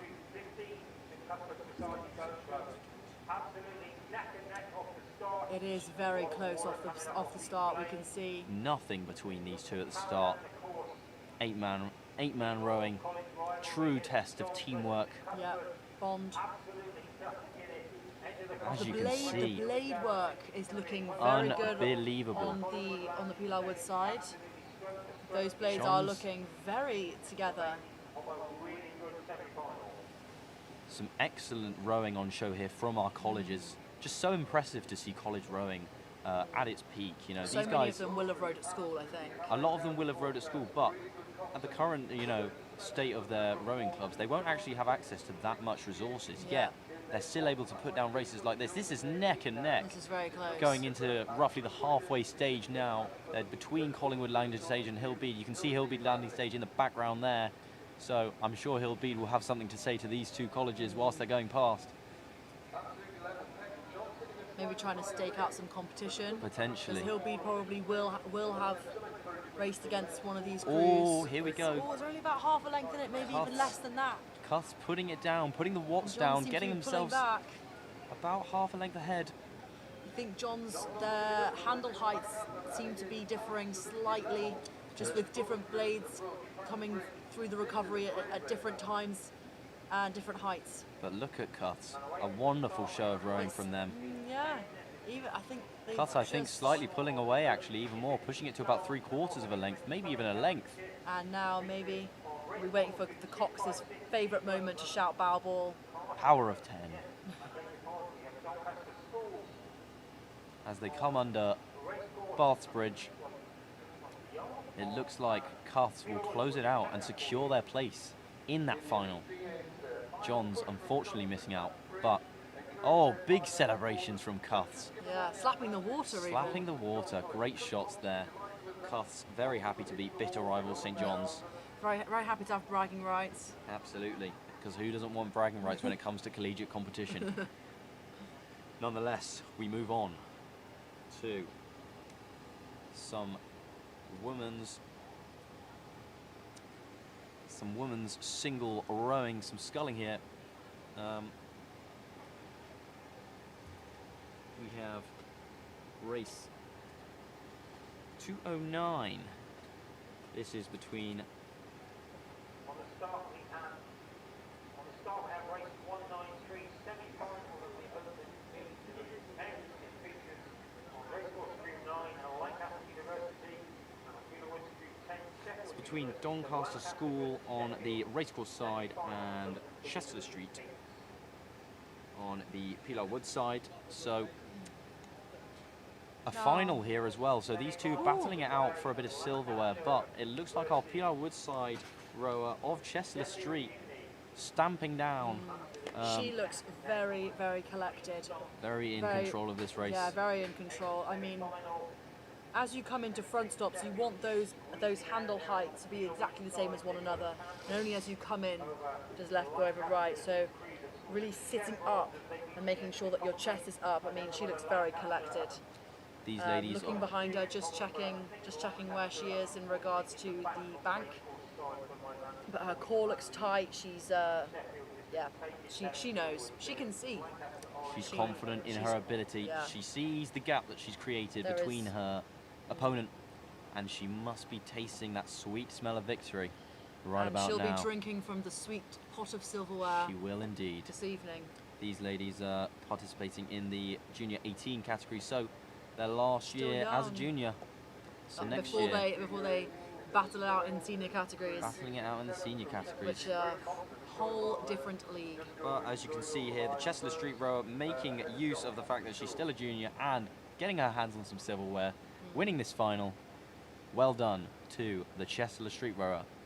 And congratulations as well to her opponent for making it to the semi-final. Oh dear, it looks like we have a race 193, I believe it was. Yes, the Open Elite 8+ between Lancaster and Sheffield. As you can see, the iconic Sheffield unis.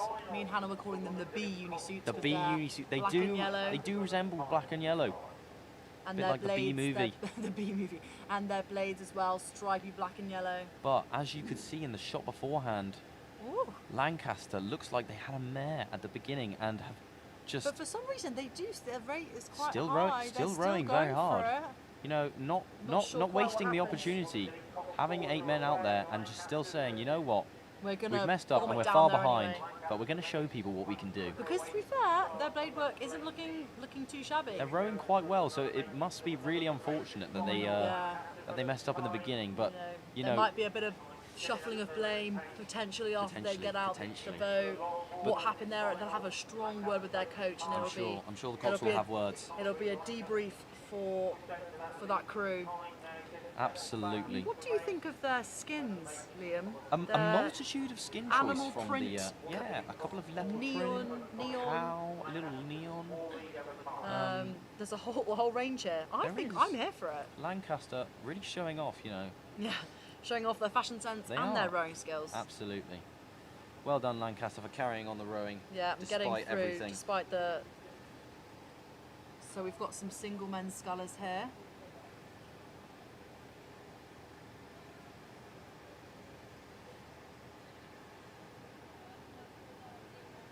Just awaiting the start is the final of the Open Junior 15 sculls for the North of England Sculling Championship race. This is the final of the Open Junior 15 sculls.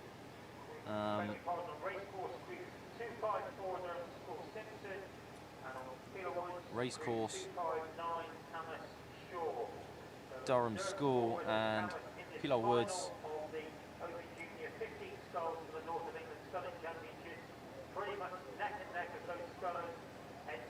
I'm being told this is the North of England Sculling Championships between these two juniors, so really deciding a little bit of wobble there from our Pilar Woods side.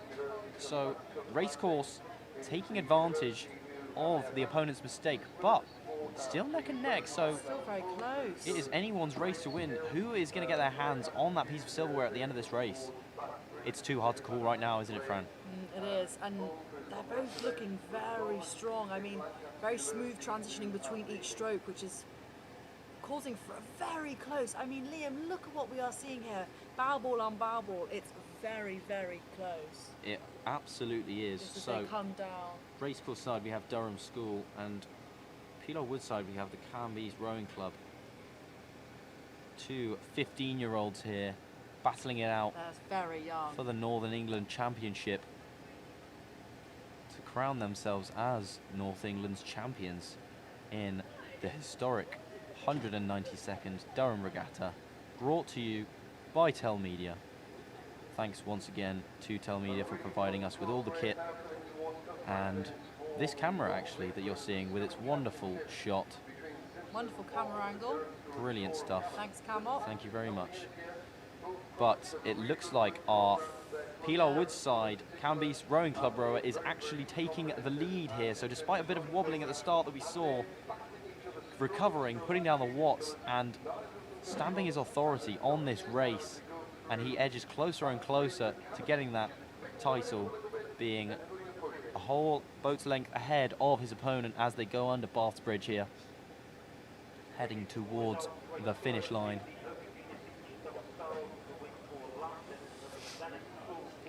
But a little late comeback here actually from the man of Durham School. Unfortunately not able to, it was all too little too late for him, but we move on Here we've and got some 8 we're showing off an 8. They look young. A junior boat, Yeah, 15-year-olds these rowers are. On the racecourse side we have St. Peter's School, and on the Pilar Woodside Infinity Boat Club. So this is race number 212. this is once again, as I've said, most of these are now our finals. So the Open Junior 15-year-old final for the 8-man boats. Sculling as well, an 8-man sculling boat. So 16 blades for each boat here. Saying that's Hannah, a lot of moving parts. A lot of moving lot parts, of a lot of synchronization that needs to be going on. But these 15-year-olds, I would imagine, are about to show you how it's done, as they've made it here to the final.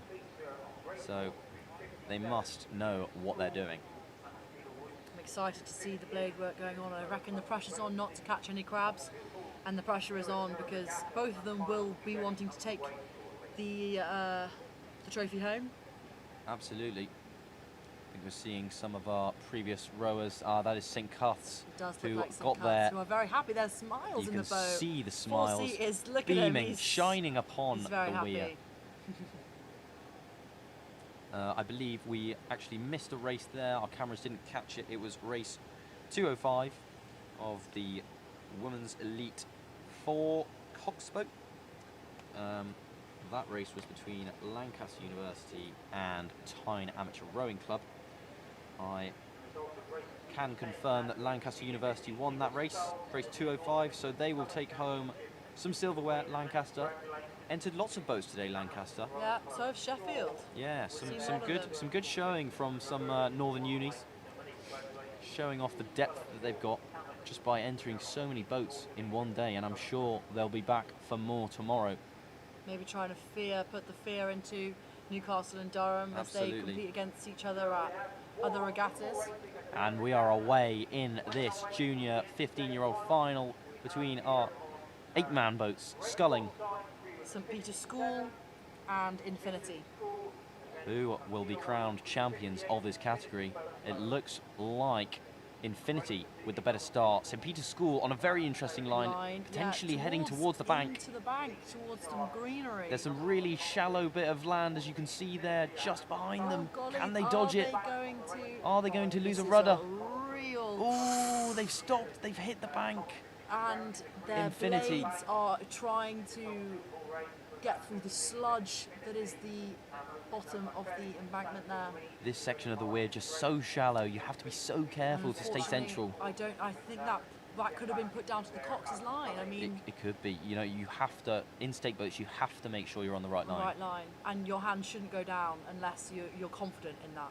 Oh, they look super So relaxed. Infinity, it looks like their Cox has signalled to them, you know, we've got a bit of a lead here, lads. Let's just row our race. UT to it. Stay I don't in think the time. Cox is even speaking. It doesn't at the even moment. look like it. He is just silent. Infinity just happy to take this win, nice and easy, because of the fault of their opponents. Rowing such a harsh sport, in the fact that, especially in regatta rowing, where if you mess up, that's it. Especially on a short course. Especially on a I short think course. with regatta courses that are about 2 kilometres, there is an opportunity to pull back There and is. to come back from it, but I don't think that there is. And I think even in this boat here, I'm pretty sure that Sturm stroke pair aren't even rowing, Liam. They're not even rowing. Blades aren't in the water. They are not. They've just decided. And I think that they're so relaxed. Looks They're like just- we have another event starting as well. That's race 206, another junior event, the Open Junior 4-man coxless boat. So these guys don't have a cox to help them out. Also sculling, I believe. Oh golly, I think this race course side of these 8s has been an absolute shambles. It has indeed. Their blades are not synchronised, they're just all doing different things. That's what I mean when you have so many rowers and so many blades, it gets very complicated very quickly. Maybe an injury for 7 seats. That's why maybe he stopped rowing there. Maybe such a painful crab, a sinker. The cox is stressing. The cox is... She doesn't have a mic either, so she's just having to shout. And there is Infinity crossing the finish line to claim their championship. A very easy win. Yes. The finals absolutely flying in at the moment. At the start line, I believe. You can't see it on your cameras, but we have the women's beginners 8s. Durham School versus Leeds. So some novice rowers. They will be new to rowing, but I'm sure they'll be able to show us a masterclass. We're back here with the Junior 18. School and Hexham Rowing Club. Yarm School on the racecourse side. It looks like they're taking a higher rate, as it looks. It does, and as they come under Bath's Bridge, They're I looking think strong. the lead is insurmountable. Yarm School getting They their seem hands. to have a higher... Oh, they've had to just stop as they go. Oh, even then, together. All easy there. Just in sync. Yeah. As one. And here we are, as I was explaining earlier, our women's beginners 8. So these guys with not much rowing experience under their belt, but they're in a final against each other with a chance to get their hands on some silverware. So I'm sure they'll all be very much looking forward to this, all very tired. And that's the thing you've got to remember as well for all of these boats. They've come through 2 or 3 rounds to get here in the first place. Yeah, they're already have had to have this anticipation of rowing down the racecourse a few times today. So this isn't their first time stake boating, but also it's not their first, so that makes it easier, but it's also not their first time racing down. And once you've already done, 2 or 3 of these races, it really does take its toll. You have to get out of the boat and refuel. Yes. Get the saurine bars down you. There's a lot that goes into it, isn't there, rowing? I'd argue it's a sport of slight inconvenience in the fact that you have to boat in the first place, which is not everybody's favourite thing to do in the world. And then, as you will have seen throughout the live stream, even once you finish your race, you still just kind of have to sit around, bob around. And then the actual process of getting the boat in the water and racing and getting back is much longer than the race itself. Absolutely. And you have to think about racing from days beforehand. The coxes have got their hands down, which means they're happy with their line. That front stops and they're off. And we are off. Ooh, bow seat struggling in the racecourse side boat. Just a feather, but she corrects herself very well. Corrects herself very well. Yeah. In the banana boat, as I call it. A banana boat. That is Durham School. Durham School. Heading up against Leeds. So, local versus travellers. Last year at head of the women's head of the river, there was a bit of an altercation that we had with Leeds. So I'm going to have to keep my fingers crossed for Durham School. Well, I think your fingers crossed is coming true here, Fran, as Durham School seem to have gotten the better start on Leeds. Yeah, they seem to be powering forwards here. Are the beginners of sync. Durham School? Look at I that. mean, these beginners, they've only learned to row recently, but they must have been doing a lot of training. They must have chosen their beginners very, very well. Oh, it looks This camera very angle close. will give us a better idea of how close it is right now. In a few strokes. I mean, wow. Oh gosh, it's Durham School with the advantage thus far, but it is. I mean, that's not even a quarter of a boat. No. You can see that the bowman of Durham School Regatta is shouting, trying to encourage the rest of the boat. Durham School with their tent set up on this side of the racecourse side, but look at these boats going head to head, looking to get their hands on some silverware.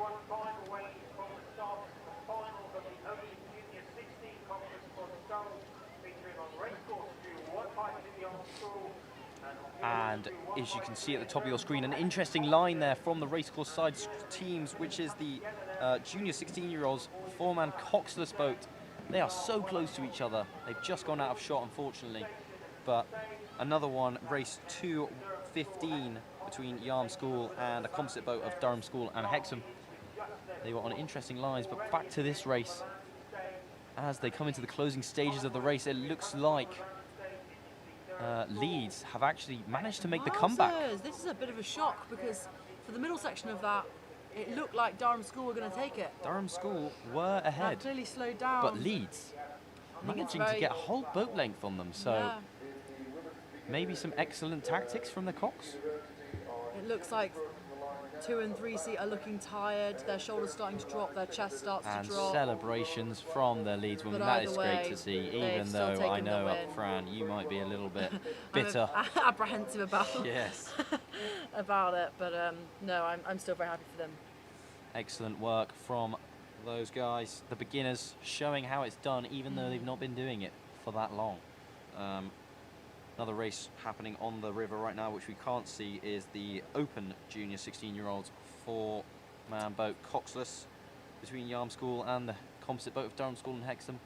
That route is number 215 for anybody who is just joining us. But they are currently on the race course, and instead we're just looking at the stake boating of the next boat. They're actually coming past the commentary box right now, so I can give you a little update as to how they're doing. It looks like the composite boat is taking the lead, they are Pilau Woodside, and they are taking a very strong lead. Composite boat flying ahead. Yeah, they've definitely taken that win. They are going to be drinking out of a winner's cup tonight, a winner's pot. Absolutely. Although they will be drinking out Schlur as they are junior 16s. So. But Diet Coke. Diet Coke for those guys out of the cup. But at the stake boats right now, another junior event, the women's junior 18s 8. Some sweeping action here between a racecourse side or composite boat between Hexham and Queen Elizabeth, and on the Pilar Wood side, Lambton. Queen Elizabeth and Hexham rocking the so-called banana boat, as Fran calls them. I do call them the little banana boats. That is race 216 I can only as well to dream confirm. about getting in one. I've never been in a banana boat or a multicoloured one. You know what? I think I have. I do believe No. Hill Bede.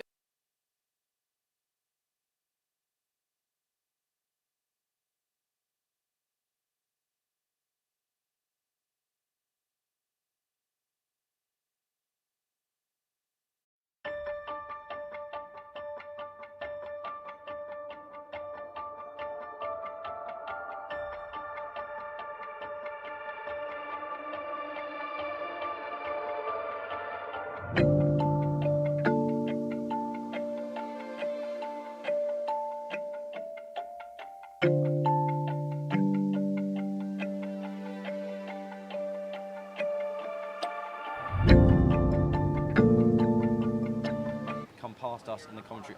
We're back. We have returned. Thank you very much to the team here at PalTV for getting it back on track for these last few finals. Wouldn't want to miss any of it. We can just see some boats going back up to the start there. And it looks like it might be a restart. Maybe there was a clash of blades. We unfortunately missed that, but as you can see, they're away from the stake boats. Maybe they're just trying to line up. The tannoy did say that they started, though, so must have been a clash of blades of some sort. And they're just trying to back it down now towards stake boats. It looks like they are, so trying to get this race restarted. Not sure if any warnings or disqualifications have been issued. It doesn't look like it, as both boats still out there.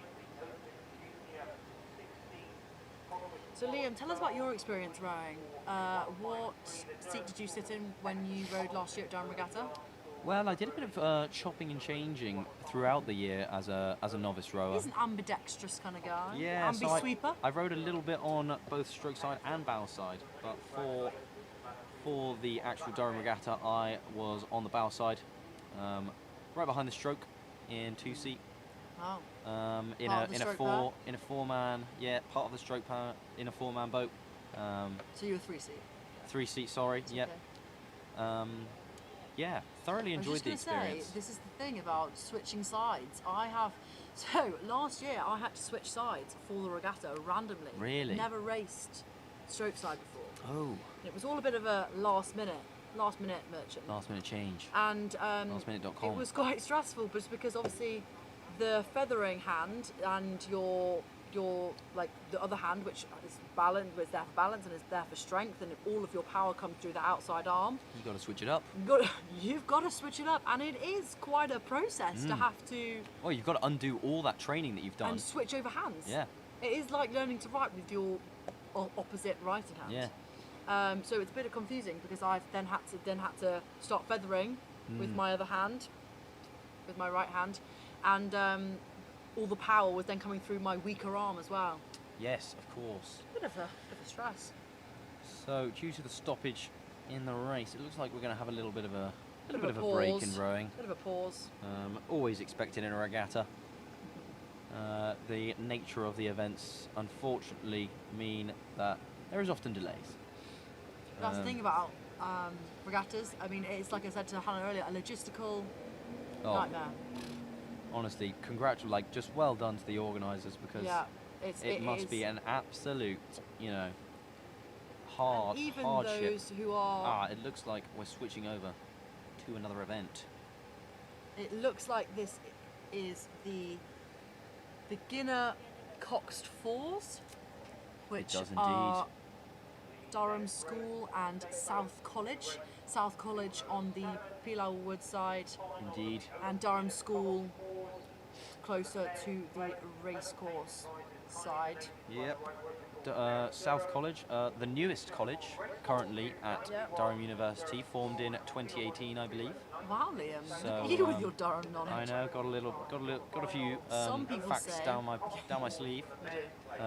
But yeah, because it's the newest college, it's definitely the cleanest. Oh, if it anyone is. has prospective students, prospective students, people coming to the university, it was open day today. It was indeed. If anybody's listening or tuning in who are coming to Durham, been very active in Durham this weekend actually, because we've had so the open day, we've had Durham, we've had the regatta, of course, and I believe as well it's the Durham Film Festival this weekend. Well, I would know. I studied visual arts and film. Exactly. So just an eventful weekend here in Very Durham. eventful. But that is exactly how we like it. It's been so busy in Market Square as I was coming here. It was so busy I had to keep dodging everybody. Really? Really hectic. Just before the thunder came in as well. Oh, that thunder. We had a little bit of a, if you weren't tuned in earlier or weren't here in Durham, we had a bit of a opening from the heavens, so to speak. That is the saying, Liam. It is. And if you could scroll back through the live stream, it was tipping it down. But the sun has come out.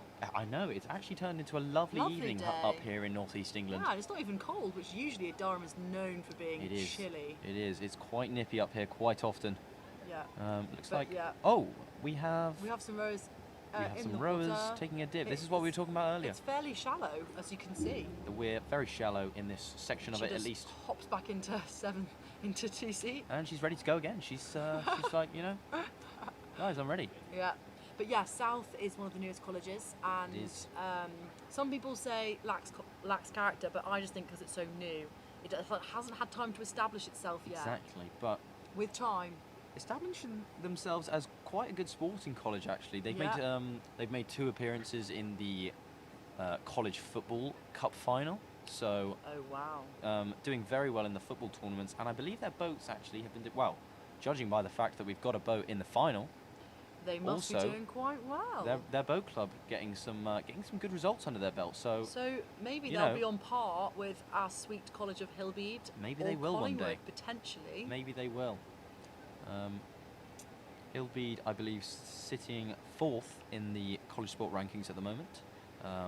Leading that is Collingwood, as is customary. They are known as the sporty college. The one to beat. They but are. that doesn't mean that the other colleges don't have sporty people, because it does not. Every college has their sporty people. And every college. Oh, with the beginners. A bit of an out of sync, almost very Wow, well close, held. very well held. I mean, Excellent it was from the the three-seat outside itself. hand that just pushed that down a little bit more to make the blade come out of the water, but it could have been a sinking crab. It could have been a lot from worse. Three-seat in the South Boat. But he's kept them in this race by not catching a full crab there, just a little crab, No. a little one. It was almost half. Oh yeah, a half A baby crab. Baby crab. A crablet. Yes, exactly. But Moving on here, has South already managed to eat into the deficit that they created by that? Durham School still seem to be pushing on a good fight. They are Obviously indeed. they're younger, different age category. Indeed. Um, Both of these boats beginners though, so likely will only have up to a year of experience rowing, so really showing that you don't have to be super experienced to be good rowers.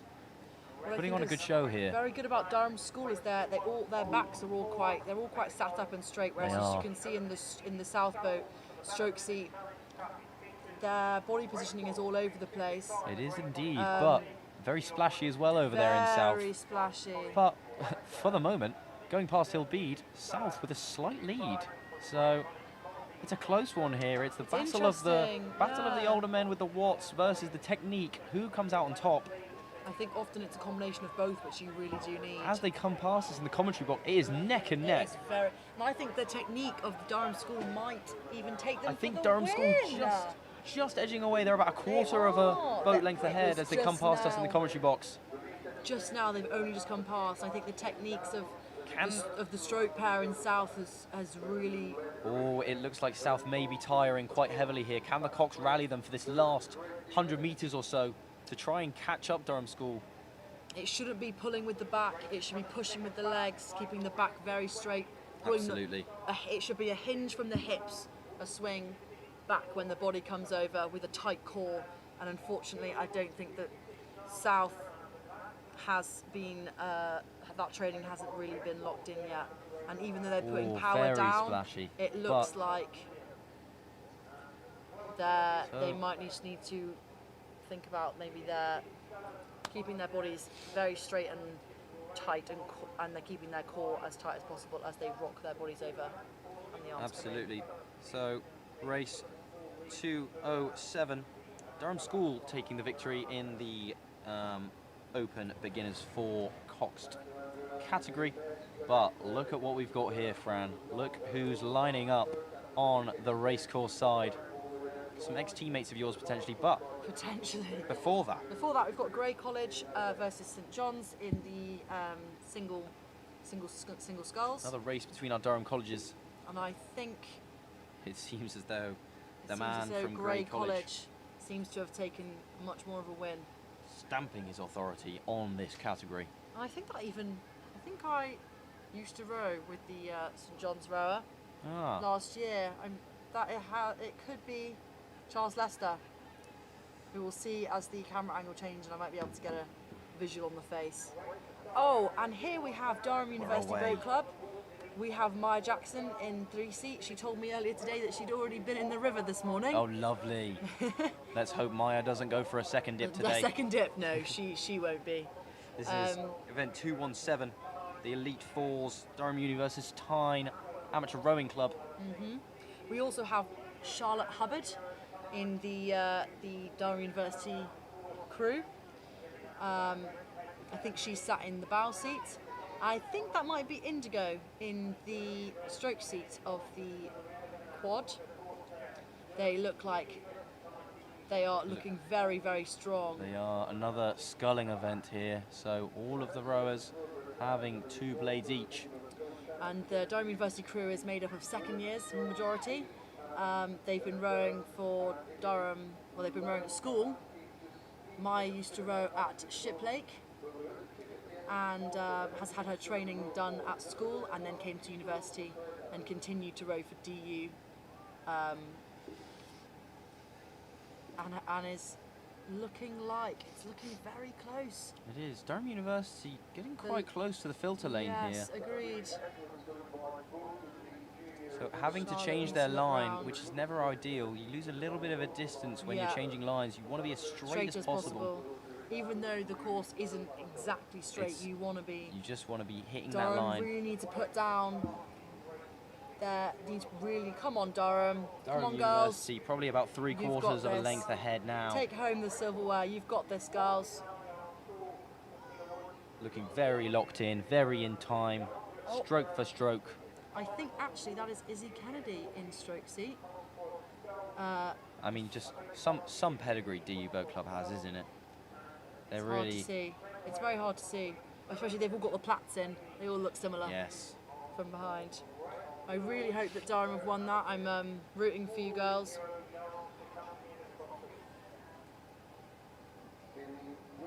There's event 217, and it will go to Durham University, taking the home victory here on the River Wear. I think that might be Ella Darrington in 2 seat. Not 100%, but if so, that would be a group of second years who are very good friends. Strong bond is what you need as well. It always pulls you through. And this crew coming down looks like it's Yarm versus Durham Amateur.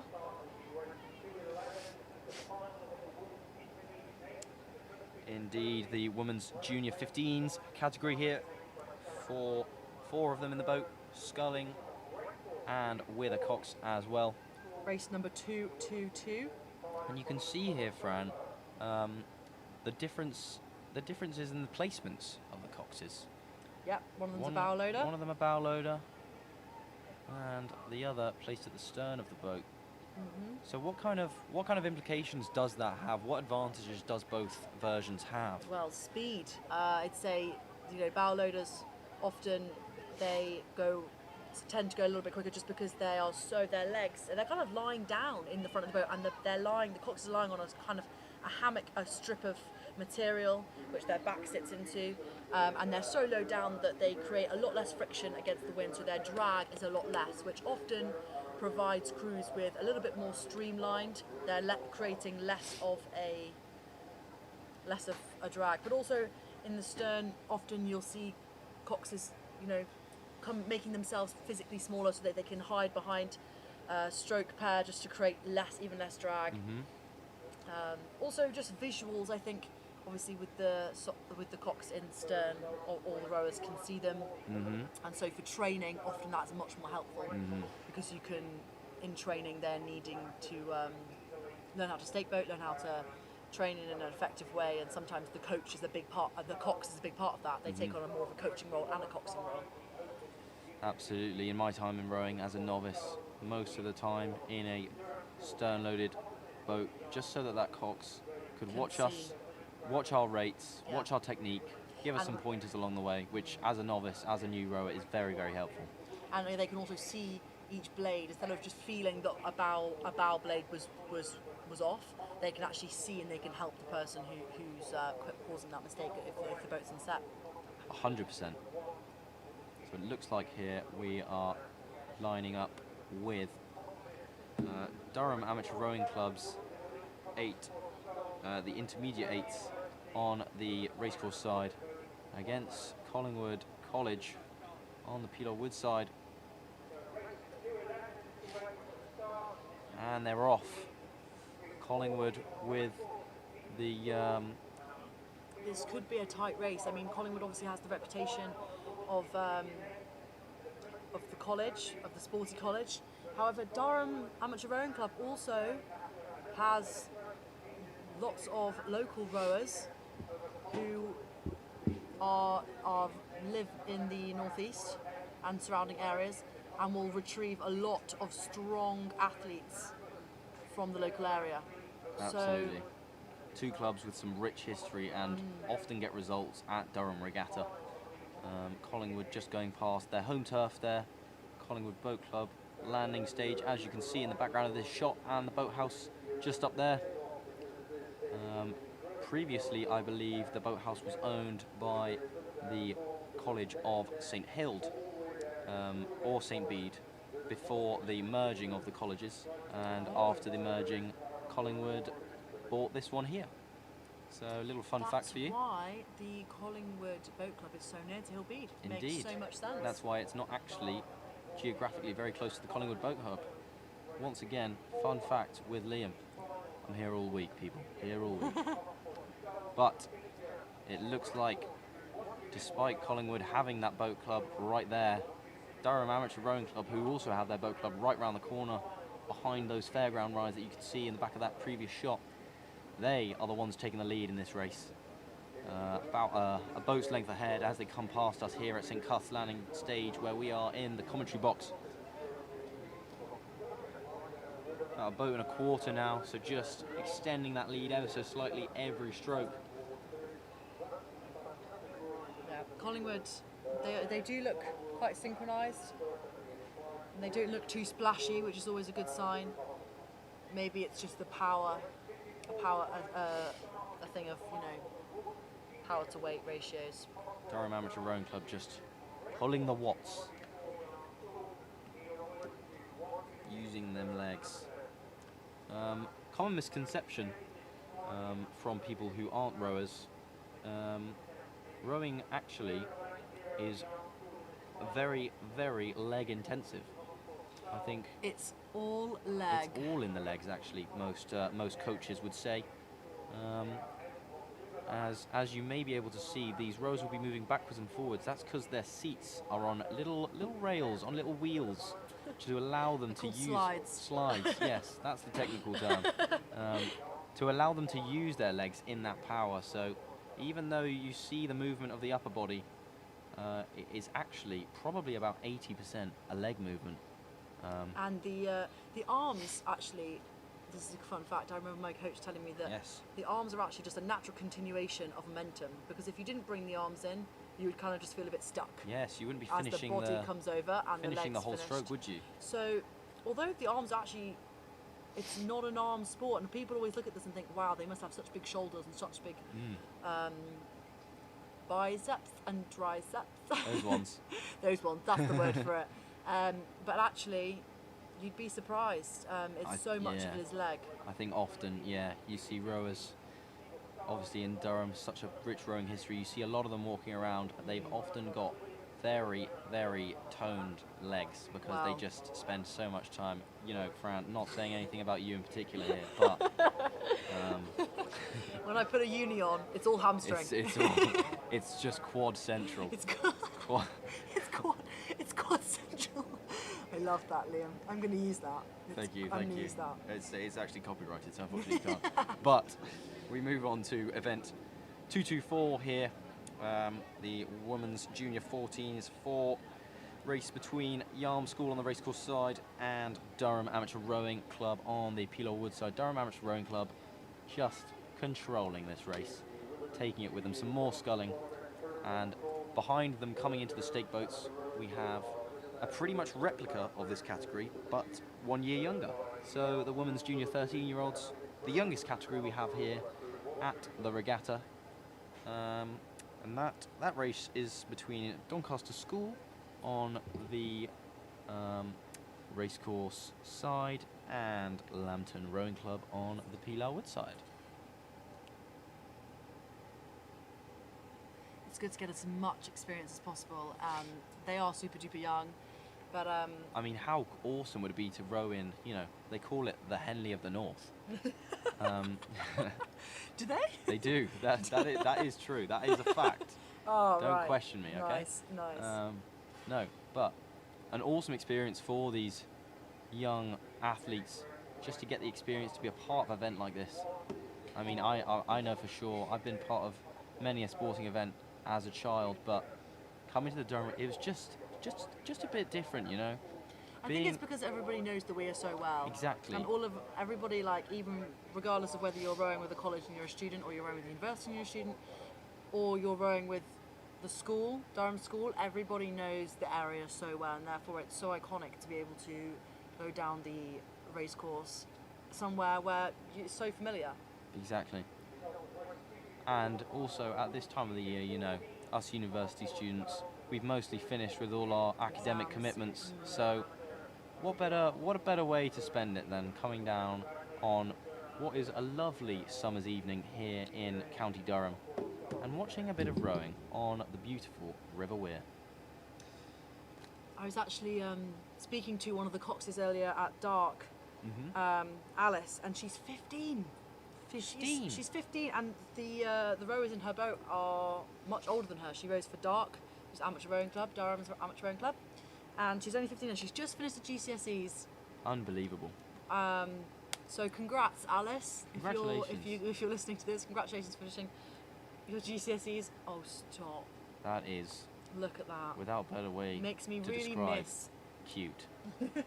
It is just cute. Makes me ladies and seriously gentlemen. miss my dog. I'm excited to return home. No, unreal from Alice though. How much confidence have you got to have as a 15-year-old to be sat in a boat with people 18, older than you? 19-year-olds. I Just- think some of the rowers who in the boat are 20, 21, 19. She must have some respect from those guys, you know, in the boat, because she's in charge at the end of the day. They have to listen to her. They have do. to really lock in and listen to They her. do. So I remember before every excellent work. race, it was so much. The cox would do, you know, a race plan. Yes. Before the a bit of a debrief. Or a Tactics. pre-brief. Again, A brief. yeah, Wait, a that's brief, what it is. A brief, yes. Um, No, but again, another common misconception. Although this is a sprint and there are, of course, other distances, a rowing race isn't just row as fast as possible No. from the get-go. There's a lot of tactics that go into these things. As Fran was saying earlier about the starts, you'll often start off, you know, the first 10 or so strokes after the start will be quite a high rate before settling into a nice rhythm. As you can see, this is us in the commentary box. Hello, everyone. I'm gonna take a stand. Oh. Taking a quick wave. Just to show our faces. I'm sure you're all bored of hearing our voices, so why not show Show us off what we can. our beautiful faces? And you can all judge whether our voices match our faces. I should do an audio description of what you look like. An audio description, like an So- audio book, Audible. Download for free. No, sorry, no free ads here. Apart from our sponsor, Tell Media. Tell us again about Tell Media, please. Tell Media, a media company that has helped PalTV out in many a broadcast, have been, you know, partners with us for several regattas, partners with us for the recent stream of the Barbarians rugby match between the DU1s. So we just want to send out a massive thank you to Tell Media and Big Will from thank Tell you. Media, because if it wasn't for them, you guys would not be receiving such high quality streaming. Right, so they didn't actually end up going off the stake boats. They Seems- ended up just being ready to go right in the middle, which is No strange. use of the I've stake never boats, seen very that. odd. Maybe they were struggling to get onto the stake boats for some odd reason, but this is race 225. I'm lying to you, ladies and gentlemen. This is race 221. That was not the correct number. As I said earlier, the 13-year-olds, the younger guys in this event, Doncaster School on the racecourse side and Lambton Rowing Club on the Pilar Wood side. So, These again are very young rowers. rowing past the Collingwood landing stage, as you can see in the background, with a safety boat. At front stops, their arms seem to be very far away from one another. I don't know if that is maybe just because I'm not used to seeing that, or maybe that's a technique Potentially. choice, a creative choice. But it seems to be paying off. I mean, they seem to be in sync. And look at the colourful nature of their rhythm seems to Doncaster be School good. here. They're very colourful. Red, yellow, green. Yeah, it's all about. It's the all above. of them. But But Durham School, they seem to have taken quite a lead in a strong position. Lambton Rowing Club, that is. That is. Apologies. Apologies. Yes, Lambton stamping their I authority really on hope this they one. maintain that strong position. They just need to keep on that rate, keep the rate high as much as possible. And I think when you come into front stops, your arms, I said this earlier, that your handles should be at equal height, and the moment they vertically, they're at different heights. That's Ah. when crabs are more likely to be caught. Oh, I see. So that when you're at front stops, you want them to be fairly equal, and then when you come in, that's when the left comes over right. Once again, another masterclass from our professional Francesca Fitton. Well, I don't row anymore. I've turned to the dark side. I chose theatre over rowing. Oh, Fran. Oh, God. You've just upset a whole live stream. Very colourful boats. Oh, almost crab caught by 3C. See, But she's managed to... almost spoke the future into that one. Almost commentated cursed them, Fran. No, I'm going to stop talking before I make anything worse. Honestly, it'll be you to The blame. rate seems to have completely dropped from right at the beginning. I mean, both of their rates seem so much lower than... I mean, it's super duper tiring. They must be so shattered. These guys putting in a show, 13 years old. I And mean, they've already raced multiple times today as well. unbelievable from them. Lining up now is race 225, as I tried to tell you earlier, but I got a bit eager. I'm just so excited. What can I say?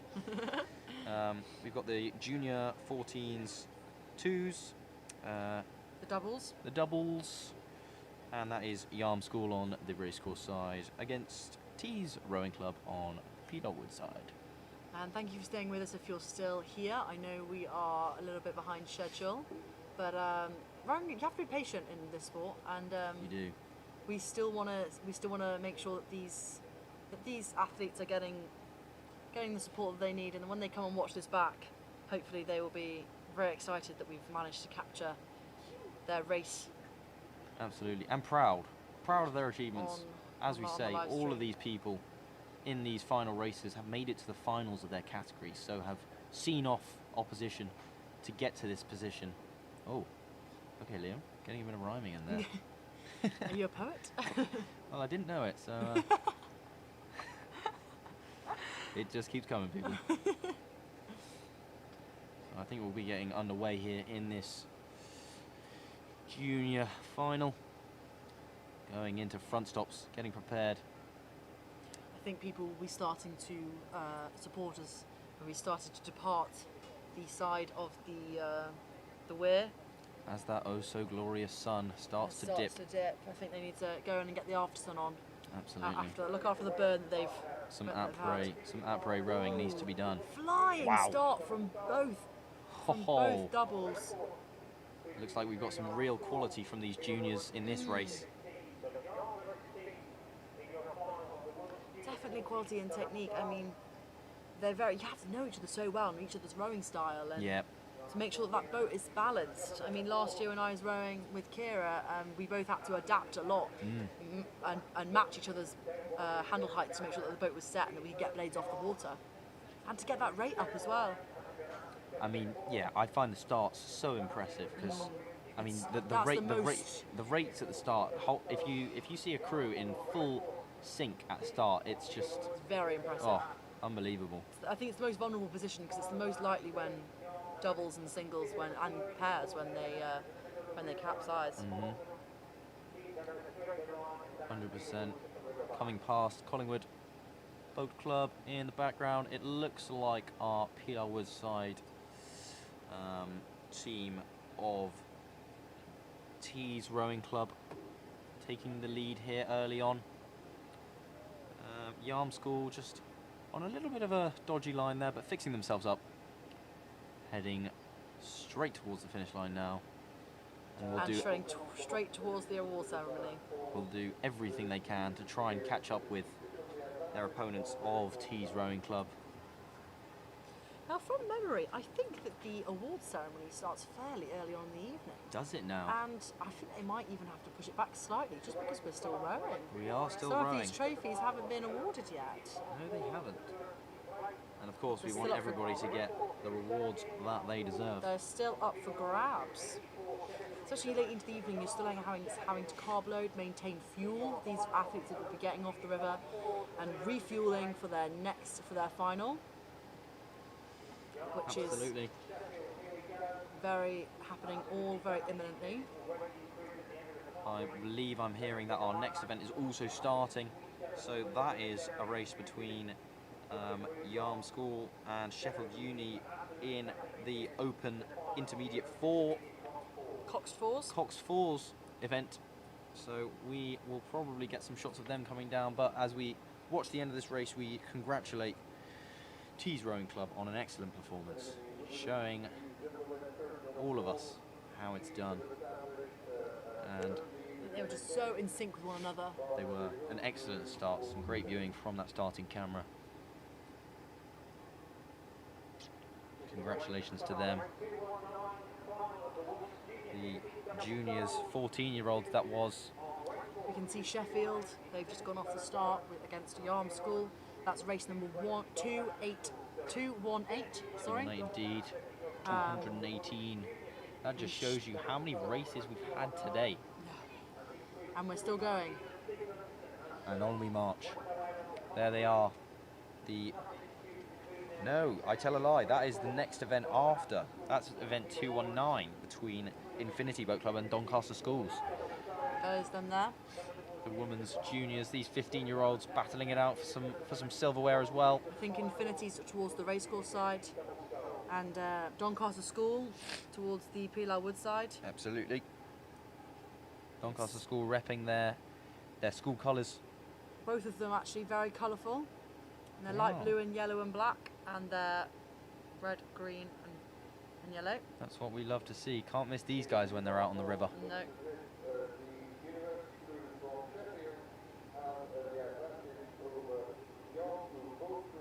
And I'm hearing over the tannoy that the previous event, which we haven't seen on the cameras, Sheffield University have the advantage over Yarm School in event 218, the Open for Coxed Fours. So I believe Sheffield taking that category and getting their hands on some silverware. A little bit of a trek for Sheffield. I believe it's about a 2-hour drive. So yes.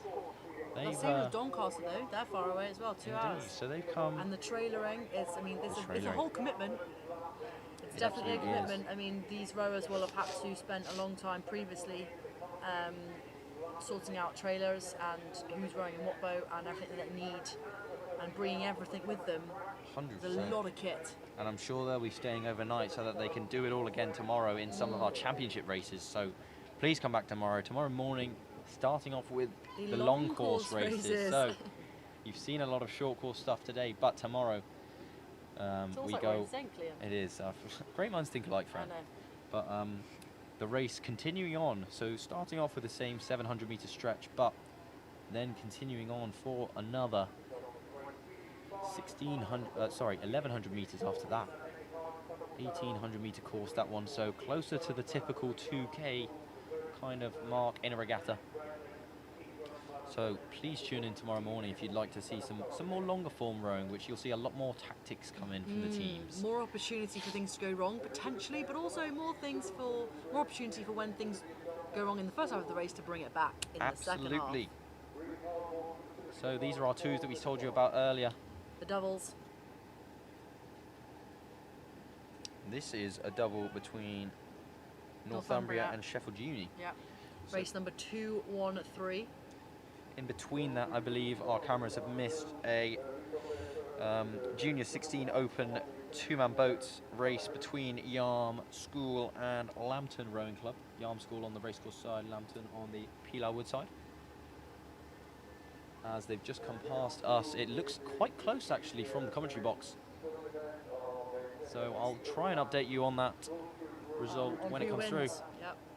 Well, what do you think about the N on the blades? Liam? That is a little detail which we might have missed if you didn't have a close-up camera op like we have. Yes. Northumbria representing with that first letter of their university. On their blades, in their red and white colours. Interesting. Northumbria. And we've got the bees again, Sheffield. We do have the bees of Sheffield. Northumbria University based in Newcastle, in the middle of the city centre. They don't have to come too far. They didn't have to come too far, no. Actually crowned Sports University of the Year, I believe, last year. So have some good sporting pedigree over there in Northumbria. Wow, maybe they have some very good athletes. We see them in these regattas sometimes rowing, not one of their main sports that they often compete in, but here they are at Durham Regatta against Sheffield University in a final. So clearly that sporting pedigree spans across several sports. I remember last year when I raced, I also raced at about this time in the evening. It's a bit cooler, it's a bit more relaxed. Are you just saying that, Fran, because you made a final, or Sorry, that was just a flex. Just a subtle flex. No, I was there just from saying Fran. it's quite nice actually. When it's warm in the day, it's kind of cool, and also like there's a little bit less distraction as the audience tends to depart. Mhm. But also the pressure's that's when the pressure's most on because it's a final. Mhm. So the burning question, Fran, did you get your hands on some silverware last year? Bit of ASMR for you all. I did indeed. Oh, I went yes. home with a bit of silverware. It's in my room currently. Lovely and stuff. for anyone listening, I'm over 18, so I've been drinking wine out of it ever since. Lovely stuff. Good to see you're celebrating well there, Fran. But this two-man boat has just left, and Northumbria off to a flying start. I mean, they look like a kind of crew who rate isn't a priority because their power and technique combined is so strong that their rate does seem to be lower than Sheffield's, but they're not letting that faze them. Oh, bit of a trip over the buoy, maybe, as they pass that and head towards Hillbead landing stage. But I mean, look at them go here. They're already cementing themselves with quite Seems close though, Lily. quite a nice lead. As you can see, as the camera lines up nicely for us, because the angles are often quite confusing. Quite confusing, but this one is very great. You can see the Look at distance this. between That's them. the distances between them, about a boat length and a half. It just seems as if the power is lacking a little bit, maybe, but the rate is there for Sheffield. But there just seems to be not moving as fast or as far per stroke in comparison to Northumbria. Hillbead have moved their They've taken their furniture. taken their furniture back in the boat club. They have indeed. But the flag still flying strong, still being proud. Protective over their ownership over their space. Still making sure that They're present. They get the flag on the live stream, you know. Maybe a diva moment for Hillbead. Absolutely. Hillbead. Divas. Often known as divas, I think. Well, I'm looking at one right now, Liam. So am I.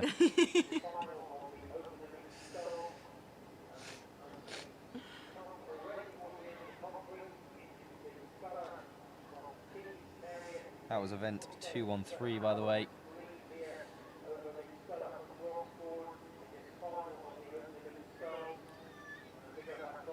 And Northumbria Take the win. taking the win here. If Like Strokeman's hat. We've seen a lot of hats, and I've been commenting on little celebration there from those Northumbria guys. slap of the water. Slap of the water. They love a slap of the water. As they take the win. Ooh, there's some strong starts here. I mean, in the final, everyone is very strong. Yeah, so this event 226, the women juniors, another junior event here.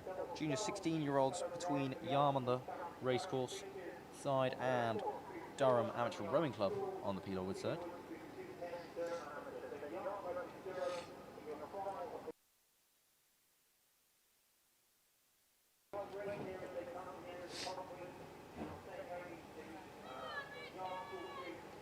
Actually, two races on the river at the moment. Just coming past my commentary box is race 228, the Open Elite Ones between Tees and Broxbourne. It's Broxbourne that are ahead in the, Tees that are ahead on the racecourse side that you can't see on the camera at the moment, with about a 2 boat length lead in event 228. So looks like Tees will get themselves, that one man in that boat will get themselves some silverware. But back to the race on the camera, event 226, the women's junior 16-year-olds. Yarm on the racecourse side, taking a very early lead here, coming up on Hillbead landing station. Just saying to Durham, listen, we're going out hard and we're going to hold it. And unless something catastrophic happens for them or Durham brings something out the bag, this result looks pretty decided in the favour of Yarm School. So them just coming past my commentary box now, just extending their lead. So Yarm able to get themselves what seems to be one of many bits of silverware that they've been able to pick up during this day of rowing here at Durham. So Yarm proving themselves as a mainstay in this kind of schools having a great program clearly down at Yarm School. Which will be good for universities. You know, I'm sure a lot of universities will be looking at these guys today, but I digress as we start the Open Elite B. Eight-man boats. They are sweeping today, and it is Sheffield Uni on the racecourse side. We've been calling them the Bees all day because of their black and yellow unis and blades. And on the Pilar Wood side, St Cuthbert's, one of our Durham colleges.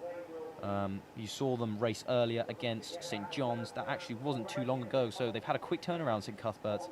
You can see on the camera the crowd that's watching St Cuthbert's. They'll be cheering them on. We're actually stationed in St Cuthbert's boathouse, so as a little bit of a thank you, I feel like I should cheer them on as well. But it's actually Sheffield University taking this lead so far.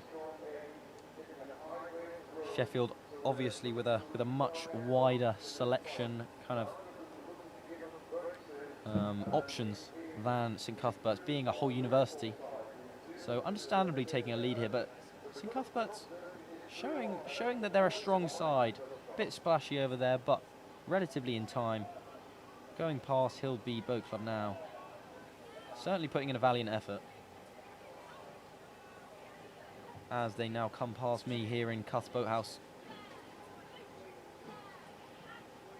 Sheffield Uni with about a length and a half on St Cuthbert's. So despite St Cuthbert's being able to see off their rivals of the College of St John's, which I'm sure they will still remember despite losing this race, they will not get their hands on the coveted first place of the category. That will go to Sheffield University.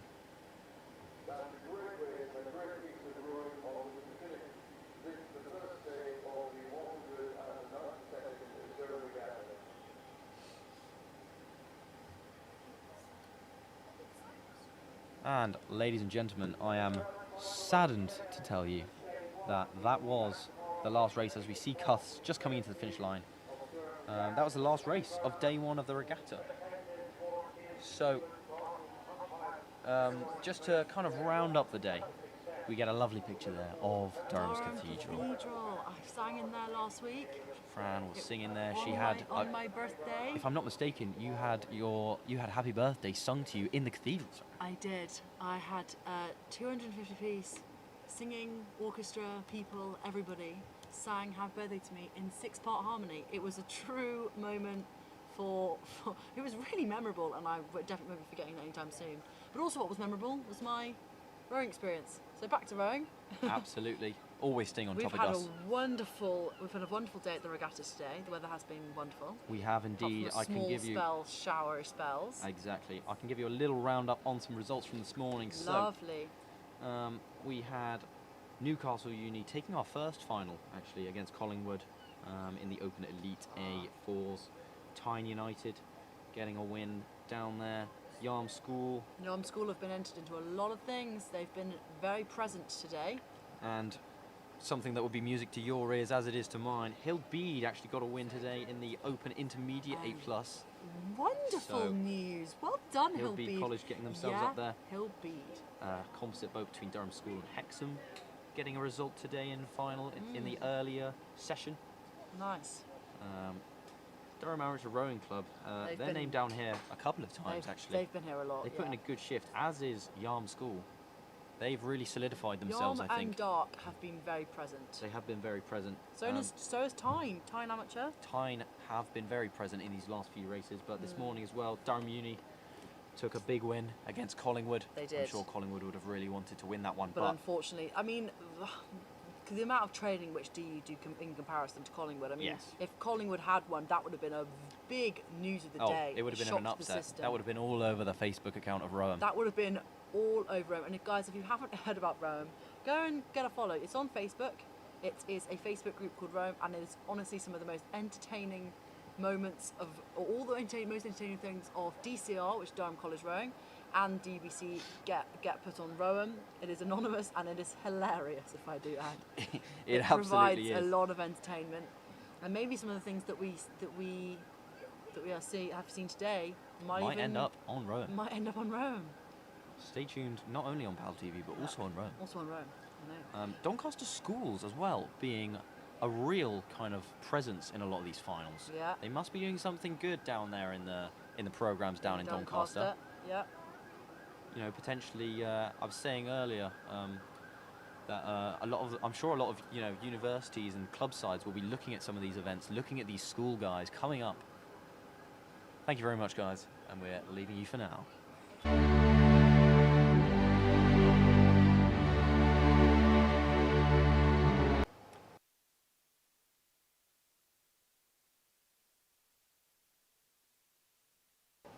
Ladies and gentlemen, a full